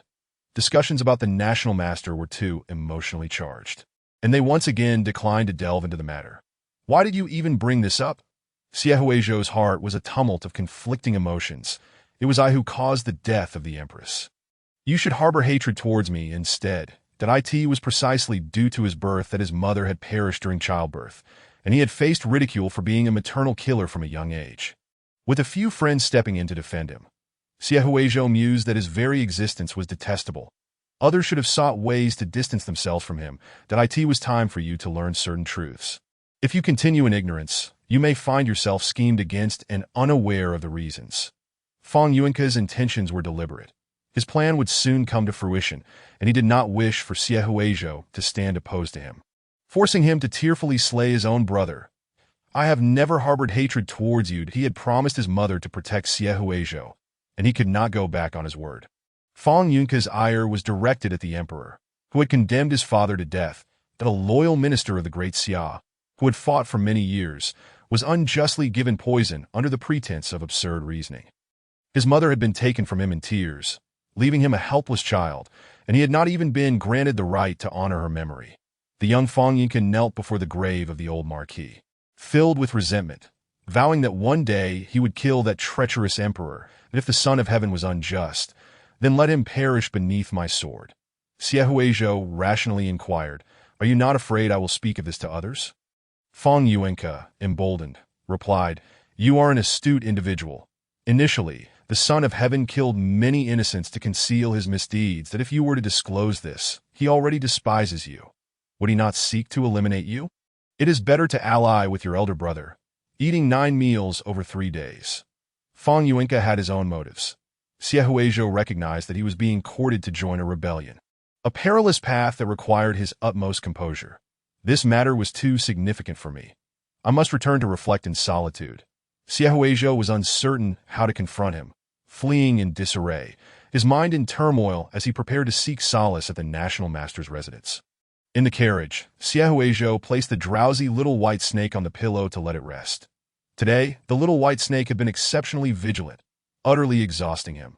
Along the way, he spotted a street vendor selling freshly made mung bean cakes, their enticing aroma rendering him momentarily immobile. They appeared delectable. He recalled from the information gathered by his shadow guards that the national master had a fondness for such unremarkable pastries and thought to bring some for him. Xie set the little snake down in the carriage, alighted, and requested the vendor to pack several mung bean cakes for him. His striking appearance, coupled with his elegant attire and generous demeanor, drew the attention of many onlookers. Esteemed guest, your mung bean cakes are ready, the vendor announced. As Xie turned to return to the carriage, he was met with the gaze of a particularly flamboyant countenance, eyes filled with longing. Beautiful maiden, you are exquisite. May I take you as my princess? Chapter 57. Who did you meet today?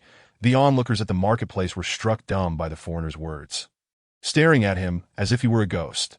The foreigner was indeed handsome, but alas, his vision seemed impaired, for he failed to recognize that the striking figure before him was a young man rather than a woman. How many men would willingly accept being mistaken for a lady?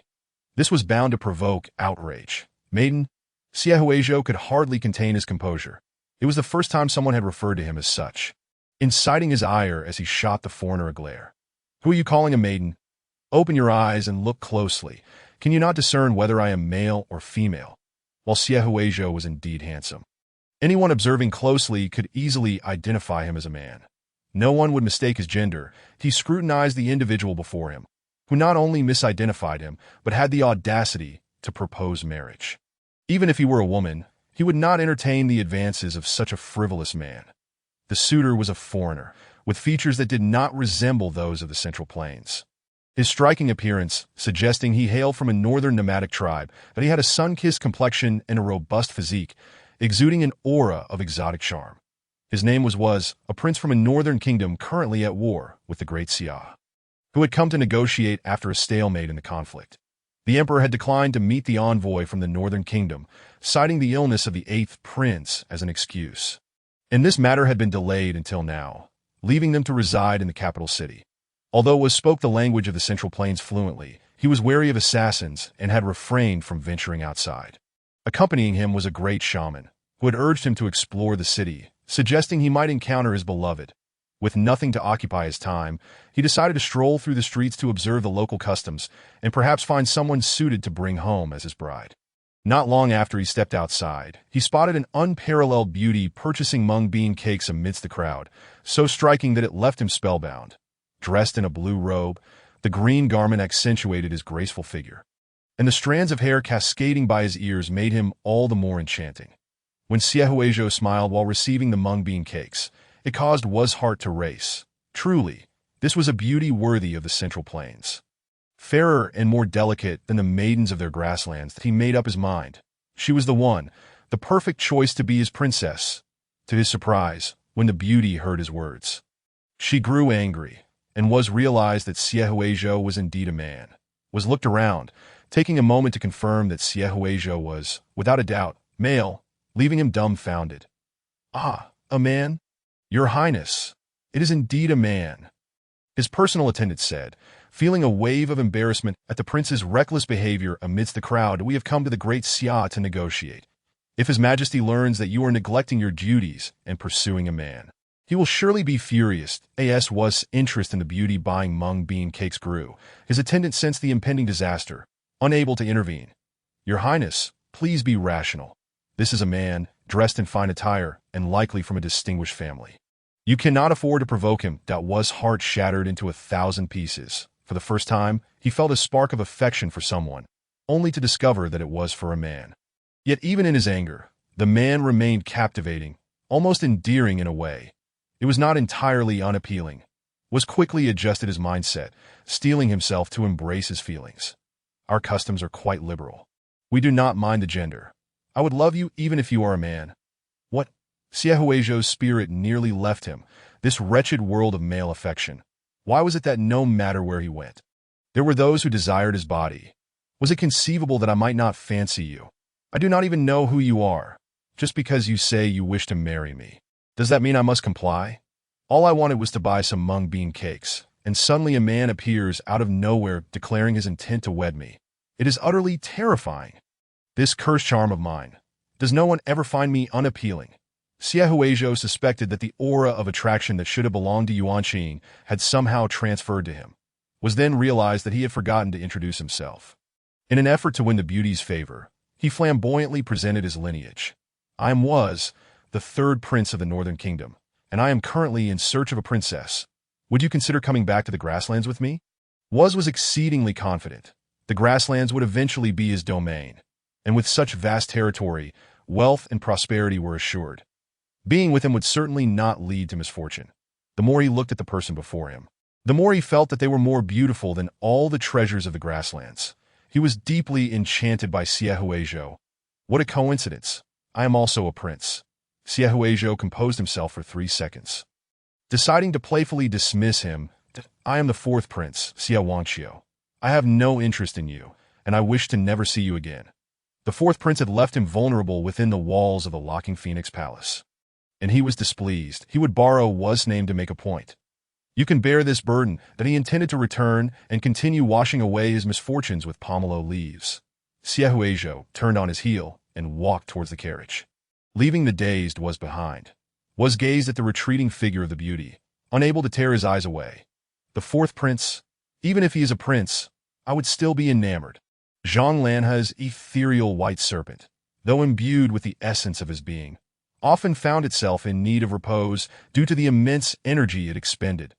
Upon awakening from slumber, he discovered that Xie Huizhou was no longer by his side, and he felt an overwhelming urge to entwine himself around his beloved. As time passed with no sign of Xie Huizhou, he cautiously emerged from the carriage, only to witness Xie Huizhou locking eyes with a strikingly handsome man. A sight that struck him like a thunderclap. In that instant, Zhang Lanhe felt an unsettling sense of jealousy wash over him. Huizhou, who do you truly harbor feelings for? Mortal hearts are fickle, and he found himself uncertain of Xie Huizhou's true sentiments towards him, pondering his own significance in Xie Huizhou's eyes. The one who falls in love first often feels a pang of inferiority before their beloved. Zhang Lanhe's agitation grew, and the darker facets of his nature, long suppressed, began to resurface. The rebellious student required a lesson. The white serpent's form began to twist and shimmer, akin to a wisp of ethereal mist, slithering ominously within the shadows of the carriage. What is mine alone. No one shall take him from me.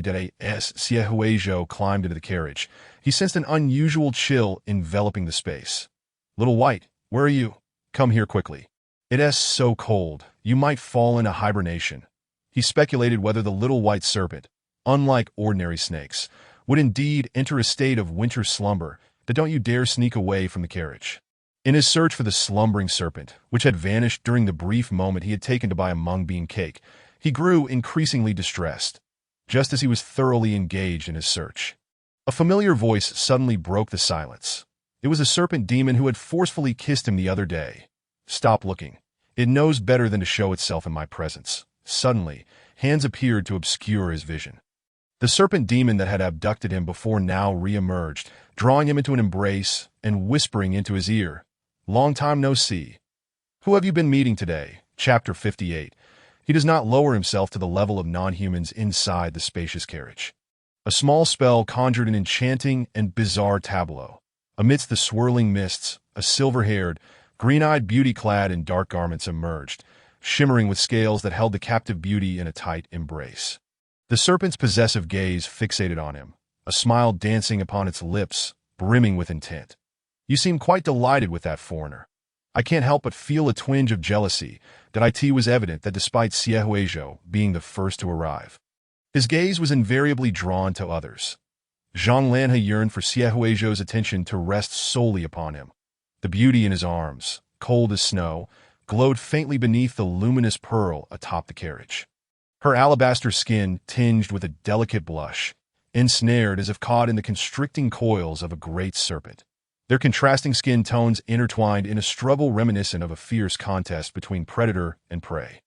The scene was a powerful juxtaposition, filled with a palpable tension of danger and intimacy. Xie Huizhou's mung bean cake fell to the ground. Oh no, that was meant for the National Master. If it breaks, I can't possibly gift it. The National Master was virtuous. The serpent demon, however, was malevolent.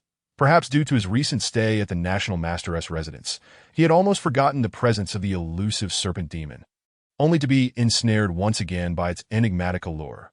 Zhang Lanhe, fueled by jealousy, pondered why Xie Huizhou had chosen to smile at another. "We are not lovers. You pursued me. What do you have to be jealous about?" The notion that Xie Huizhou's smiles were merely a fade to deceive others was absurd. How can you even question such things? The serpent's reasoning is truly peculiar. This time, with his limbs unrestrained, Xie Huizhou boldly attempted to remove the hands obscuring his view, eager to uncover the identity of this enigmatic figure. Yet, Zhang Lanhe's strength was formidable, rendering Xie Huizhou immobile once more. How infuriating! I refuse to stoop to the level of a non-human. Why so silent? Zhang Lanhe skillfully covered Xie Huizhou's eyes with a cloth, his warm breath cascading over the delicate curve of Xie Huizhou's neck, while his ravenous gaze consumed every inch of the man before him. Desperate to memorize the trembling of his form, that I have sent you so many letters and gifts. Have you not bothered to open them? Don't you like them? Next time, I shall send something else until you find it to your liking. Perhaps the head of those who conspired against Xie Huizhou? Would that frighten him? Zhang Lanhe bore the weight of the dynasty's grievances, leading to his unpredictable moods, stimulated by the sight of Xie Huizhou smiling at a stranger. The shadows within him surged forth. Xie Huizhou felt his scalp prickle. "You have been spying on me, you pervert!" The familiar, unsettling presence of the serpent demon filled him with a mix of dread and intrigue. Though he loathed the content of the letters, filled with unsettling thoughts of obsession, he could not bring himself to discard them out of respect. Yet, had this serpent truly been lurking in his vicinity all along? How had neither he nor his guards detected its presence? Clearly, his security needed bolstering. "Huizhou, I have been watching you closely. I know everything you do." Zhang Lanhe's fingers glided over Xie Huizhou's hand, teasingly caressing his palm before intertwining their fingers. Relishing in the knowledge that Xie Huizhou was ensnared in his grasp. "How did you discover that?" "I am but a humble little white serpent, observing my beloved from the shadows." When he noticed Xie Huizhou's indifference towards the gifts he had sent, his heart shattered with disappointment. Had his heartfelt letters failed to resonate with Xie Huizhou? "You care not for my love letters." Xie Huizhou, feeling cornered, replied, "What I do is of no concern to you. Our relationship is not so intimate that I ask there truly no connection at all." Zhang Lanhe's expression darkened at those words, his hand brushing against Xie Huizhou's cheek. "You uttered words I did not wish to hear." They had shared so much. To him, they were already true companions, merely awaiting societal acknowledgement through marriage. "Indeed, we must marry soon." Sensing the peril in Zhang Lanhe's words, Xie Huizhou hastily changed the subject. "Are you the legendary white serpent? I have searched for many clues, but have found no trace of you." He dared not speculate how many serpents had attained sentience within the capital, that I have lived for so long and have seen none but myself attain such a state. Zhang Lanhe patiently explained, "Even if you wish to seek another serpent, it is futile. Only we are truly meant for one another. You alone understand me." He could not bear the thought of another serpent vying for Xie Huizhou's affections. He would eliminate any competition. "Big brother serpent, is it possible that I am human and prefer a human partner?" The serpent demoness' unfounded confidence struck Xie Huizhou as peculiar. How could it be so certain of their destined union? Xie Huizhou himself wavered in his own future, uncertain of who he might be with. "Please, may I see your true form?" "Of course." Yet before Xie Huizhou could revel in this prospect, Zhang Lanhe added mischievously, "According to our customs, should you behold my true self, it necessitates marriage." Xie Huizhou promptly rejected the notion. "Then never mind. I respect cultural differences." His curiosity waned significantly. What does "there are no demons in this world" mean?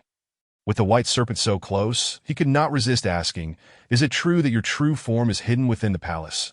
Opportunities like this are fleeting. The next time, the serpent demon might not be present. If there are no demons, what then is this entity before him, so intimately entwined? Confounded by the myriad of truths and falsehoods surrounding him, Xie Huizhou resolved to inquire directly, believing it would yield clearer answers. "This secret is one I can only share with my wife. Why not we marry now? If you call me husband, I shall divulge it." Zhang Lanhe pressed forward, noting the slight laugh that escaped Xie Huizhou's lips, hinting at a deeper connection. "You seem so intrigued by me. Shall we delve further into this connection?" "Husband? What nonsense is this?" Xie Huizhou thought, bemused by the serpent demon's peculiar sense of humor. What kind of man would address another as husband, especially one so intent on marriage? His mind swirled with thoughts of the serpent's romantic pursuits. Having been proposed to by two men in a single day, Xie Huizhou felt utterly bewildered. "While I am grateful for your assistance in my recovery, it is imperative that we clarify our relationship," that he believed that their bond should not veer into such an uncomfortable territory. They could be benefactors or cherished friends, but not entangled in such an unwilling connection. Xie Huizhou did not wish to leave Zhang Lanhe with false hope. He needed a way to shatter these unrealistic fantasies. The visage of the national master, with his alluring and otherworldly beauty, flashed through his mind, and a reason to refuse slipped from his lips. "I have someone I care for. Please do not pursue me any further." Chapter 59. Teasing and retreating as Xie Huizhou uttered those words. He was taken aback by his own declaration. "Someone I care for." The thought of the national master ignited a realization within him. Was he truly fond of the national master?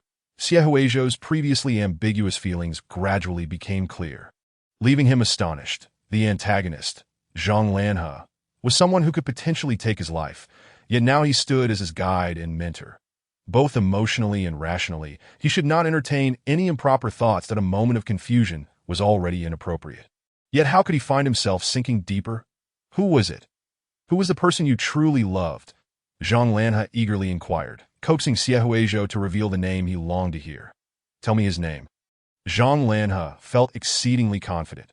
Among those Xie Huizhou had encountered, few possessed his allure. He was certain that Xie Huizhou harbored unique sentiments towards him.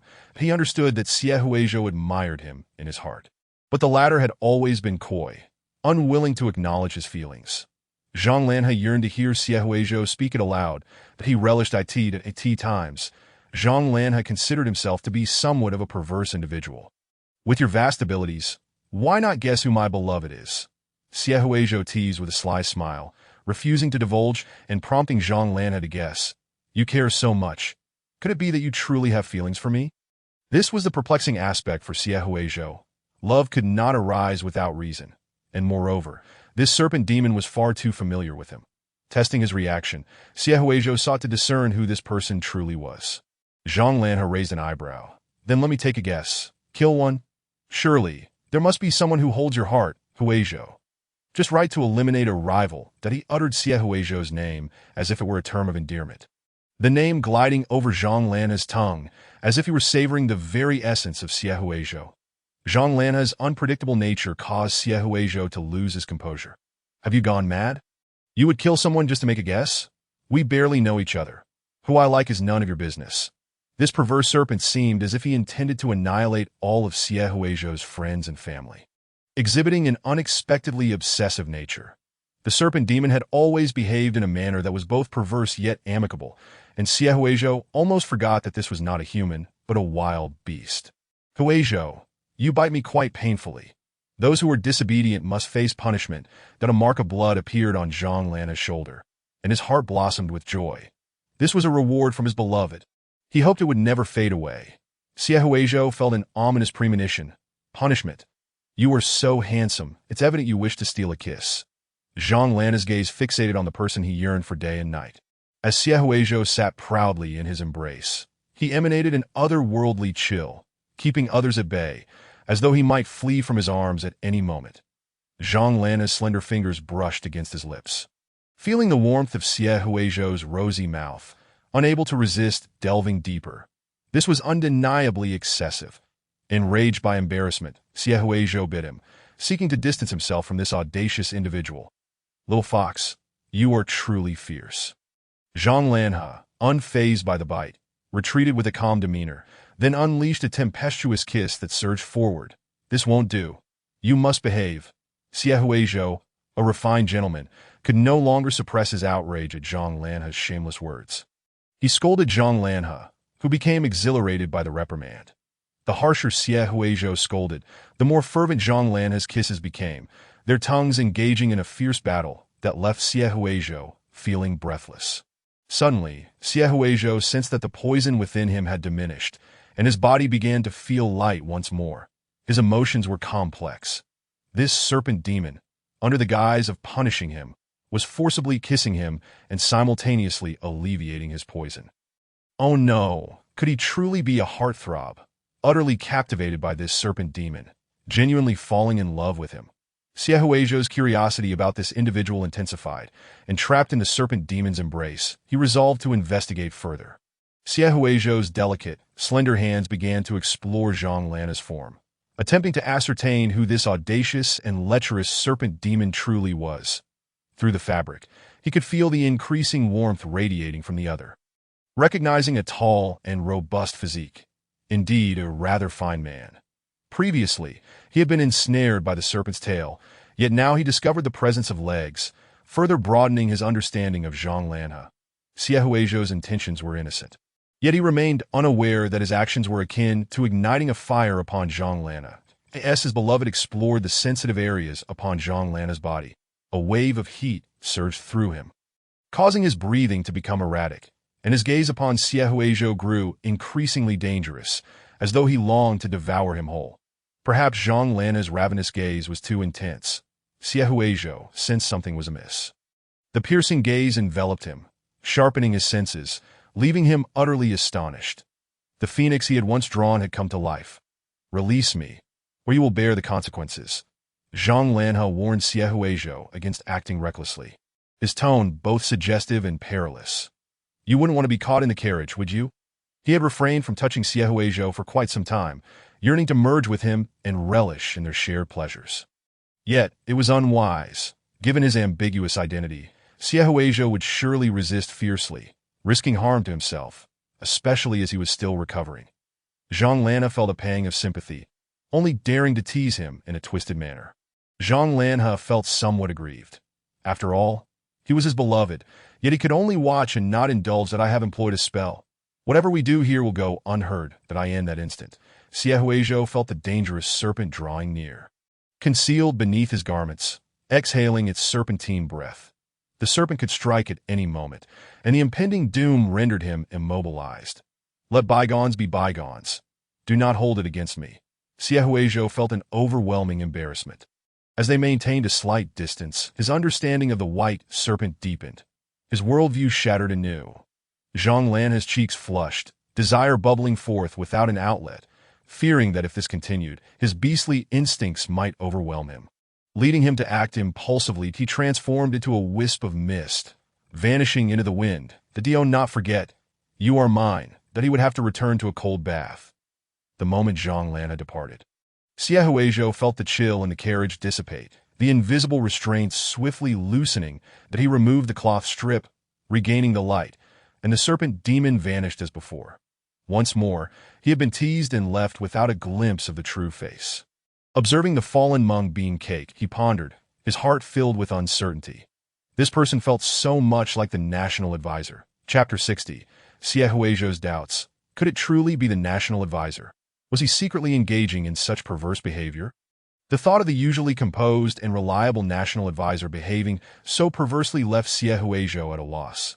"National Advisor, if it truly is you, what should I do?" Xie Huizhou was momentarily troubled. In his heart, Zhang Lanhe was a life-saving benefactor, a dependable guide, a mentor, and increasingly, an object of his affection. Xie Huizhou had attributed every admirable quality and praise to Zhang Lanhe, regardless of others' disparagement, in Xie Huizhou's eyes. He was adorned with layers of filters, as he sought to speak on his behalf that I in Xie Huizhou's heart. The serpent demon was a being who had granted him favor while also taking advantage of him. Powerful to the point of rendering him helpless, perverse yet with a hint of innocence, that he had never been fond of such perversion. But what if these two individuals were indeed one and the same? What then? Xie Huizhou had never been fond of beings beyond the human realm, especially since the other was a colossal serpent, capable of ending his life with a single bite, a creature he could not even hope to defeat. Yet, if this individual were Zhang Lanhe, it might not be entirely unacceptable. "Even if you are a serpent, I have taken a liking to you, and I love you." In an instant, Xie Huizhou's worldview shattered and reformed. Feeling his standards elevate, he had completely transformed into Zhang Lanhe's likeness.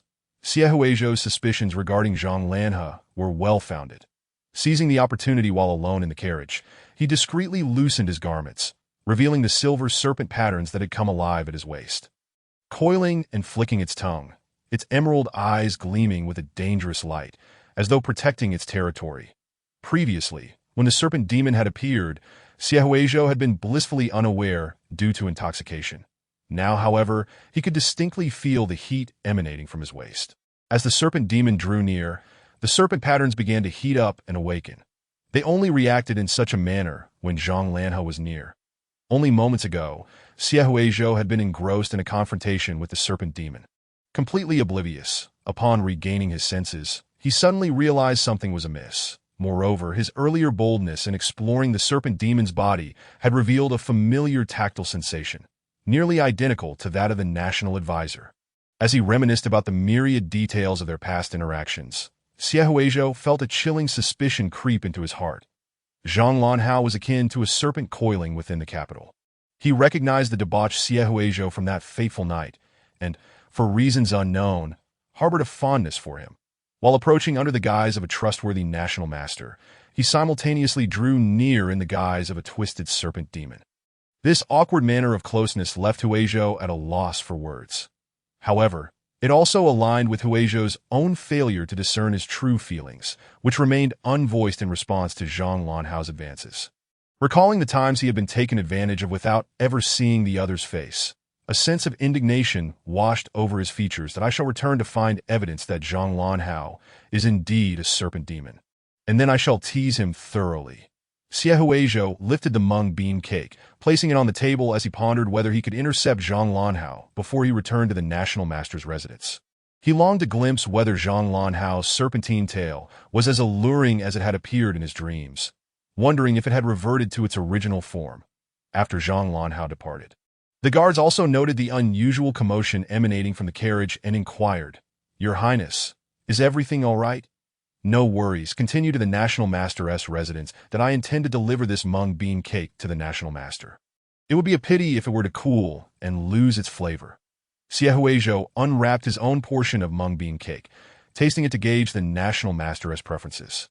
At that moment, a small white snake emerged quietly from the corner, coiling around Xie Huizhou's wrist. Without Zhang Lanhao's presence, its gaze had dulled somewhat, fixating on the mung bean cake, drooling with desire, its little eyes blinking eagerly. "Back already?" Xie Huizhou poked the small white snake on its head, realizing, "No wonder you treat everyone with such disdain. You vanish the moment the great serpent arrives." The white snake, originally a protective charm bestowed by the National Master, would never dare to betray its master. Xie Huizhou was nearly convinced that Zhang Lanhao was indeed the National Master, merely lacking sufficient evidence. Can a snake truly eat mung bean cake? In Xie Huizhou's recollection, snakes feasted on meat. This was the first time he had encountered a snake with a penchant for mung bean cake. Truly fitting for Zhang Lanhao's serpent that go ahead and eat, but take your time. In this era, there are no pet hospitals, nor veterinarians who treat snakes that if you encounter any issues, I can only give you a grand burial. Xie Huizhou broke off a piece for the small white snake, which devoured it eagerly as if it had found its favorite delicacy.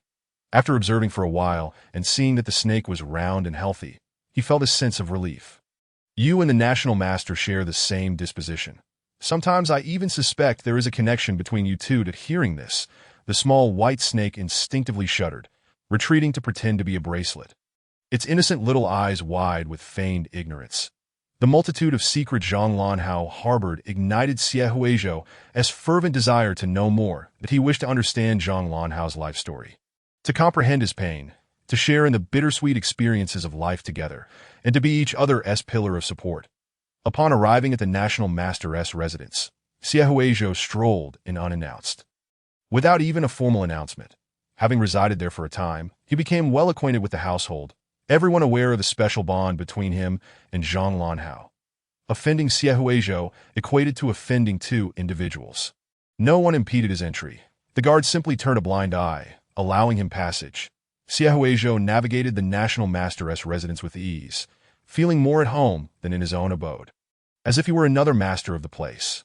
Zhang Lanhao typically remained at the National Master's residence, seldom venturing to the Qintian Observatory for blessings, and even if he did not visit for years, none would dare to criticize him.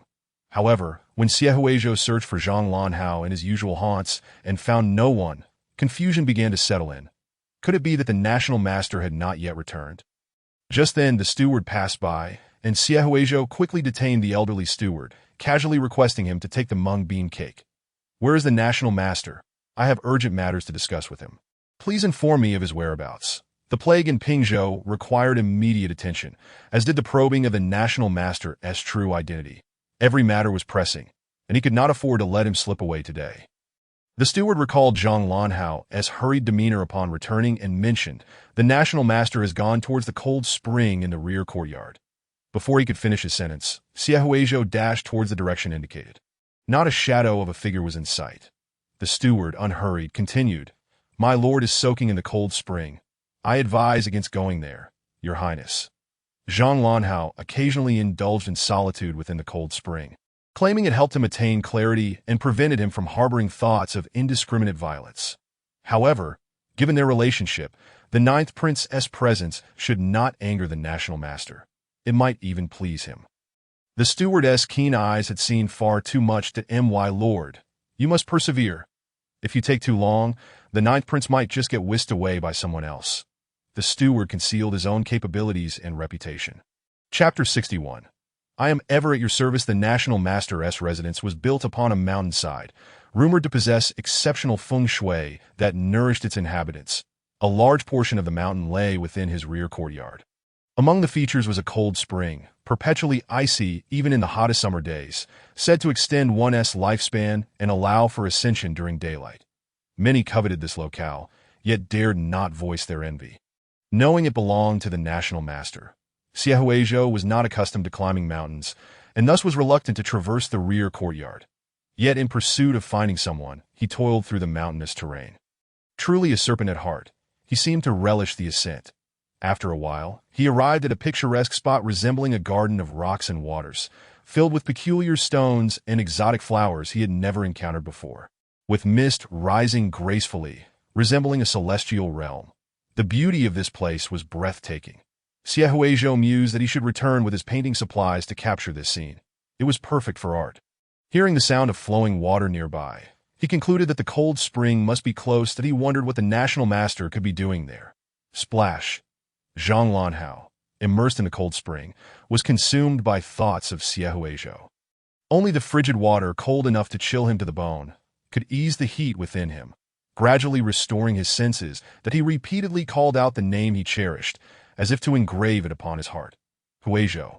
Huizhou, his magnetic voice echoed through the cold spring, laden with emotion, akin to the enchanting sound of a guzheng. Suddenly, he detected the faint sound of breathing and footsteps in the air, causing his beautifully arched brows to furrow slightly.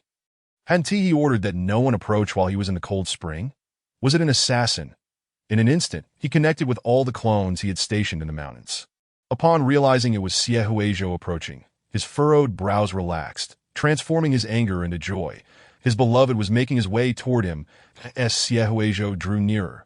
Zhang Lanhao, aware of his half-human, half-serpent form, retracted the serpent tail and scales beneath the water to avoid frightening him that a figure as radiant as the moon emerged once more from the cold spring. Hearing the commotion behind him, he smiled and donned a clean garment, concealing the bite marks that Xiaohuizhou had left on him not long ago. With a sly glance over his shoulder, Zhang Lanhao feigned ignorance, asking, "Who goes there?" "Step forward." The voice of the silver-haired beauty, facing away from Xiaohuizhou, momentarily halted him. Xiaohuizhou hadn't anticipated stumbling upon such an alluring scene. He froze for 2 seconds as he noticed that Zhang Lanhao's clothing concealed the bite marks, rendering them invisible. He found himself speechless. Before long, he sensed Zhang Lanhao's gaze once again burning with fervor, as if he wished to devour him on the spot. Xiaohuizhou pondered that aside from the national master, no one else would dare come here. Having teased him, it was as if he had delivered himself to the lioness den. This place could be considered remote. Even if he called for help, no one would hear him, and the dark guards might not even match the national master in strength. Should anything happen, it would be as if heaven and earth had turned a deaf ear. "National master, I have overstepped my bounds and I shall take my leave for now. We can discuss important matters later." Xiaohuizhou turned to make his exit from this perilous place. Having arrived, do you think you can leave? Zhang Lanhao would not allow the one he cherished to slip away so easily. Unbeknownst to Xiaohuizhou, Zhang Lanhao had stealthily approached and seized his ankle, pulling him into the cold spring, causing a splash of water. National master, what are you doing? Xiaohuizhou was caught off guard, plunged into the water, swallowing several mouthfuls. As he lifted his head above water, he found a handsome face smiling down at him. Extending a hand, instinctively, Xiaohuizhou reached for Zhang Lanhao's hand, yearning for assistance in pulling himself up. His proactive gesture of seeking help greatly delighted Zhang Lanhao, signifying that in Xiaohuizhou's heart, he found Zhang Lanhao trustworthy and a source of security, even in such a precarious situation. Zhang Lanhao's smile grew more exuberant, his silver hair cascading with his movements, instead of pulling Xiaohuizhou up. His strong arms wrapped around his waist, lifting him effortlessly. "Your Highness, now that you're here, why rush to leave? How about staying and having a proper chat with me?" Observing Xiaohuizhou shivering in the cold spring, Zhang Lanhao found him increasingly adorable. "Your Highness, do take care. The sight of a drenched cat struggling in the water is undeniably adorable." Xiaohuizhou finally steadied himself in the cold spring, droplets cascading from his hair. saturating his clothing that clung tightly to his tall and slender form. The belt accentuated his narrow waist, while his damp hair highlighted his fair complexion, rendering him a pitiable figure. Just moments ago, he had been bullied by Zhang Lanhao, and his lips, now rosy, incited a desire to tease him further. Zhang Lanhao's gaze darkened as he observed Xie Huizhou's state. Anger flickered in Xie Huizhou's shimmering eyes. National Master. This jest is far from amusing. Although he was well-versed in swimming, being unexpectedly pulled into the cold water was hardly enjoyable. It was rather chilling. Your Highness, the cold spring is beneficial for your health. You should indulge in it more often, Zhang Lanhao earnestly whispered into Xie Huizhou's ear. I cannot bear to see you in such frail condition. I would never deceive you. Zhang Lanhao spoke no falsehood. Yi Changfeng had mentioned that the cold spring possessed slight detoxifying properties and could strengthen one's constitution, suggesting that Xie Huizhou might benefit from its waters. Every time Zhang Lanhao witnessed Xie Huizhou's frail body, which seemed on the brink of collapse, he longed more than anyone for the prince to enjoy robust health, free from the clutches of illness, so he could accompany him into old age in peace. Though Xie Huizhou remained somewhat skeptical, he believed that the national master would never wish him harm. His gaze often unconsciously drifted towards Zhang Lanhao, seeking any evidence of his lingering presence. This garment is quite cumbersome. Are you truly so bashful, Your Highness? Despite the subtlety of Xie Huizhou's glances, Zhang Lanhao, ever watchful, noticed and subtly loosened his attire. If Your Highness wishes to see, I am ever at your service to outsiders. It might appear as though Xie Huizhou was leveraging his royal status to pressure the innocent and beautiful national master. Xie Huizhou found himself at a loss for words. I am not. I did not. Observing the flush on Xie Huizhou's face, Zhang Lanhao, concerned that his excitement might provoke a reaction, shifted the conversation to more pressing matters. Your Highness, what brings you here personally? Zhang Lanhao speculated that it was an imperial decree compelling him to seek assistance. Xie Huizhou remained silent, captivated by the ethereal sight of Zhang Lanhao's silvery hair shimmering in the mist. The national master's figure, partially obscured by water vapor, was reminiscent of their first encounter, with his usually neatly tied hair cascading like a waterfall from the heavens. The beguiling serpentine eyes added an alluring quality to the celestial being before him. Xie Huizhou leaned closer, unable to resist the urge to touch the flowing silver locks, his peach blossom eyes sparkling with delight. His tone rising with joy. National Master, I have become entangled with a snake demon. What should I do? Chapter 62. Who will break first? With your vast knowledge, National Master, please enlighten your student. Xie Huizhou's inquiry into Zhang Lanhao's insights was laden with intrigue. As if he already possessed some knowledge of the truth, gazing intently at Zhang Lanhao to extract an answer. Please tell me, National Master. The glimmering depths of Xie Huizhou's gaze, when he focused on someone, resembled the sudden burst of spring sunlight, rendering his request hard to deny. Zhang Lanhao's eyes darkened, reflecting on the fact that this clever little fox had discerned their shared identity. How delightful! It is truly magnificent. He knew Xie Huizhou understood him better than anyone else, quickly recognizing their shared existence. Only you in this world comprehend me. We are undeniably destined to be together. Zhang Lanhao felt no anxiety over the potential exposure of his true identity. He was unafraid of the repercussions. Instead, he eagerly anticipated Xie Huizhou's response. Your Highness, what manner of snake is it? Zhang Lanhao's excitement glimmered in his eyes as he drew closer to Xie Huizhou, their contrasting hair merging, concealing their expressions. What had he done to the prince? Xie Huizhou, with a smile in his eyes, found himself inadvertently flirting. It is a perverse flower-picking snake that incessantly entangles me. Speaking of what had transpired, Xie Huizhou, with lips swollen from a kiss, found it challenging to articulate, stammering for a while, his ears turning a delightful shade of red. How infuriating! This lascivious snake did this on purpose. How could he possibly describe the situation? The flower-picking snake had left his lips swollen and nearly devoured his tongue. Zhang Lanhao, noticing Xie Huizhou's reluctance to speak, leaned closer, his voice deliberate as he whispered. Your Highness, why not tell me how this snake demon entangled you? Describe in detail what it has done, so I may know how to contend with it, that if Xie Huizhou confessed that he had been kissed and embraced, Zhang Lanhao would surely kiss him again and inquire if that was indeed the case, relishing the sight of his flustered reaction. Having always cherished his beloved in secret, Zhang Lanhao had memorized every detail of Xie Huizhou's responses. How endearing that if he were to kiss Xie Huizhou as the national master, what would his reaction be?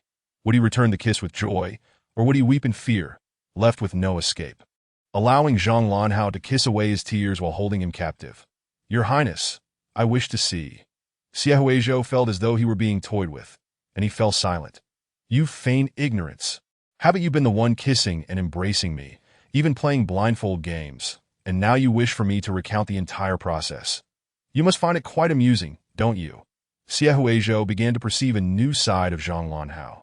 The seemingly serious man revealing a different, more playful persona.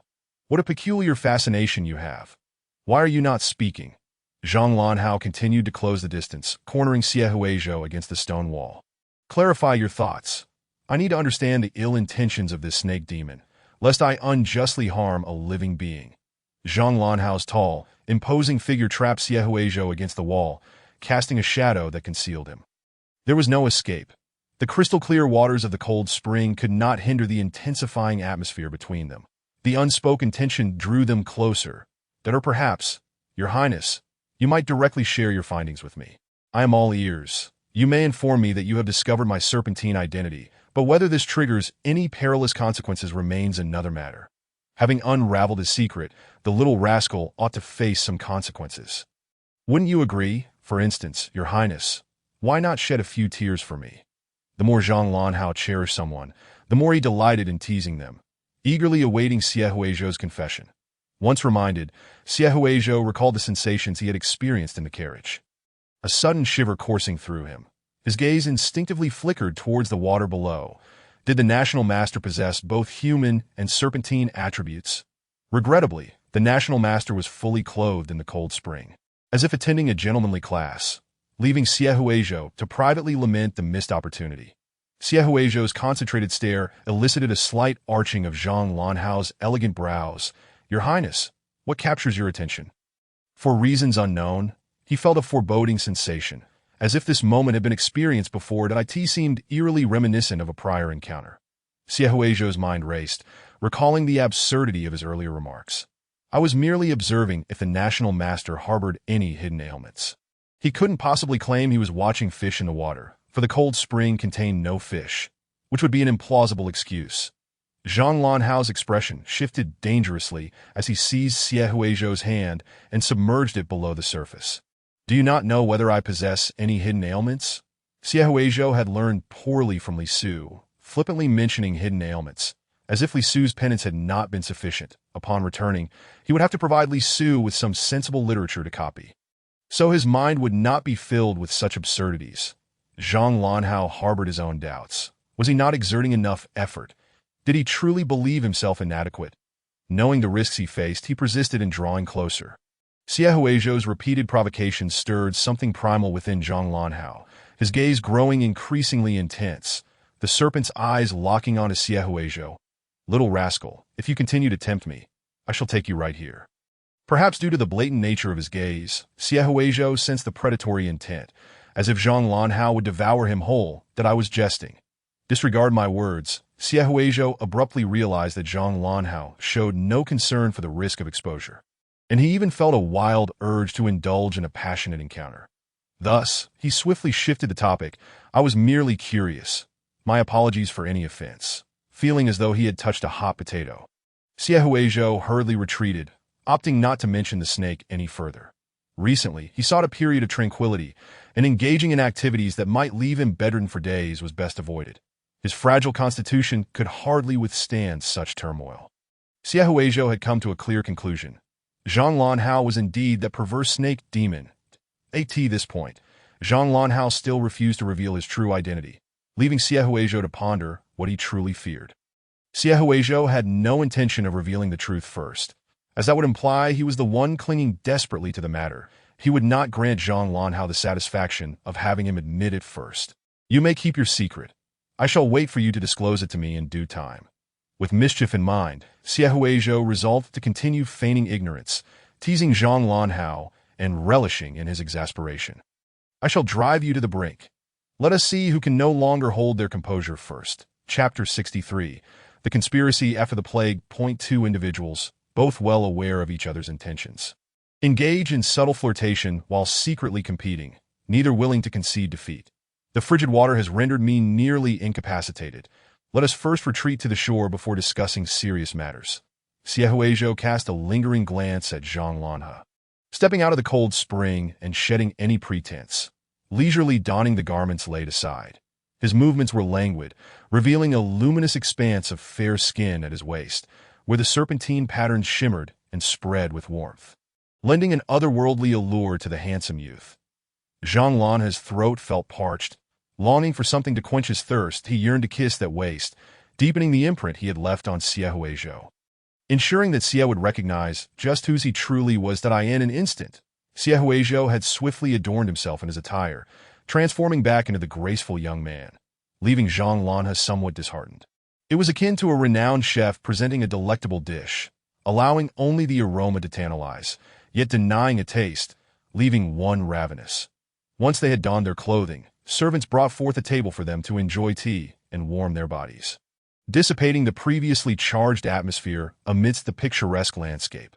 Let us return to the matter at hand regarding the plague in Pingzhou, Siehuejo stated, referring to the emperor's decree that they attend to the plague in Pingzhou. National Master, I may need to leave the capital for a period. Though reluctant to part with your exquisite beauty, the emperor's command is paramount. There are those who cannot bear to see him entwined with such a beauty daily, seeking to create obstacles for him. Clearly those who have known little love in their lives. Your Highness, the situation concerning the plague in Pingzhou may not be as straightforward as you perceive. That region is under the domain of the fifth prince. Due to certain peculiar circumstances, it is exceedingly difficult for the national master to leave the capital. He is akin to a beast ensnared in this place, gazing longingly at the world beyond, yet utterly powerless. That I would not wish for you to return merely as a spirit. I desire only for your Highness to traverse life unscathed. Zhang Lanhe wished to see Siehuejo healthy and untroubled, harboring no desire to concern himself with matters beyond that I shall not meet my demise so soon, he thought. If he wishes for my death, I shall defy his expectations. Siehuejo contemplated taking a gamble, pondering whether diverting from the original path might lead to his untimely end. Moreover, both Zhou Yanqing and Fang Yuanke would accompany them. He could not allow them to face peril directly. This venture was fraught with danger, considering they were both his elder brother and future sister-in-law. He could not stand idly by as they placed themselves in jeopardy. Though the protagonists may not perish, they would certainly endure pain. Zhang Lanhe understood that they were Siehuejo's kin, yet he felt a pang of solitude. Your Highness, for my sake, please refrain from taking risks. Your Highness, in your heart, my position remains inconsequential. When shall Siehuejo begin to cherish himself for my sake? The Emperor's command is absolute, National Master. His decree outweighs your safety and significance. Zhang Lanhe, with his long, slender hands, poured tea for Siehuejo, a subtle smile playing on his lips. If the Emperor were to fall gravely ill, the princes would be compelled to remain in the capital. The Son of Heaven is protected by auspicious energy. Though Zhang Lanhe had long sought to eliminate him without success, he could still inflict grave harm. Ever since the last time the Emperor fell gravely ill, the princes residing in distant lands gathered their forces and seized the capital, forcing their way into the palace. Thus, the Emperor established a new decree. Should he fall gravely ill, all princes are prohibited from leaving the capital, requiring their swift return even from afar to attend to his illness. Upon hearing the Emperor's edict, Zhang Lanhe had already devised a strategy to deal with him. Siehuejo, lacking medical knowledge and never having engaged in political affairs, would only meet his demise if he were to handle such matters. Why? How did you know that my father would fall gravely ill? Siehuejo mused, realizing the National Master was indeed cunning, having swiftly devised a plan for treachery. National Master, be cautious not to come to harm. Zhang Lanhe replied without hesitation. I observed the celestial phenomena and calculated accordingly. Though fate may not dictate thus, he could force it to happen. After all, the founding ancestors of the Xie clan did not rise to power by divine mandate. They seized it through force. If they disregarded fate, why should a nearly maddened serpent concern itself with such matters? Zhang Lanhe had not made a move against the old emperor for quite some time. An unruly creature should not expect to enjoy a peaceful twilight. Even if Zhang Lanhe prepared himself to prevent Xie Huizhou from venturing into the plague-ridden area to meet his demise, Xie Huizhou would not remain indifferent to the matter of the epidemic. A plague that rendered 9 out of 10 homes desolate could only be resolved with the intervention of a divine physician. How many lives would be lost? In the memorials, it was merely a string of cold numbers. Yet in reality, they represented lives lost. Xie Huizhou wished for no one to perish due to greed. Xie Huizhou recalled Yi Changfeng. Just in time, we have a renowned divine physician in our residence. His arrival is most fortuitous. It is time for the tool to be put to use. Xie Huizhou consulted Yi Changfeng regarding the plague in Pingzhou. This was no challenge for the esteemed physician Yi Changfeng. In an instant, he had conceived a remedy, affordable, with herbs readily available. Even beggars could afford it at a single dose, and ailments would be cured. Xie Huizhou had never encountered such an impressive doctor.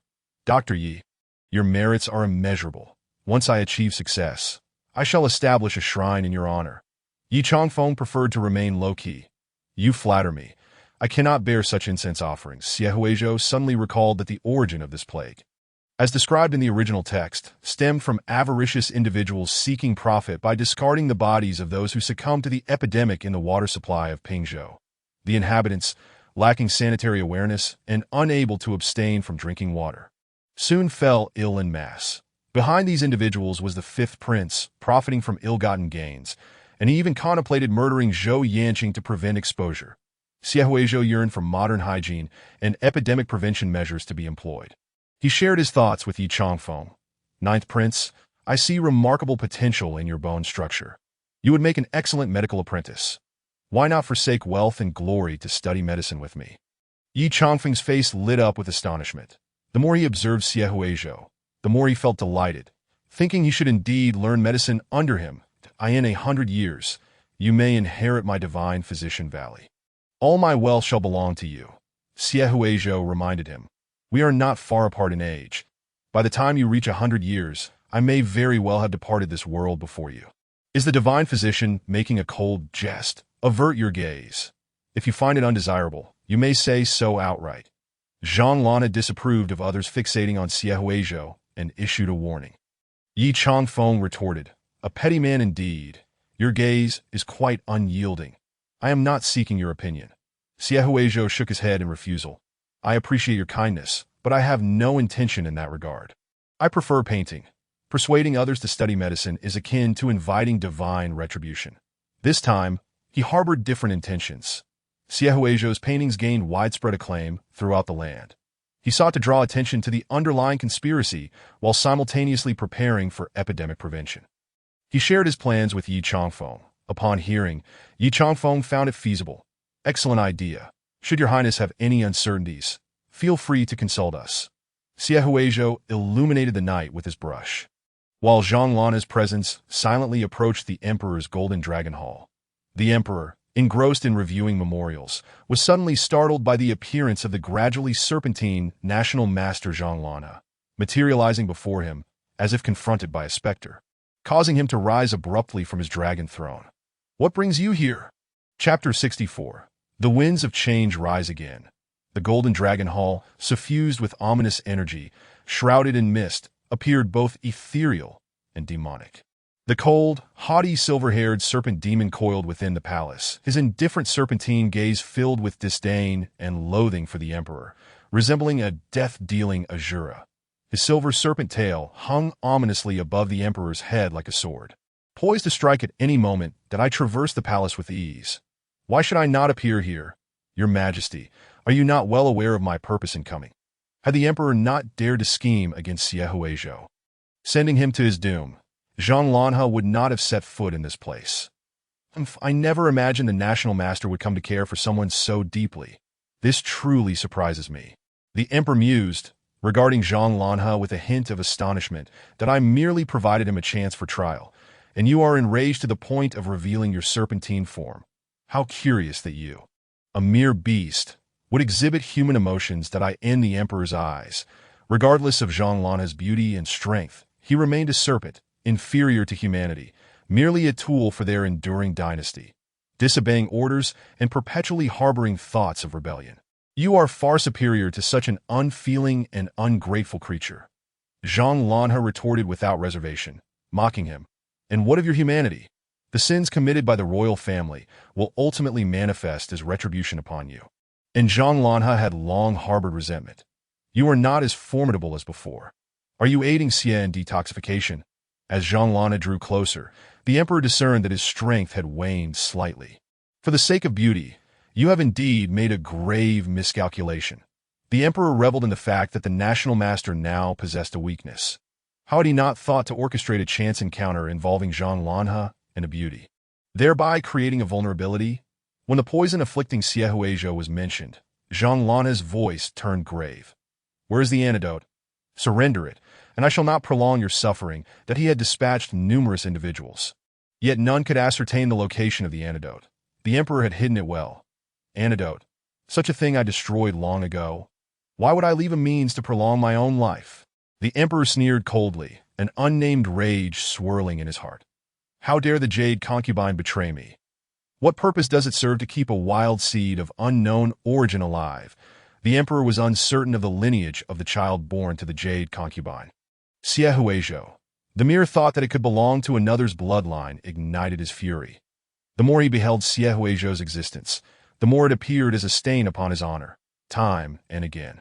He had contemplated the demise of Xie Huizhou, yet this wretch seemed to possess an extraordinary fortune, surviving even the most lethal poisons. Consuming poison was akin to dining for Xie Huizhou, aside from becoming increasingly frail. He did not perish. It seemed as though his fate was not meant to end. The emperor, doubting his own resolve, ultimately destroyed the antidote. With a thud, as his words fell, the emperor found himself seized by the throat. Slamming against the wall, his complexion turning a ghastly hue that a glimmer of crimson flickered in Zhang Lanhe's eyes. How dare you harm one whom I would not even dare to touch? You are truly damned.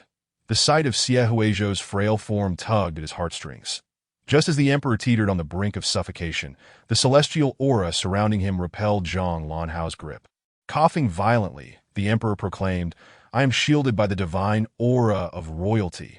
Over these many years, you have never succeeded in your attempts to end my life. I am the son of heaven. Ha ha! He was indeed the son of heaven. He would not be harmed by a mere anomaly. But so what?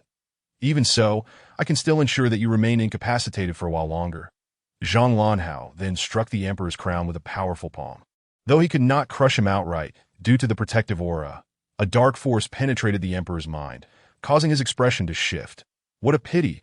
I cannot allow his majesty to pass away directly. However, it shall be soon. The emperor's vitality waned, the purple aura surrounding him gradually dissipating and coalescing around Feng Yunke. Zhang Lanhe harbored an instinctive premonition that one day he would break free from his constraints and regain his freedom. At that moment, he could unabashedly confess his feelings to Xie Huizhou, embarking on the adventures they longed to share. What are you saying? The emperor mumbled, collapsing to the ground, his words slurred and his eyes filled with an uncertain terror. What do you mean by soon? Is it my time that is running out, or is it the fate of this kingdom that is nearing its end? He gazed at Zhang Lanhe's impassive face, perceiving him as a ghostly observer of the rise and fall of this dynasty. Only Zhang Lanhe remained unchanged throughout the centuries. Zhang Lanhe. In his desperation, the emperor uttered piercing words, do not forget. You are already bound to this dynasty. If we fall, can you truly fare any better? If you perish, Huizhou shall be wed to another. The emperor lamented that he should have bestowed a marriage upon Xie Huizhou sooner. Finding satisfaction in vexing the state master, I have long since cast aside concerns for life and death, so there is no need for your majesty to worry. Huizhou ultimately belongs to me alone. No one can impede that. Zhang Lanhe, unyielding and serious, cruelly shattered several of the emperor's bones, the cries of agony echoing through the chamber. Your majesty, it would be wise to take care of your health. Otherwise, should another power struggle arise, I may arrive too late to save you, and all that would remain is a grand funeral. Though the divine aura consistently obstructed his attempts to kill the emperor, Zhang Lanhe was adept at inflicting torment without death. The more he cherished Xie Huizhou, the more he found himself hesitant to voice his affections. The deeper his feelings, the greater his fear that they would never be united. He feared Xie Huizhou would abandon him, and that he would become a mere relic of this dynasty, Unable to grow old together with Xie, he oscillated between the desire to confess and the notion of dying with his secrets intact. This time he had truly fallen. Zhang Lanhao transformed into a wisp of mist, departing from the Golden Dragon Hall. The following morning, the attending eunuchs discovered the emperor sprawled on the ground, his face contorted, frothing at the mouth. Had he not still drawn breath, one might have mistaken him for dead. Imperial physician, His Majesty has fallen ill. This scene felt eerily familiar, reminiscent of years past. Within a day, the emperor's condition deteriorated, leaving him bedridden and unable to move. He could scarcely articulate his words, and soon all the princes remained in the capital to tend to him in sickness. Some believed the emperor would recover, much like the last time, while others among the royal kin privately speculated that this time he would not survive, and preparations for his demise were underway. The capital was once again rife with turmoil, reminiscent of the power struggle from years ago. Having spent the night out, Xie emerged to hear of the emperor's sudden grave illness. The physician warned that without proper treatment, his life would soon be forfeit. Such rapid developments. How swiftly he had become incapacitated. The state master had been exposed, and now there was no pretense remaining. Zhang Lanhao's actions had exceeded Xie expectations, and as he thought of his own plans, he prepared to seek counsel with Li Su regarding significant matters. Clutching a stack of his own paintings, Xie stepped outside. He was intercepted by a figure strikingly similar to the fourth prince. "You are the ninth prince?" The impeding figure appeared almost a mirror image of the fourth prince, albeit with a subtly different demeanor. The fourth prince exuded a genteel grace, embodying the essence of a mature and composed nobleman, while the fifth prince carried an air of casual nonchalance, exuding a somewhat unruly charm. Casting a scrutinizing glance at Xie, he snorted derisively. "You must have employed some trickery to capture your brother's attention. You seem rather unimpressive." Recently, the ninth prince, Xie, had gained considerable notoriety in both the court and the public eye, becoming a formidable rival. Though he possessed a modicum of cleverness, he paled in comparison to the fourth prince in the fifth prince's eyes, after the fourth prince suffered 2 defeats at Xie hands. He began to view him as a formidable adversary, meticulously plotting against him. Beneath the veneer of civility, the fifth prince was often heard muttering that such a brother was indeed his rival, longing to bring about Xie demise by his own hand. Having repeated this sentiment so often, the fifth prince's ears nearly bore calluses. Thus, he felt compelled to personally investigate what made the ninth prince so remarkable as to warrant the fourth prince's obsession. "Good afternoon, fifth brother." Xie suddenly recalled that this was the fifth prince, Xie Shiqing, who bore a resemblance to the fourth prince yet lacked the same formidable nature, that he feigned a willingness to assist the fourth prince in his ascension. Though inwardly he harbored resentment, relishing the opportunity to covertly compete for what the fourth prince desired. Xie, puzzled by the fifth prince's approach, inquired, "What brings you here, fifth brother?" The fifth prince briefly explained the fourth prince's fixation.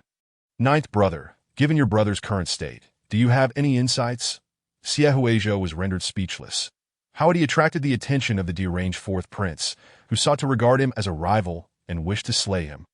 The fourth brother must have recently succumbed to hysteria to act in such a manner. He unabashedly disparaged the fourth prince. The fifth prince's expression shifted, growing perplexed. "Hysteria? I have never heard of such a thing." On that day, the fourth brother seemed quite unwell, incessantly speaking of monsters. What else could it be if not hysteria? The fifth prince remained skeptical. After studying the fifth prince for a moment, Xie posed a sudden query. "Fifth brother, despite being born but a mere quarter of an hour apart, can you truly accept this? I am about to stir up trouble. I intend to disrupt the bond between you two brothers." The fifth prince, surely you do not wish for the throne to fall into the fourth prince's hands, do you? The fifth prince's casual demeanor faltered, a hint of shock washing over him as he scrutinized Xie. "What do you mean?" "It is well known that my only intention is to assist my brother." The fifth prince believed he had masked his true feelings well, unaware that Xie had seen through his facade upon their first encounter. The ninth prince was indeed no ordinary adversary. "Fifth brother, with the eighth brother deceased, only the two of us remain as the most qualified heirs in the capital. The throne is not meant for me." The rejected prince. Xie began to incite discord. "After all, we both understand that in the emperor's heart, the one most suited to ascend, is forever the fourth brother. You, who so enjoy competing with the fourth prince. Why not seize the opportunity and claim what you desire instead of squabbling with me? The fifth prince found himself ensnared by Xie Huizhou's words, fully aware of the trap. Ninth brother. You truly are intriguing. It is no wonder my brother regards you as a rival. He could not allow the fourth prince to ascend to the throne without contest. He desired the imperial seat for himself. Traditionally, he had been a mere observer of the rivalry, yet now he found himself ensnared in a web of intrigue. While the emperor still drew breath, he could still vie for power. Seeing Xie Huizhou forego the palace's power struggles, the fifth prince inquired, "So, ninth brother, what are your current plans?" Xie Huizhou replied, "With the emperor bedridden, I see no reason to study. I am merely taking the opportunity to venture out and peruse some spring paintings." Emphasizing his lack of filial piety, the emperor lay half dead, yet his unfilial son frolicked carefreely. The fifth prince mused. Perhaps he had misjudged. Such a vulgar simpleton, consumed by base thoughts, could not be all that clever. "Brothers, allow me to witness who will ultimately seize the realm." The well-versed in the narrative, Xie Huizhou understood that it was Feng Yuanke who would ultimately claim dominion, while others' machinations would amount to naught. He took delight in watching adversaries turn upon one another. "Old ninth, I hope that one day your opponent will be me." The five emperors cast a glance at Xie Huizhou before departing, presumably to seize power. His brother's rival, he too seeks to claim it. He is indeed a rather inexplicable individual. Having laid a trap, Xie Huizhou was in high spirits as he continued to cradle his sketches, making his way to the bookstore where Li Su was counting silver coins and copper coins. "One tael, 2 taels, 3 taels. Ha ha ha. Fortune smiles upon me." Li Su had become blinded by the brilliance of money, completely oblivious to Xie Huizhou stealthily approaching him. Xie Huizhou tapped his hand on the table, startling Li Su into a jump, akin to a large cat that suddenly discovers a cucumber behind it. Once Li Su recognized the intruder as the long-missed Xie Huizhou, he settled back down, taking a sip of tea to relax. "Brother, you nearly gave me a heart attack. You should have announced your arrival." Xie Huizhou, keen to avoid suspicion, rarely appeared at the bookstore, so his sudden visit was indeed surprising. Cradling his artwork, he regarded his money-obsessed friend. "Why haven't you come to ask for my paintings? Normally, when I refrain from painting, you are the most impatient of all." This behavior was uncharacteristic of his friend Li Su, who was driven by greed. "That you've moved to the National Master's residence. How could I possibly dare to visit?" Li Su replied with a face full of anguish. "Just the thought of the National Master's fearsome visage sends shivers down my spine." During this period, Li Su had passed by the National Master's residence several times, and every encounter with the National Master left him returning home to kneel before his ancestral shrine. Filled with trepidation, every time the National Master gazed at him, it felt as though he were scrutinizing a man who had wronged his wife, with a look that seemed ready to cast him out. That gaze was indeed terrifying, but he suddenly felt that money was ephemeral. As long as he had enough to spend, that was sufficient. "Zhou, is there something amiss between you and the National Master?" With the increasingly close relationship between Zhang Lanes and Xie Huizhou, it had been a long time since the National Master had sought out his cousin-in-law, and Li Su began to connect the dots. The transformation from brother to cousin-in-law was so drastic and rapid that it left him momentarily disconcerted. Xie Huizhou irked, punched him lightly, cough, cough, cough. "What nonsense are you spouting?" Until their relationship was confirmed, he had no desire to admit that he was the one who suggested Zhang Lanes had a hidden ailment. He valued his pride too much. Xie Huizhou was unwilling to discuss it further, and Li Su refrained from pressing on. By the way, Su, is the National Master truly your cousin? Xie Huizhou had sought out Li Su to investigate Zhang Lanes' past. "I can't shake the feeling that he doesn't resemble you much. The National Master is quite handsome." Xie Huizhou could ascertain that Zhang Lanes was a serpent, but did he have relatives in the mortal realm? After over a decade of camaraderie with Li Su, he had never perceived him as anything other than human. Surely, he couldn't have been living in a snake den all this time. That is a matter of distant kinship. However, it has been a long-standing tradition for the National Masters to seek out relatives, Li Su candidly explained, recounting a custom they held privately. After all, throughout the ages, National Masters have been solitary figures, devoid of kin, often seeking out a relative. However, these relatives were always personally selected by the National Master, and no one knew the criteria for selection yet. Xie Huizhou mused about how pitiful the national master was. Having remained solitary all these years, you feel pity for a man, Xie Huizhou. You've fallen for him. Speaking of which, have you completed your next scroll? Show it to me. You're truly diligent. Li Su exclaimed as he noticed the numerous scrolls Xie Huizhou had brought along. He eagerly opened the first one, which told the tale of the serpent demon Qing Jun, and was taken aback by the explosive narrative within. How has it become even more explosive? Chapter 66. The National Master takes the blame since Xie Huizhou began associating with the National Master. His actions had grown increasingly audacious, and his artistic style had taken on a bolder flair. The serpent demon Qing Jun, through Xie Huizhou's lens, appeared even more dashing, the story more captivating, and decidedly more risky. A veritable masterpiece. The trajectory of Qing Jun remained relatively normal, as he subtly sought to uncover those who conspired against him while also befriending a roguish youth, leading to their shared adventures. Strangely, this development evoked a blend of sweet and bitter tones among the onlookers. Yet this was not the crux of the matter. The true focus lay in the myriad attempts on their lives along the journey. Each scheme and underhanded maneuver left one in awe. Within the narrative, one could witness the following outrageous antics. The fourth prince, originally a daughter, employs ruthless means to seize the throne. The fifth prince, a boy with a maiden's heart, engages in deadly rivalry with the fourth prince for the affections of a suitor. A brutal battlefield unfolds between the fourth and fifth princes, each entangled in a web of love and betrayal, and the emperor seizes the wife of a minister. What does it all signify? The fifth prince is the source of a deadly plague. Xie Huizhou's art, a blend of truth and fabrication, resonated deeply, cleansing the souls of all who beheld it, compelling them to continue reading. In summary, the spectacle was so explosive that it rendered one unable to pull away.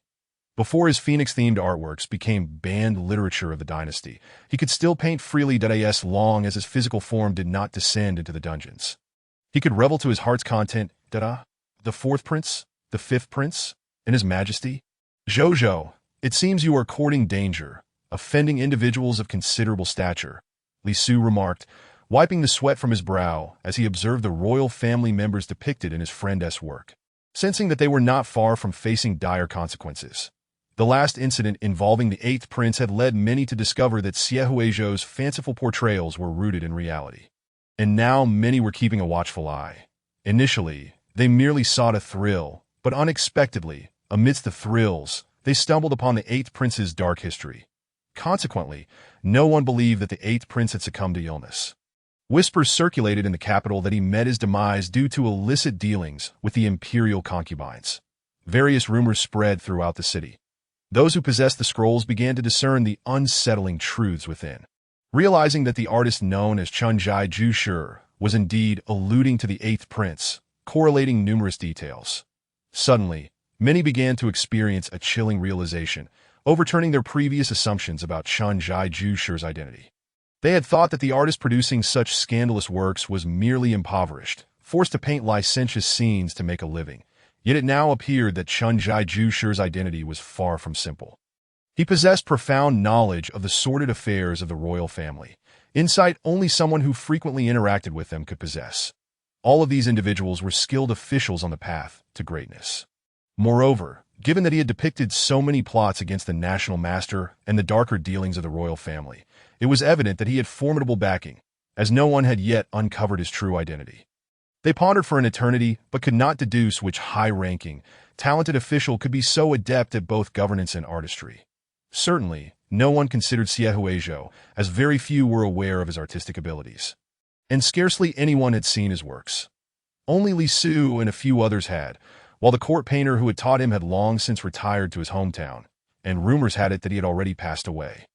Besides that, the only other person who had seen his works was the national master, Zhang Lanes. Suddenly, Xie Huizhou recalled that during his feigned illness, Zhang Lanes had taken one of his paintings, which he had merely thought of as a gift and had not pursued further. In hindsight, could it be that Zhang Lanes had deduced their connection from that painting and had followed the trail to uncover his identity? As Xie Huizhou contemplated this, he gradually pieced together how he had unwittingly exposed himself. Li Su paced anxiously, his heart racing. If this continues, It is only a matter of time before they trace it back to you, and then you will become their target. Xie Huizhou reassured him. Fear not. The National Master has assured me that should any trouble arise, he will take the blame, and no matter how much they investigate, they will only trace it back to the National Master's residence. Whether they dare to dig deeper depends on their capabilities. Upon hearing that Xie Huizhou intended to take action in the bookstore, using public opinion to pressure the two princes, Zhang Lanes willingly took the blame, shielding the true mastermind behind the bookstore. Many leads had already been dispatched to his hidden guards, making it exceedingly difficult to trace back to them, even if they did uncover the bookstore. The trail would ultimately lead to the National Master, that if they truly reached the National Master's residence, who would dare to stir trouble? Upon hearing the National Master's backing, Li Su straightened up. His previously drooping spirits lifted, that if only I had known earlier that the National Master was backing you, I wouldn't have worried at all. Let us take a look at this. Help me create an alias. Let us call it Mysterious Artisan. Xie Huizhou illustrated a fascinating method for disease prevention, easily comprehensible even to a child. All of these had been discussed with the divine physician, and he deemed them feasible that he also intended to prepare the necessary materials and medicines for treating the disease, distributing them alongside the promotional pamphlets.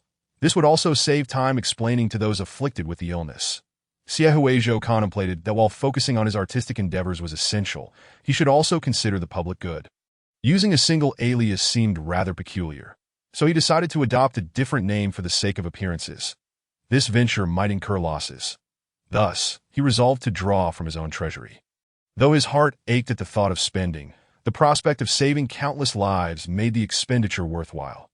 After listening, Li Su was moved by Xie Huizhou's noble spirit and selfless actions. Zhou, you truly are a great benefactor. What need have we to discuss money amongst brothers? I shall contribute half as well. Furthermore, may I participate in the production of these disease prevention resources? Li Su had already caught wind of the business opportunity and potential, recognizing that some of these resources would not only be useful immediately, but would undoubtedly hold great value in the future as demand increased. This could even lead to connections with the military. His heart raced with excitement. In that case, I must speak with young Lord Fong about this. I will ask him to discuss it with physician Yi.L. Su hastily dispatched a carrier pigeon to invite Fong Yuanka to discuss the matter, expressing his willingness to contribute both financially and physically for the benefit of the people. Shortly after the pigeon took flight, a torrential rain suddenly erupted outside, casting a dark pall over the entire capital. Oh no, I forgot my umbrella. I may have to wait here until the rain subsides. Xie Huizhou felt a sense of guilt about his clandestine actions, opting not to allow the servants of the residence to follow him out. And he was without any rain gear. The small snake coiled around his wrist was acutely aware, relaying messages to its main body while nuzzling against Xie Huizhou. Li Su's expression turned peculiar. When did you start keeping a snake? This serpent resembles the one I saw at the National Master's residence. That he had once thought the little white snake quite cool and had attempted to procure one from his cousin, but met with failure. The National Master had claimed that the little white snake was of great importance to him, akin to encountering him in person, and would not easily part with it. The snake, which was supposedly not for sale, now appeared in Xie Huizhou's possession, while the snake meant to represent Zhang Lanes had cozied up to him. The more Li Su pondered, the more he felt that Xie Huizhou was deceiving him. Zhou, the more I look at it, the more I sense that your relationship with the National Master is anything but simple. Then am I truly never to call you sister-in-law? The thought of his younger counterpart suddenly becoming his sister-in-law, thus assuming the role of his elder, was too surreal for Li Su to fathom. Xie Huizhou was at a loss for words, just as a most unexpected guest arrived at the doorway. Chapter 67. The National Master's Unwelcome Advances. The National Master appeared silently amidst the wind and rain, holding an umbrella as if a divine being had descended. His gaze was solely fixed on Xie Huizhou, who sat by the window enjoying tea while watching the rain. Your Highness, I have come to escort you. Cousin, what brings you here? Li Su, who often felt weak in the knees upon encountering Zhang Lanes, immediately knelt down, exclaiming, I assure you, I have not engaged in any wrongdoing this time. Please do not make me kneel before the ancestral hall again. Every time he saw Zhang Lanes, his knees would ache for days, and he would receive the bamboo cane from his parents as well. This was becoming a source of psychological trauma for the unfortunately Xu. To his surprise, Zhang Lanes did not spare him a glance. His sole focus remained on Siehuejo as he strode towards him. Isu thought to himself, "Am I being treated like air?" Siehuejo was taken aback at the sight of the umbrella in Zhang Lan's hand. Just as he had lamented about not having an umbrella to return, Zhang Lan's appeared before him. Surely, he couldn't have been eavesdropping all along. Siehuejo felt at a loss for words regarding Zhang Lan's occasional unhinged behavior and inquired, "National Master, what brings you here in person? We were just discussing the matter, and you heard us from such a distance. The fantastical nature of the snake demon was indeed unreasonable. Perhaps we are simply in tune with each other." Zhang Lan's offered Siehuejo a plush cloak, which, once donned, finally warmed his shivering body beneath his thin garments. Zhang Lan's exhibited no embarrassment over being suspected, speaking with an air of confidence, his brows slightly raised as if he were earnestly striving to alleviate Siehuejo's worries. "I happened to pass by after offering prayers when the rain began to pour. Upon seeing your highness in the distance, I feared you might fall ill from the rain, so I came to escort you personally." Siehuejo replied, "If you say so, then I shall believe you. National Master, if the National Master enjoyed playing the role, then he would indulge him." Isu glanced back and forth, feeling deeply perplexed by the strange atmosphere between the two. How had he never noticed the National Master's gentleness before, offering umbrellas and cloaks, exuding the aura of a tender-hearted husband? Everyone claimed that the two had no relationship, yet their closeness seemed so natural. Their gazes nearly intertwining. "Isu, why are you still here?" Zhang Lan's expression clearly conveyed, "Why haven't you left? You are interrupting our private moment." Whenever he sought Siehuejo, there were always various people surrounding him. And Siehuejo's popularity made him feel envious in secret. "This is my bookstore, and I have important matters to discuss with young Marquis Fong soon that we were just deliberating on some critical issues." Li Su's mind began to wander, contemplating whether to continue calling him Zhou or to refer to him as sister-in-law. He even started to fantasize about the day Siehuejo might whimsically decide to marry the National Master and how many tables they would need for the banquet. "No, this cannot be. Zhou cannot marry." Li Su's expression began to contort as his thoughts spiraled, leading him to tears. What's wrong with him? Siehuejo wondered. Lisu had conjured some bizarre scenario that brought him to tears. Perhaps he had become foolish. "Your Highness, staying with a fool might lead one to become foolish as well." The rain lessened. Zhang Lan's, irritated by Li Su's childish antics, unhesitatingly took Siehuejo back to the National Master's residence. "Wait, cousin, what about me?" Li Su protested. He had no umbrella either. "How unfair. You're the one who said you would wait for someone." Zhang Lan's had only brought a single umbrella, barely enough to shield two people. Leaving Li Su abandoned at the bookstore. "Just wait here." Isu watched pitifully as the two individuals, who claimed to share only a platonic relationship, huddled under one umbrella in the rain, almost as if they were about to kiss. Zhou had grown up and learned to lie. Unwilling to admit he had a crush on someone, Isu gazed helplessly at Siehuejo, feeling as if he were watching a good friend fall for a notorious figure that instilled fear in others, causing him concern. How could such an innocent person as Siehuejo contend with the cunning Zhang Lan's? He feared for Siehuejo's future, suddenly recalling the suggestion Siehuejo had once made about wanting to be a wealthy man. Perhaps it was indeed a fitting notion. The two figures in the rain walked side by side, the droplets striking the edges of the umbrella like daggers. The space beneath the umbrella was limited, and fearing the rain would splatter on him, Siehuejo subtly leaned closer to Zhang Lan's, their bodies feeling the warmth of each other. Siehuejo felt he was being too forward and cautiously attempted to inch away from Zhang Lan's embrace. Having finally mustered the courage to draw closer, Zhang Lan's was not about to allow him to escape. He reached out, encircling Siehuejo's waist and pulling him into his embrace. "Your Highness, be careful of slipping on the wet ground." Zhang Lan's long, powerful hand coiled around Siehuejo like a constricting snake, making it impossible for him to break free, bringing them even closer together. In broad daylight on the street, as they embraced, Siehuejo felt a bit embarrassed. "National Master, please let go. If anyone sees us, where will my dignity go?" The National Master had previously relished in the guise of a modest gentleman. But since his hidden nature had been unveiled, he began to reveal his desire to be close to Siehuejo. He sought opportunities to maintain their intimacy, whether it was a trivial matter or not. It was acceptable to indulge in such behavior within the confines of the estate, where the household servants kept their mouths shut, but out in public, where passers-by could witness their affectionate gestures. It was a different story that in no time, the entire city would know that National Master Zhang Lanes and Ninth Prince Xie were coming and going together, their actions intimate, possibly implying a peculiar inclination. The protagonist of the narrative would soon become Xie Huizhou. Zhang Lanes looked at Xie Huizhou with a light smile. What is the issue with this? If they dare to gossip, I shall have their tongues removed.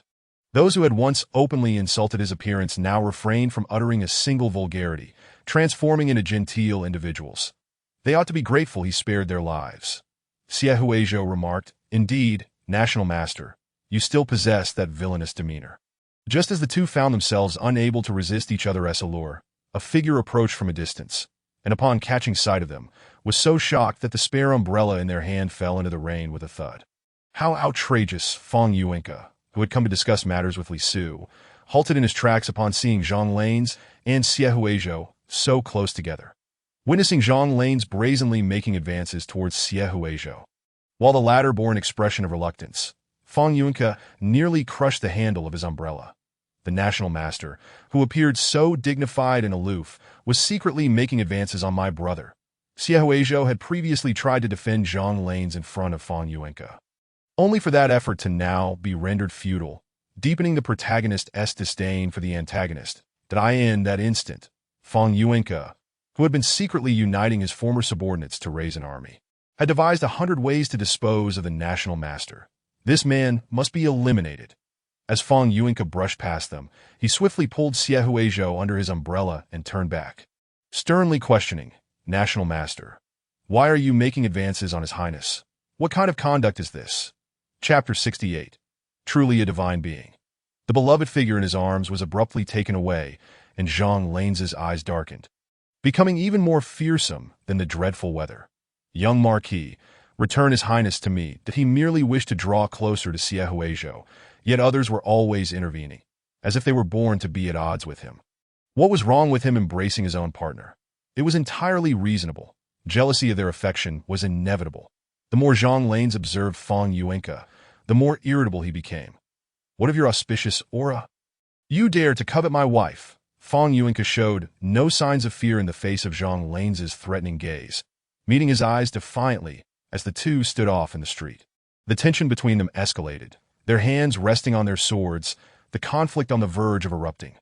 Fong Yuanke regarded Zhang Lanes as if he were speaking nonsense. What relationship do you have with him? The National Master views the Ninth Prince as his possession, that do not speak of him as though he were your wife.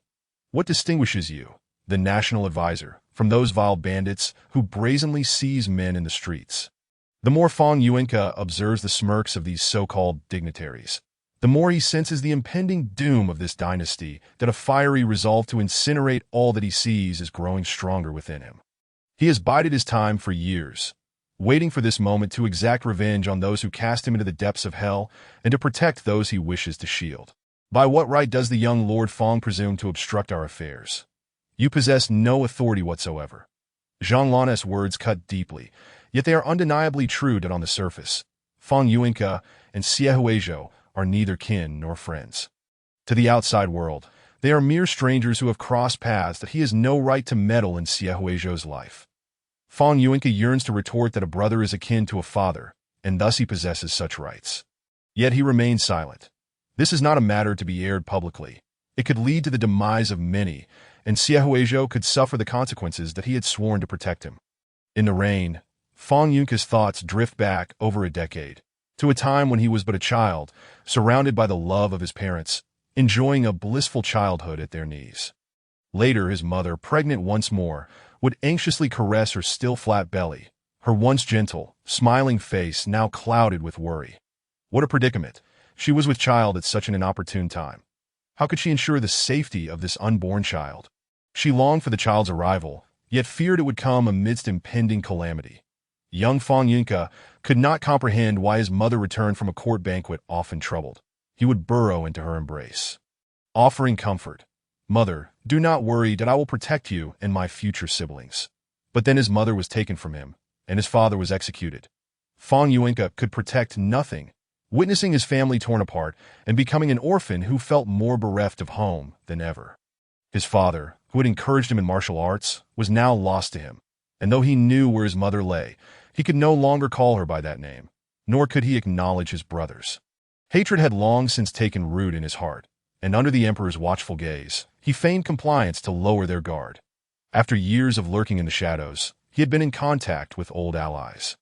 Fang Yunke paused for a moment, then resolutely threatened, "In any case, should I ever witness you coercing him again, I shall ensure your demise, tearing you limb from limb. Then come forth and show me how you would kill me." Zhang Lana challenged. Xie Huizhou interjected, "Have you too considered my feelings? I am not a mere toy for your quarrels." Observing Fang Yunke's growing hostility towards Zhang Lanhe, Xie Huizhou realized his plan to redeem the antagonist had utterly failed. Indeed, it seemed the best course of action was to knock the national advisor unconscious before eloping with him in a sack. Zhang Lanhe smirked, his voice laced with temptation as he beckoned. "Huizhou, come to me."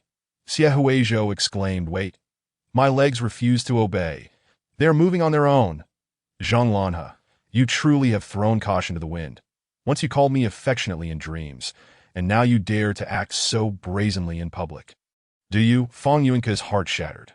Xie Huizhou had been corrupted by the national advisor, and upon being called, he went forth without hesitation, leaving Fang Yunke feeling sold out and counting the coins for another. He nearly fainted from rage mid-stride. Xie Huizhou shot Zhang Lanhe a glare, signaling that he had gone too far, and warned, "If you persist like this, I shall ignore you." Zhang Lanhe, feigning innocence, released his hypnosis. Xie Huizhou turned to take an umbrella from Fang Yunke's hand, choosing to shelter himself alone. I mean, why must a group of grown men insist on sharing a single umbrella when there are plenty to spare? How idle you all are that do any of us lack money. Why must two of us share one umbrella, quarreling like children? The three of them, each with their own umbrella, awkwardly walked down the street, with Xie Huizhou caught in the middle. Sensing the atmosphere growing increasingly bizarre, and he reminded Fang Yunke not to forget their serious business. "Young lord, are you not supposed to meet with a Su to discuss important matters? Our paths are diverging. I am not a child, and do not require an escort." Fang Yunke hesitated. "I worry for His Highness's safety and wish to accompany him. With me here, His Highness shall be safe." Zhang Lanhe interjected. "Soon, young lord's esteemed Master Zhou will be heading to Pingzhou as well. It is best to focus on the future. You, who cannot always stay by my wife's side, should refrain from dictating my actions." Given the current turmoil within the capital, it is indeed safer for Xie Huizhou with the national advisor by his side. Fang Yunke discerned the implications behind those words. Though reluctant, he ultimately departed.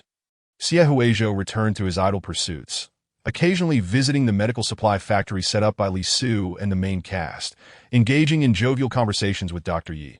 Meanwhile, the new illustrated volume was flying off the shelves throughout the vast realm of Daxia, leaving many astounded by the audacity of the artist. Chunjai, Jusai, Des, they perused the volume, their eyes widened in shock. The fourth prince is a woman. The emperor executed innocent loyal subjects to seize the wives of his ministers. While it appeared far-fetched, there was an unsettling sense of realism to it. Two princes clashed fiercely over the northern territory, and Chunjai began spinning tales anew. It all seemed so implausible. Yet the events surrounding the eighth prince were all too real, leading some to wonder if perhaps it was indeed true. Why the fixation on such details? As long as the spring illustrations were provocative enough, does it not suffice? Who seeks authenticity in such depictions when they are so beautifully rendered? Many details appeared strikingly realistic. Chunjai Jusher's identity must be anything but ordinary. Who exactly is Chunjai Jusher? Truly, a remarkable figure. Due to its overwhelming popularity, even the fourth prince, who typically shunned such works, took notice. What nonsense! Who dares to concoct such fabrications and tarnish my reputation? Chapter 69. Brotherly estrangement. The fourth prince could not crush Xie Huizhou, despite witnessing his pain. Regretfully, he returned to the prince's residence just as the emperor fell into paralysis. Perceiving this as a golden opportunity, that he was conspiring with his subordinates to seize the throne when one of them presented him with the spring illustrations. The advisors, having offered the drawings, exchanged glances, eager for him to take notice. The fourth prince furrowed his brow, perplexed. How did a discussion of succession lead to reviewing spring illustrations? Do not let trivial matters jeopardize our grand scheme. The illustrations on the cover depicted an artist brazenly drawing with an eye for the national advisor's physique. The audacity of the artist was shocking. The fourth prince, recalling the national advisor Zhang Lanha's terrifyingly seductive figure, felt no interest in the illustrations. Once he seizes power, he intends to find a way to eliminate the national advisor, ensuring that those chronicling history will smear his name. The advisors, seeing that the fourth prince showed no desire to engage with the illustrations, could not help but urge, "Your Highness, you should take a look. This concerns you and the fifth prince. The uproar outside grows louder by the day, that if this continues, your reputation will be in jeopardy." The advisors had initially thought that devising strategies for their lord to deal with political rivals would suffice. Little did they foresee that they would one day be burdened with protecting their lord's reputation, that a few spring illustrations could easily obliterate the virtuous image the fourth prince had painstakingly cultivated over the years, leading many to doubt his character. Most alarmingly, many believed the allegations. The audacity of such obviously false content to gain traction was bewildering to the advisors.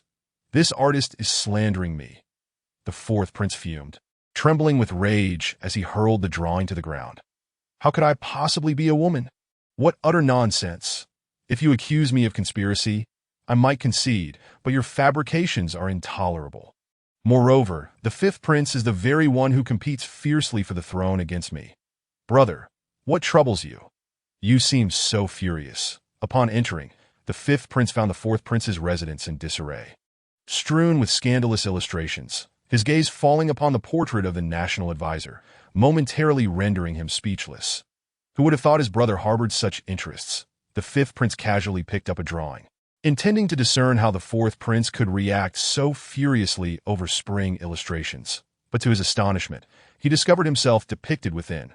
The treachery he had committed against the fourth prince was laid bare for all to see.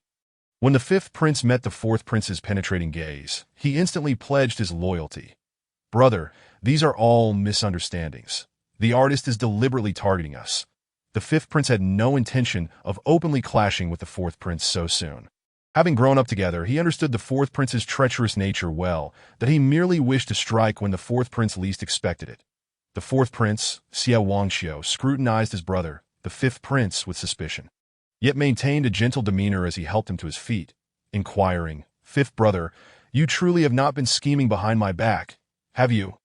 Tell me your thoughts. I shall not hold it against you." Although much of the content in the illustrated album is nonsense, the fourth prince is aware that some aspects hold a semblance of truth, that he cannot help but harbor suspicions regarding the fifth prince, who has always been his aide, wondering if he harbors ulterior motives, such as vying for the throne. Should anyone dare to covet what is not rightfully theirs, he shall not hesitate to show no mercy as an elder brother. After all, he had never contemplated sparing the fifth prince's life post-coronation. He would have the imperial physician inform the Empress Dowager that her beloved son is gravely ill due to her longing, allowing her to recuperate in the Equine Palace. Suppressing the shock within, the fifth prince continues to feign a carefree attitude, dismissing thoughts of the throne. "Brother, how could that be? Do you not know me? I have always aspired to be a leisurely, wealthy gentleman, never once considering that position. There are those who wish to sow discord between us. If mother were to find out, she would surely be heartbroken." The fifth prince grows curious about the painter, Chuanjai Jusher, pondering how this artist came to know of his prophet from the plague and deliberately alluded to his ambitions for power, as if a merciless hand were pushing him towards a rift with his brother, sowing seeds of doubt in their relationship. What a cunning ploy! Suddenly, he recalls a few words from Xie Huizhou that sought to create a rift between them, the sly glint in the other's eyes lingering in his mind. However, his ninth brother has always been somewhat of a fool, lacking skill in painting. It is unlikely that he is the one behind this. It is imperative that they uncover the mastermind behind this artist. They must ascertain who dares to orchestrate such a scheme against them, that if this person possesses talent, they shall recruit him to their cause. The fourth prince nods, dismissing the fifth prince's doubts. "Rest assured, I shall capture this audacious artist. When the time comes, I shall confront him personally, eager to witness the plight of this individual who dared to conspire against me, employing the most ruthless methods to ensure he experiences despair. Brother, there is another matter. The banquet for the peace negotiations with the Northern Kingdom, as decreed by Father, is to be held soon. The fifth prince contemplates the pressing issue at hand, given the current state of the emperor. Will he even be able to attend? The fifth prince is eager to meet the Northern Prince, hoping to gain some support from him to bolster his chances.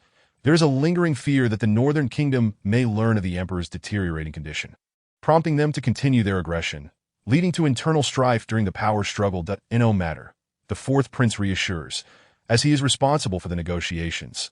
Should he succeed, all unfavorable voices against him will vanish without a trace, leaving no room for error. I have instructed the imperial physician to attend to Father daily.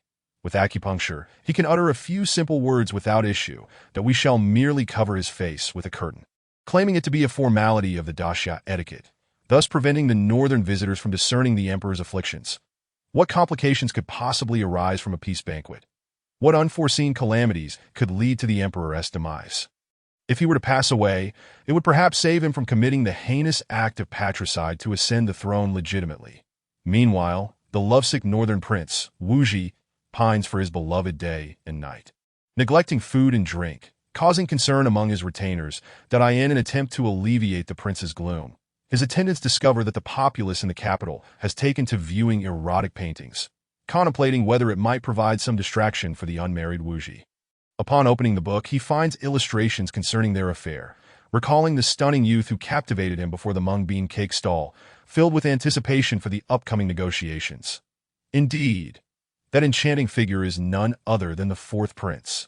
Perhaps fate will allow him to encounter him once more at the banquet, but if a union with Daxia could be arranged, bringing his beloved back to the grasslands would be even more perfect. As time elapses, the urgent matter of the plague in Pingzhou draws Zhou Yanqing and Fang Yuanke, along with Physician Yi and others, to travel there with medicinal supplies. Before their departure, Physician Yi dutifully checks Xiehuizhou's pulse. The poison has significantly diminished, but continued care is necessary. I have left ample antidotes. Your Highness should continue taking them.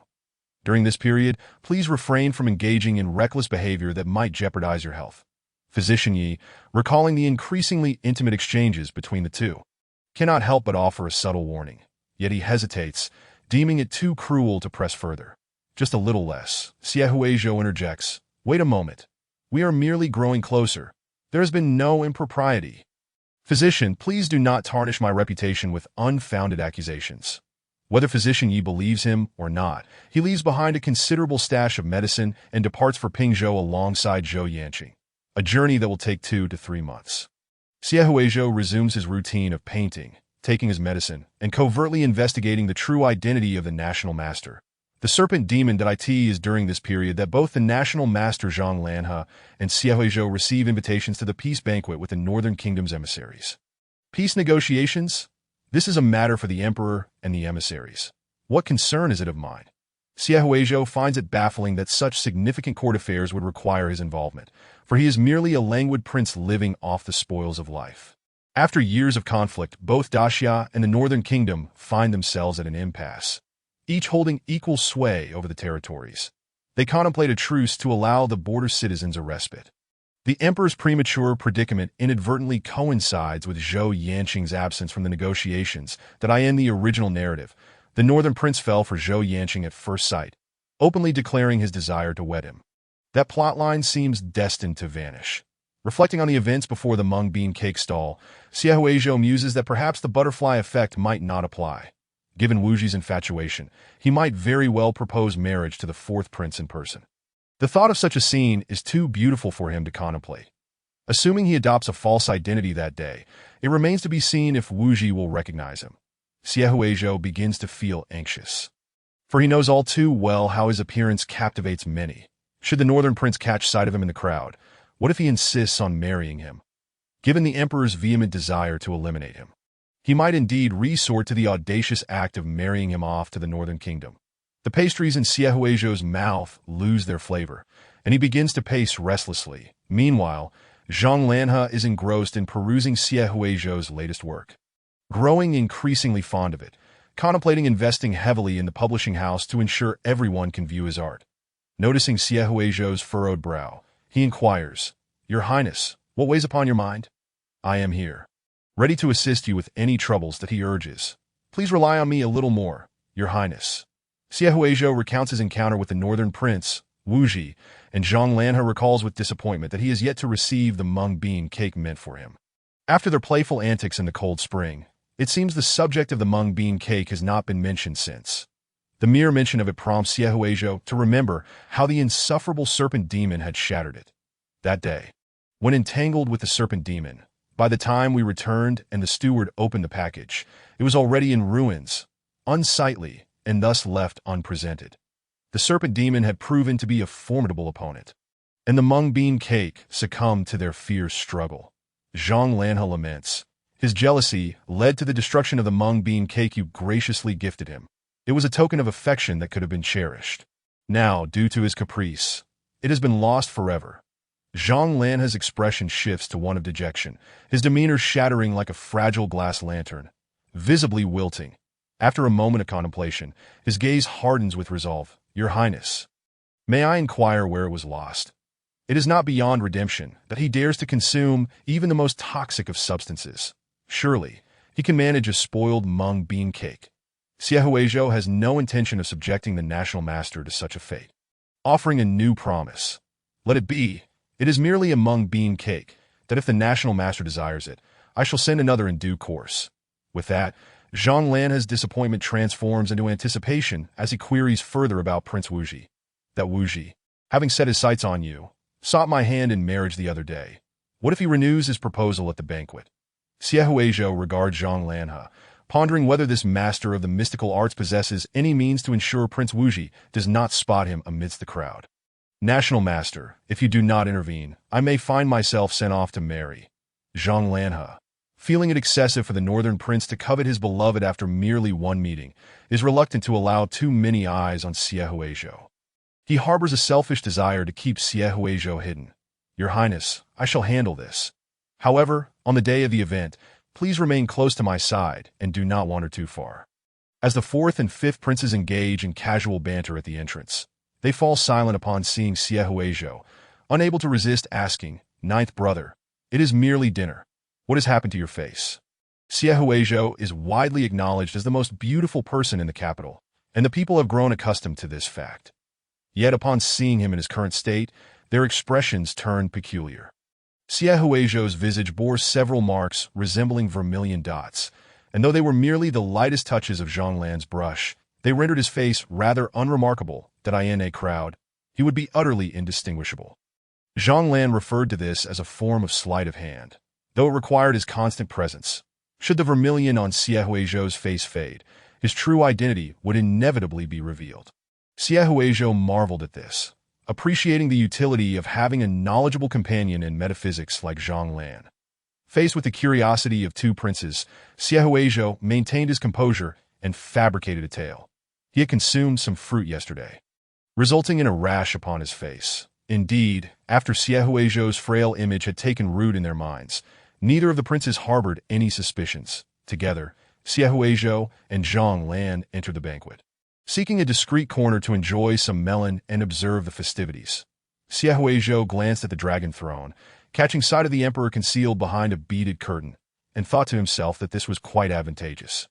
Allowing the emperor to masquerade as a sovereign free of ailments, that it was customary in the great Xia to refrain from gazing directly upon the emperor's countenance. Xie Huizhou relaxed below, eagerly anticipating a classic scene to unfold. Chapter 71. My heart belongs to His Highness the Fourth Prince. The negotiations proceeded smoothly, and the banquet was filled with merriment. The northern envoy was treated to an abundance of exquisite dishes from the imperial kitchen, and Xie Huizhou dined with great delight. Zhang Lan relished the sight of Xie Huizhou exuding joy, unable to resist serving him and occasionally wiping the corner of his mouth. Their interactions at the state master's residence had always been so. A natural habit formed from familiarity, and they were blissfully unaware of any impropriety. The ministers dining nearby gawked at their displays of affection, astonished. Wasn't he the state master known for his fastidiousness and disdain for close company? How could he be so eager to attend to the ninth prince, nearly acting as his personal servant? The intensity of Zhang Lan's gaze, which seemed to cling to Xie Huizhou as if he wished to devour him whole, occasionally warned others to keep their distance from his prey, as if proclaiming his ownership, that a sharp glance from Zhang Lan silenced the onlookers swiftly. Poor ninth prince, clearly not acting of his own volition, was toyed with by the venomous state master. The melodious music paused, and the dancers withdrew. The atmosphere charged as guests enthusiastically praised the banquet. Seizing the moment amidst the crowd, the emperor decided to facilitate a splendid union. I wish to wed the 13th princess, Anyang, to forge an alliance with the northern territory. The emperor's voice was strained and intermittent, yet it went unnoticed amidst the clamor, raising suspicions among some, though none took it to heart. The northern third prince had come to represent his realm, and if the future mistress of the grasslands were from their side, it would greatly benefit them. The emperor had already set his sights on a suitable lady, 13th Princess Anyang, the daughter of a former consort, still in her tender years, lively and charming, often seen nestled in the arms of Grand Consort Shui. Her age was just right. Upon hearing this declaration, the expressions of the women behind the curtain shifted dramatically, especially that of Grand Consort Shui, whose eyes flashed with fury, her heart turning cold, trembling with rage. You wretched emperor, summoning me and the princess here, only to propose a separation for the sake of marriage. It is not as if we have suffered defeat and seek peace. Why must my child be sent away in such a manner? You do not cherish her as your own. Grand Consort Shui, already displeased with the emperor's ascension, now felt an even deeper resentment brewing within her. Would anyone else be worse than him? The northern third prince possessed the capability to control the grasslands. How could he be swayed by a foreign emperor to marry a woman he utterly disdained? That will not do. I, your highness, prefer to find my own beloved. So, this prince already have someone he cherishes. To be honest with the emperor of Great Xia, during this mission to the northern territory, I have already found my heart's desire in the capital, and I ask for your blessing that a capable man would surely wish to marry his beloved, while the inept would have no choice but to accept whatever was offered. Upon hearing this, all eyes turned to Prince curious to discover the identity of the one he so fervently desired. To have encountered true love during his mission to Great Xia was remarkable. If the emperor were to grant him the title of Prince Consort, it would indeed be a splendid match. Everyone looked at him with encouraging anticipation, eager to hear the name of the beauty for whom he would refuse the emperor's offer. With thoughts of his family in mind, the northern prince resolutely declared, "My heart belongs to His Highness the fourth prince. I implore your nation to bless our love." The emperor, the princes, the courtiers. The silence that ensued was deafening. Indeed, the customs of the grasslands were markedly different, quite liberal, and this was their first encounter with a foreign prince seeking another prince in marriage.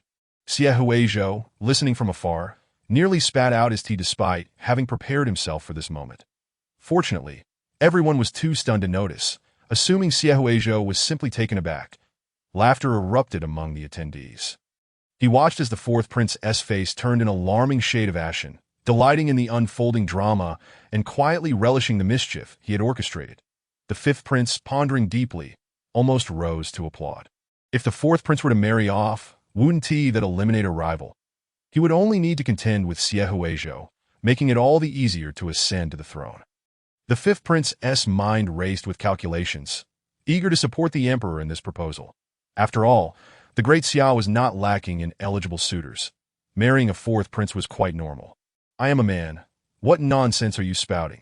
The fourth prince was nearly apoplectic, striding up to scrutinize this foreign prince, warning him, "Are you intentionally seeking to insult Great Xia? Do you wish to reignite conflict with us? I assure you, I am indeed a man. Cursed be the painter known as Spring Zhai, who had depicted him in such a manner, tarnishing his reputation." Before the fourth prince could approach he had been pleased to think a beauty had taken the initiative to seek him out. But upon seeing this unfamiliar face, he froze. "Pray tell, who are you? Surely, you cannot be the same beauty I encountered that day. You are far less striking." Could it be that Great Xia was deceiving him? The fourth prince ground his teeth in frustration, glaring at him that "I am the fourth prince. You speak of seeking my blessing, yet you do not even recognize me.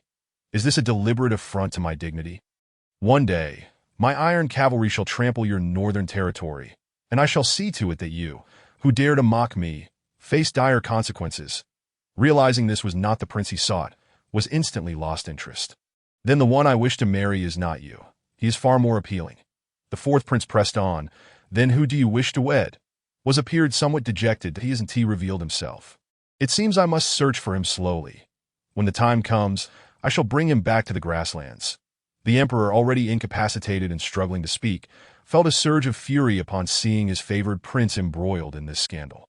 Nearly foaming at the mouth and on the verge of fainting, his hidden guards, sensing the turmoil, quickly disguised their voices as the emperors to intervene. "It seems the northern third prince has had too much to drink. Someone, take him away to rest and sober up." With the negotiations nearly concluded, the guests finished their meals and began to disperse, while the emperor was escorted to a private chamber for medical care. Thus, the matter of the two nations' union was laid to rest, and the envoys prepared to depart Great Xia 3 days hence. Xia Huizhou strolled languidly in the small garden, pondering whether Zhonglan truly was sealed away in some corner, stubbornly refusing to reveal himself, which left him feeling vexed. Observing Xia Huizhou searching for something once more within the palace, Zhonglan gently inquired, "Your Highness, what is it you seek?" What could possibly hold such significance for him within the palace that he would search for so long? If it were merely an object, that would be one thing, but if he were searching for a person, what then? "I seek a stubborn individual. You must confess to me that it was a person he sought."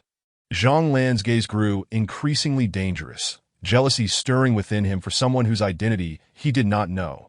Let your serpent tail coil around him, suffocating him until he cannot escape.